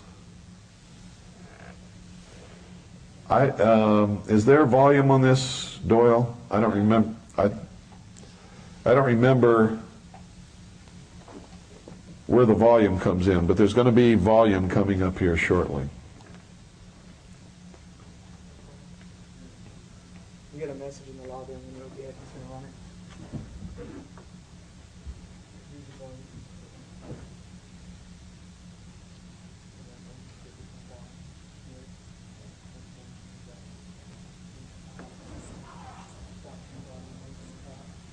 1974, they had a big white circle on the window of the book depository when I went by it. Did that have any relevance? The white circle is one of the symbols. It's the snake eating its tail. Usually you'll see that there's a dot in the center of the circle. That's the symbol of the phallus of Osiris also. It's also the symbol of the generative force, the intercourse between the male and the female, or the unification of the doctrine in the church, which produces the child Horus. This is the Zapruder film. You'll never see it better than this in your whole life. This is the very best copy that can be obtained anywhere. Now, it's a little off color. That's this TV set. There's a little bit too much red, but it's not going to stop you from seeing what you need to see.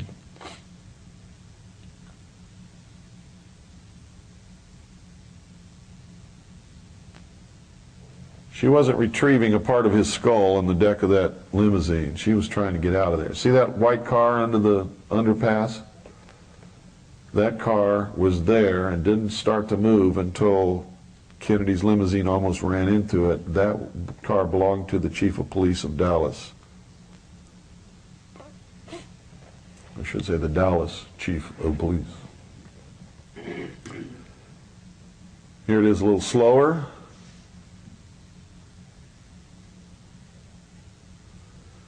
Now, the reason a lot of the frames are blurred, people complain about this, nobody can do anything about it.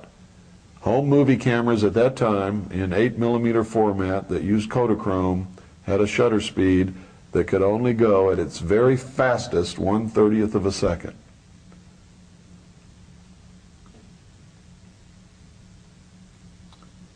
So if you're hand holding any camera, I don't care how good you think you are, and you're shooting at 1/30th of a second, you're going to have most of your photographs come out blurred, especially if you're tracking something that's moving. Every once in a while, through a trick, see, here's the umbrella. Every once in a while, through a trick of fate or accident or something, you will get a perfectly clear picture, but it's very rare. Kennedy's been shot in the throat. Somewhere along here, he's shot in the back. You can see when Connolly gets hit because his cheeks puff up and he falls back into his wife's lap. You can see up here, watch this.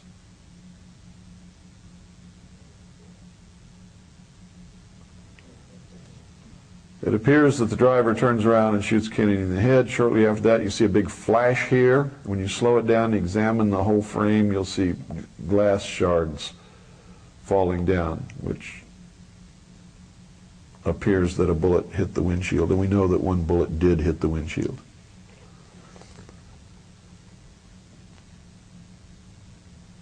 Jacqueline was trying to escape from that car. Think he had a hunch he was being set up? I don't know. If I had a hunch I was being set up, I've learned to listen to my hunches. I wouldn't have gone to Dallas.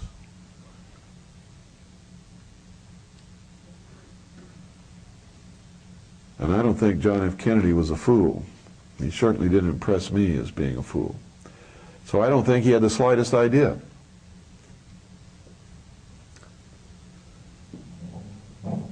When was he shot? November what? 22nd. What month is November? What day? Add the two together, what do you get? 33. Dealey Plaza is just a very short distance from the 33rd parallel. In fact, on a very large map of the world, it is on the 33rd parallel. You get down to nitty-gritty, large-scale maps, and it's a little bit off. But it's close enough for their work, because I'm sure that first fraternal lodge in Dallas was thought to have been placed on the 33rd parallel.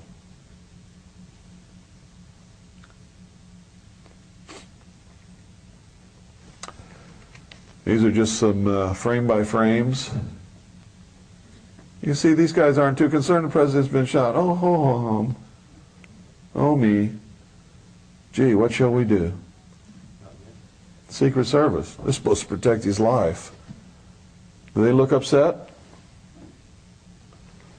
They look concerned? No. Are they doing what they're supposed to be doing? No. What's the job of the driver of a car, of an executive or a president or a member of government when he is attacked? Protect him and get him out of there. That guy in the passenger seat should have climbed over that seat and thrown himself over the president. That's his job. The driver should have got that car out of there as quickly as possible.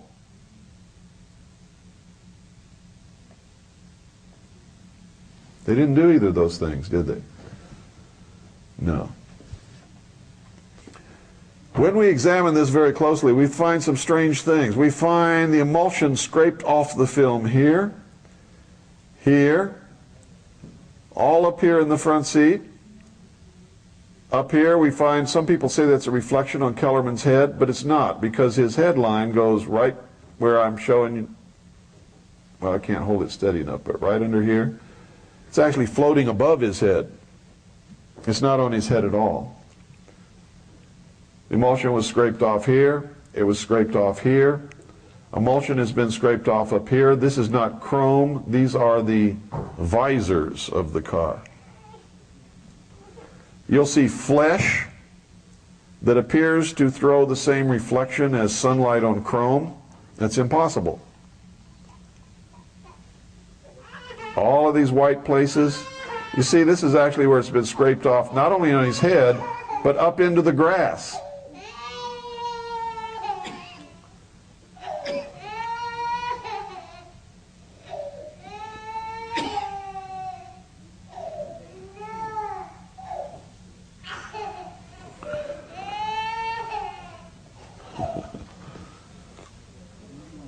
Trying to hide flesh or they're either covering up the fact that Kennedy was shot by one of these two guys in the front seat, or they're trying to make us believe that he was.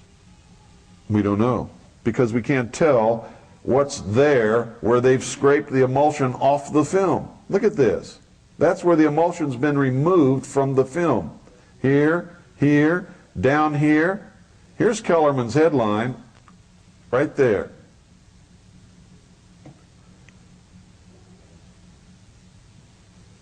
Connolly made the statement that he saw and felt the shot that killed Kennedy. What we can't see is Greer's right arm. Where's his right arm and what's it doing? Look at this, Kellerman's head, if that's a reflection. See, here's his headline right here. When you blow that up, it's easy to tell. So there's emulsion scraped off the film above Kellerman's head and across Greer's face, all across here, across Kellerman's forehead, inside the car where there is no sunlight hitting at all. There's no sun hitting down in here. It's all in shadow. So we don't know what they're trying to hide or what they're trying to make us believe. You can't tell. When the film is played at normal speed, it looks like Greer turns around and shoots the president. When I was in the Office of Naval Intelligence, I saw top secret documents that said the driver of his limousine, William Greer, is the man who administered the headshot. Would Mrs. Connolly and especially her know if somebody fired a gun from the front seat? Why would they not? Sure they would know. Why would they not say anything? They didn't want to be next. If the Secret Service, the person who guards the president, is involved in killing him, who's safe? Who was guarding Jacqueline's children? Who still guards them? The Secret Service. If it was safe in that car and the assassins were outside the car, why did she try to get out of the car? If you're in a car surrounded by people trying to kill you, would you try to get out? No. I'd be beating that driver over the head with my purse. Get moving, sucker! He didn't do that, did he? He almost stopped the car. The car comes almost to a complete stop, and that is absolutely against every training and order that they ever receive. It is not the way they're supposed to act in this circumstance. Now you see them ducking down. Look at them ducking down. And it looks like they're passing something back and forth down here, but the emulsion's been scraped off, so we can't tell what it is. Whatever it is, Kellerman puts it in the glove compartment right there.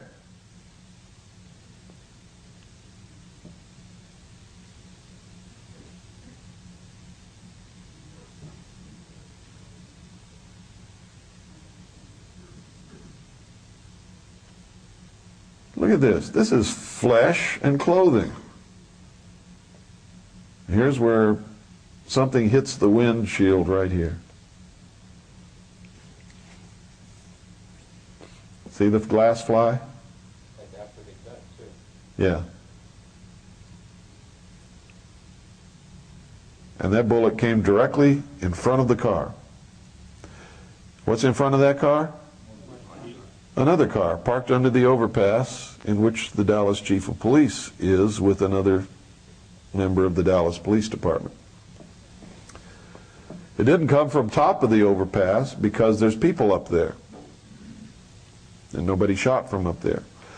Although there was a train on the tracks up there behind those people who were looking toward Kennedy's car, there could have been men with high-powered rifles on top of those cars with silencers shooting at the president.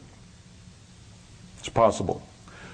And as soon as the president was assassinated, that train moved out, and nobody ever chased that train to find out if there was or not. But all this is conjecture. Conjecture means nothing, at least in my world. You can throw conjecture out, but don't ever start to believe your own conjecture or anybody else's. Only believe what you can prove. Conjecture is worthless. Yeah.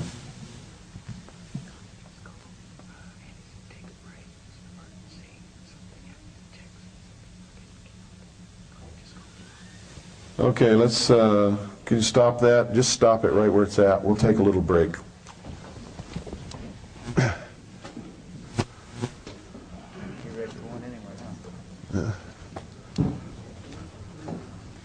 Here, honey.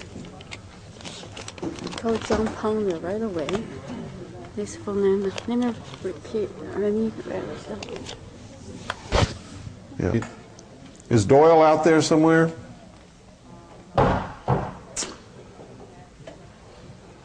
Okay, I've got some not so good news to give you. I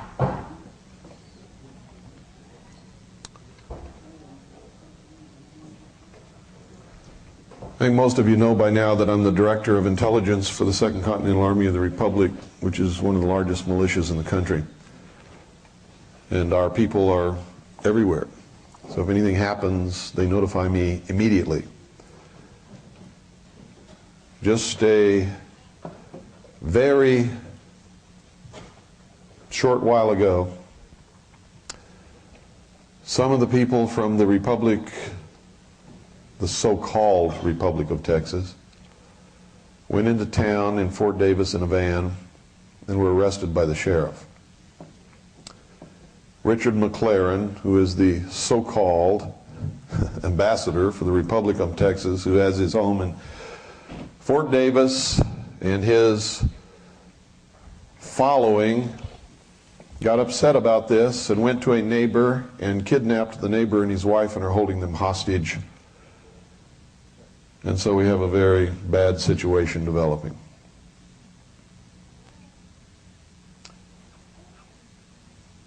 The official position of the Second Continental Army of the Republic, I have just spoken with the commanding officer on the telephone, is that since they have taken hostages, we cannot support them in any way whatsoever. They have done a no-no.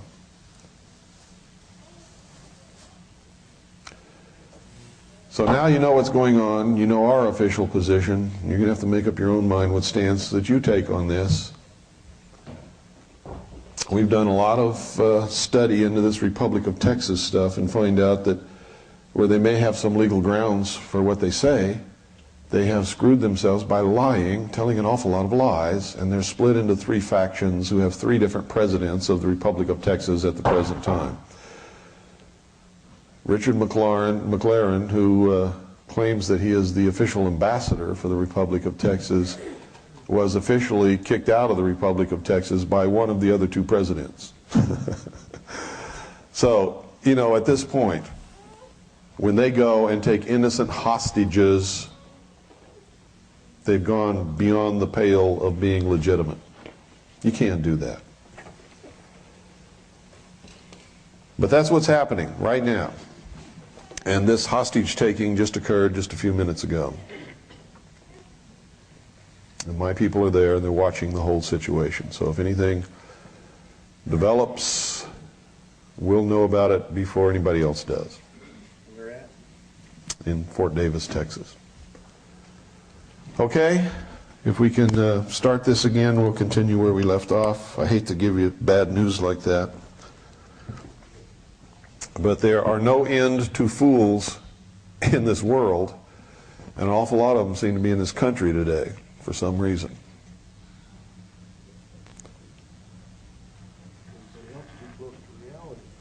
Yeah. Who's the video expert that we had? Has he disappeared? Could somebody, does anybody know where they're at?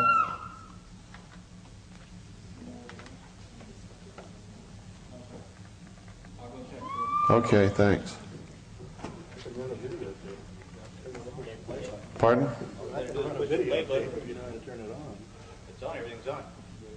Well, hit the button if you can find it.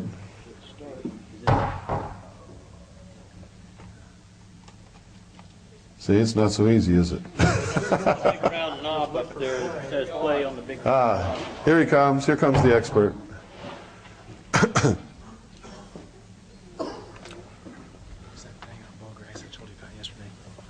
Yeah, good, thanks. Okay, here we go. Good.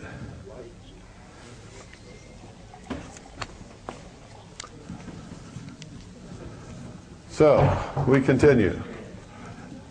You can see in the back seat now, you can see there's nothing's been done to Kennedy or Jacqueline at this point. Now, do you think in just a second's time, all of a sudden, they're going to be reflecting light like you'd never saw before in your life? Look, watch this. He's hit in the head now. Whatever hit him in the head isn't just a projectile. It exploded. This is an explosion that occurred upon impact. Now, all of a sudden, you can't see the wounds. And now, all of a sudden, there are great big reflections here on stuff that should be covered with blood and things that are not reflective. They've literally, once again, scraped the emulsion from the film. They did a very poor job here because you can still see some of the red tint to the blood. It literally blew half his head off is what happened. But see this? This is emulsion scraped off of the film, even into the grass. Look up here. The grass and the curb, the emulsion has been scraped away also.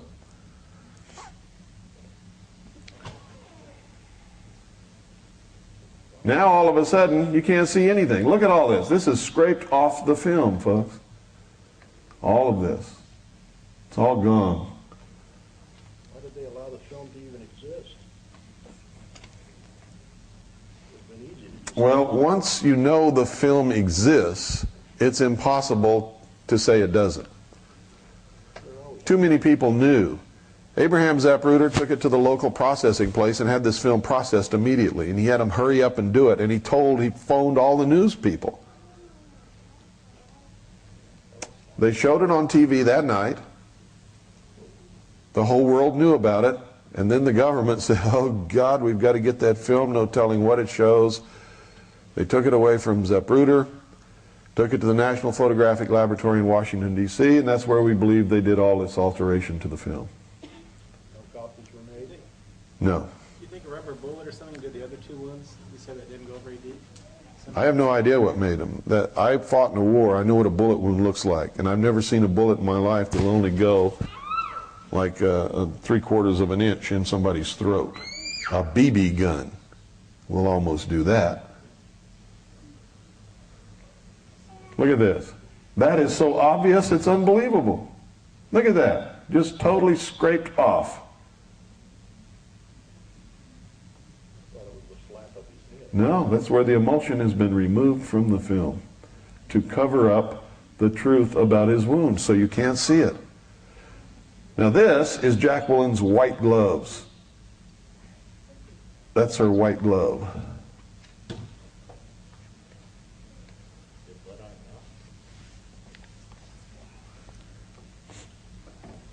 She has blood all over her.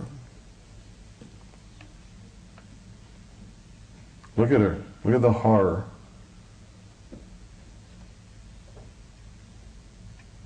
Now that's a woman who's been protected all her life. Never been close to anything horrible. From one of the most wealthiest families in the country. Taken care of, pampered, always had money. Can you imagine what she felt there? And what did she do? Did she try to get out and protect herself? She tried to get out of the car.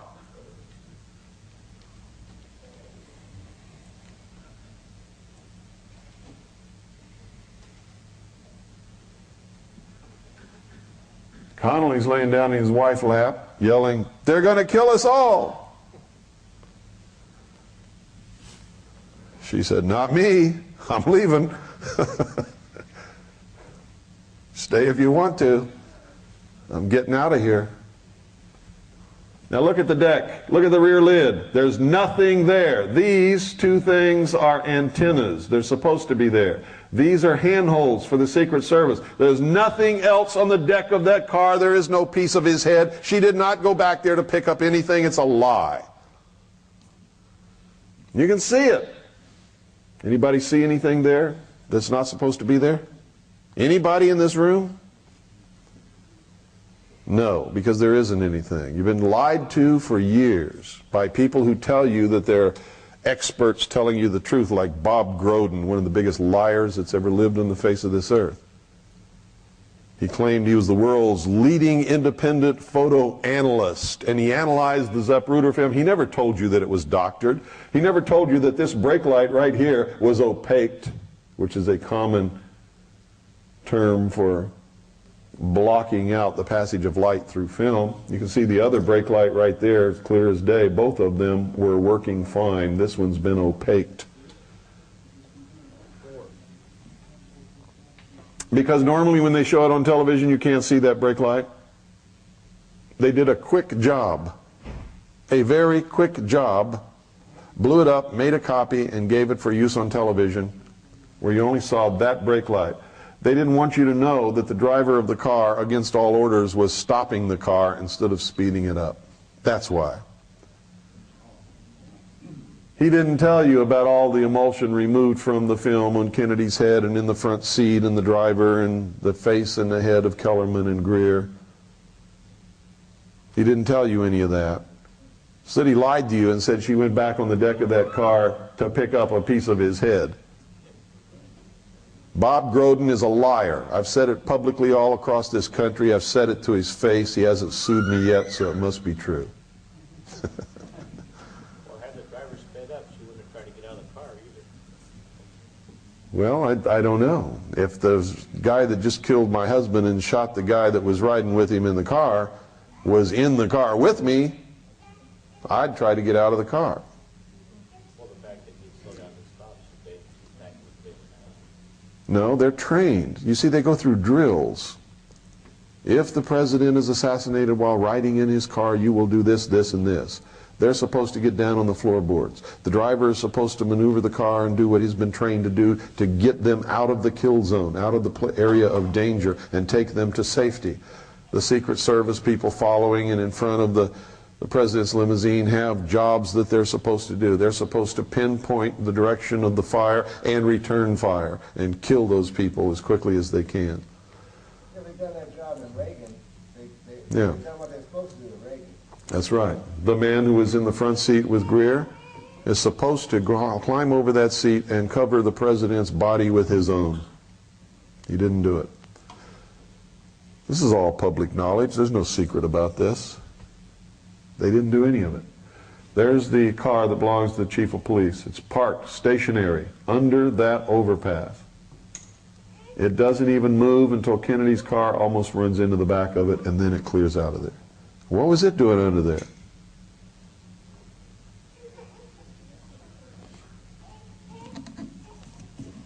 What happened to the driver's career or his lifestyle after this? Did he live for a while? Yeah. Did he suddenly have a nice home in the Caymans or something? No, he didn't deviate from his normal. No, none of them did. But you see, that's not the way the Illuminati works. You do it because you're told to do it, because it's a part of the great plan.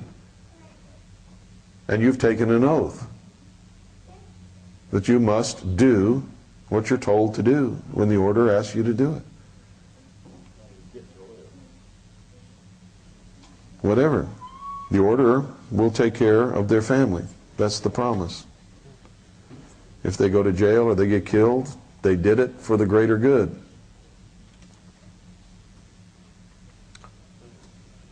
See that? That's the actual top of Kellerman's head, right there. This is actual Greer's shoulder, right there. You can see this up here is where the emulsion has been scraped off to either hide what Greer is holding in his arm, which is right there, or to make us believe that he's holding something in his hand. You can't tell at this point. Look at that. That's obvious. You can see the top of Kellerman's head right here. And that emulsion's been scraped up not only on the top of his head, but up into Greer's face. Any photographer can just rip this to shreds. Look at the back of Kellerman's head. You can see the natural curve right here. Look at this. It's all been scraped off up there. People say, Cooper's crazy. That's a reflection off of Kellerman's head. To get that kind of reflection on anybody's head, ladies and gentlemen, would require a whole jar of Brill cream.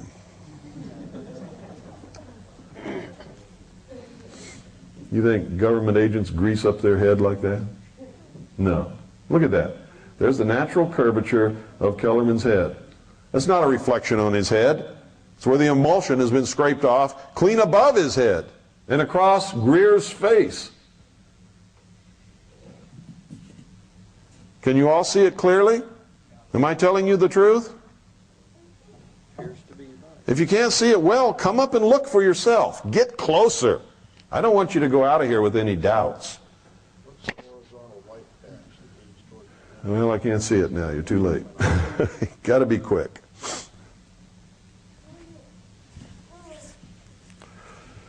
This is where it appears a bullet struck the window, the windshield. And we know that one bullet did strike the windshield. That's on record. They have admitted that. You can see glass fly there. And these are reflections off shards of glass that are flying down beside the car from that bullet strike. Now, a lot of you have seen the photograph of the car in front of Parkland Hospital with the roses in the back seat. How many of you have seen that? Everybody thought that was Kennedy's car, and they say, well, there's no hole in the window. It wasn't Kennedy's car. That was not the car that Kennedy was shot in. Didn't even have any blood in the back seat. There was blood all over the car that Kennedy was shot in. How many of you have been in a war? Nobody in here? I'm the only one? One other man? You've seen a head wound, right? A head wound is the bloodiest thing you'll ever see in your life. Great amounts of blood flow to the head through the carotid arteries. You're shot in the head, blood goes everywhere. It spurts in a solid stream. I've seen head wounds. Head wounds produce lots of blood. That's why people get so scared when a little child hurts themselves on their head, because there's a lot of bleeding. They're not really hurt, but there's so much blood coming out, it scares the hell out of the parents. Look at this. Emulsion scraped off. Look at that.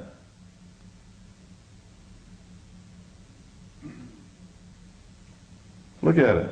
Scraped off even up into the grass. That's not on Kennedy, that's way up in the grass. And the curb. Across his forehead where the bullet struck. His face. All scraped off.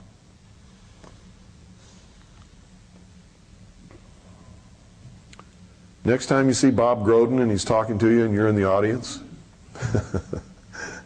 say, tell us the truth, you lying sack of crap. Who's that? Who is that? Oswald, that's right. Where is he? He's in the doorway of the book depository at the moment Kennedy's being shot with all of those other people. Who's this? Lee Harvey Oswald. It's the same guy wearing the same shirt. They said he went home and changed his shirt. He didn't even change his shirt. He's got the same shirt on that he was wearing when he was standing in the doorway of the book depository building. These people have lied to us all over the place. Who took the first picture? Pardon? Who took that first picture? A reporter. Who's this? Prouty. Who's Prouty?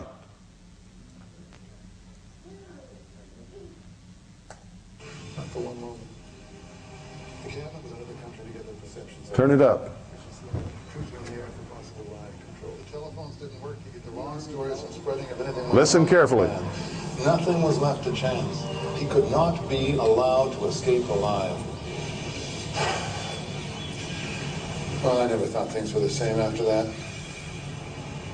Vietnam started for real. There was an air of, I don't know, make-believe in the Pentagon and CIA.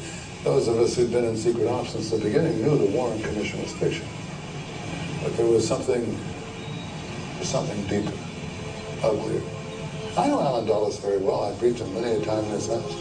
But for the life of me, I still can't figure out why he was appointed to investigate Kennedy's death, the man who had fired him. Dulles, by the way, was General Wyatt's benefactor. When I got out in '64, resigned my commission. I never realized Kennedy was so dangerous to the establishment. Is that why? Well, that's the real question, isn't it? Why? The how and the who is just scenery for the public. Oswald, Ruby, Cuba, the mafia. Keeps them guessing like some kind of parlor game, prevents them from asking the most important question, why? Why was Kennedy killed? Who benefited? Who has the power to cover it up? Who? Who? Who? He asks the question and he gives you the answer. And it went right over the heads of the whole nation. Did Oliver Stone know who killed Kennedy? You bet your boots he did. He just told you right there. He showed you. Could he come out and say it in any other way and live? No. But he told you, didn't he? He did the best he could.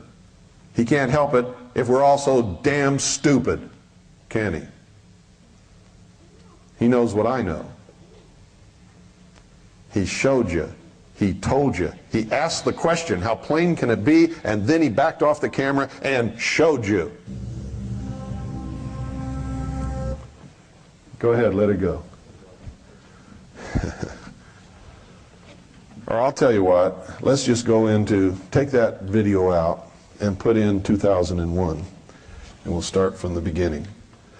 I'm going to show you how they communicate all the time, and it goes right over our heads. We don't understand it. We don't know it. We miss it. How many of you saw the movie 2001? How many of you understood what you saw? You understood it? What? Give me the message. Pardon? Basic, where they talked about the sun, where it started to rise. Yeah. And man is evolved from ape. Okay, good. Rebirth into the baby. You got it. But the rebirth was what? As a new race in the new age. And the message was, if you can't make this quantum leap, you can't be a part of it. That was the symbol of the baby floating in space. The birth of the new root race going into the new age. And if you can't make this quantum leap and understanding that we're showing you in this movie, you can't be a part of it. You will be exterminated, rounded up, put in prison camps, used as slave labor, executed, whatever. We'll try to get some use out of you, but you cannot be in the new age with us. The new dawn, the rebirth of humanity. You starting to get the message? Are you really? Because if you don't, you have no idea how important this is. If you don't, you're lost. You won't even understand what happens and why it's happening to you. Yes, sir? What do you mean by root race? Have you studied the writings of Blavatsky or any of the New Age religion, which will be the new religion of the one world order? You need to. Everybody says, I'm not going there, it's New Age stuff. That's the work of the devil. I'm not reading that because it's not Christian. If you don't read it, how are you going to understand it? How are you going to know how to fight the enemy if you don't know who the enemy is or what they believe? You've got to. Okay, back it up.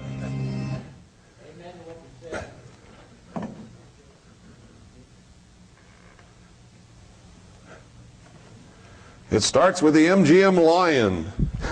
The lion is the symbol of what? The king, the ruler. Okay, here we go. Watch this carefully. Remember, Osiris, Isis, Apollo goes across the heaven in the chariot. Osiris rode across the heavens in the boat of Isis. You're going to see it here in a moment. All of the symbology is going to be played out in front of you. Watch carefully. Who is Lucifer? How art thou fallen for heaven, O Lucifer, son of the morning? What is the son of the morning? Horus, being reborn as his father Osiris, right? Actually, Osiris being reborn as his own son, Horus. It's also played out in The Lion King when the little lion looks into the pond and sees his father staring back at him in his own reflection. There it is. There's Osiris riding across the boat of Isis. Isis is the moon, Osiris is the sun. Isis reflects the pure light of her master. Check it out. And here is what? The earth bathed in darkness. The home of the profane. See, you all just thought that was pretty, didn't you? Oh, that's cute. Gee. These guys are real artists. They made some cute stuff in the beginning. It's really neat. It means something.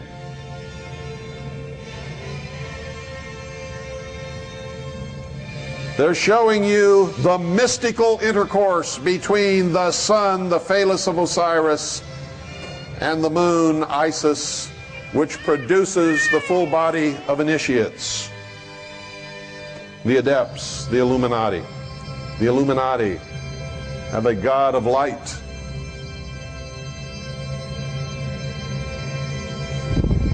Hi, sweetheart. Then the 2001 means something.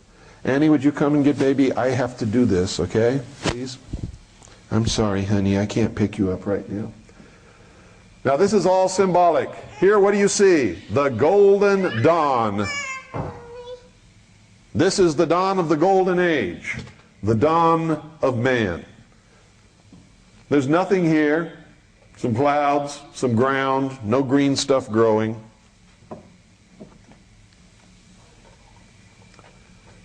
You can hear some insects begin to make their presence known. You see, it's just mostly just a vast desert.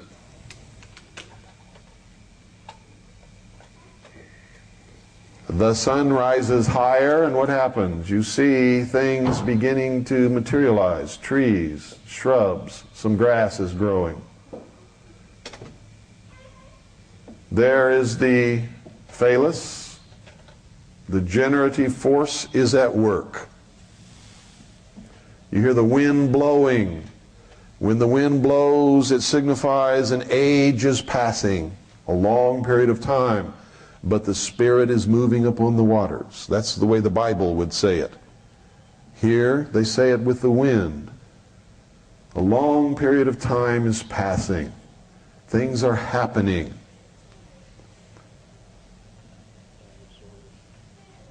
Animals come and go, and they leave their traces behind them. These are epochs. And then this little creature appears upon the scene. He's a peaceful little fellow. He eats nuts and roots and berries and plants. He lives peacefully side by side with the animals that he will later kill and eat. But now it's the age of innocence. It's the Garden of Eden. Nobody's killing anybody here. They all live peacefully together. Occasionally we'll see some grunts when somebody tries to eat what somebody else is eating, but that's about it. And it's daytime, it's peaceful, everything is cool. You can see. Even then, man instinctively knew that life came from the sun. Without the sun, there would be no life. And you'll see the bones, which is the symbol that things live and things die, and this goes on for a while. Life is played out. That's about as violent as it gets. And then something develops toward the sunset. See? It's getting darker. The sun is going down toward the horizon. Carnivores enter the picture and begin to prey on man. And it's always toward the sunset that this dangerous time occurs, because when do animals hunt? In the evening and in the night. The sun is setting now, the shadows are growing long. They go down to get their drink of water before they retire to their cave for the night. They're peaceful, nice little fellers. They don't sound too sweet, but then, you know, sometimes when I'm a little bit irritable, neither do I. What do the carnivores represent? Danger. The element of danger that man could not face. Man was pretty helpless in that state. Man doesn't have big long teeth and claws. Now here they are. And another group comes, strangers. Oh my God, they're just like us, but they're strangers. They might even be of a different race. Right? Look, they even look different. Isn't it true that if somebody looks different than you, and you don't know anything about them, you get kind of a little uneasy when they come around you? That's the root of hatred between the races.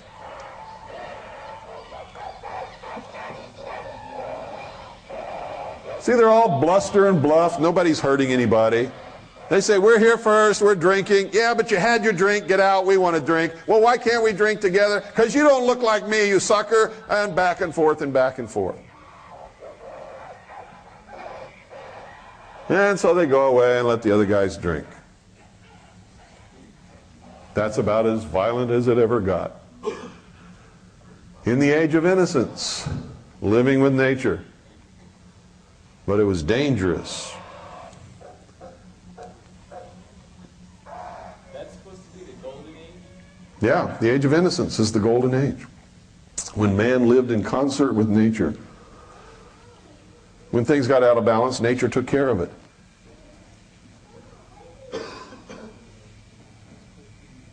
Sun is setting. The leopard has its kill. Man retreats into a place of safety, which represents the womb. Goes in the cave. The womb. There's the womb.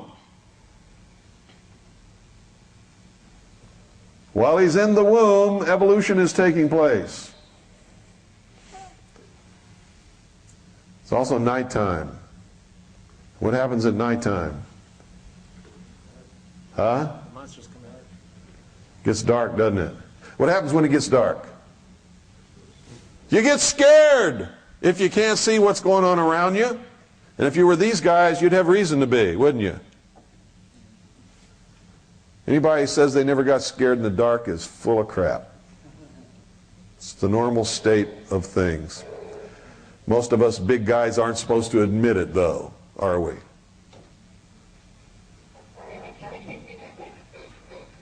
They're in there. They're scared. They're all huddled together.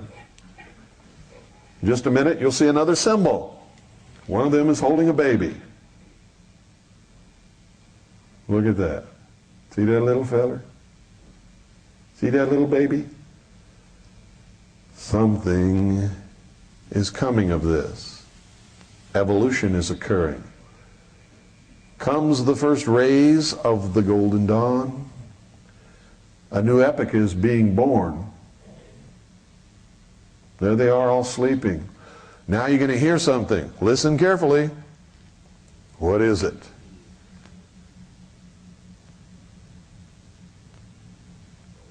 He hears it. You go, uh-oh, something's going on, man. I don't know what's happening. It's light outside. Not supposed to be dangerous anymore. This is weird. Hear that? What is it? Bees. Another symbol of the mystery schools. What does it represent?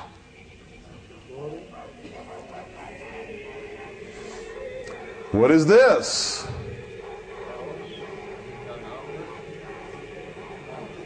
It's a monolith. It is the black stone of foundation. The stone of foundation that was here from the beginning. The Bible talks about it. The mysteries talk about it. There is a reproduction of it in the meditation room of the United Nations building. It is represented by obelisks. It is the generative force. It is the symbol of the truth. It is the symbol of the gift here of intellect to man in his primitive state by Satan. When this little fellow gets up enough guts, he's going to touch it. And he will be imparted intelligence. Bill, is that also called the Philosopher's Stone? The Philosopher's Stone, no, is the perfection is a symbol for the perfection of the human race.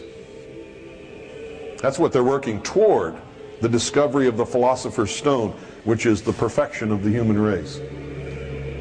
Here he goes. Oh, I can think.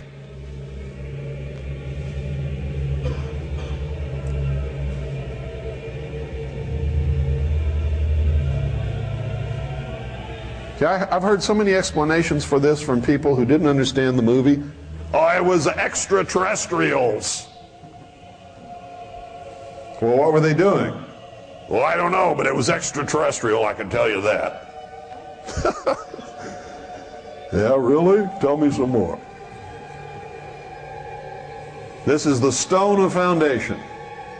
The smooth black stone that you will also find in the upper entertainment area of the Luxor Hotel in Las Vegas. How many of you have been there? How many of you have seen up in the entertainment level that shiny, smooth black wall that reflects everything? That's it. Bill, that was reversed with the moon and the sun just above the I don't have the slightest idea what you're talking about, and I don't have time to do it now. Okay, man now has been imparted the gift of intellect. Let's see how he uses it. Let's see how smart we are. What do you think he's going to do? First thing man's going to do with his newfound ability is kill somebody. Hooray. Here he is. Oh, look at that. That's the temple of initiation. You can see the God of illumination rising above it. What is the capstone of the temple? The master mason, the initiate. He is now the first priest, the master of the lodge. He sits in the east. And he holds the power of knowledge that no one else has. He has the first original thought. He is the first priest, the first king, and the first power upon earth, outside of the natural realm of the forces of nature. Whoa, did you see that?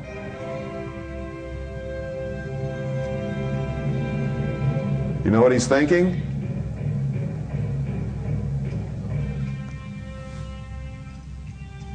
I'm God. That's what he's thinking. I'm God. I'm God. I have the power. I am the leader. Don't mess with me because I know something that you don't know. I can think.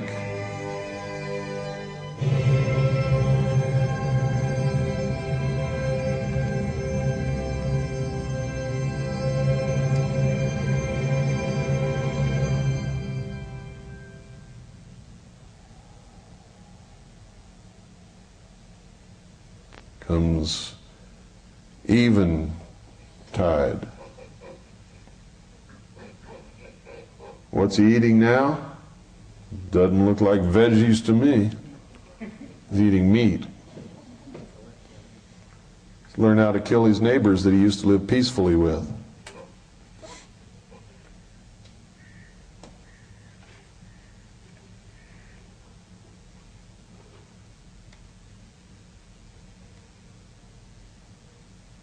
The buzzing of the bees, folks, is the symbol of unity, society, social evolution. You'll see it everywhere the mystery school exists. You'll see it all over the state of Utah. The Mormon Church was founded upon the mysteries. The Mormon Church, in the secret initiatory rites of the temple, practices the mysteries. Joseph Smith was a Freemason, so was Brigham Young.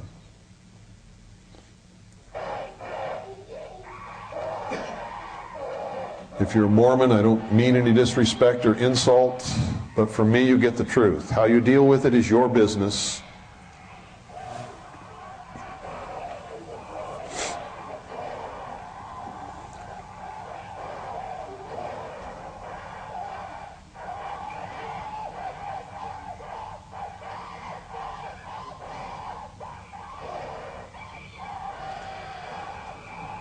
What's the representation here, folks? One group has evolved and the other one has not.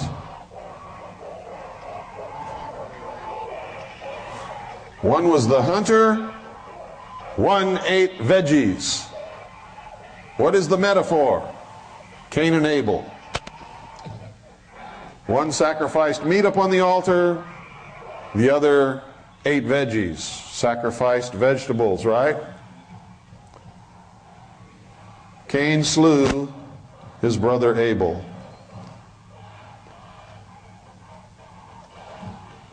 Isn't it amazing when you find out that movies mean something more than what you thought they meant? How many of you sat transfixed and watched this and thought, oh, well, this is neat? You know, didn't have the slightest clue.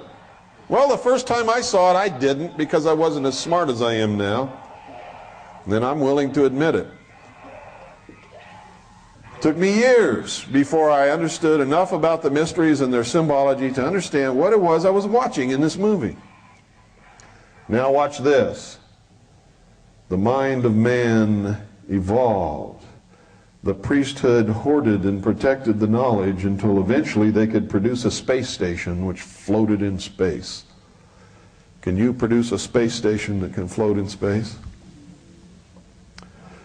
Well, with the help of the secret technology of the guardians of the secret of the ages and the buzzing of the bees, you can. If you're an initiate, if you're given the power, if you have the knowledge of the symbology, if you have the support of the fraternity, the brotherhood of man, you too can do great things. Haven't you ever wondered why some people who aren't even smart at all go so far in life, and you who toil and work and slave and are 6 times smarter than them can't get to first base? You're not a member of the club.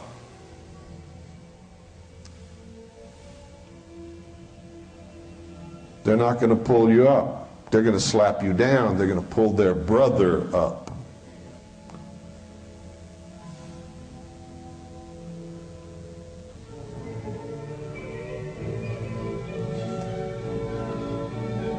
Once you understand the extent of my knowledge, you'll then understand why they hate me so bad, that they tell you such bad things about me, that you really come to these things thinking you're going to see some kind of monster until you find out who I really am.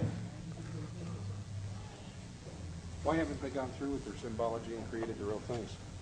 The space station and stuff. Why have they stopped the space? How do you know they haven't?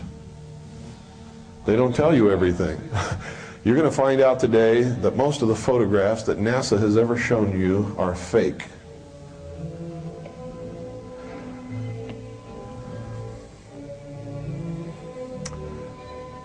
Okay, we don't need to go any farther than this with this. It goes on to show man in this journey but through space. Is it about space?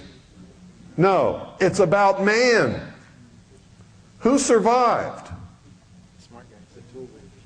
Huh? This was about the survival of the fittest of the human race. Who is worthy of being accepted into the new age? The man who had the greatest knowledge. The man who could survive against all the odds. Who was Hal? Hal was a computer. What did Hal represent? The technology of man that he created through his knowledge. It was telling us, hey, we're reaching a point where we have to stop this insane advancement of technology. Because we've reached the point that the public doesn't even know yet. In secret, we have created things that can destroy us all. And on the spaceship, could you believe they built this big computer to run this spaceship and they didn't have an off switch? There's no switch to turn this thing off. And this machine interpreted the actions of the astronauts as being against the mission that the machine was assigned to perform, and it began killing off the astronauts. And by the time they realized it, it was too late. There was nothing they could do, and he searched high and low for a switch. There was no switch to turn this thing off.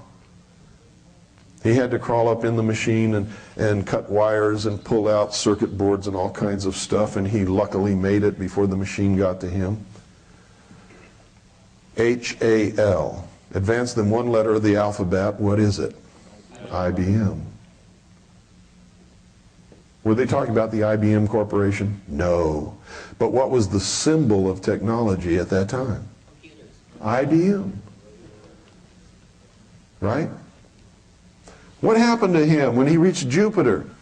What did he see floating out in space? The stone of foundation. He went out and looked at it. He found a way to look inside of it, and what did he see? He said it. Another universe. Inside this stone of foundation, there was another universe. A whole other universe. He began to develop the mental mindset, what they call, what do they call it? Huh? A paradigm shift in his consciousness, representing the paradigm shift that is expected of all who are going to progress and go into the new age together.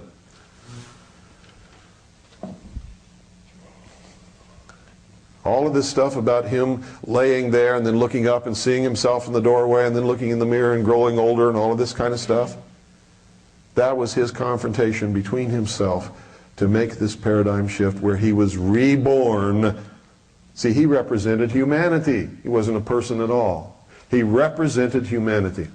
He was reborn as the first of the new root race, floating as an infant in space. Now, we jump to 2010. Remember that movie? He comes back in spirit and talks to the next dude, doesn't he? Who says, "Is that you, Frank?" "It's me." "What happened to you?" "Something wonderful." Bullshit.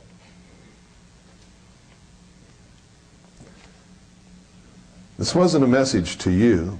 It was a message to the adepts of the world, telling them that the fruition of their great plan is coming into being, and that this is what they're going to have to do. It must be a rebirth of humanity, a new world order.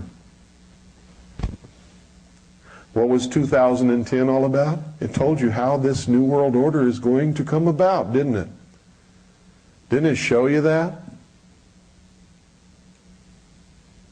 Instead of being separate nations and having a Cold War, we're going to come together, aren't we? And we're going to make this giant leap together through space, which represents what?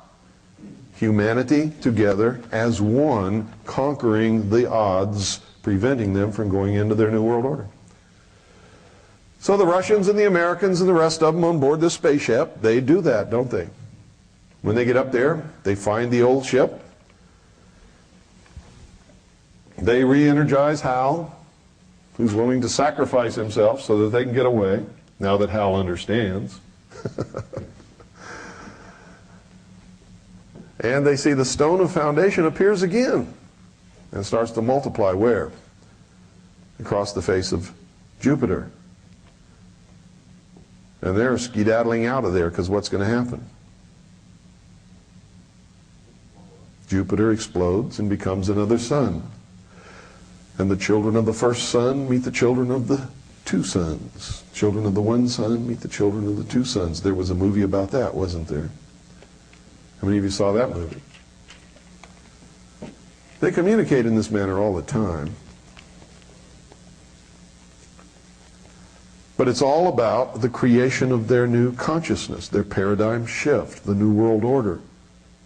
The destruction of the old, the disintegration into chaos, out of which will come the new order.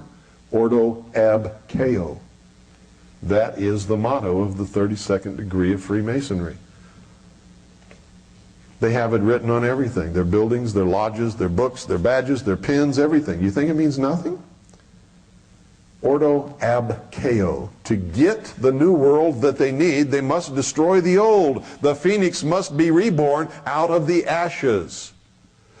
What do you think Clinton was talking about when he said, "We will watch the sun set, and we are preparing our children for the new dawn"? Do you get it yet? Does everybody get it? Do you understand it? Is anybody here who doesn't? Okay, you all get the William Cooper School of Symbology diploma. I'm glad you got it, because it is so important that you get it and that you understand it and that you know what's happening. Because if you don't, you're helpless. You're just another person in the long line of refugees with a dead body beside the road. And you don't want to be that. Right? Yes, sir. The computer without the off switch, is that symbolic of the unchecked intellect? Yes. In other words, the foundation of everything is intellect, built upon intellect. That's right. Denial of any God, spirit. They want to really, literally, return to what they call the golden age. But they don't want to do it with the risks involved. They want to go to a simpler life where technology and the intellect and learning and knowledge is controlled by them. And the rest of us just sort of live like children in their care. Socialism, that's what it is. That's what socialism is. You give up all your rights, you give up everything, you agree to accept my rules for you, and I'll take care of you. In other words, we want the whole human race to stop being adults. You become children again, we will be your daddy. We are the only truly mature minds, and thus are the only ones who are rightfully endowed to rule. You're just profane cattle. We'll allow you to live if you'll do it on our terms. And if you won't, we're going to get rid of you. You're going to make that paradigm shift, or we're going to kill you, knock you off, use you for slaves until you die, whatever. We'll get some use out of you if we can. And if we can't, we'll just simply eliminate you. That's their plan. Yes, sir. Gives new meaning to we did it for the children. Yes. It has nothing to do with the children of under 18. It has to do with us children. The children of the new age. Because I keep hearing this children crap. Yeah. Like, hey, it doesn't ring, you know? That's right. Yes, we went in there with tanks and we killed all those people for the children. To save the children.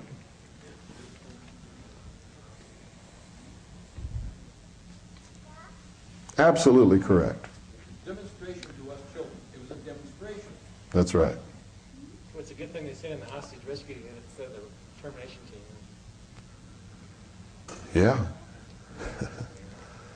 Okay, now things are going to get a little more interesting. We're going to see some of the technology and talk about some of that. I brought some stuff up here we're not even going to get to. I brought a copy of Black's Law Dictionary. If you don't have a copy of that, you need to get one. They've got them back there on that table. Go buy one today. Because legal terms in a court of law don't mean what you think they mean in your everyday life.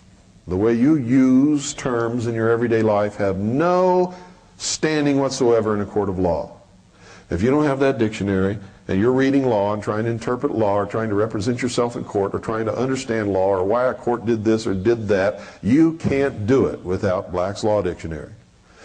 You also need something else, a copy of the 1828 version of Webster's Dictionary. Because while all the rest of the dictionaries in the world change, the dictionaries for law and legislation and courts are still the same as they were in 1828. Webster's. Give them the phone number how to get that. I didn't bring it with me. Do you have it? What is it? 1-800. 1-800. 352. 352. 3223. 3223. 1-800-352-3223. Call that number and they'll tell you how to get it. You must have a copy of Webster's 1828 dictionary. You'll also notice that everybody tells you there's no such thing as the Illuminati. Look up Illuminati in that dictionary. Get a copy of the Encyclopedia Britannica before 1900 and look up Illuminati and see how many pages they devote to it. See, one of the things they do is when they gain power, they eliminate the evidence of their existence. That's why the older books are the best. They tell you the most truth. The newest books you can buy today will only tell you psychobabble, propaganda, new age, paradigm shift bullshit.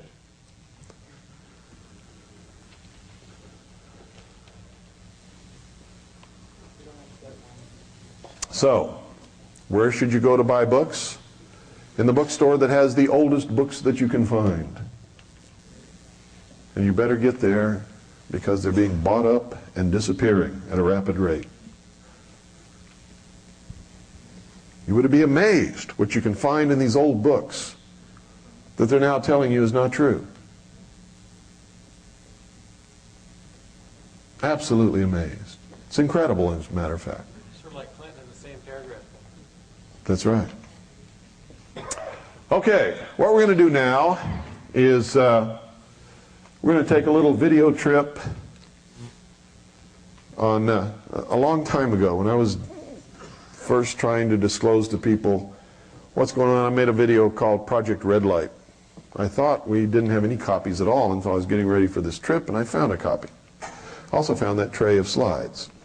Just for this trip, I just found it. Actually, Annie found it for me in a box in storage somewhere. And so what you're going to see is the first part of Project Red Light, which is just sort of a visual history of the development of the space program from the beginning of flight. Okay? And yes, okay, he's going to change the tape. Oh.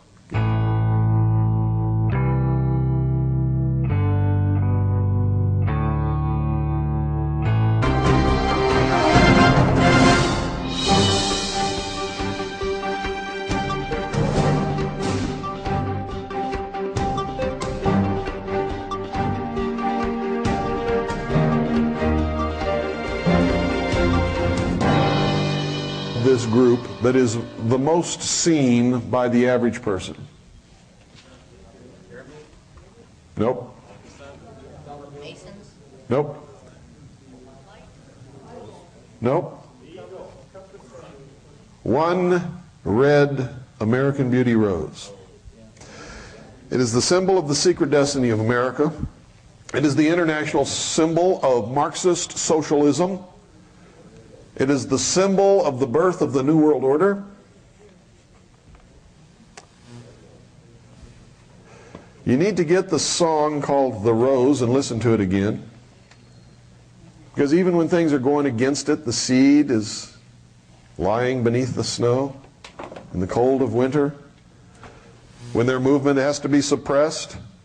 And in the spring, when the sun warms the earth and melts the snow, the seed comes to life, and the germ begins to grow, and the rose begins to open its petals.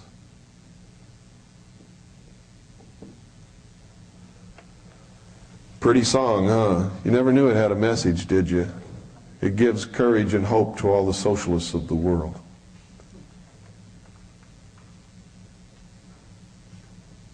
What is the message of the song? Who knows the lyrics? What's the message of the song? If you're afraid to die,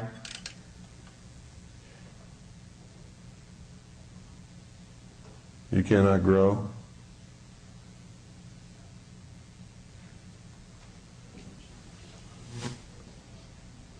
Who knows the song? The soul that is afraid to die never lives. It's giving courage to these people. You may have to die for the fulfillment of the great plan. Don't be afraid. For even though it is in the cold of the winter snow, the seed is just waiting for the summer's warmth of spring. Jihad program. Give your life willingly for the completion of the great plan. Do whatever's necessary. You see, it's going on right under our noses and we don't even know a thing about it. What did they do after they blew up the building in Oklahoma City? And make no mistake about it, they blew up the building to demonize American patriots, disarm American citizens, create draconian legislation to enable them to do what they need to do as one more step toward their new world order. They had a memorial service, and you see President Clinton and Hillary holding the one red rose. And they handed one red rose to everyone who went in there. And they gave one red rose to all the rescuers and the police officers and everybody who took part in the rescue effort. Laughing at us and telling the world what it was all about.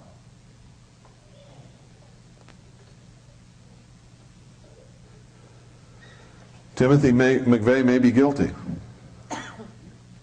But if he is, he was used. He's a patsy. Because he's not a socialist. I don't know anything about Terry Nichols, but I know that much about McVeigh. He might have driven a truck, but he didn't like the pillar charges. Yeah. And I think McVeigh was honestly the kind of guy, if he had known there was going to be anybody in the building, he wouldn't have done anything. tell you the truth. Not because I know him personally, but because we have investigated his entire life. He is not a racist. He was not a member of any militia. He was an American patriot who wanted to be a member of the United States Army Special Forces. He went there, he tried out, he passed all the physical trials and tests and everything. When they asked him one question, if we give you an order to assassinate someone, will you carry out that order with no reservations and no hesitation? And he said no. They said, you can't be a member of U.S. Army Special Forces. Put him out the door, and he was recruited by the Central Intelligence Agency on the same day. Who are these people? Everybody take out a dollar bill right now. $1 bill. Now I'm going to amaze you.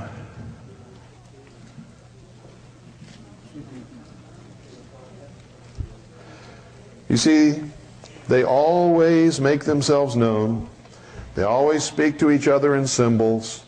There is no mystery about any of this if you understand how to read their language. At the highest levels of this initiatory group,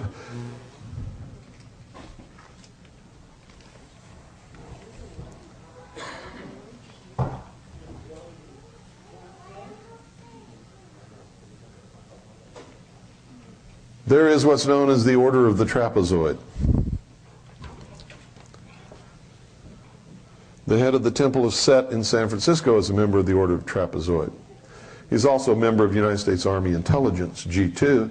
So is his top 2 lieutenants in the Temple of Set. What is the Temple of Set? It's the Church of Satan. They have a saying in the New Age movement, as above, so below. You've all heard the reference to the pyramid below the pyramid? What are they talking about? They're talking about the concept of the way things work and are brought into being in the world. Okay? Why do you see so many triangles everywhere? Why is everything a triangle? The food triangle, the this triangle, the nutrition triangle, the yield sign triangle, the triangle on tanks in the army. What's this with all the triangles? And now you're seeing pyramids spring up everywhere, all over the place. Well, there's a method to their madness.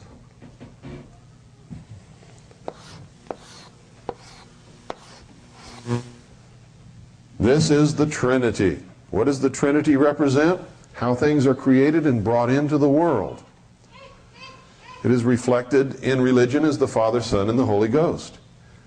In the mysteries, it is thought, desire,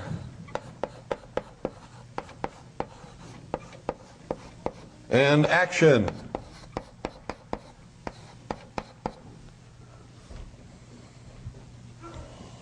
Thought, desire, and action. Look at the reverse of the Great Seal of the United States of America. What do you see? You see a pyramid. What's a pyramid doing on a dollar bill for the United States of America? This is in Egypt. Why would we have a pyramid on our dollar bill? No other reason than to send a message. Look behind the pyramid. What do you see?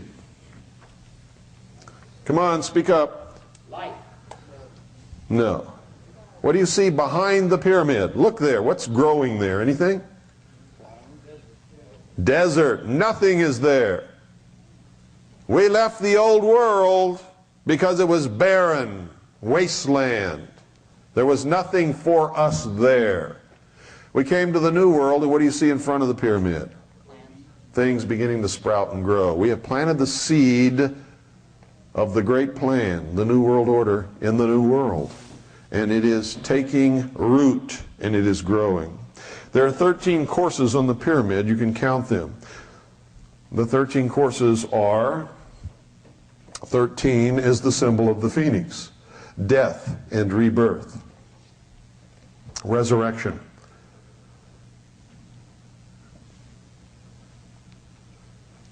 You see at the top of the pyramid the eye. The eye is the reminder to everyone who sees it that we are everywhere, we see everything, there's nothing that we don't know. On the bottom course of the pyramid, there are Roman numerals. What are they?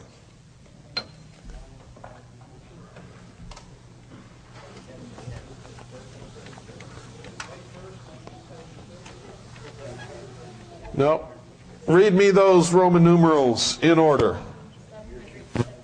Read them to me. M what?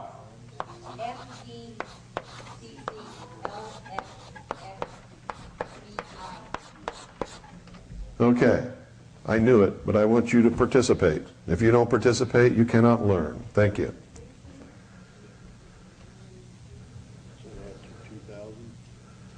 What does that mean? What does that say?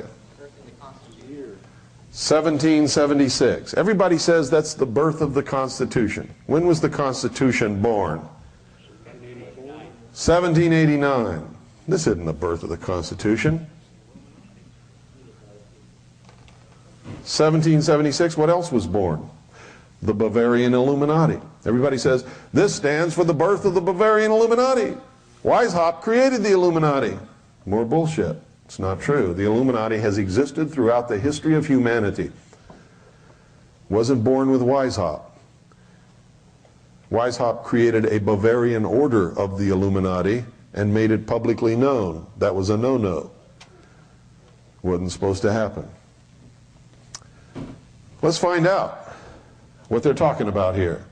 Because the modern form of the Illuminati and the birth of the Great Plan occurred in the year 1110.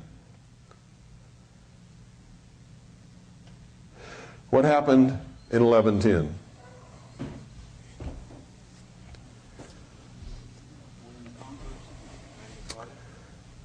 The Knights Templars conquered Jerusalem and crowned the king, or excuse me, not the Knights Templars, but the Crusaders conquered the city of Jerusalem and crowned the king of Jerusalem. What was his name? That's your homework. Find out who was the first king of Jerusalem crowned on the Temple Mount in 1110.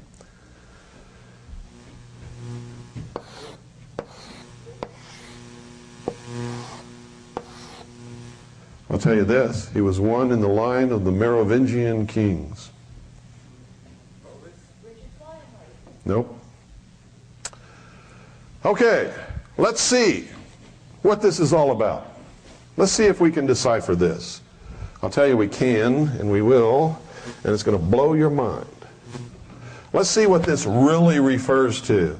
And we'll use the order of the trapezoids formula for enciphering, and the New Age concept of the pyramid beneath the pyramid, and as above, so below. Remember, as above, so below. So, what is a trapezoid? A trapezoid is a pyramid on top of a pyramid, and remember it has various faces to it. But you don't need the other faces. Let's just plug this in. M, D, C. C, L, X, X, V, I. What have we got? What does it say across the top? MCX, what is that? 1110. I was right. What is their goal? Is their goal what I've been telling you it is all day? Well, let's find out. What are these people up to? What do they want to do? Remember I told you their goal was to destroy all existing governments, all existing religions, and shackle the mob. And how do you do that? What's DC? 600. What's LX? 60. What's VI? 6. Their goal is to seat the Antichrist upon the throne of the world. and you've been carrying it around in your pocket forever.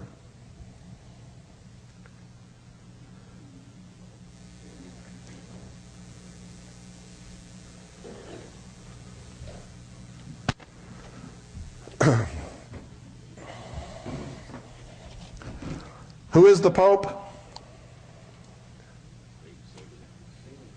He is the Emperor of Rome. Rome never died, never faded away. It became the Vatican.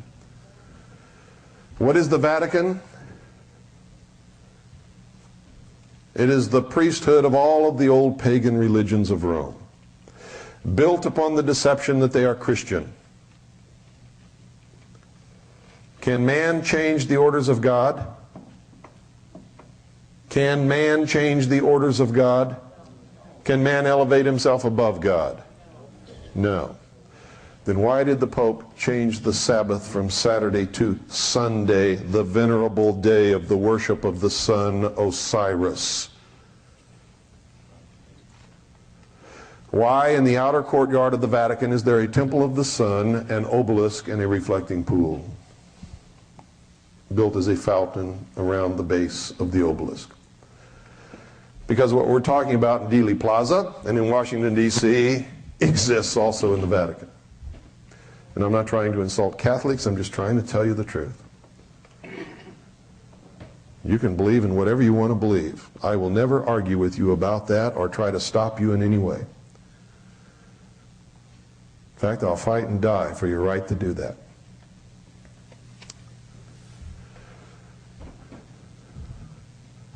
The king of Jerusalem founded an order of knights shortly after he was crowned, called the Knights Templar.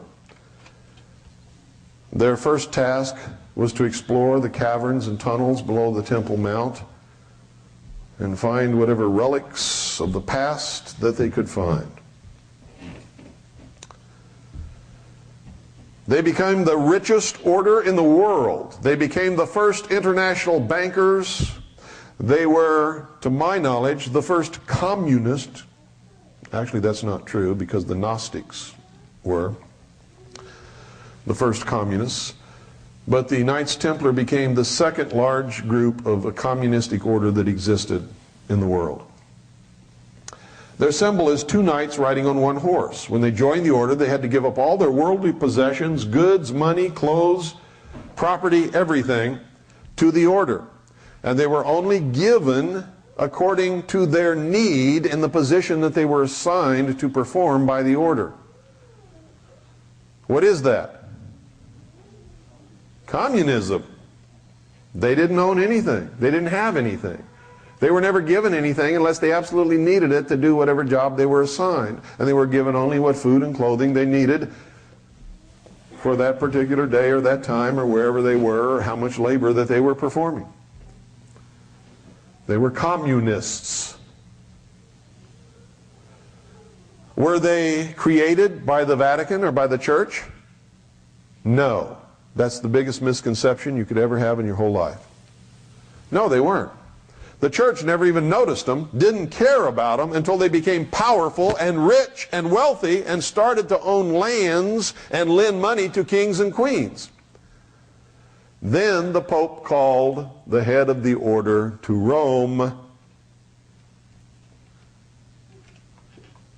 and didn't ask them anything. Instead, what he did was legitimize them as a holy order of the church, whether they wanted to be or not, and gave them the red cross to wear upon their tunic. The Pope, as a mission, said that they were to protect the pilgrims going to Jerusalem. Did they ever do that? Did they ever protect the pilgrims going to Jerusalem? No. They never did. It's more BS thrown out for the sheeple. What did they do? They protected the church's interests. They protected their interests. They conquered. They had secret alliances with Saladin that the world doesn't know about. They brought the mysteries from the Middle East to Europe and practiced them. They created the great plan after their master Jacques de Molay was burned at the stake in the efforts of the Pope and the King of France to destroy the Knights Templar when they felt they got too powerful. Where did the pirates come from? Did you know that the Knights Templars had one of the largest fleets in the world? Did you know that one of their symbols is the skull and bones? Did you know that on every grave of the Knights Templars in Europe is the skull and bones? Did you know that when the Templars were destroyed by the Pope and the King of France, the entire fleet escaped and became the pirates? Didn't you ever wonder why the pirates were called the Brotherhood? Didn't you ever wonder why they could all sail into the same port and never fight against each other? Didn't you ever wonder where the Templars' fleet went? Didn't you ever wonder where the skull and crossbones came from? Didn't you ever wonder why the Russell Trust at Yale University is called the Skull and Bones? George Bush is a member. He's a Knights Templar. And many other great men who have occupied high positions of this government.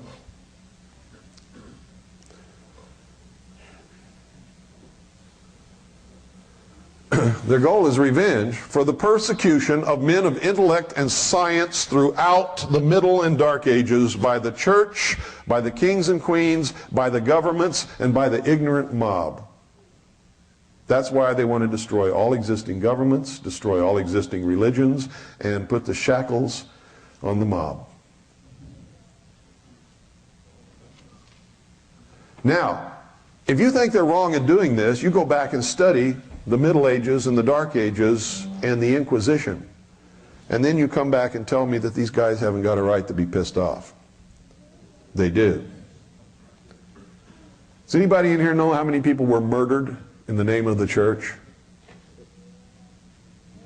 In the name of Jesus Christ, who would not have condoned one bit of. It's not the Jesus Christ that I know from reading my Bible.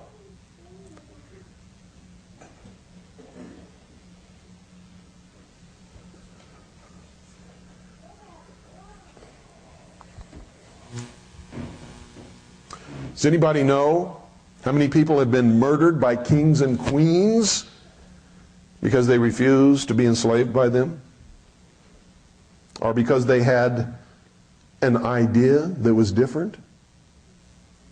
Or because they read books? That's all they did was read a book. Got caught reading a book.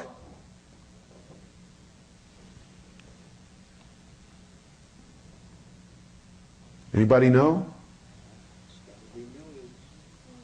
Look in history and find out. It's another reason why you should never, ever let church and state become reality. Church and government have to be separate. I don't care what church you belong to. You try to make your church part of government, and I'm going to step in the middle. Because I know what happens when that happens.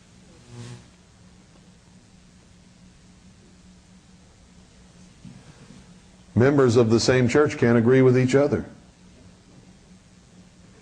How many different denominations of so-called Protestantism is there? Huh? Did you know that even in the beginnings of this country, people had to flee from colony to colony because different colonies had different dogmas and different preachings and teachings, and if you disagreed with it or said something that was out of line with your local minister, you could be burned at the stake here in America. How many of you knew that? It's the truth. That's why I get so angry when somebody comes up and tells me this is a Christian government.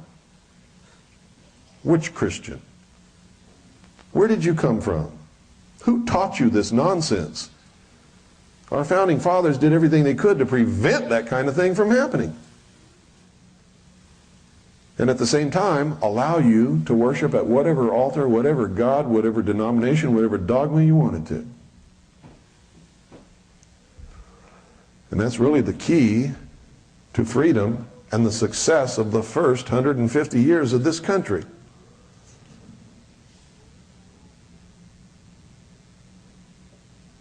Unless you think I'm attacking Christians, I am a Christian. But I'm a Christian that Jesus Christ would want to know.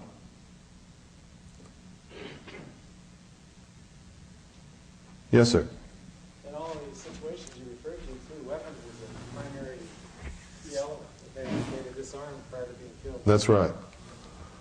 In every period of tremendous mass murder and genocide that's ever occurred in the history of the world, the target was usually, in every case, disarmed just prior to it happening.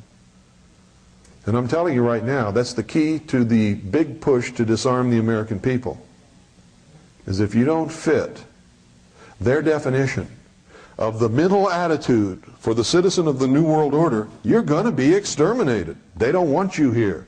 And part of their plan is to reduce the overall population of the earth by a tremendous amount. The target population for North America, I'm not talking about the United States, I'm talking about North America, is 100 million people. They make no secret of this. They've written about it. You want your eyes to be opened? Go read The Aquarian Conspiracy. Who wrote that? Does that include Mexico? Who? Does that include Mexico? No, you're wrong. Who was it back there? Marilyn Ferguson. She knows. She's a part of the Aquarian Conspiracy, and she's telling you the truth in the book. And you know what she says in the book? We're going to eliminate these dudes. You think she's talking about moving you somewhere else? No. She's talking about you're going to be eliminated, removed from the face of the earth, killed. They want us out of the way. Freedom cannot exist in the New World Order. They want total control of everybody from now on.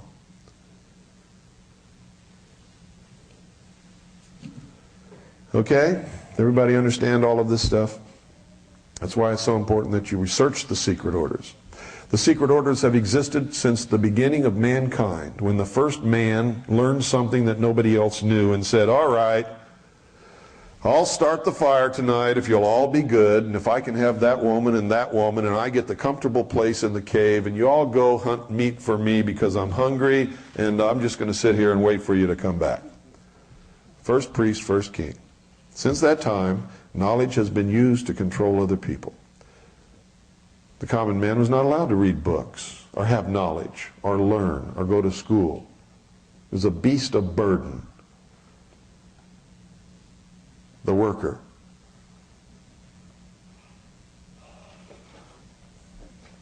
Okay? What was the name of the Aquarian? The Aquarian Conspiracy. Marilyn Ferguson. A lot of other things out there you need to read. So you pass these things by because they don't interest you. I'm not a New Ager.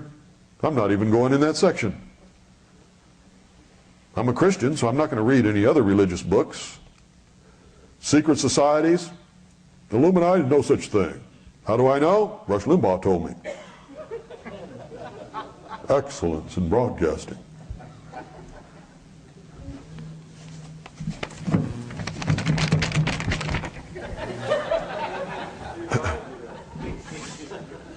Allison does the greatest Rush Limbaugh impression that you've ever seen in your life. Yes, Gary? I've heard Allison's great. If you take the number 666 times 3, it comes out 1998. And numerology, I guess that means that's going to be a great year for them. No, it's going to be a bad year for us. It's going to be a great year for them. We don't have much time left. Clinton gave us the time label. He said 1,000 days, and that was on the night of his address to Congress on the state of the nation. He told us 1,000 days. We're going to see the sunset, and we are preparing our children for the new dawn.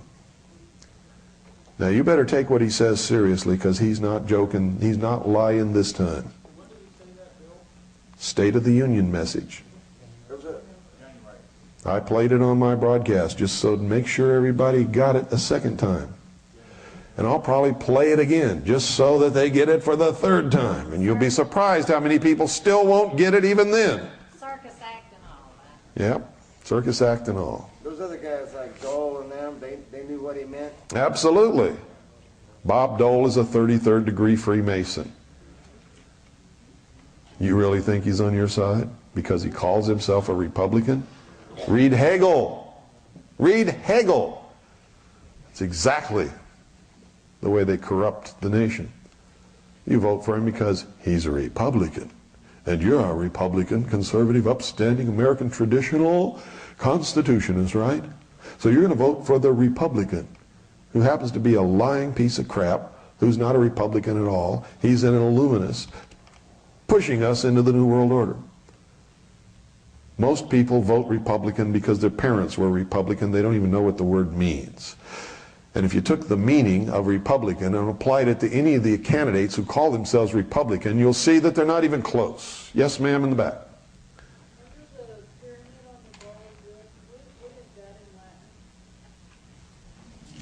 1776.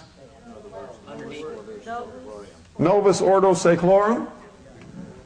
Literally what it means is announcing the birth of the New World Order. The birth of the new secular order. Read it.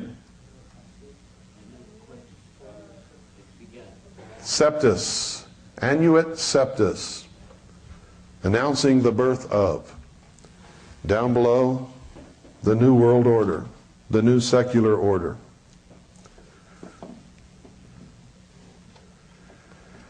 It's been on our dollar bill all this time. If you'll notice, one of the words have been intentionally misspelled so that there would be exactly 13 letters. Intentionally, because there had to be 13. Everything there is 13. 13, 13, 13. Everything is 13. Pardon? No, it's seclorum that was misspelled.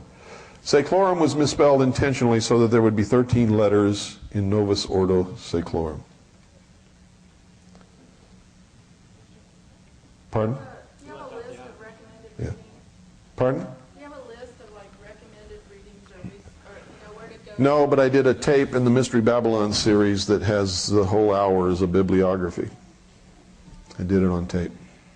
Yes, sir. Offers a tape too by Don Motis, I think it was. He was a member of the Illuminati, and he goes into great detail on just what you just discussed too. How does one determine who these Masons are? Like you said, Bob Dole. Is there a list they publish? No, they're secret orders.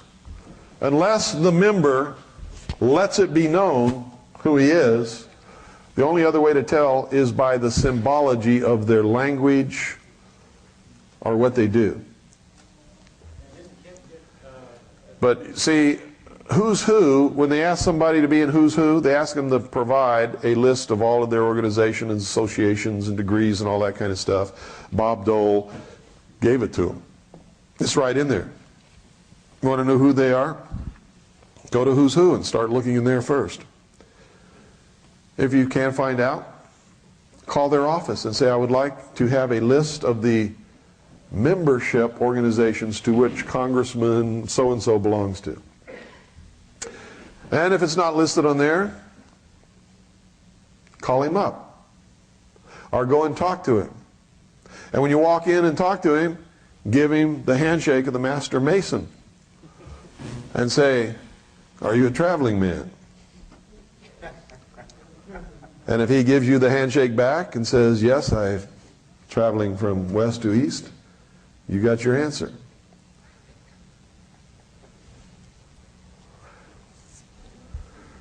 That's how I verified that Bo Gritz was a Freemason. I heard him say it on the Billy Goodman show one time, and then I heard him say it at a speech he gave in Las Vegas in July of 1990, I believe it was. Pardon? Sorry, I couldn't hear you.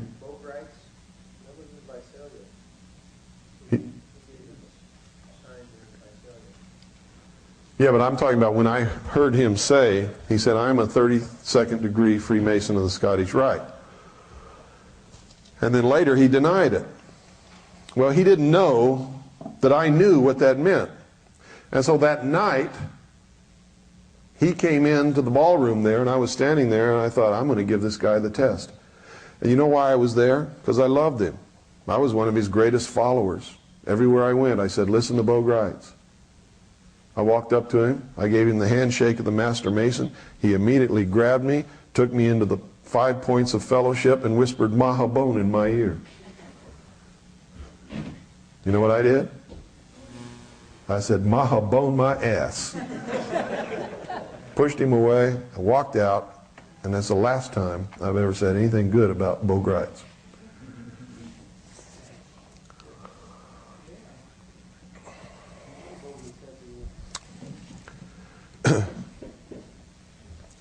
So I know how to play their game.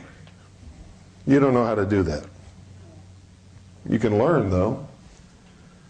Get in those old books, and it'll teach you exactly how to do it. What the signs are, the passwords, the symbols, the handshakes, everything. You're not supposed to have access to those books, but if you visit enough old bookstores, you'll find them. Is Morals and Dogma probably one of the best? Morals and Dogma is one of the best for understanding the real intent of the order, because right in there, Albert Pike admits that their God is Lucifer and that they are a religion. He says it in clear, plain language. Okay, let's take a short break, folks. I know you all need it. Let's take a short break, and then we'll get into some other videos and slides.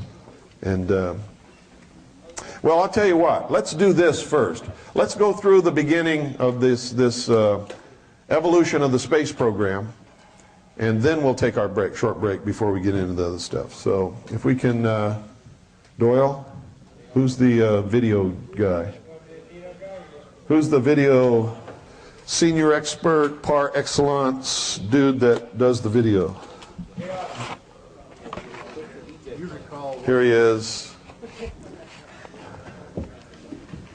Thank you, sir. Do you recall the approximate number of the tapes that you do the bibliography in the Babylon series? It's in there. It says bibliography. Just get the list from my wife. Pardon? The book, Our Story of Atlantis. You don't know that one? Story, yeah. Our Story of Atlantis? The New World Order was created on the basis of a paper written by Sir Francis Bacon called The New Atlantis. Yeah.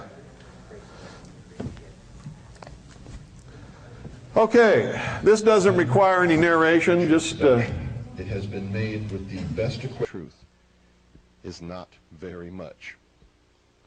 Please take that into consideration when viewing this tape, and understand that we have done the best possible job that we can do under the circumstances to bring you a quality documentary. All footage is authentic, and all aerial shots were taken over the test site. Introducing General of the Army Douglas MacArthur, with portions of a speech delivered before the Corps of Cadets of the United States Military Academy at West Point on May 12, 1962. The General spoke without a prepared address, without even notes. You now face a new world. A world of change. The thrust into outer space of the satellite spheres and missiles mark the beginning of another epoch in the long story of mankind. In the 5 or more billions of years the scientists tell us it has taken to form the Earth, in the 3 or more billion years of development of the human race, there has never been a more abrupt or staggering evolution. We deal now not with things of this world alone, but with the illimitable distances and as yet unfathomed mysteries of the universe. We are reaching out for a new and boundless frontier. We speak in strange terms of harnessing the cosmic energy, of making winds and tides work for us, of creating unheard synthetic materials to supplement or even replace our old standard basics, to purify seawater for our drink, of mining ocean floors for new fields of wealth and food, of disease preventatives to expand life into the hundred of years, of controlling the weather for a more equitable distribution of heat and cold, of rain and shine, of spaceships to the moon, of the primary target in war no longer limited to the armed forces of an enemy, but instead to include his civil population, of ultimate conflict between a united human race and the sinister forces of some other planetary galaxy.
everybody. My name is Keith Ranch, and tonight we're here in Las Vegas, Nevada at KVEG radio station, and we're here exploring the UFO phenomena that is exploding in Las Vegas. We're here with Mr. Billy Goodman. How you doing, Billy? Fantastic, Keith. Welcome to Las Vegas. We are really excited, really excited tonight. We're going to go out to a place called Groom Lake, right, where thousands of people have been calling in reportings of UFOs. Oh. Can you tell us about the happening and what is going on with this explosion out here? It's unreal. What has happened is, first of all, the way it occurred is that we found out through Bill Cooper that there was some activity going on at a location called Groom Lake, which followed up with this UFO hotline out of Los Angeles. Right. That corroborated that there was something happening. So we talked about a lot of Billy Goodman happening, and one thing led to another, and people said, we want to go out there. So we said, okay, let's put together a little trip. And we did.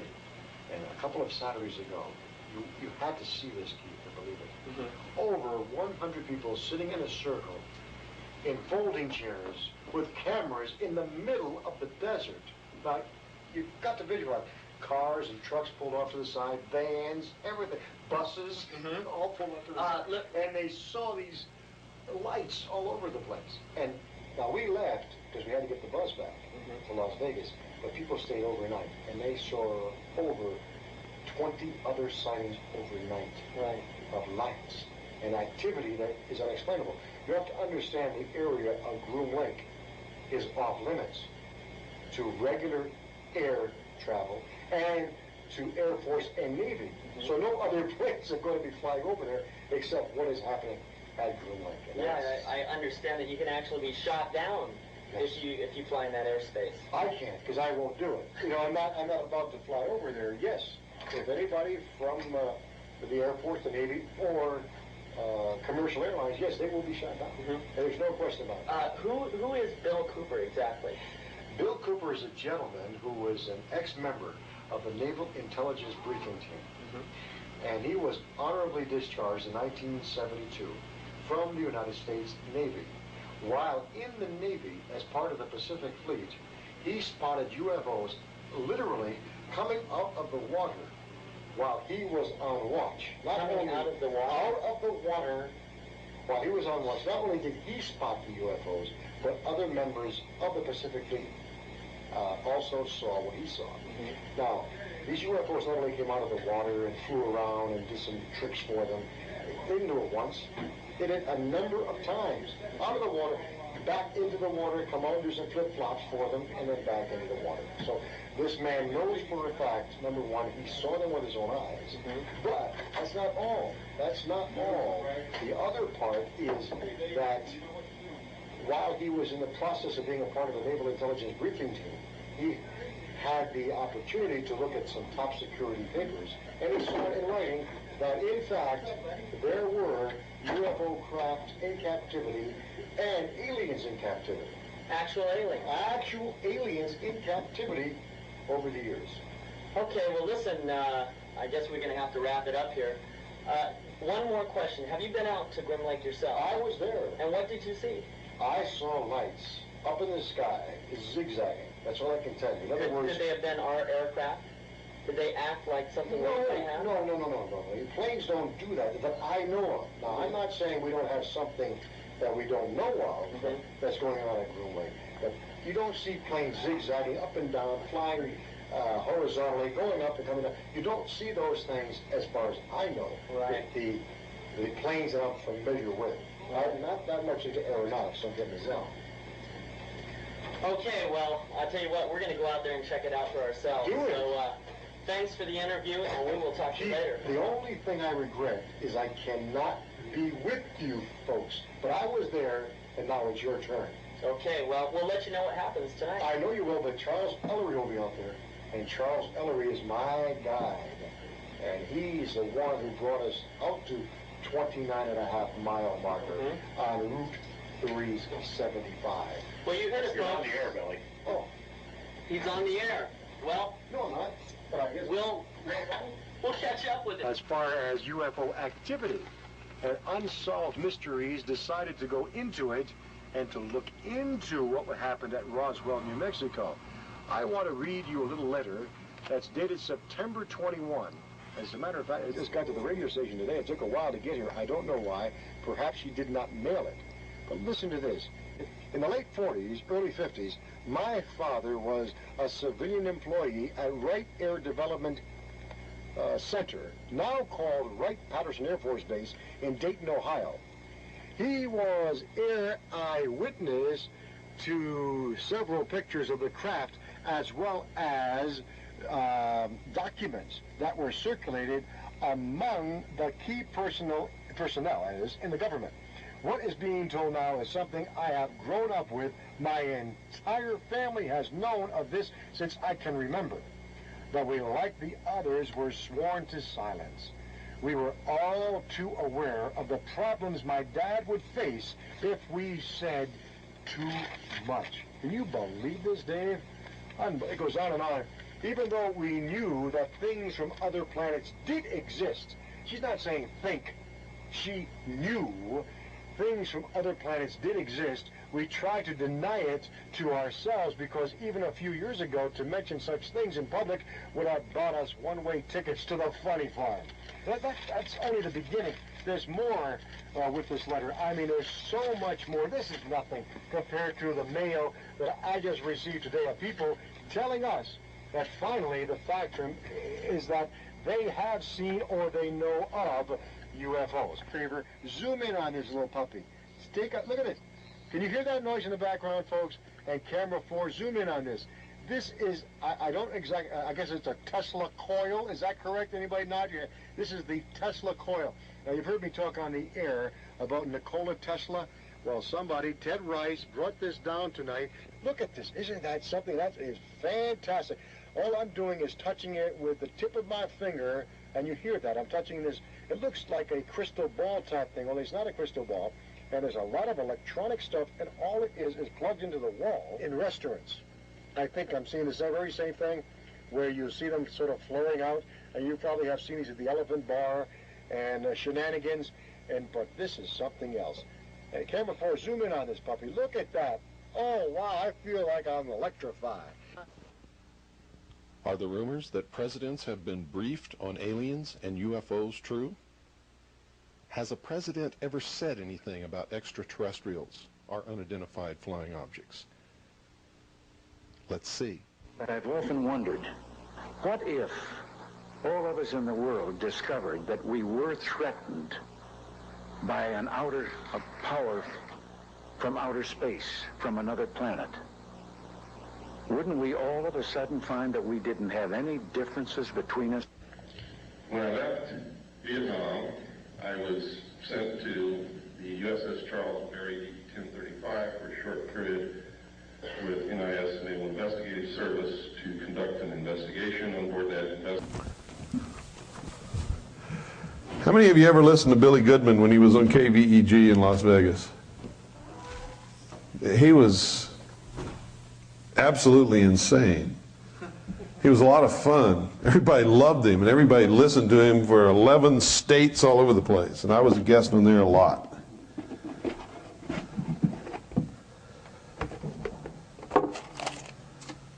Okay.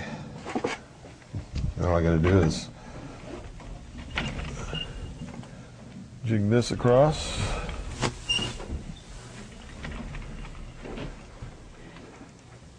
There. Okay, everybody get where you can see the slide now.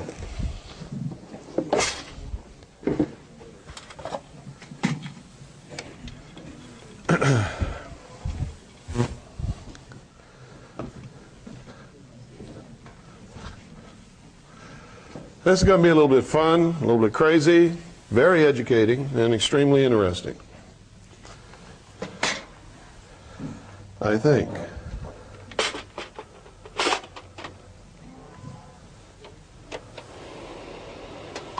Let's see how far off we got by jiggling this table around.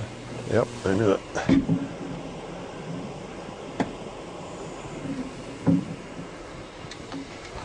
Okay.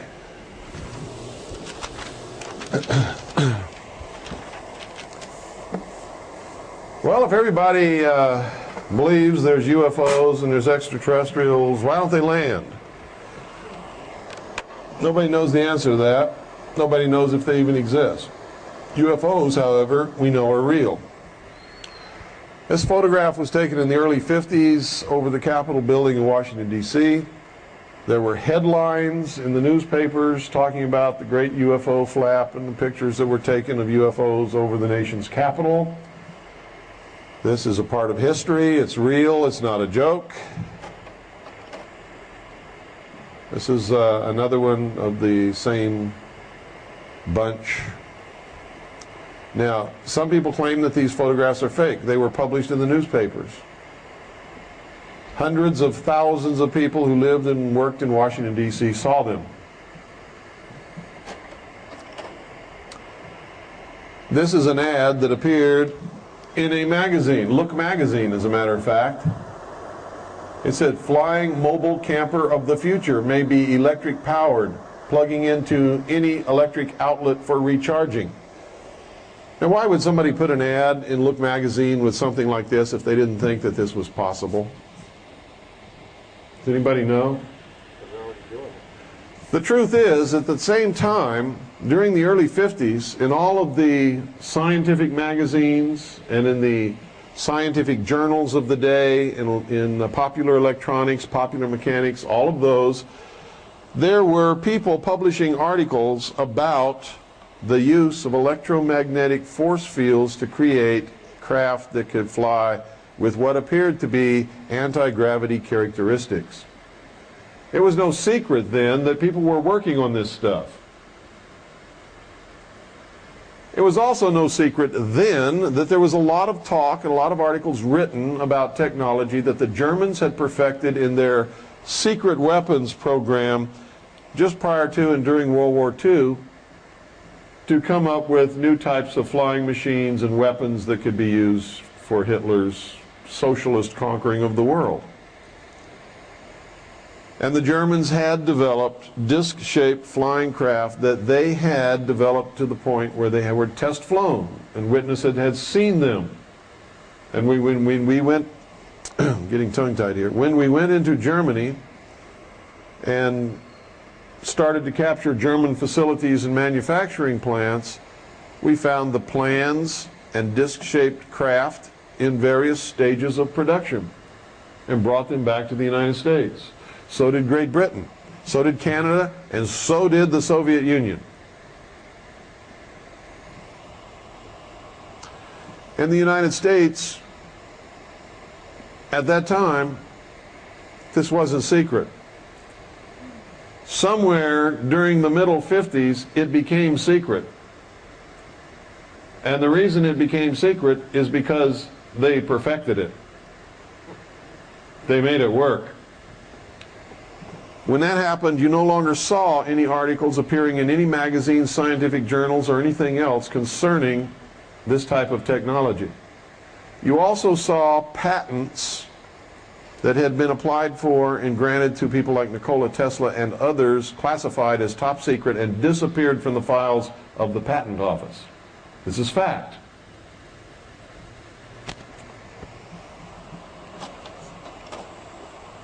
Look magazine, a blueprint for flying saucers. This was, anybody read that date for me? June 14th, 1955.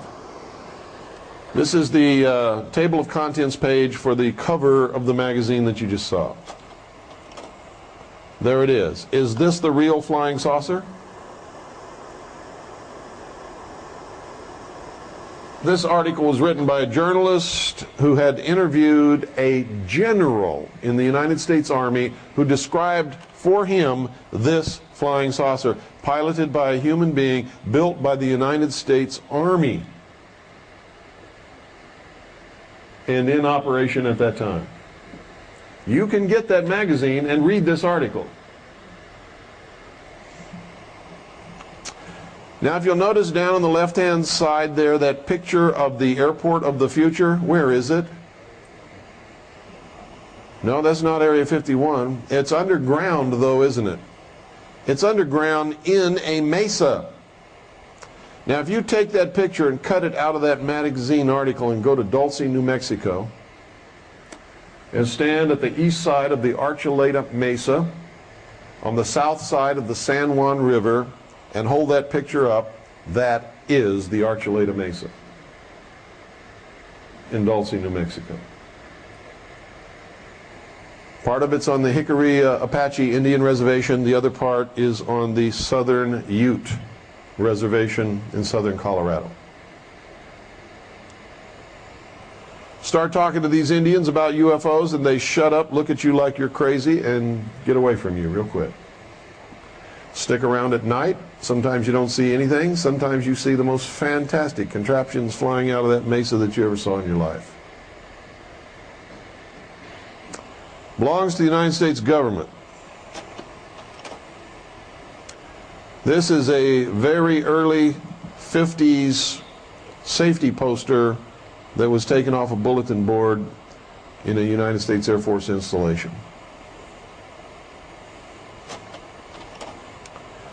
This is a United States official Air Force photo of the Avro disc in 1955. Avro was a deception presented to the public and the press to get their eyes off of the real secret projects. That's the real Avro car when it was finished. If you want to see this, it's displayed outside the Air and Space Museum at Wright-Patterson Air Force Base in Ohio. You can go there, you can see it, it's right there. It was a disc-shaped craft, it was piloted by a human being, but the only thing that it could do was hover precariously on a tarmac and look like the pilot was drunk. And we believe that that was an intentional portrayal in order to ridicule the concept that we had ever built anything like this that was effective and flew. But we know better than that. This was found in a junkyard, United States Army junkyard. Nobody knows what it was or who built it. It was just sitting in the junkyard and we photographed it.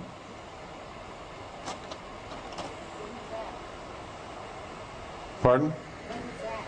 What was what?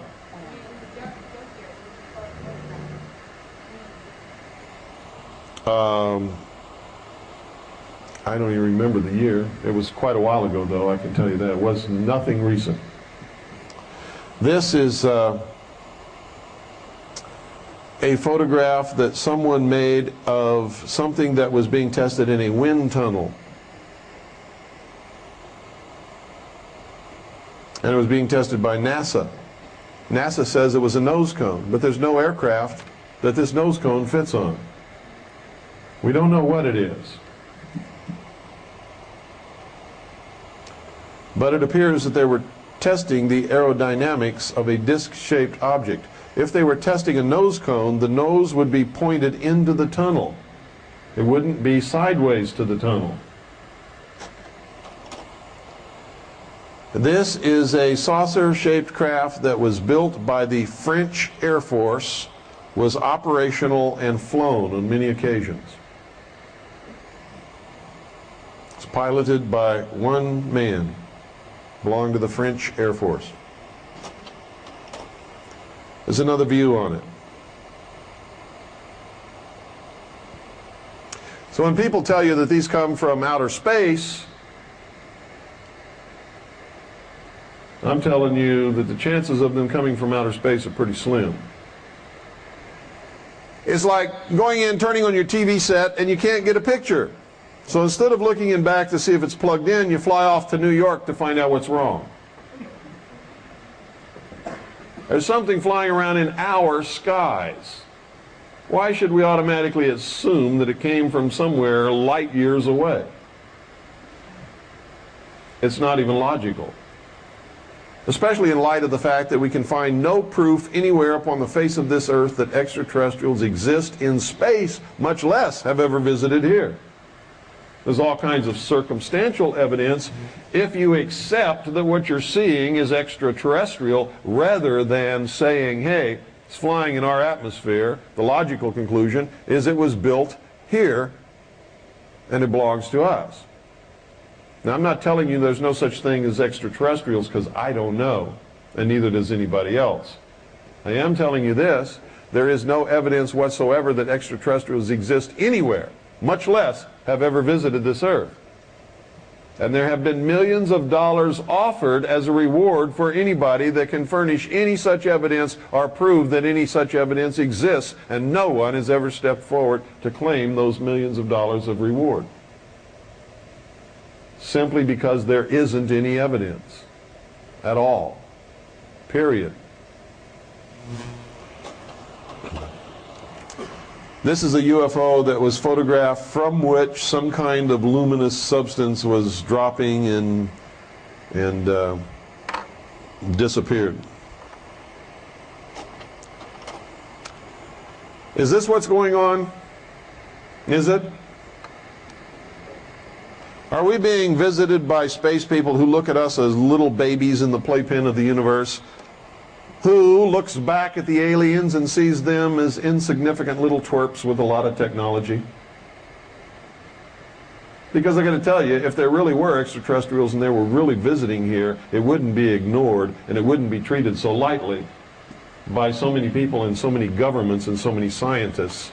It would be the discovery of all time. And everybody would want a piece of that pie. But that's not happening, is it? Some of the photographs you're going to see that I'm going to show you, and I always take them from official NASA publications. You can get the same books with the same photographs and examine them for yourself. Okay? Some of them came from Exploring Space with a Camera, an official publication of NASA. Some of them came from a NASA publication called The Moon as Viewed by Lunar Orbiter. Some of them came from the Atlas and Gazetteer of the Near Side of the Moon, an official NASA publication. Who are these people that tell you there's no near and far side of the moon? NASA would know, wouldn't they? If they know, why would they publish something talking about the near side of the moon if there is no near side of the moon? Have you ever seen any other face of the moon than the one you look at? No. So these people that tell you there's no such thing as the far side of the moon, they're full of crap. You've never seen any other side of the moon, have you? Now, I've been all around this world on Navy ships. I've been in the Indian Ocean. I've been in the Sea of Japan. I've been in the South China Sea. I've been in the Arctic Ocean, and I've been in Antarctica. And I'm telling you, all around the world, the same moon that you say here, I have seen everywhere I've been.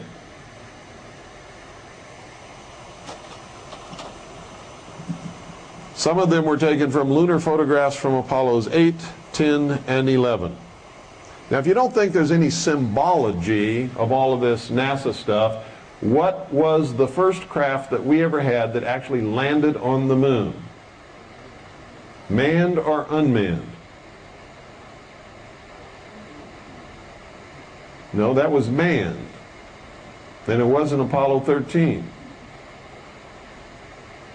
How about Apollo 7? First unmanned craft landed on the moon was Apollo 7. What was the first craft that landed on the moon that had men in it? Apollo 11. 7-11. Coincidence? No. What is the system of gematria in the Old Testament of the Bible? 7. What is the system of gematria in the New Testament of the Bible? 11. What was the Apollo craft where they had the disaster that ended the space program?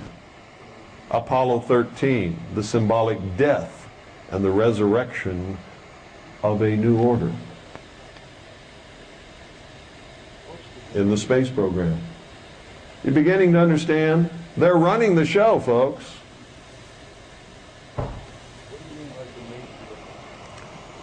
If you don't know what gematria means, I don't have time to teach you today. You'll have to look that up.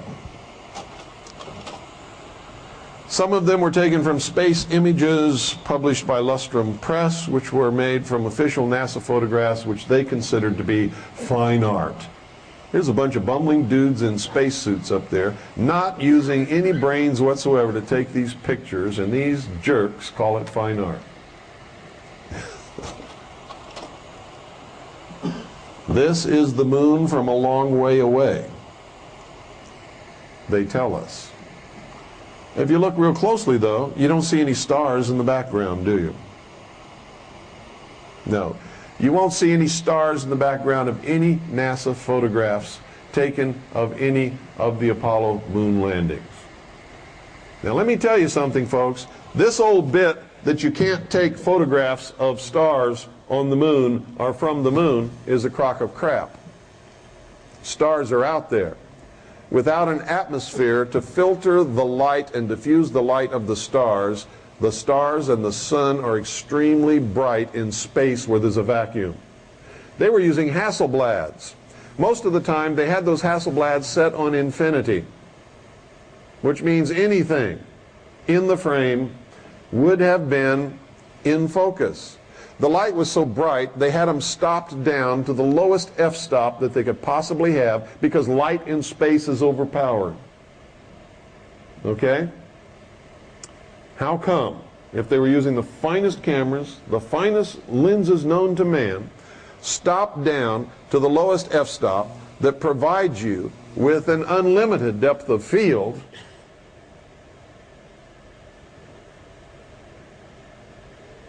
with the focus set on infinity, there are no stars in any of the pictures taken by these guys. This is a picture of a crater on the moon. Now look very carefully at that bottom crater. Right in the center of the crater, you will see something white that is extremely tall, that casts a long shadow. See it? This was taken, ladies and gentlemen, by Lunar Orbiter 4. Lunar Orbiter 4 had cameras with a resolving power of 1 mile only. If it was less than 1 mile in size, the camera could not even photograph it. So everything you see here is at least 1 mile or more in size. So whatever that is in that crater is over 1 mile high. Can you imagine that? We're using NASA's own statistics that they have given us. They told us, when we asked them, what is the resolving power of the lenses and the camera on Lunar Orbiter 4, which took this photograph? They said nothing less than 1 mile.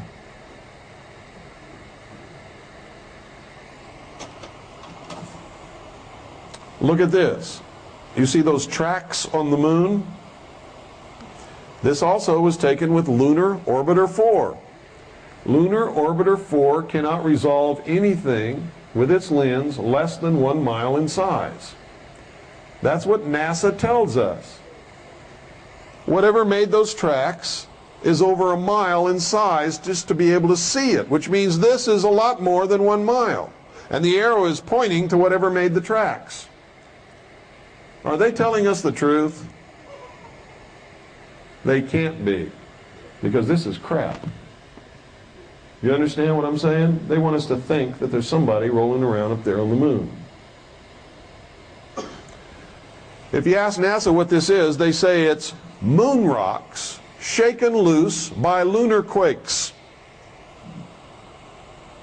Look at those tracks, ladies and gentlemen. It comes out of a crater, goes across the ridge of a hill at the top, down into another smaller crater, and rolls uphill. Moon rocks, several miles in size, shaken loose by a moon quake that roll uphill? I don't think so.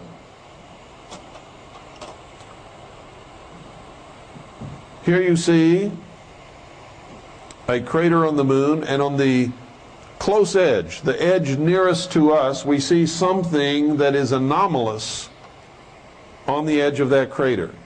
You can't tell what it is, but it doesn't belong there. And you see this all over the moon. Things that should not be there are there. There's nothing that could put itself on the inside rim of a crater like that that was made by the impact of a meteorite or something striking the moon. And you can tell that it's a solid object that is raised above the crater floor on that rim by looking at the shadows in comparison to the shadows in the crater. Can you all see it? Where's my little, I've lost my little laser thing. Let me see if I can find it. Oh, where's my laser thing?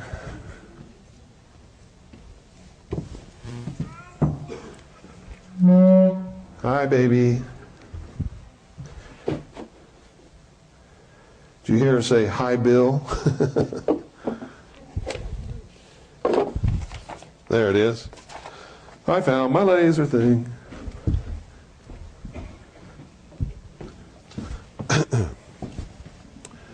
Okay, right there. See that? Now, here's how you determine whether something is a hole or whether it's a bump. If you look at the crater, the sun is coming from over there somewhere, the sunlight. It's falling like this. So the inside of the crater on that side is dark, and on this side it's illuminated. The outside of the crater rim is dark over here. Over here it's illuminated. But this sticks up, and so it's struck by the sun on this side, and there's shadow on the other. Can everybody see that? Okay, now I have a degree in photography. So it's easy for me to determine these things and see things that maybe you have trouble with, so you have to talk to me if you're having problems. This is, see right here? See the tracks?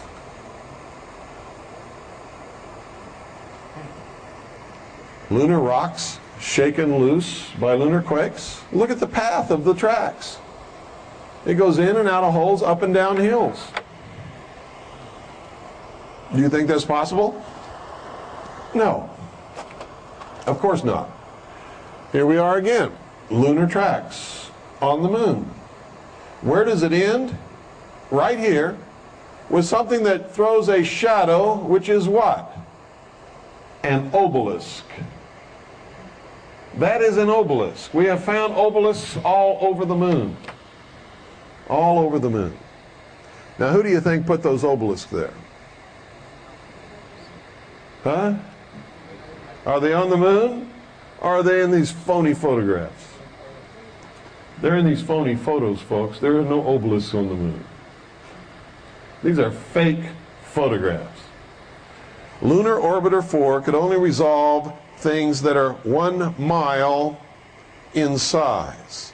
Now, how tall do you think that obelisk is if Lunar Orbiter 4 could only resolve things 1 mile in size? Which means just to be able to see the thing in its tiniest form, it's got to be 1 mile in size. Do you believe there are obelisks several miles tall on the surface of the moon? Well, I don't either.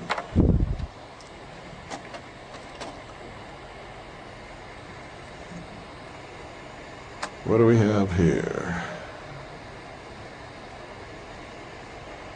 You know what? I need somebody to jump up there and right back there, see that opening in the back of the stage? My piece of paper fell down there. I need that piece of paper. It's a yellow piece of paper.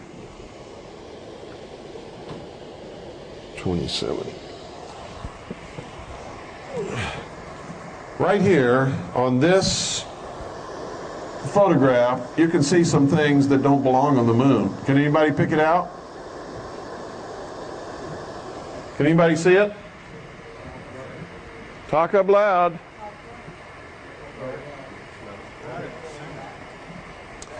Look right in the center of the photograph.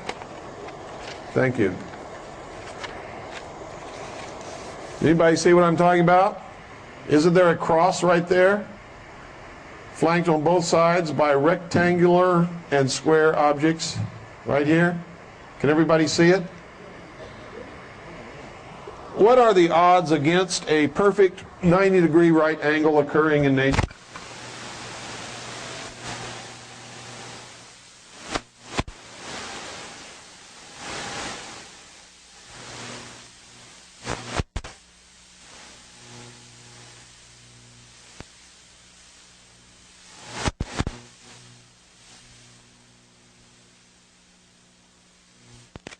Angles occurring in nature anywhere. How many right angles are in that cross?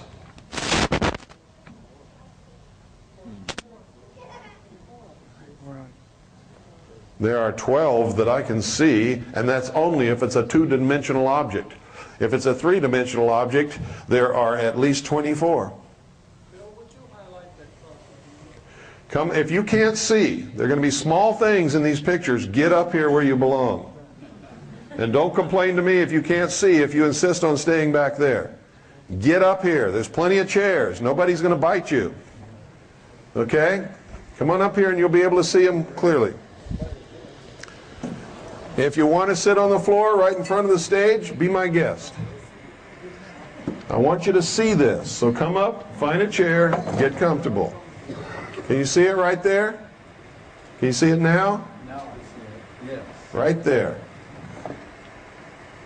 If it's a two-dimensional flat object like a piece of paper, there are 12 at least right angles on the cross alone, not counting the rectangular buildings that are on either side of it. It's absolutely impossible, does not happen in nature ever. If it's a three-dimensional object, then there are at least 24 right angles on the cross alone, not counting the right angles on these buildings and these buildings over here. Now, which is the cross you're talking about? I'm still lost. Right there. See that cross? It goes this way and cross. It goes up and down and cross. Which is just like a... Oh, like this? Yeah, Like a that? cross, yeah. Oh, all right. I see it now. It's right in the center. Okay, right on the edge of there the you go. cross. Anybody else having problems? I want to help you see this. If you don't see it, come on over here. What is that, a bunch of buildings? Come on over here. Get right in front and look right there. See where I'm pointing? Steady, Bill. It's on an X tilted.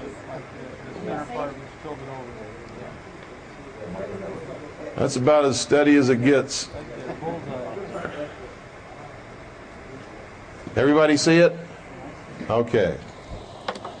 Now I want you to understand, and if you doubt me, go to as many experts as you want and ask them what the odds are against finding one right angle in nature.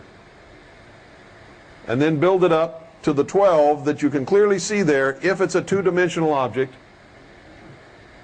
And they're going to look at you like you're nuts. And I'm going to tell you right now, we have blown that up even bigger than this, and it is a three-dimensional object, and there are a minimum of 24 right angles on that cross. So NASA wants us to believe that something's on the moon that cannot occur in nature, which means it's got to be built by intelligent beings. And what's the resolving power of lunar orbiter for? 1 mile. Can you conceive of how big those buildings are? Bigger than anything ever built on this earth by man. If they're really there.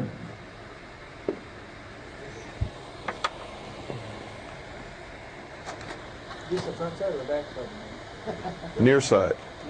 Yeah. Now take a look at this. You'll see some more things that are just absolutely incredible. Anybody see anything unusual in this picture?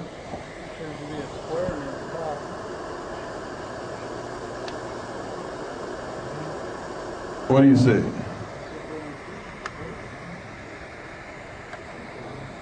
What do you see, gang? Look in the craters and you will begin to see White things. letters. Yeah, there's letters in some of those craters.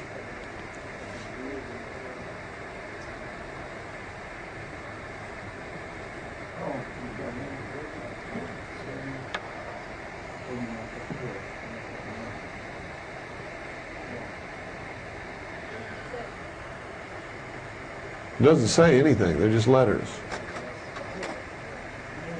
Here you can see again tracks on the moon, photographed by Lunar Orbiter 4. Now look at this.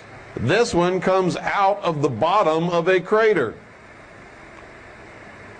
rolls up to the top of the hill, and then down the hill, and then across and stops right there. This one comes over here, down inside the rim of a crater, up a hill, and then down a hill, and then up another hill, and stops right there, and throws the shadow of an obelisk. Pardon? I forget what altitude Lunar Orbiter 4 was, but they say that it only had a resolving power of 1 mile. It was one of the earliest unmanned orbiters that we sent up to orbit the moon.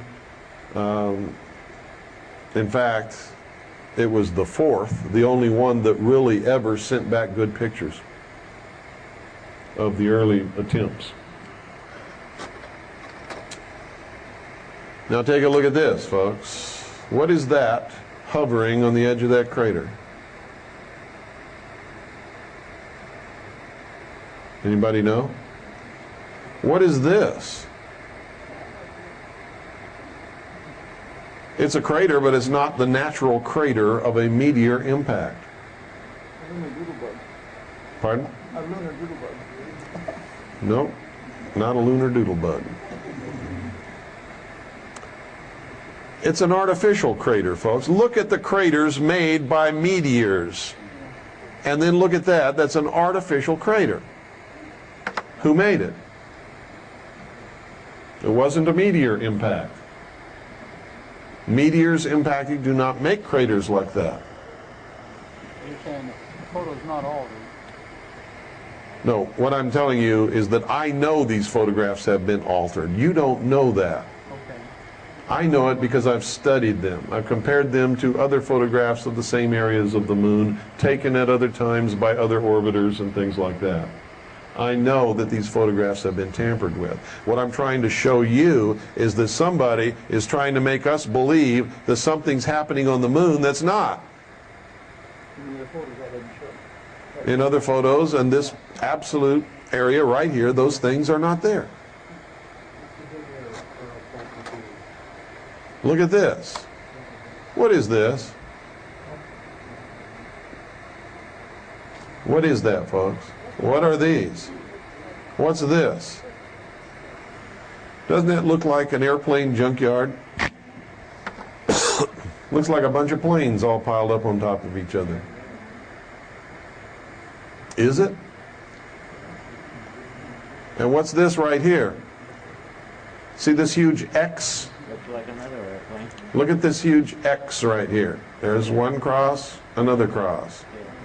Okay, now this is a cross, and just like the other one, it's going to have 12 right angles. All crosses have 12 right angles. 2 at the end of each arm, and 1 at each intersecting angle in the center.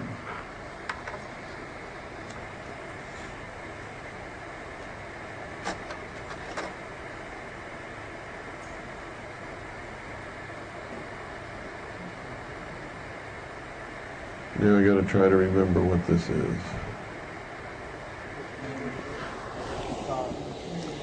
It's 32.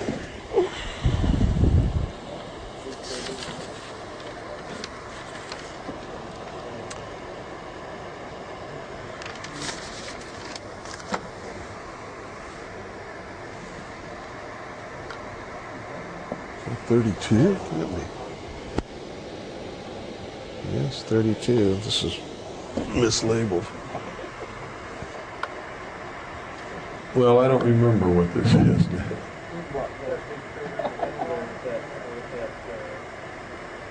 No, I don't remember what this is. There's something in here, but I don't remember what it is. What stuff? I have no idea. But it's not anomalous. Is it where the black dot is and all the lines come out of the black hole right there? No, I've forgotten what's on here. There's something on here. Some of these sometimes. It's not the monkey face in the middle of the bottom. Pardon? It's not the monkey face. Are you having fun? Do you want to stay here? You keep screwing around with me, you won't be here. Okay? Do you hear what I said?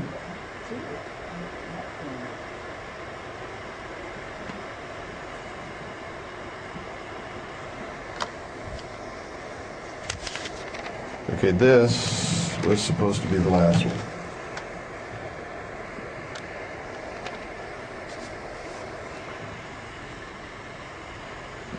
What you're seeing here is something very strange. Whatever made these tracks here entered the crater here and gouged out a portion of the crater's rim. Moved down while it was gouging out the crater's surface, came back, crossed its own track, went up and gouged out another portion there. Can you all see it?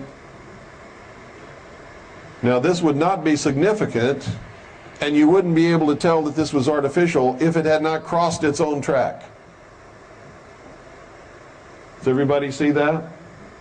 You can tell where it entered, came down, came back, crossed its own track, clearly overrode its original path, and then went over the rim of the crater, and everywhere it entered or exited, it took out a portion of the rim. Now this, we don't know has been tampered with, because we've seen these things in other photographs in the same spot all the time. It's like there was a great excavating machine moving around. These are things that road graders do and things like that. This is the crater Kepler. Kepler was a famous astronomer, and this crater was named after him. You can see that this is anomalous. It is not a natural crater that was made by a meteorite. When something impacts the surface of the moon, moving at tremendous speeds, it vaporizes everything and throws material out away from it and leaves a perfectly round crater. What you're seeing here is something that has been artificially created here. How was that done on the moon, when the only thing that can change the moon's surface is the impact of a meteor? They tell us there's no atmosphere, don't they? Well, there can't be wind erosion if there's no atmosphere. If there's no water, there can be no water erosion. Is that correct? We've never seen a volcano on the moon. There's no evidence that there's ever been a volcano on the moon that we can find. So the only other thing would be moon quakes, and this does not look like the production of a quake. This row here, when you examine it under high magnification, are 4 round somethings directly in a row.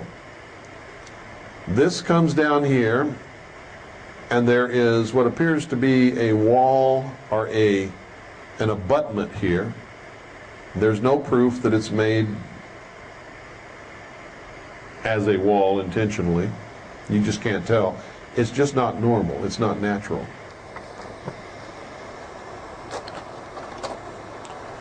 Here you see again the tracks made by objects on the moon that come up out of craters. Can everybody see that? You have even illumination from the sun on the moon. So that deep shadow area is inside a crater.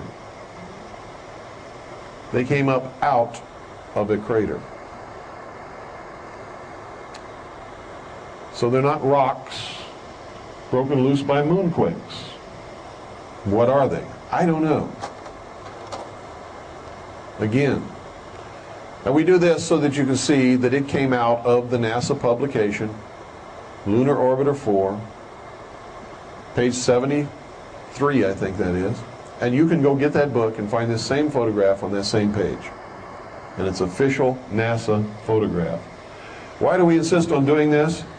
Because when I first started, I wasn't that careful, and people told me I faked the photographs. So I have to do this, so that you can go get those same photographs out of those same books and make sure that I'm telling the truth, because that's what you need to do, because I could be lying to you. Oh, wow. Now this is very interesting, because right at the base of that cliff is an object that has 1, 2, 3, 4, 5, 6, 7, 8 right angles, and that's if it's a two-dimensional object. Can that occur in nature? No. If it can't occur in nature, can it occur on the moon? No. So it's artificial. It's either on the moon, put there by somebody who can make right angles, or it's a fake photograph. Here you can see a pyramid right here.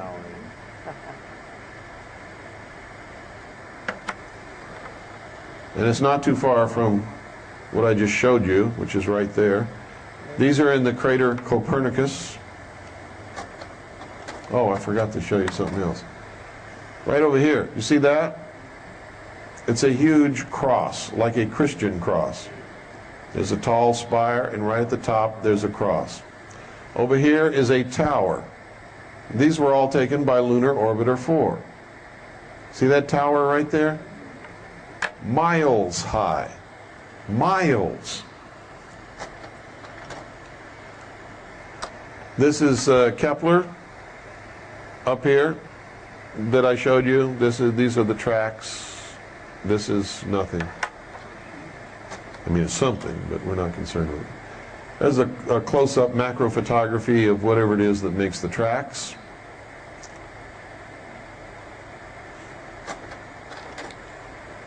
This is an antenna rising straight up out of the lunar surface. Where does that come from? Right here on Earth. How do you like that? Just think how many miles that's got to be. But we don't know that this was taken with Lunar Orbiter 4. This came out of Space Images, which is the art book, that these people took official NASA photographs and published them in that book as art. Anybody see anything artistic about this? It's like a radio tower. NASA just will tell you that it's anomalies on the lunar surface, and it's boulders shaken loose by moonquakes, and are you crazy, or are you, or something. They will not admit that there's anything there. I heard or read one time that one of the missions they made up there, that they set off some detonations on the surface of the moon. They did. They measured it, and they claimed that it was hollow, from what I read. Well, I never heard that NASA claimed that it was hollow. I've heard other people say that it was hollow based upon those explosions, but NASA has never said that. What is this?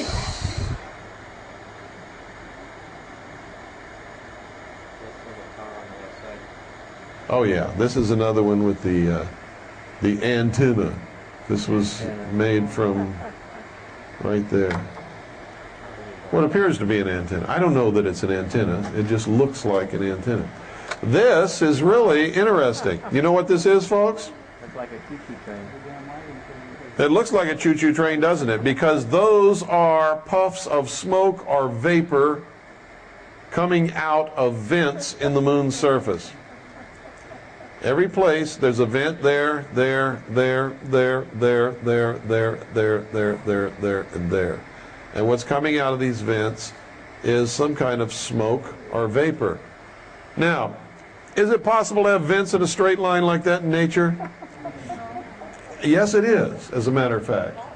If the Earth's crust is moving over an active volcano zone, you will get a line of craters that are in a straight line. That can occur. But If we're talking about the moon and there's no atmosphere on the moon, can you have clouds of vapor like that? Can you? No. Because the vacuum of space would suck that vapor out of that hole and dissipate it immediately. There would be no cloud, no puff, and these have to be tremendous in size, don't they? Yeah, they got to be several miles. So, if those are really on the moon, then there has to be an atmosphere on the moon, doesn't there? What would be proof of an atmosphere on the moon? Water. If you find water on the moon, that means there has to be an atmosphere, or water could not stay there. It would dissipate into the vastness of space. It would just dissipate and become a part of space. Didn't they just recently announce that there's water on the moon? That they found water on the moon? Didn't NASA publicly release that just recently? The answer is yes, that they did. They said that they have found water on the moon and ice on the moon. And I'm telling you right now, there cannot be water or ice on the moon unless there's an atmosphere on the moon. If there's an atmosphere on the moon, then what we're looking at could be actually on the moon. Pardon? No, that was the moon, the Earth's moon. They've always known for many, many years that there is water on the moon of Jupiter known as Europa. They have to control themselves.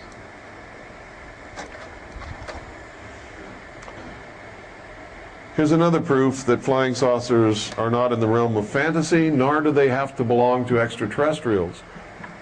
When they announced this, they had been using it in secret for many, many years.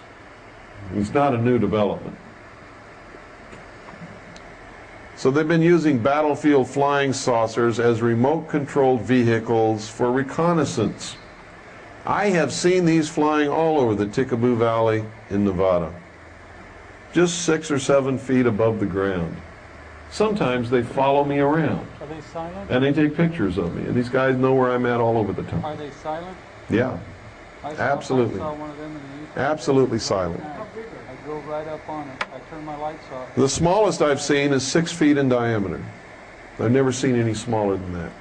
I've seen ones larger. Pardon? Why would I shoot one? Pardon? They don't want you in that valley finding out what they have. They want to know where you're at. They don't want you going in and photographing things inside the installation. But I've done it. See, I've been going there for many years before anybody even knew the existence of this place, because I found out about it in 1971 when I was on the briefing team for Admiral Clary. So long before anybody ever heard of Area 51 or even thought that it even might exist somewhere in the world, I was making trips out there taking pictures. Most of those pictures nobody's ever seen, simply because if I show those pictures, they'll know that I've been in places that are restricted, and you're not supposed to be in those places.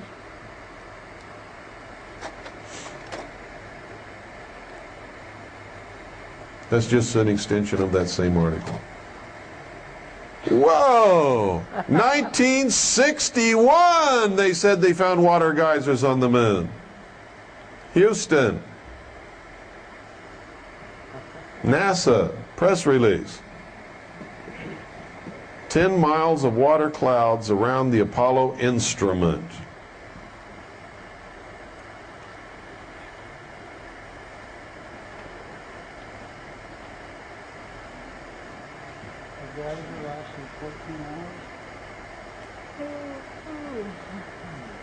It's from the Santa Ana Register.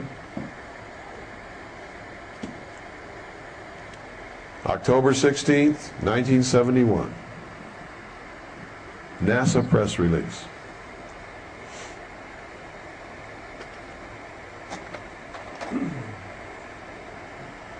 Now, why would they be faking all this stuff and trying to make us think that extraterrestrials are coming here?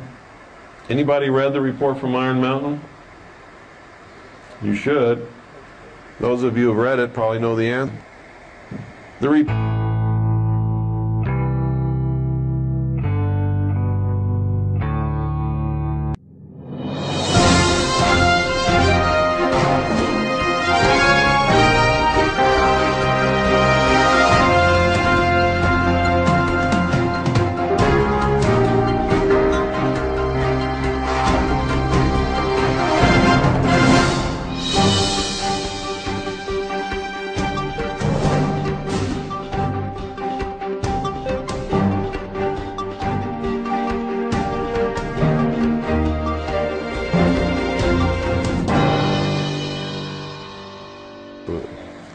Space research can be viewed as the nearest modern equivalent yet devised to the pyramid building and similar ritualistic enterprises of ancient societies.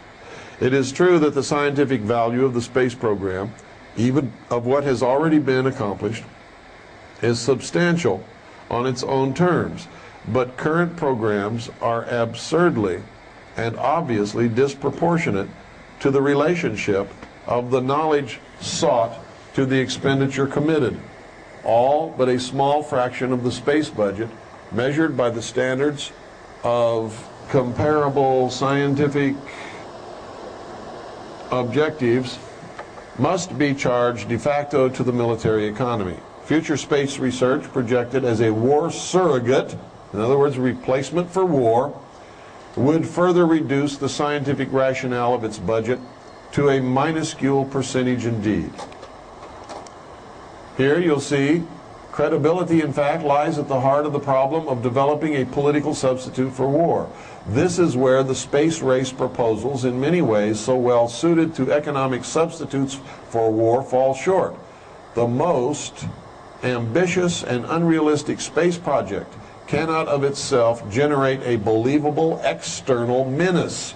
It has been hotly argued that such a menace would offer the last best hope of peace, etc., by uniting mankind against the danger of destruction by creatures from other planets or from outer space. Experiments have been proposed to test the credibility of an out-of-our-world invasion threat.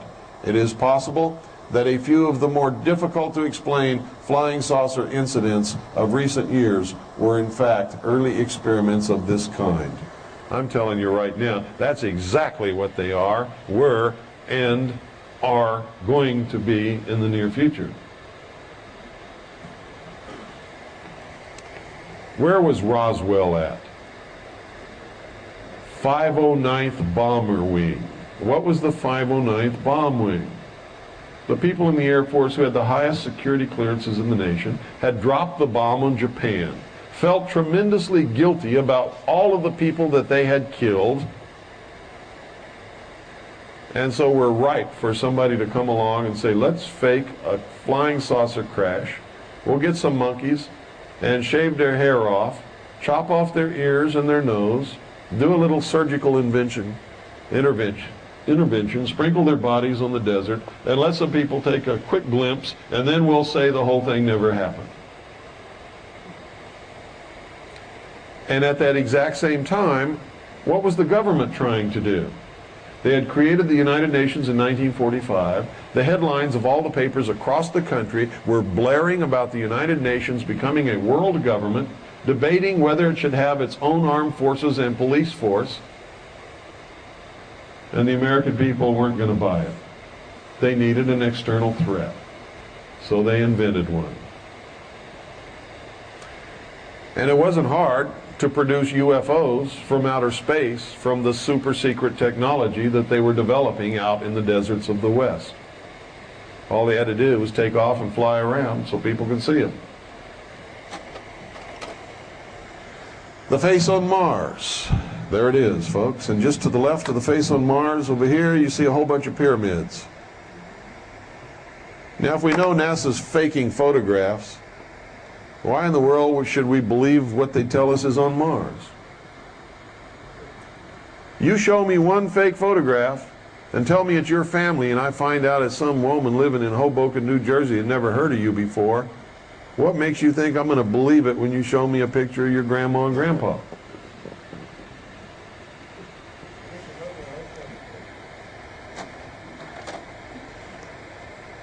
There it is, the face on Mars. Now, look up here. You ever see a square crater? Must have been made by a square meteorite. Look at this arrow. It's all black dots. The black dots, NASA tells us, is where the transmission of the picture fell out in being transmitted from Mars back to the Earth. They're dots that weren't filled in by the transmission.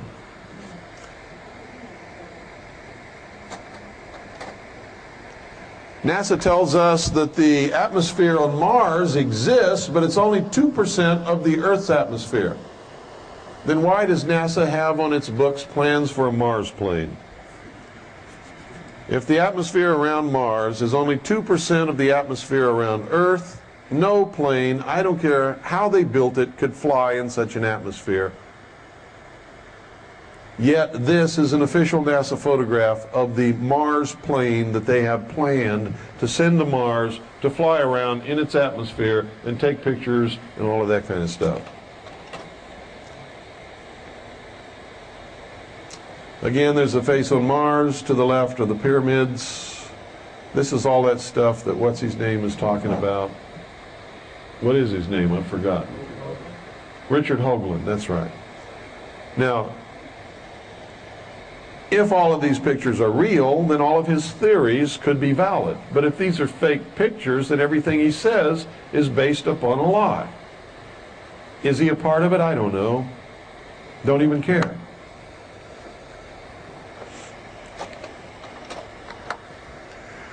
Mars photographs, which appear to have the remains of agricultural terracing.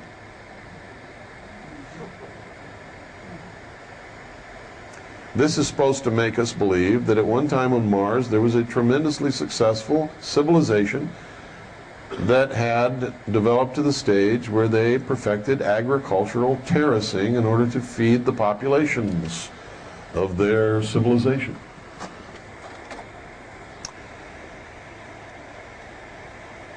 For years, when I made up these slides, NASA had been denying that there was anything called an aurora. So had the Air Force and everyone else. We now know that it exists. They've admitted it. So this is a moot point here. Now, let me give you some food for thought here. If you think I'm full of baloney, and if you think these people haven't been around for a long time, this 1917, upon a visit by the Imperial Japanese delegation headed by Viscount Ishii, John Dewey, the author of our extremely destructive educational system, destructive to the minds of our young people, said this in a speech at the dinner for Viscount Ishii and the Imperial Japanese mission. Quote, "Someone remarked that the best way to unite all the nations on this globe would be an attack from some other planet. In the face of such an alien enemy, people would respond with a sense of their unity of interest and purpose." 1917. John Dewey was a member of the Illuminati. There it is, blown up so you can read it for yourself. Years later, during the Reagan administration, Reagan said on at least 8 different occasions the exact same thing that John Dewey said in 1917. And you heard one of them on that tape. This is one here. Remarks of the President to Falston High School students and faculty. Falston High School, Falston, Maryland, December 4th, 1985. This is what he said. "I couldn't but one point in our discussion privately with General Secretary Gorbachev, when you stop to think that we're all God's children, wherever we may live in the world, I couldn't help but to say to him, just think how easy his task and mine might be in these meetings that we held, if suddenly there was a threat to this world from some other species from another planet outside in the universe. We'd forget all the little local differences that we have between our countries, and we would find out once and for all that we really are all human beings here on this earth together." Is this what's going on? Does anybody know who that is? That's the creature from the Black Lagoon. Remember that movie? That's him. He doesn't look so fierce. I think he looks kind of neat myself. Friendly, cuddly, cute little feller. He's just looking for love.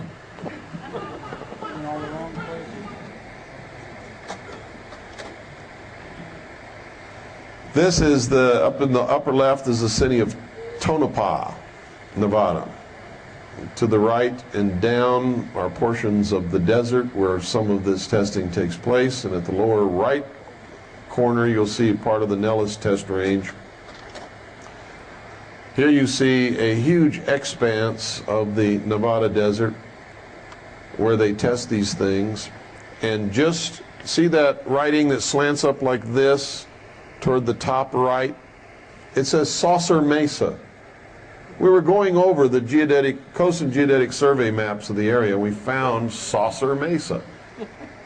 And that's, I'm just pointing that out, and we don't know what it means. It could be innocent. There might be a mesa there that looks like a saucer, but in light of what they're testing out there, it's logical that it's named for something else. This is a letter sent to me by someone who worked out there, who saw crates labeled Project Red Light, and who saw the craft fly. Another one, same stuff. If you read it, they're telling me. And you see, I go by things that they say in their letter and dates that they give me that I can cross-check from other sources and determine whether or not they're telling me the truth. These people are telling the truth. They really did work out there. They really did see these things fly. They really knew what they were talking about. It was ultimately based upon these letters. A couple of years later, I went out there, snuck into the test site, and actually took photographs of these things hovering in daylight above the flight line. This is the Nevada test site, and you can see, where is it now? I believe it's right down, that's Groom Dry Lake right there. Down here is Papoose Lake. You can read all you want from Bob Lazar. Bob Lazar is full of crap. He never worked in Area 51. He never worked in Papoose Lake. He never was a physicist at Alamogordo at all. Bob Lazar was in the phone book at Alamogordo. Under the physics department, his name is listed, but he was not a physicist. He has a contract with Alamogordo. Or not Alamogordo, but the, trying to think of the name of the laboratory. Los Alamos. He has a contract with Los Alamos National Laboratory with the physics department to develop the film from the dosimeter badges to tell whether anybody has been exposed to radiation. That's why his name was in that phone book. Bob Lazar is a liar, one of the biggest liars that's ever walked upon the face of this earth. He has never ever worked in Area 51 or Papoose Lake. He never saw flying saucers, never worked on back engineering or anything else.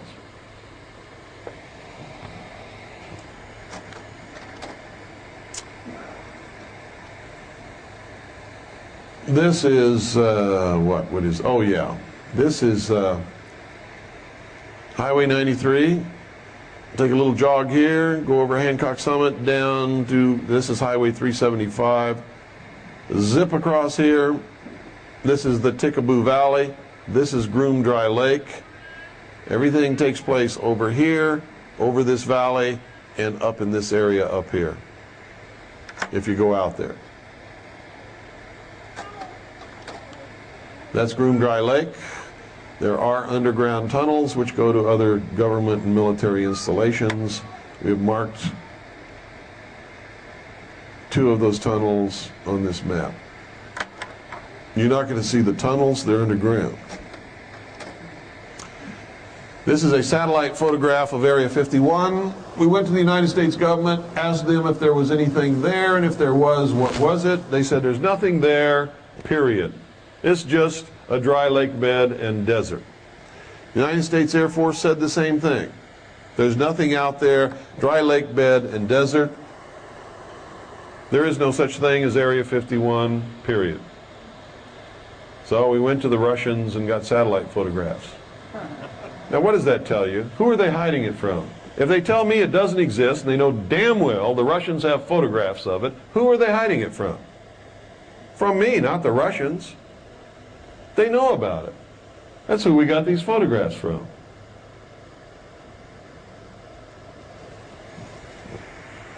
This is the Groom Dry Lake Area 51 facility, taken by Russian satellite. That is a landing strip. It's one of the longest landing strips in the world. It's over 35,000 feet long.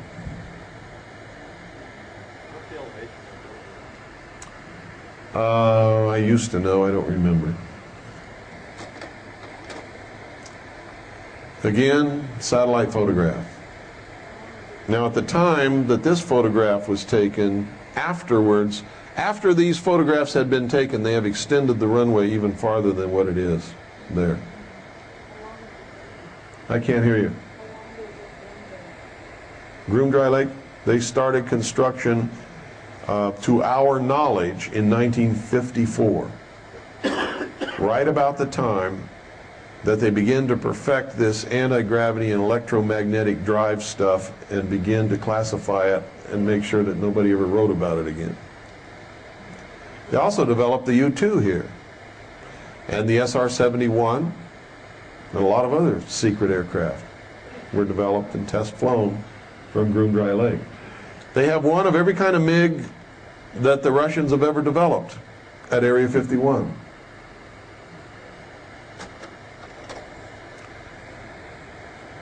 It's another photograph from satellite.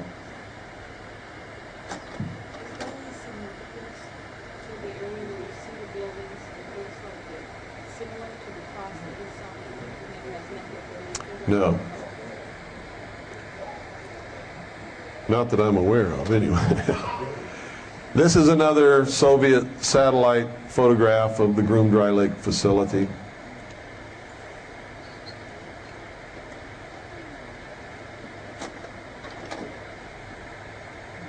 Does that run away? Pardon? Yeah, they're gigantic tunnels. Yeah, they have huge tunnel boring machines that the American public is generally not aware of, yeah.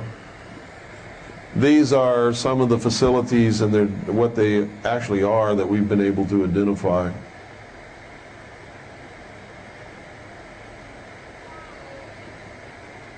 that runway incline, not level? No, it's level. Text or remarks by the President to the 42nd General Assembly of the United Nations, New York, New York, September 21st, 1987. In our obsession with the antagonisms of the moment, we often forget how much unites all the members of humanity. Perhaps we need some outside, listen to what he says, perhaps, and he's talking to the United Nations, remember this. Perhaps we need some outside universal threat to make us recognize this common bond.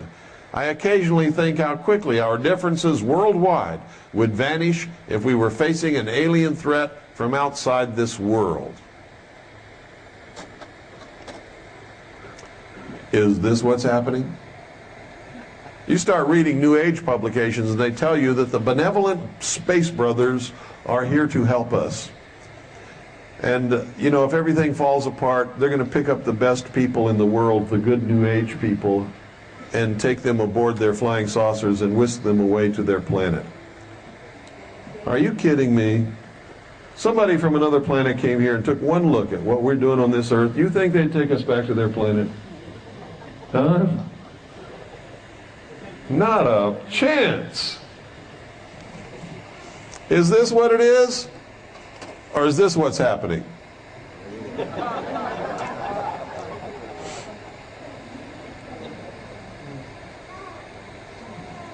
Are those aliens a decoy for something much more terrible? You better bet your life they are. I don't know. I found this in a magazine and decided to take a picture of it. I thought it was great. I don't even remember what magazine it was. It was a long, long time ago. And that's the end of that trick. We just got a few more slides to go here. Okay, lights again. Here's one of the best photographs of a UFO, flying saucer type craft that I've ever seen. The guy who took this was on vacation in Hawaii. Do you think he was looking at the UFO? No, he was looking at those beautiful hula dancers, and that's all he cared about. He didn't even know that he had taken a picture of a UFO until months later when he was going through his pictures and just happened to look away from the girls and see it. He never knew it was there. This is what it is. That is a genuine photograph of a real UFO. It is not a fake. And the guy didn't even know he had it. Yeah, his wife was there too. She really was there. Pardon? I don't know if they showed it on the news or not. Now, here's something extremely interesting. Don't they tell us that Venus, the planet Venus, is covered with huge, miles thick, dense clouds of chemicals and acid and all kinds of vapors, and that the surface of Venus is extremely hot. No life could live on it. Don't they tell us that? Well, this is a cloud-penetrating radar map of Venus. That's what they tell us. They sent an orbiter up there that had cloud-penetrating radar, and they tell us this is what the surface of Venus looks like. And look how they try to perpetuate the hole at the pole theory with that silly little dimple up there. My father's flown across the poles, folks. He's a pilot. He's brought out pictures of the North Pole and the South Pole from his flights. He was at one time with the United States Air Force Weather Service, and that was his job, was to fly into the places of the world with the worst weather and make scientific recordings of temperature and wind and all that kind of stuff. There are no holes at the poles, I can assure you. So all that hollow earth stuff is a bunch of bunk. They also mentioned his star in there. Way that the pole's blank because it didn't cover it because scanning didn't cover it. Yeah, that's what it says. But that's not what the lunatic fringe picks up. What they pick up is that there's a hole in the pole of Venus and they're trying to hide it by saying that they couldn't scan it. I'm not kidding you. That's what they say. I've heard them. I get letters from them. Bill, this is proof that there's a hole at the pole in Venus, so the hollow earth theory is correct. I write back and say, no, the orbiter couldn't cover that area of the planet. And it's just a place where they didn't map. No, they're just saying that because they don't want us to know there's a hole at the pole. You notice in that article they mention Ishtar Carol? No. Now look at this. If they're correct about Venus being covered with thick, dense clouds of chemicals and gases and vapors, so that they couldn't photograph the surface from space, they had to radar map it. How did the Russian Venera space probe land on the surface of Venus and take this picture of its own leg sitting on the surface of Venus? Can anybody explain that to me? I can't explain it either. Neither can NASA, and neither can the Russians.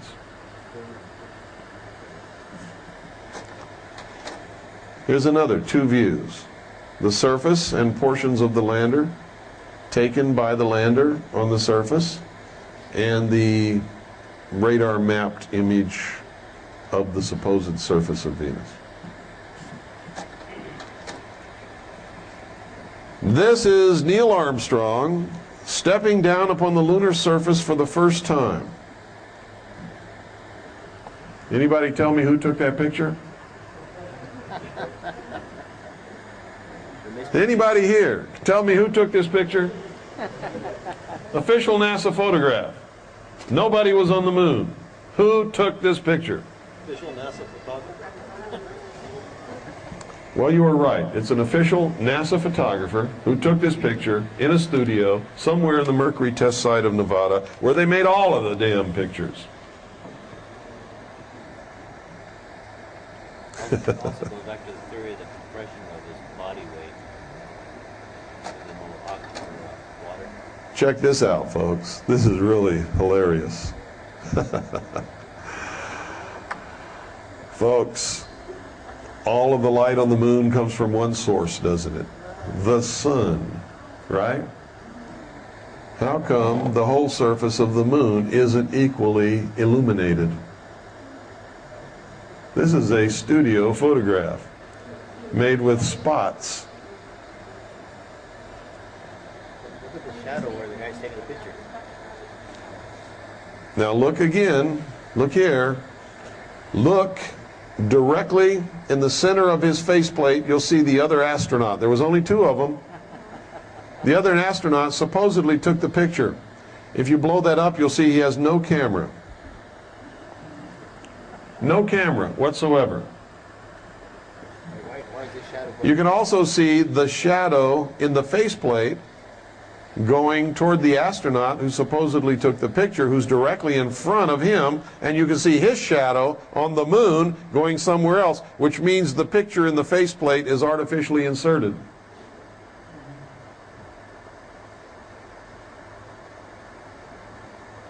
This is as fake as it comes, folks. And you don't have to have a photography degree to see it.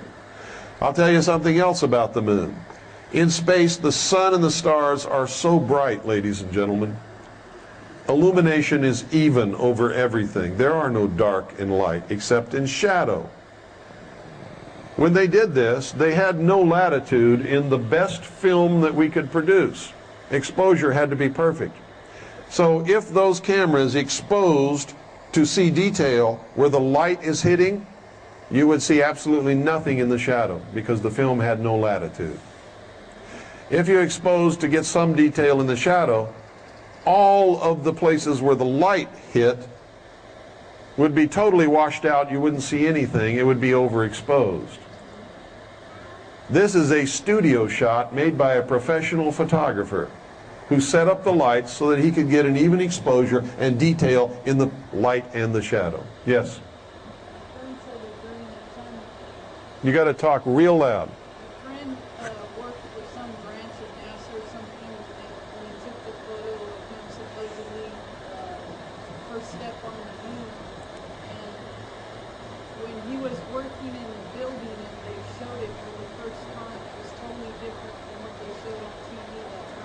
Yeah. Something about you could see a building in the background. It's all fake. The Apollo moon landings were faked. All of the film, video, and pictures that they have shown the public are fake. They're phony. And it's easy to find out. Look at the shadows. Look at the difference between the light and the dark areas. Could not possibly capture that on film. Not only that, folks, but look at the shadow that he's casting on the surface of the moon. How come you can't see anything there? Because somebody is standing over here with a fill card. If you're a photographer, you know what that is.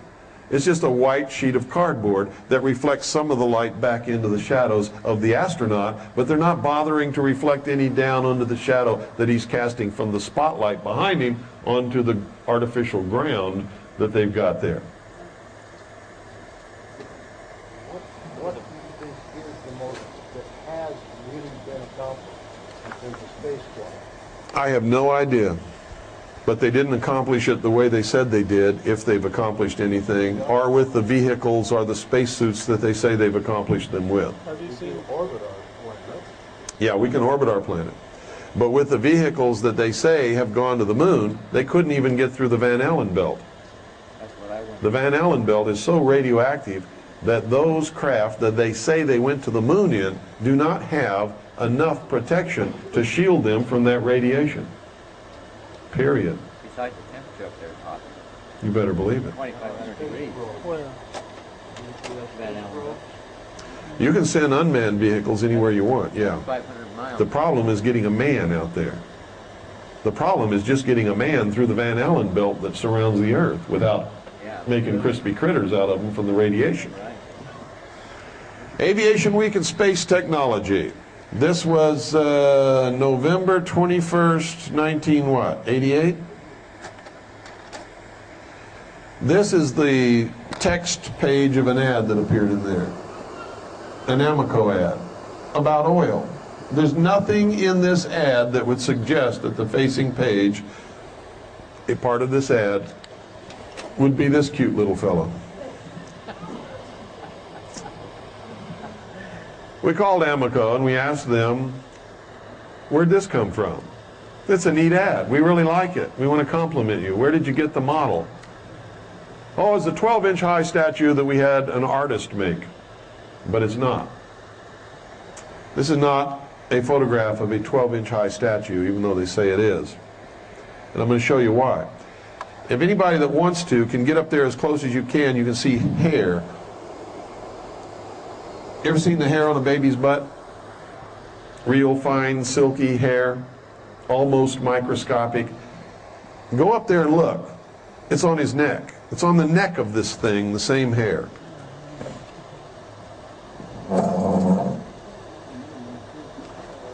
You see it? Yeah, it's there. This is not a 12-inch high model of anything. Whatever this is much more complicated than any model. You see it? Barely, but it's there, right? There. Yeah. Yeah, it'd be smooth. Anybody back here want to come up and look before I switch the slide? If you do, come and look now. Get up close, Seth. Right on the neck, where it's sunny, where it's lit up. See it? Is it there? See, folks, I wouldn't lie to you. I'm telling you the truth.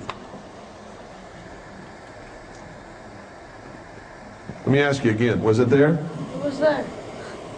You heard it right from the horse's mouth. Look at this. Look at the detail on the head.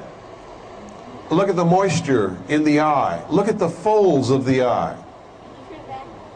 No, I'm not going backwards. I'm only going one way. You want to see it real quick? Jump up there. Get up there. Hurry. Hurry up. Go. Anybody else? Real quick. You see the hair on the neck? You think an artist could produce hair like that on a 12-inch high model? No, they lied to us. Could they produce hair like that on a 12-foot model? Maybe. Maybe. But you're going to see there's not much phony about this. Look at the moisture in the eye. Look at the little folds around the eye. Look at the detail in the skin, the lips.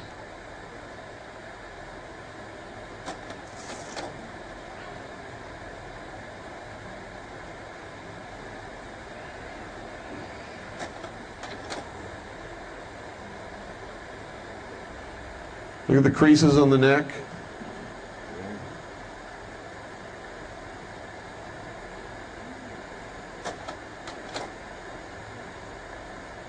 Well, why would they put that in the magazine and tell you that it was a I don't know. photograph of a model? That's the question. Why would they do it? It has nothing to do with Amoco or oil.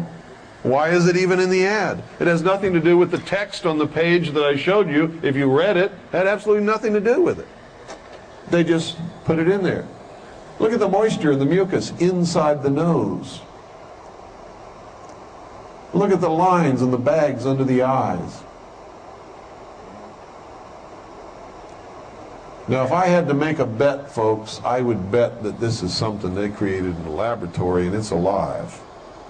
If I had to make a bet. I don't think in 1988 they could make anything this realistic that wasn't. I just don't believe it. I've never seen a monster in any movie that looked real to me. This looks real to me. They can do some fantastic things in movies, can't they? But I've never seen one, ever, that looked real like this looks. Now, I'm not telling you that this is alive or this is real. I am telling you that they have genetic laboratories across this country where they are experimenting on cloning and on creating life different from life as we know it,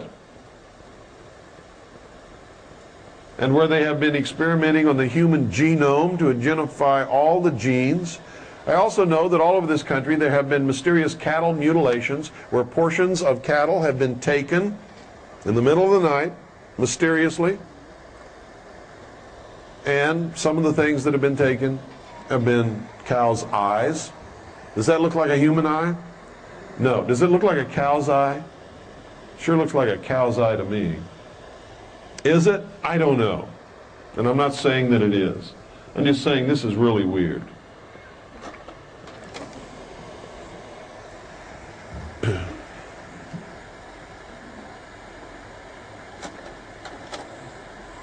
Who's this character? Jacques Vallée. How many of you have heard of Jacques Vallée? One of the great wizards of ufology. I call it ufology. He's identifying himself here as a member of the Illuminati. As his portrait was taken, he put his eye in the triangle. He's saying, I am one of the elect few. I am Illuminati.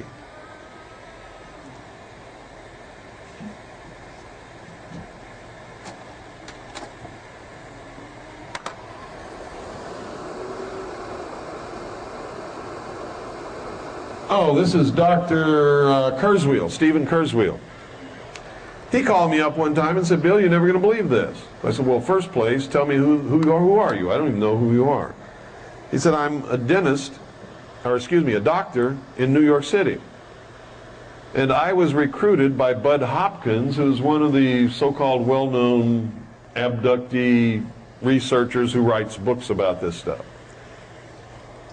to be a member of a research team to record the progression of mind control experiments on people to make them think they've been abducted by aliens.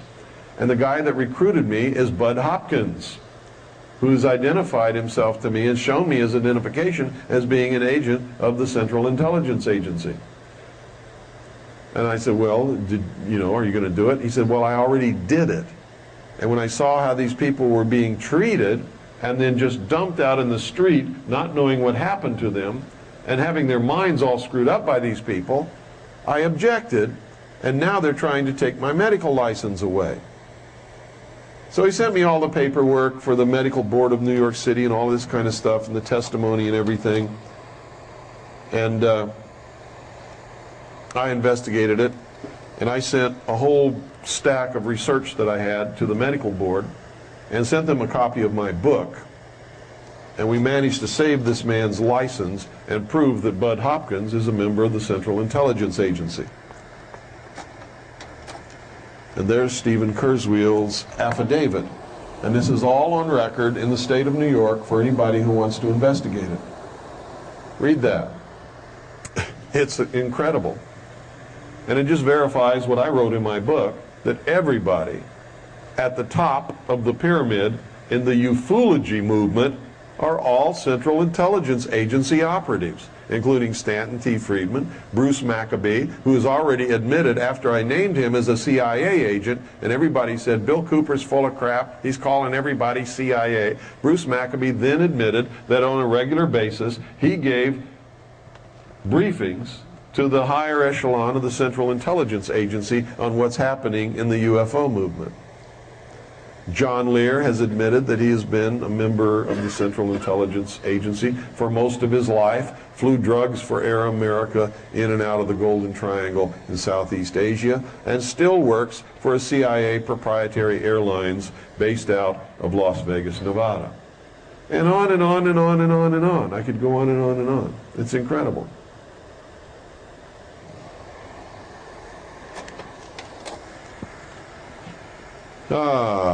This is, what's this? Oh, this is verification of something I wrote in my book. This guy sent me a letter. And he verified that when he was in the Air Force, he also saw the message from the Joint Chiefs of Staff, which ordered all members of the armed forces not to take any further orders from the White House. That was during the Nixon coup. Only it wasn't Nixon taking over. The Joint Chiefs of Staff took over, cut off all communications to the White House, ordered all military units not to accept any orders from the White House, and then they just went in and told Nixon to resign. Nixon had no choice.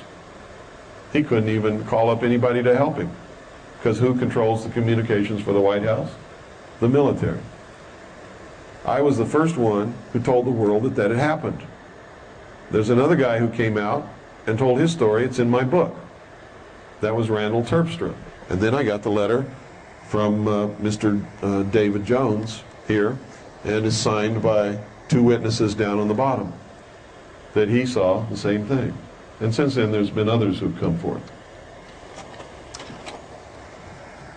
But Nixon didn't resign. That was a military coup.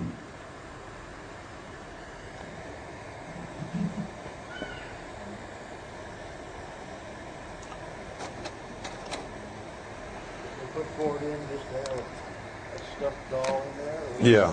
Ford's a 33rd degree Freemason. You all know that, right? If you didn't, you do now. Not that we can't find any proof that Nixon was a Freemason. We can find proof that he was CFR and all this other stuff. I threw this in here because I keep hearing this stuff, that I'm just one lonely, helpless human being. There's nothing I can do. I don't have any money. I got to support my family. And then I have other people who come up and say, Bill, do you have any heroes? There's my hero. It's my hero. My hero. I love that man. He is an example of what a hero really is. That's Tiananmen Square. One lonely, solitary, helpless, broke, enslaved individual had the guts to stop 17 of the biggest, most terrifying, most dangerous killing machines that have ever been built in the history of the world by himself. Can you imagine how lonely and how scared he is standing there? He's my hero. He's not even an American. He's a Chinese boy. Pardon? Who knows? But they didn't. Maybe they were as impressed by him as I am. Of course. You think they would let him get away with that? They threw him in prison. Why did they stop and not run over him and squish him? Same plan. They were probably embarrassed and just as impressed by his bravery as I am. Warriors are impressed by bravery. I was impressed by the bravery of the Viet Cong when I fought in Vietnam. I couldn't believe that they were doing what they were doing when we had the weapons that we had. And they're running around with a little pouch of rice on their belt and sandals made out of tires with a little pith helmet on their head when they had it. And most of the times they didn't, unless they were North Vietnamese regular army, and an AK-47 and a few bullets in a pouch. They impressed the hell out of me. I was impressed. I'm still impressed by what they did. God, I had a $500,000 patrol boat under me. I had 350 caliber machine guns, a 3.5-inch rocket launcher. I had an 81 millimeter mortar. I had Honeywell grenade launchers, shotguns, M16s. We had so many guns, we never used half of them.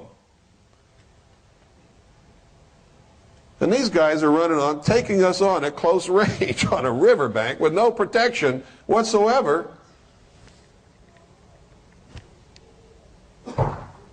Because they believed in what they were doing. That's why I know we can win the war that's coming. Because you can't beat someone who's not afraid to die and believes in what they're doing. And we're going to be facing troops that are only doing it for a paycheck and the promise of a retirement. Mercenaries. Mercenaries don't fight when they start to experience casualties, and the casualties outweigh the value of the paycheck and the promised retirement that will never come. If I get lucky. And I'm a damn good shot, so I know I'm going to be lucky a lot of times before they get me. I don't have any illusions that they won't get me. But I'm going to get enough of them that they're going to wish that I was never born before they do get me. Yes?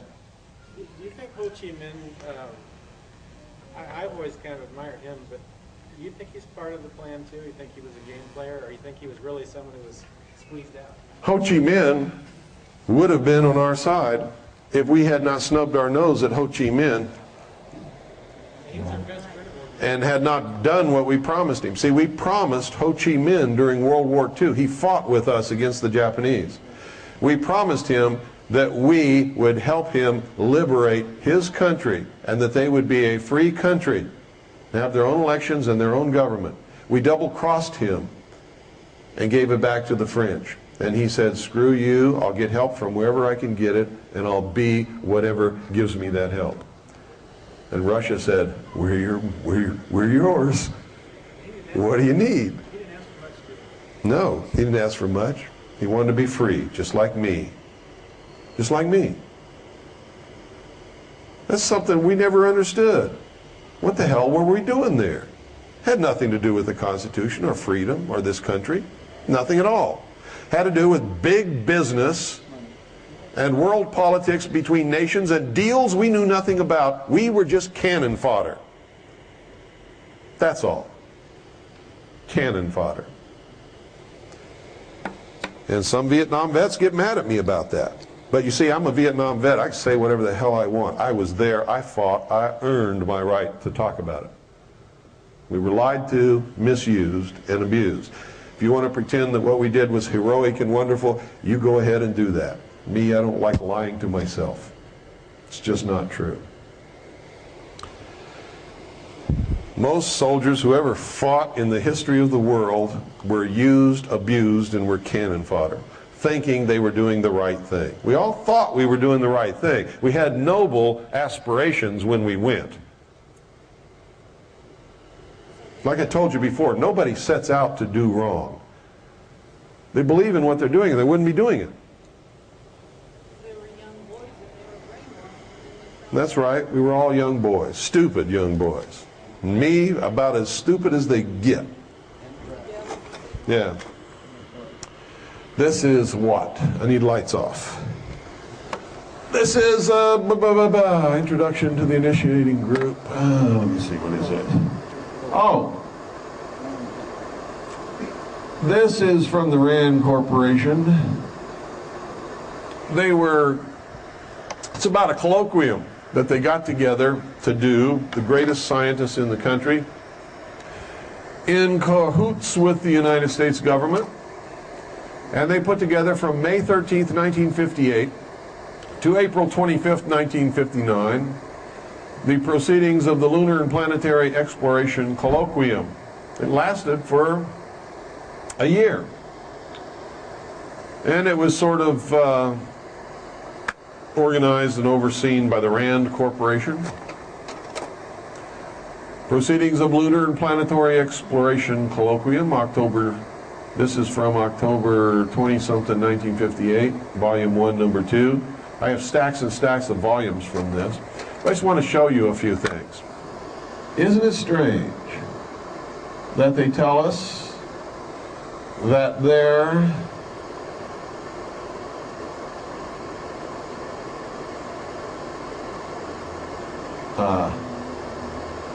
it's hard to focus this. Oh, this is what I'm looking for. It says power for a lunar colony.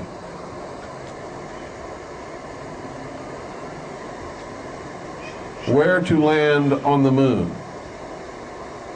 Observation on Mars and Venus. I didn't even know we had any observations up there on Mars and Venus at that time. But apparently they did. Program of lunar and planetary experiments. And for some reason they consider the crater Linnae to be extremely important.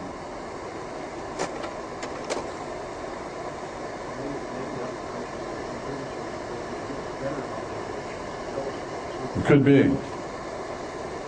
And this is just another thing from that flying saucer article.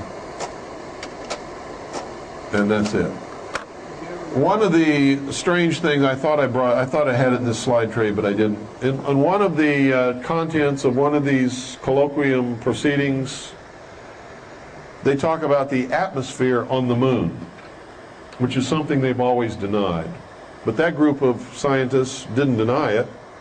It was listed right in the proceedings that they were studying the atmosphere of the moon. So that's that. What time is it?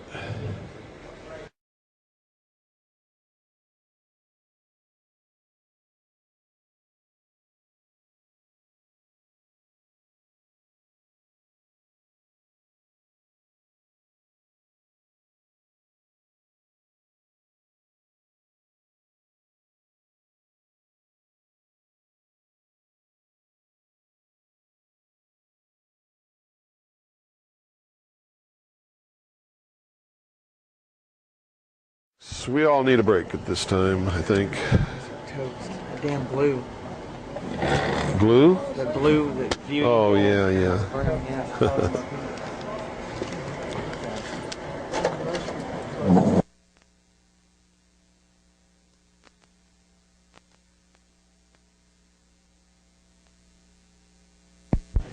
Thank you.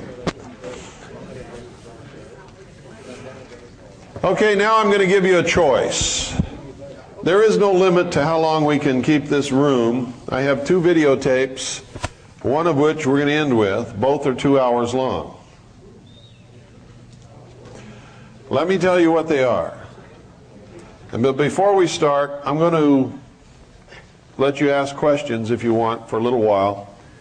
And then if you want to see the videotape, whichever one we decide by popular vote to see, the ones who want to see it can stay and watch it, and anybody who needs to leave can go ahead and leave. Okay? So, we'll take the vote now, and then we'll have a short question and answer session for any of you who may have any questions on anything that we talked about today or yesterday that I might be able to answer for you. And I can't answer everything. I don't know everything, but I'll try. Okay? We have 2 videotapes. One is a 2-hour tape that I made for researchers. It's not an entertainment tape. At some parts it sort of drags out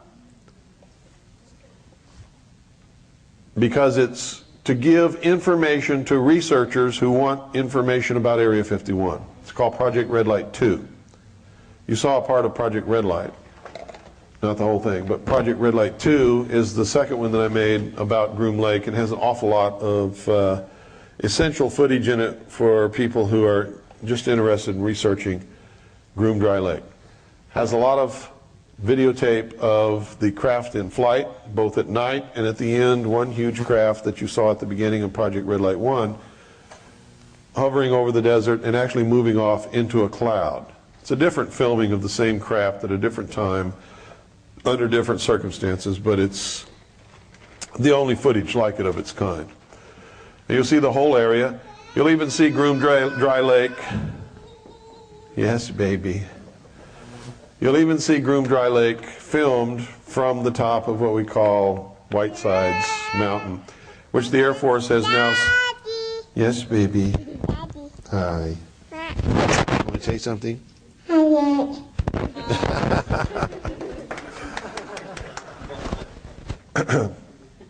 And you can't take those pictures anymore because the Air Force has seized that mountain. You can't get up there and you can't take the picture. The other one is what we call the last will and testament of the Branch Davidians. And everybody on that videotape is now dead except for one black woman who lives in England now. Most people don't know that the Branch Davidians made a videotape while they were under siege inside Mount Carmel, while they were surrounded by tanks and armored personnel vehicles and the might of the establishment that was rained against them. You can see their wounds and listen to them in their own voice, tell why they're there and what they're doing and why they're not going to come out. The American public was never supposed to see this videotape. It was made by the Branch Davidians for the FBI. to prove that nobody was being held in there against their will, like the FBI was telling the world. Remember they said Koresh is holding them all hostage and won't let them come out? Well, that's a lie. And it's about 2 hours long. And all of the Branch Davidians who are alive at that point, including the children, get in front of the camera and tell their story. So you got your choice. We could do either one of those two, and you can vote on it right now. Okay? How many of you want to see Project Red Light 2? 1, 2, 3, 4, 5. How many of you want to see the Branch Davidians? Okay, that's the one we'll see, and that's a good choice. That's the one I was hoping that you would make because it's much more important. Okay? Before we start that videotape, if anybody has any questions, this is the time to get it out, because when this tape ends, after 2 hours after it starts, I'm exhausted from doing this for 2 days. And if you don't think this is exhausting, try standing up and talking for 6 hours to people 2 days in a row. So after this tape is over, I don't want to stick around and have questions from people.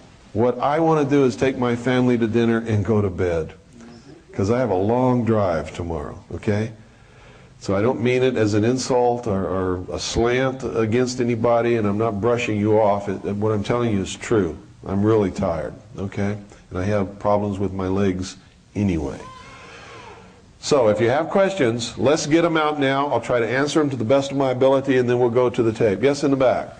What kind of solution can you offer to this mess? The first solution to our biggest problem. What is our biggest problem? Lack of knowledge.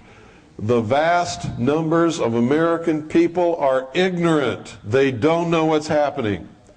The number one solution and the biggest goal we have in front of us right now is to educate them, get them information, but not like people normally do it. How are people normally getting information to the American people? They're getting stuff on the fax and over the phone, and they're hearing it on the radio, and they're just repeating it and passing it on. Is it true?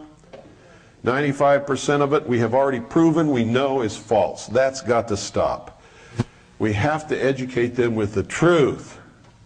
Things that we can document and back up. And if we can't, we have to tell them we can't. Be honest. If it's opinion, say, this is my opinion. Okay? Like I do. You've all heard me do these things. If I can prove it, I tell you. If I can't, I tell you. If it's my opinion, I tell you. I don't leave you sitting there guessing.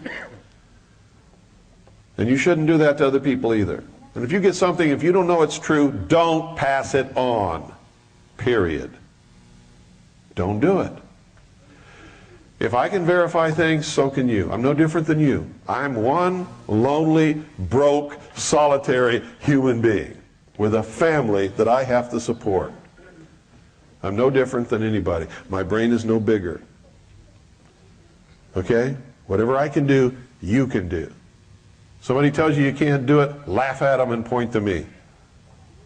And say, if he can do it, I can do it, because I'm as smart as he is. And it's the truth. You just don't know it half the time. People don't tell you that in high school. They tell you, well, you got to learn your ABCs and at least learn a little bit of reading so you can get a job working for somebody else. They don't tell you, learn all this stuff so you can go out and start a corporation and be all that you can be without joining the Marine Corps or the Army or the Navy. They don't tell you that, but that's what they should be telling you if they were worth their salt as educators. Yes, ma'am. The Chinese Navy being down there in Long Beach Naval Shipyard? They're not going to be in Long Beach Naval Shipyard. No? No. The lease was torn up, withdrawn, thrown away. And is there any other areas besides that they're doing that? Yeah, both ends of the Panama Canal. They have agreements to put in a big, huge, multi-billion shopping center in Southern California and a whole lot of other things. Clinton is a communist. He's opening this country to communism because that's his job. Yes? Where did the religions concerning Isis and Osiris originate from, and what geographic region? Well, if you're talking about Osiris and Isis, that's Egyptian. But they didn't originate it. It originated somewhere else under a different name. Babylon. And what was it called there? Nimrod. And Semiramis. And who was the child? Tammuz. And it's the exact same story. Exactly the same. They have them all over the world. Same exact story. Different names. Same story. Yes, ma'am. The disappearance of that A-10 bomber. The bomber's been found and the body of the pilot has been found. They can't bring it out yet. So they say. Pardon? So they say. Unless I can prove otherwise, they've said that they found it, and I have no reason to believe otherwise. Yes. Don't you think now the Chinese, though, can take this canceled deal to the World Trade Organization? The World Trade Organization is going to say, hey, you can't renege on a lease, get China back to foot. Well, I wish they would, because that would be proof positive that the United States is not a sovereign nation. And I've been waiting for that proof to flash in front of the American people so that they can't laugh at me when I tell them that. I think that's what they'll do. We're not sovereign, folks. But until they do something overtly that can be seen and understood by the American people, I can show them all the treaties and charters and documents and laws and everything else that say that we're not sovereign anymore, but they're not going to believe it until it actually happens. If we're a sovereign nation, the World Trade Organization can't tell us what to do, can they? But they can. And if you studied NAFTA and GATT, you know that they can. Yes? Are you saying that we are not a sovereign nation, or that we now, because of trade or treaty, or that are you saying that we never were? We have not been a sovereign nation for a long, long time. We ceased being a sovereign nation when we signed the United Nations Charter, and it became the supreme law of the land. But we didn't ratify that till Reagan, right? Pardon? The United Nations Charter? Certainly we did. We didn't ratify that till Reagan. Yes, we did. Yes, we did. Before Reagan? Yes. The United States created the United Nations, in case you didn't know that.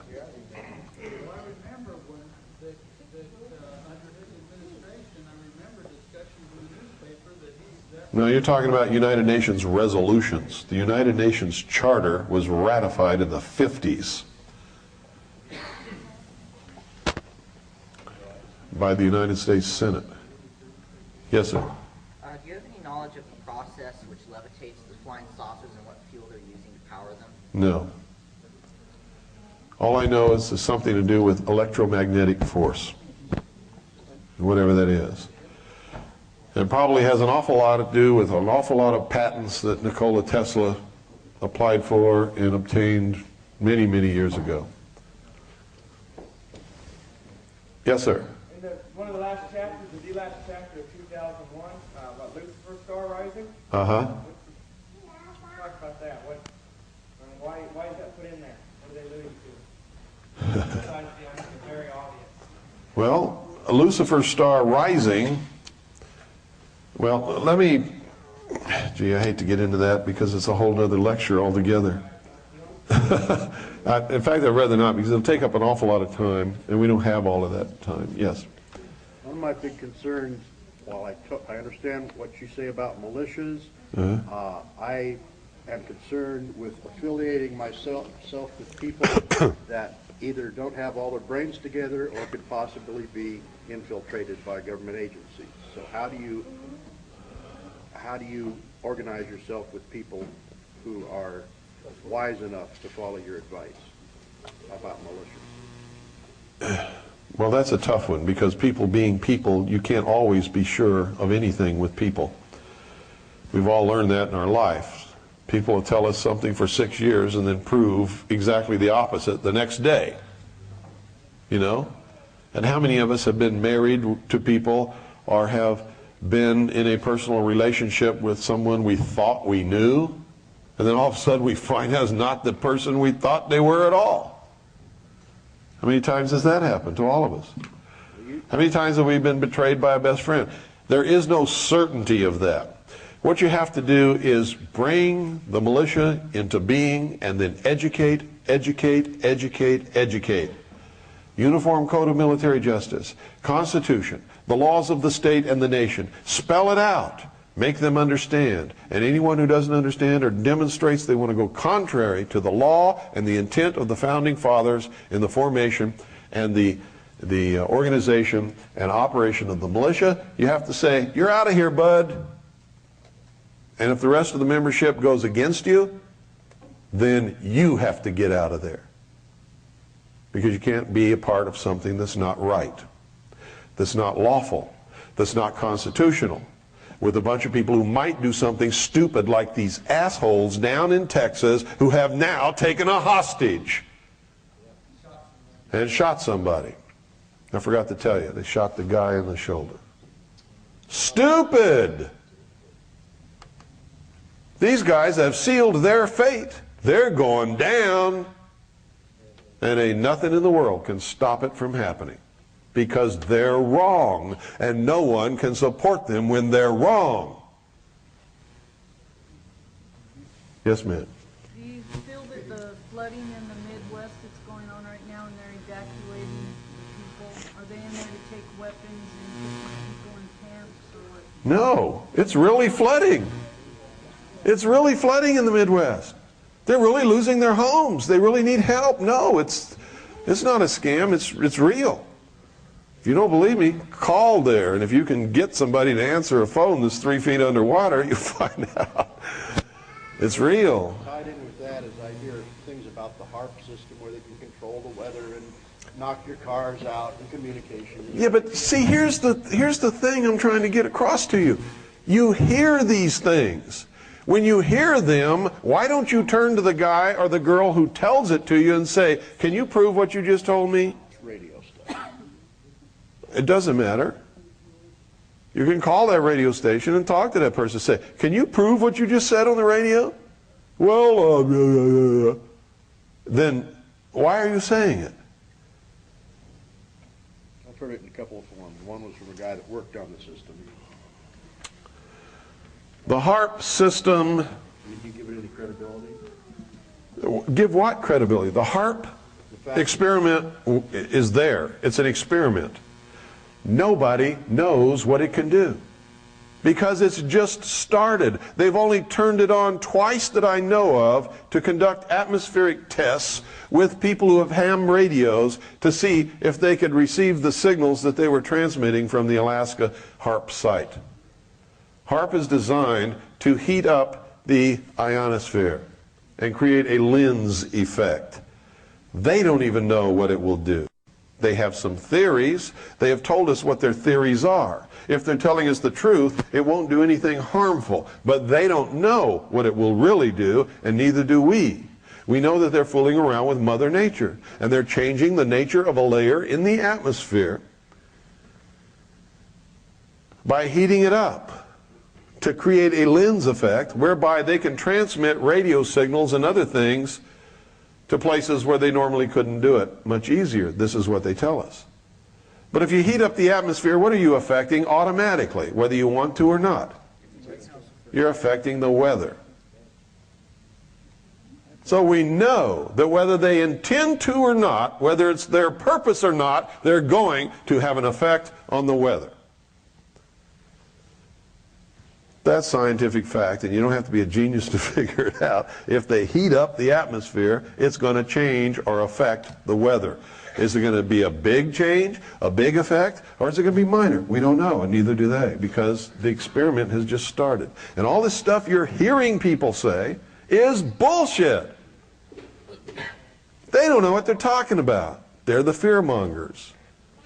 They're the people who want to sell you some book or something.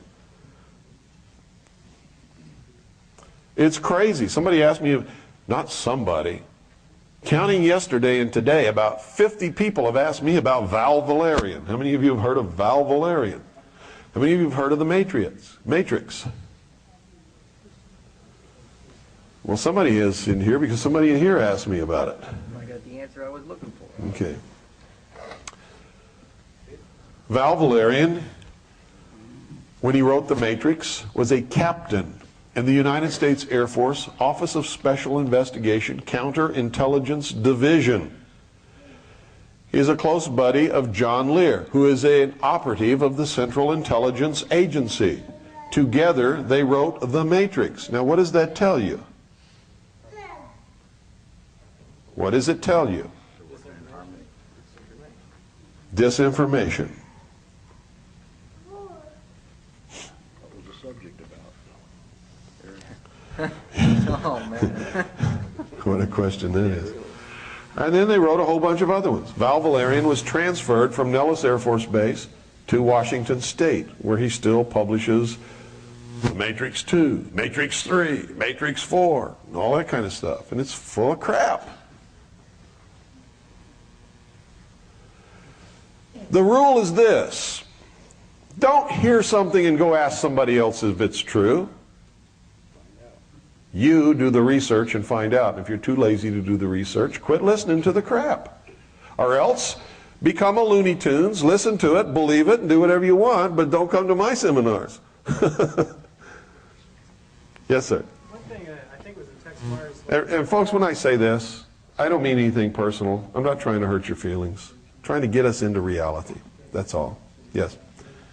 And one of Tex Mars' newsletters, I believe it was, he talked about a little look at plutonium on a satellite that's headed for Jupiter.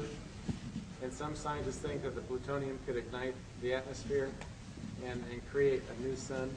I said that years ago. I believe it also. Okay, you said that too. So, and that's roughly what, year 2000 when it should hit. When they talk about Lucifer's star rising, they're talking about the possible ignition of Jupiter by an experiment called Project Galileo, which is the Galileo spacecraft, which is already there. Its first mission is to photograph all the moons of Jupiter so that they'll have a record before, and then they'll be able to go back and see what happens afterward. Galileo is carrying 2 opposing banks of plutonium in the spacecraft with a hollow place in between. And it's built structurally sound so that it will not implode until it plunges deep into the atmosphere of Jupiter. When it plunges deep enough into that atmosphere, the tremendous pressures of that atmosphere will collapse that spacecraft with an implosion. The same thing that triggers the atomic bomb. Do you know how an atomic bomb is made?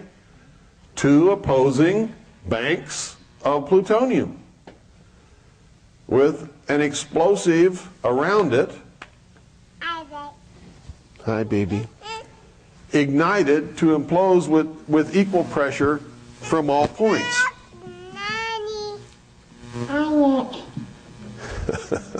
Thank you, my dear. So that's the same thing that's going to happen with the Galileo spacecraft. And NASA will admit to you. They've admitted it to me and many other people who've asked them. What's going to happen to it?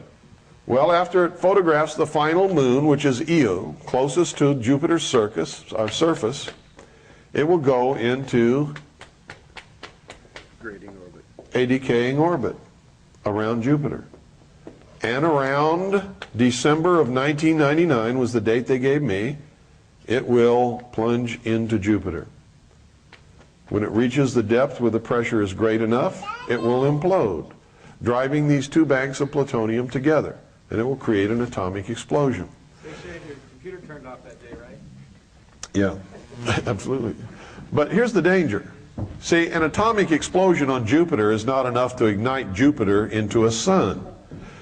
But if that spacecraft is deep enough within the atmosphere to cause that implosion, and the atomic explosion takes place at a depth in the atmosphere where the pressure is strong enough to hold that explosion, it will turn from a fission reaction into a fusion reaction, and Jupiter will become a sun. I have talked to scientists who say, yes, it can happen. I have talked to scientists who say it's ridiculous, it could never happen.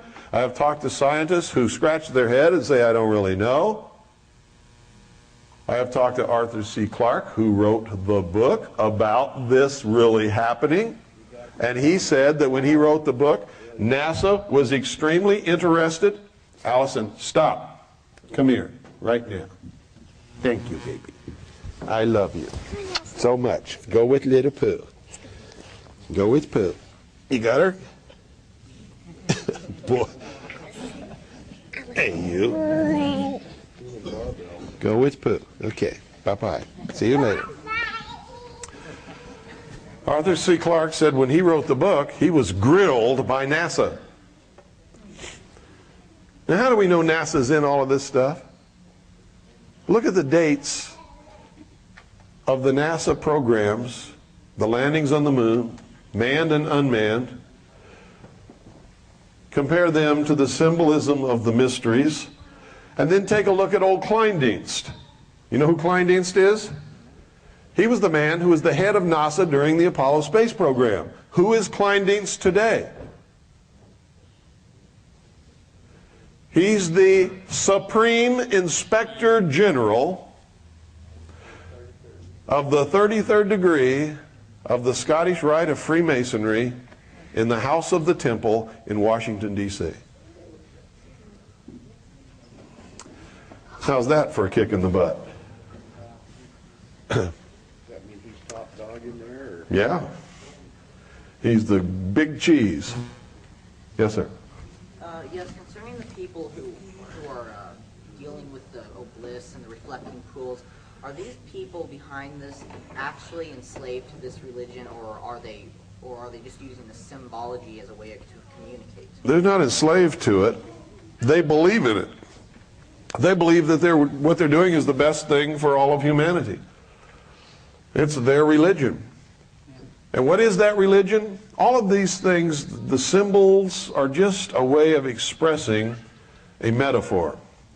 And the metaphor is this, that man was held prisoner in the Garden of Eden by an unjust, vindictive God. He was set free by Lucifer through his agent Satan with the gift of intellect, the use of which mankind will conquer nature and the universe, and man will become God. So it is secular humanism. It is the religion of Marxist socialism and communism, and has always been that religion and nothing else.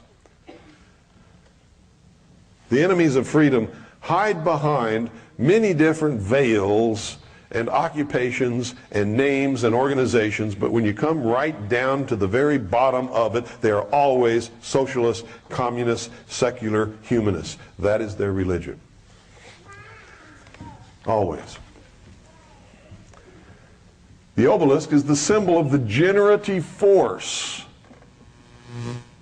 the intellect. Thought, desire, action. Remember what I taught you? Okay, any other questions? Yes?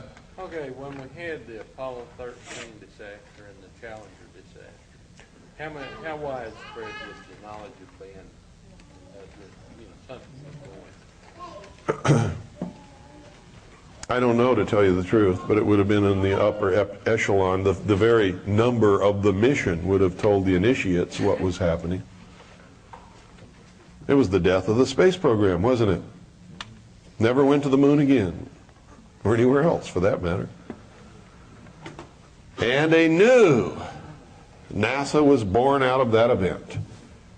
And they went to the shuttle program. The death, the rebirth, the resurrection as something different. A question on the obelisks. Do they all work in concert? People in South America talk with people in Yes. North America, et cetera, et cetera. Absolutely. All the great cities in big cities of the world, there Yes. are obelisks. So do they all mean exactly the same? Exactly the same thing. We had the opportunity to see them in a lot of countries, but never knew what it meant. Let me tell you how widespread this is. How many of you know about the Gorbachev Foundation?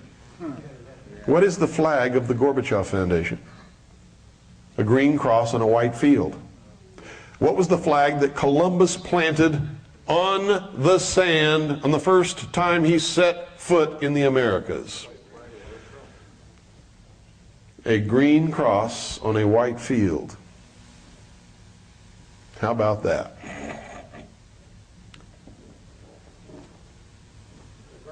Why did he do that? Wasn't he sailing in the name of the Queen of Spain? Didn't she finance his exposition? Wasn't he supposed to claim those lands for Spain? Wasn't the first flag planted supposed to be the flag of the royal house of Spain?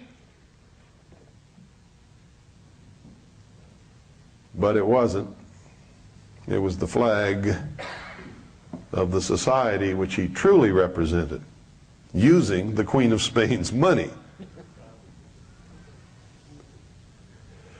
How many of you have been to Las Vegas? How many of you have seen the MGM Grand from the air? What is it? A huge green cross. At the entrance, there is a huge lion's head. And what is the lion head staring at? The Luxor. Staring directly at the Luxor Hotel. What are they building out there? I mean, what is it? It's supposed to be. What's it turn out to be? Command, sir?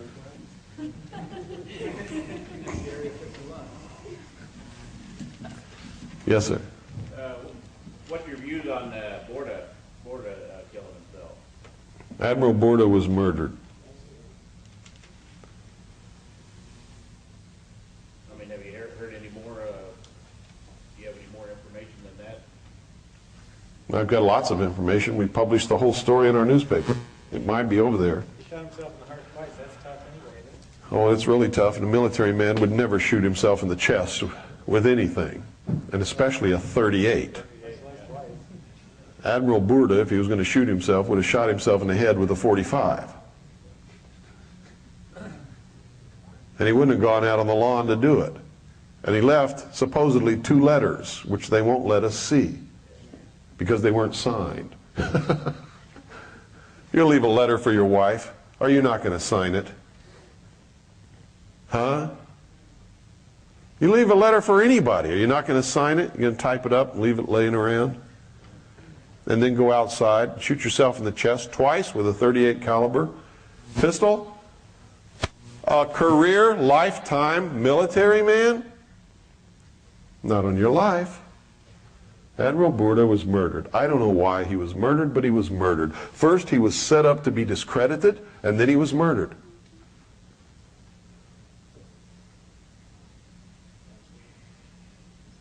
Yes? I'm just, Me too. I'm thoroughly confused.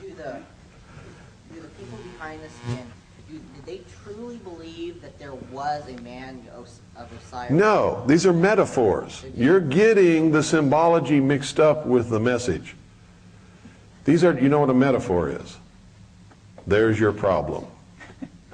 Where's a dictionary? Your homework is to look up the word metaphor. Okay? But are all these obelisks just truly only symbols of the stages of mankind, and they don't... No, the obelisk is the symbol of the generative force, the phallus. Okay? You know what a phallus is? When you go home tonight, take off your clothes, look in the mirror. We're dealing with a young man over here. I'm not making fun of you. I know you have questions. I think he's doing great. I think he's doing wonderful. And I commend him for being here because the future belongs to him. But these are some things that you're going to have to look up. Your problem is not with what you're hearing. Your problem is that you don't know the meaning of some of the words that we're talking about. If you knew the meanings of those words, you wouldn't be having a problem. But we're beyond the point where I can spend any more time on that. Otherwise, I certainly would. But if you'll write me a personal letter, I'll make sure you get enough material to keep you busy for a long time, okay? So if you'll do that, I'll take care of you. Yes, sir. Could you give us some kind of an idea of what your future is as far as radio, satellite, or whatever's going on? Because I've listened to you. I did yesterday, spent over an hour on it. Can you give me a brief, All I can tell you is I'm on satellite GE1, transponder 7, 7.56 audio right now, where we have a worldwide freedom radio network. We are putting together a network of low-power FM stations across the country which are rebroadcasting our programming and other programming, and even programming of their own. And we're on WRMI, worldwide shortwave radio out of Miami, Florida. That's 9955 kilohertz. We're on Monday through Friday, 5 until 7 p.m. Daylight Standard Time. We'll go to only one of those hours. I don't know which one yet on May the 7th. From what time to what time? 5 to 7 Daylight Eastern. Yes. Terry Reid, any idea on what's happening with him? I don't even know who Terry Reid is. Oh, he wrote that book, Compromise. I haven't even read it. Never heard of him. I can't believe it. Well, maybe I'll... There are people I've never heard of, just like there are people you've never heard of. I'm just like you guys. I don't know everybody. I know some people. But I'll tell you this. If I don't know the person, they're not way high up in real patriot community, I can tell you that. Because I know all of the high up people in the real patriot community. Many of whom none of you will ever know.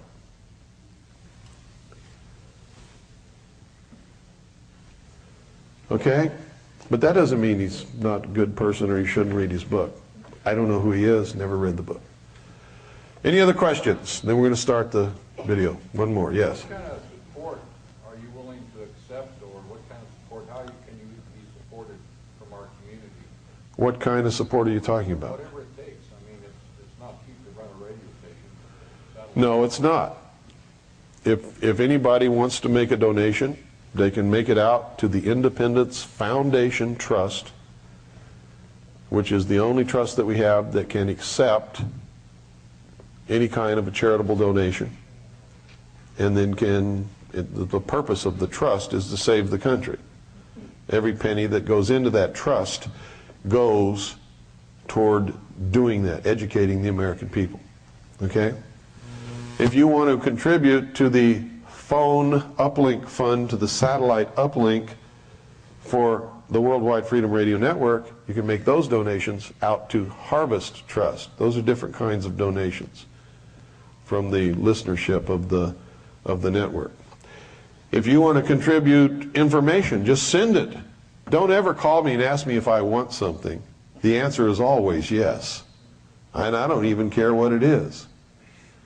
If it's information, I want it. If it's a book, I want it. If it's a newspaper article, I want it. If it's something that came off the Patriot Facts Network, I don't ever want it.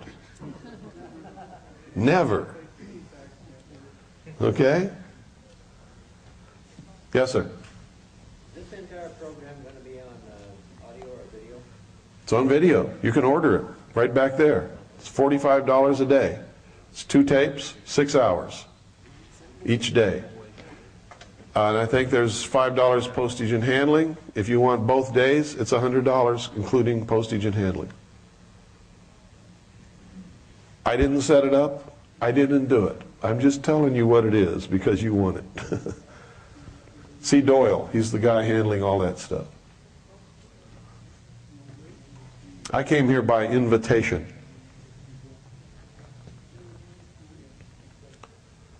What do you have going on in the future for things like you did the Area 51 and this? Any plans up the road? Yeah, we're having a conference in the state of Arizona from June 30th through July 4th, and including that night. And that's intense. That's 5 solid days from the time you get up in the morning until midnight. You belong to me. That's CAGI and the intelligence service, yeah. What do you require of people that become CAGI members? I know the how process to get in, but once you're in, are you... We put you to work. We require you to work. It's not like other things where you join and you pay your dues and you get some benefits and you don't have to do anything. If you join our organization, you must work. If you don't, we'll kick you out. Simple as that.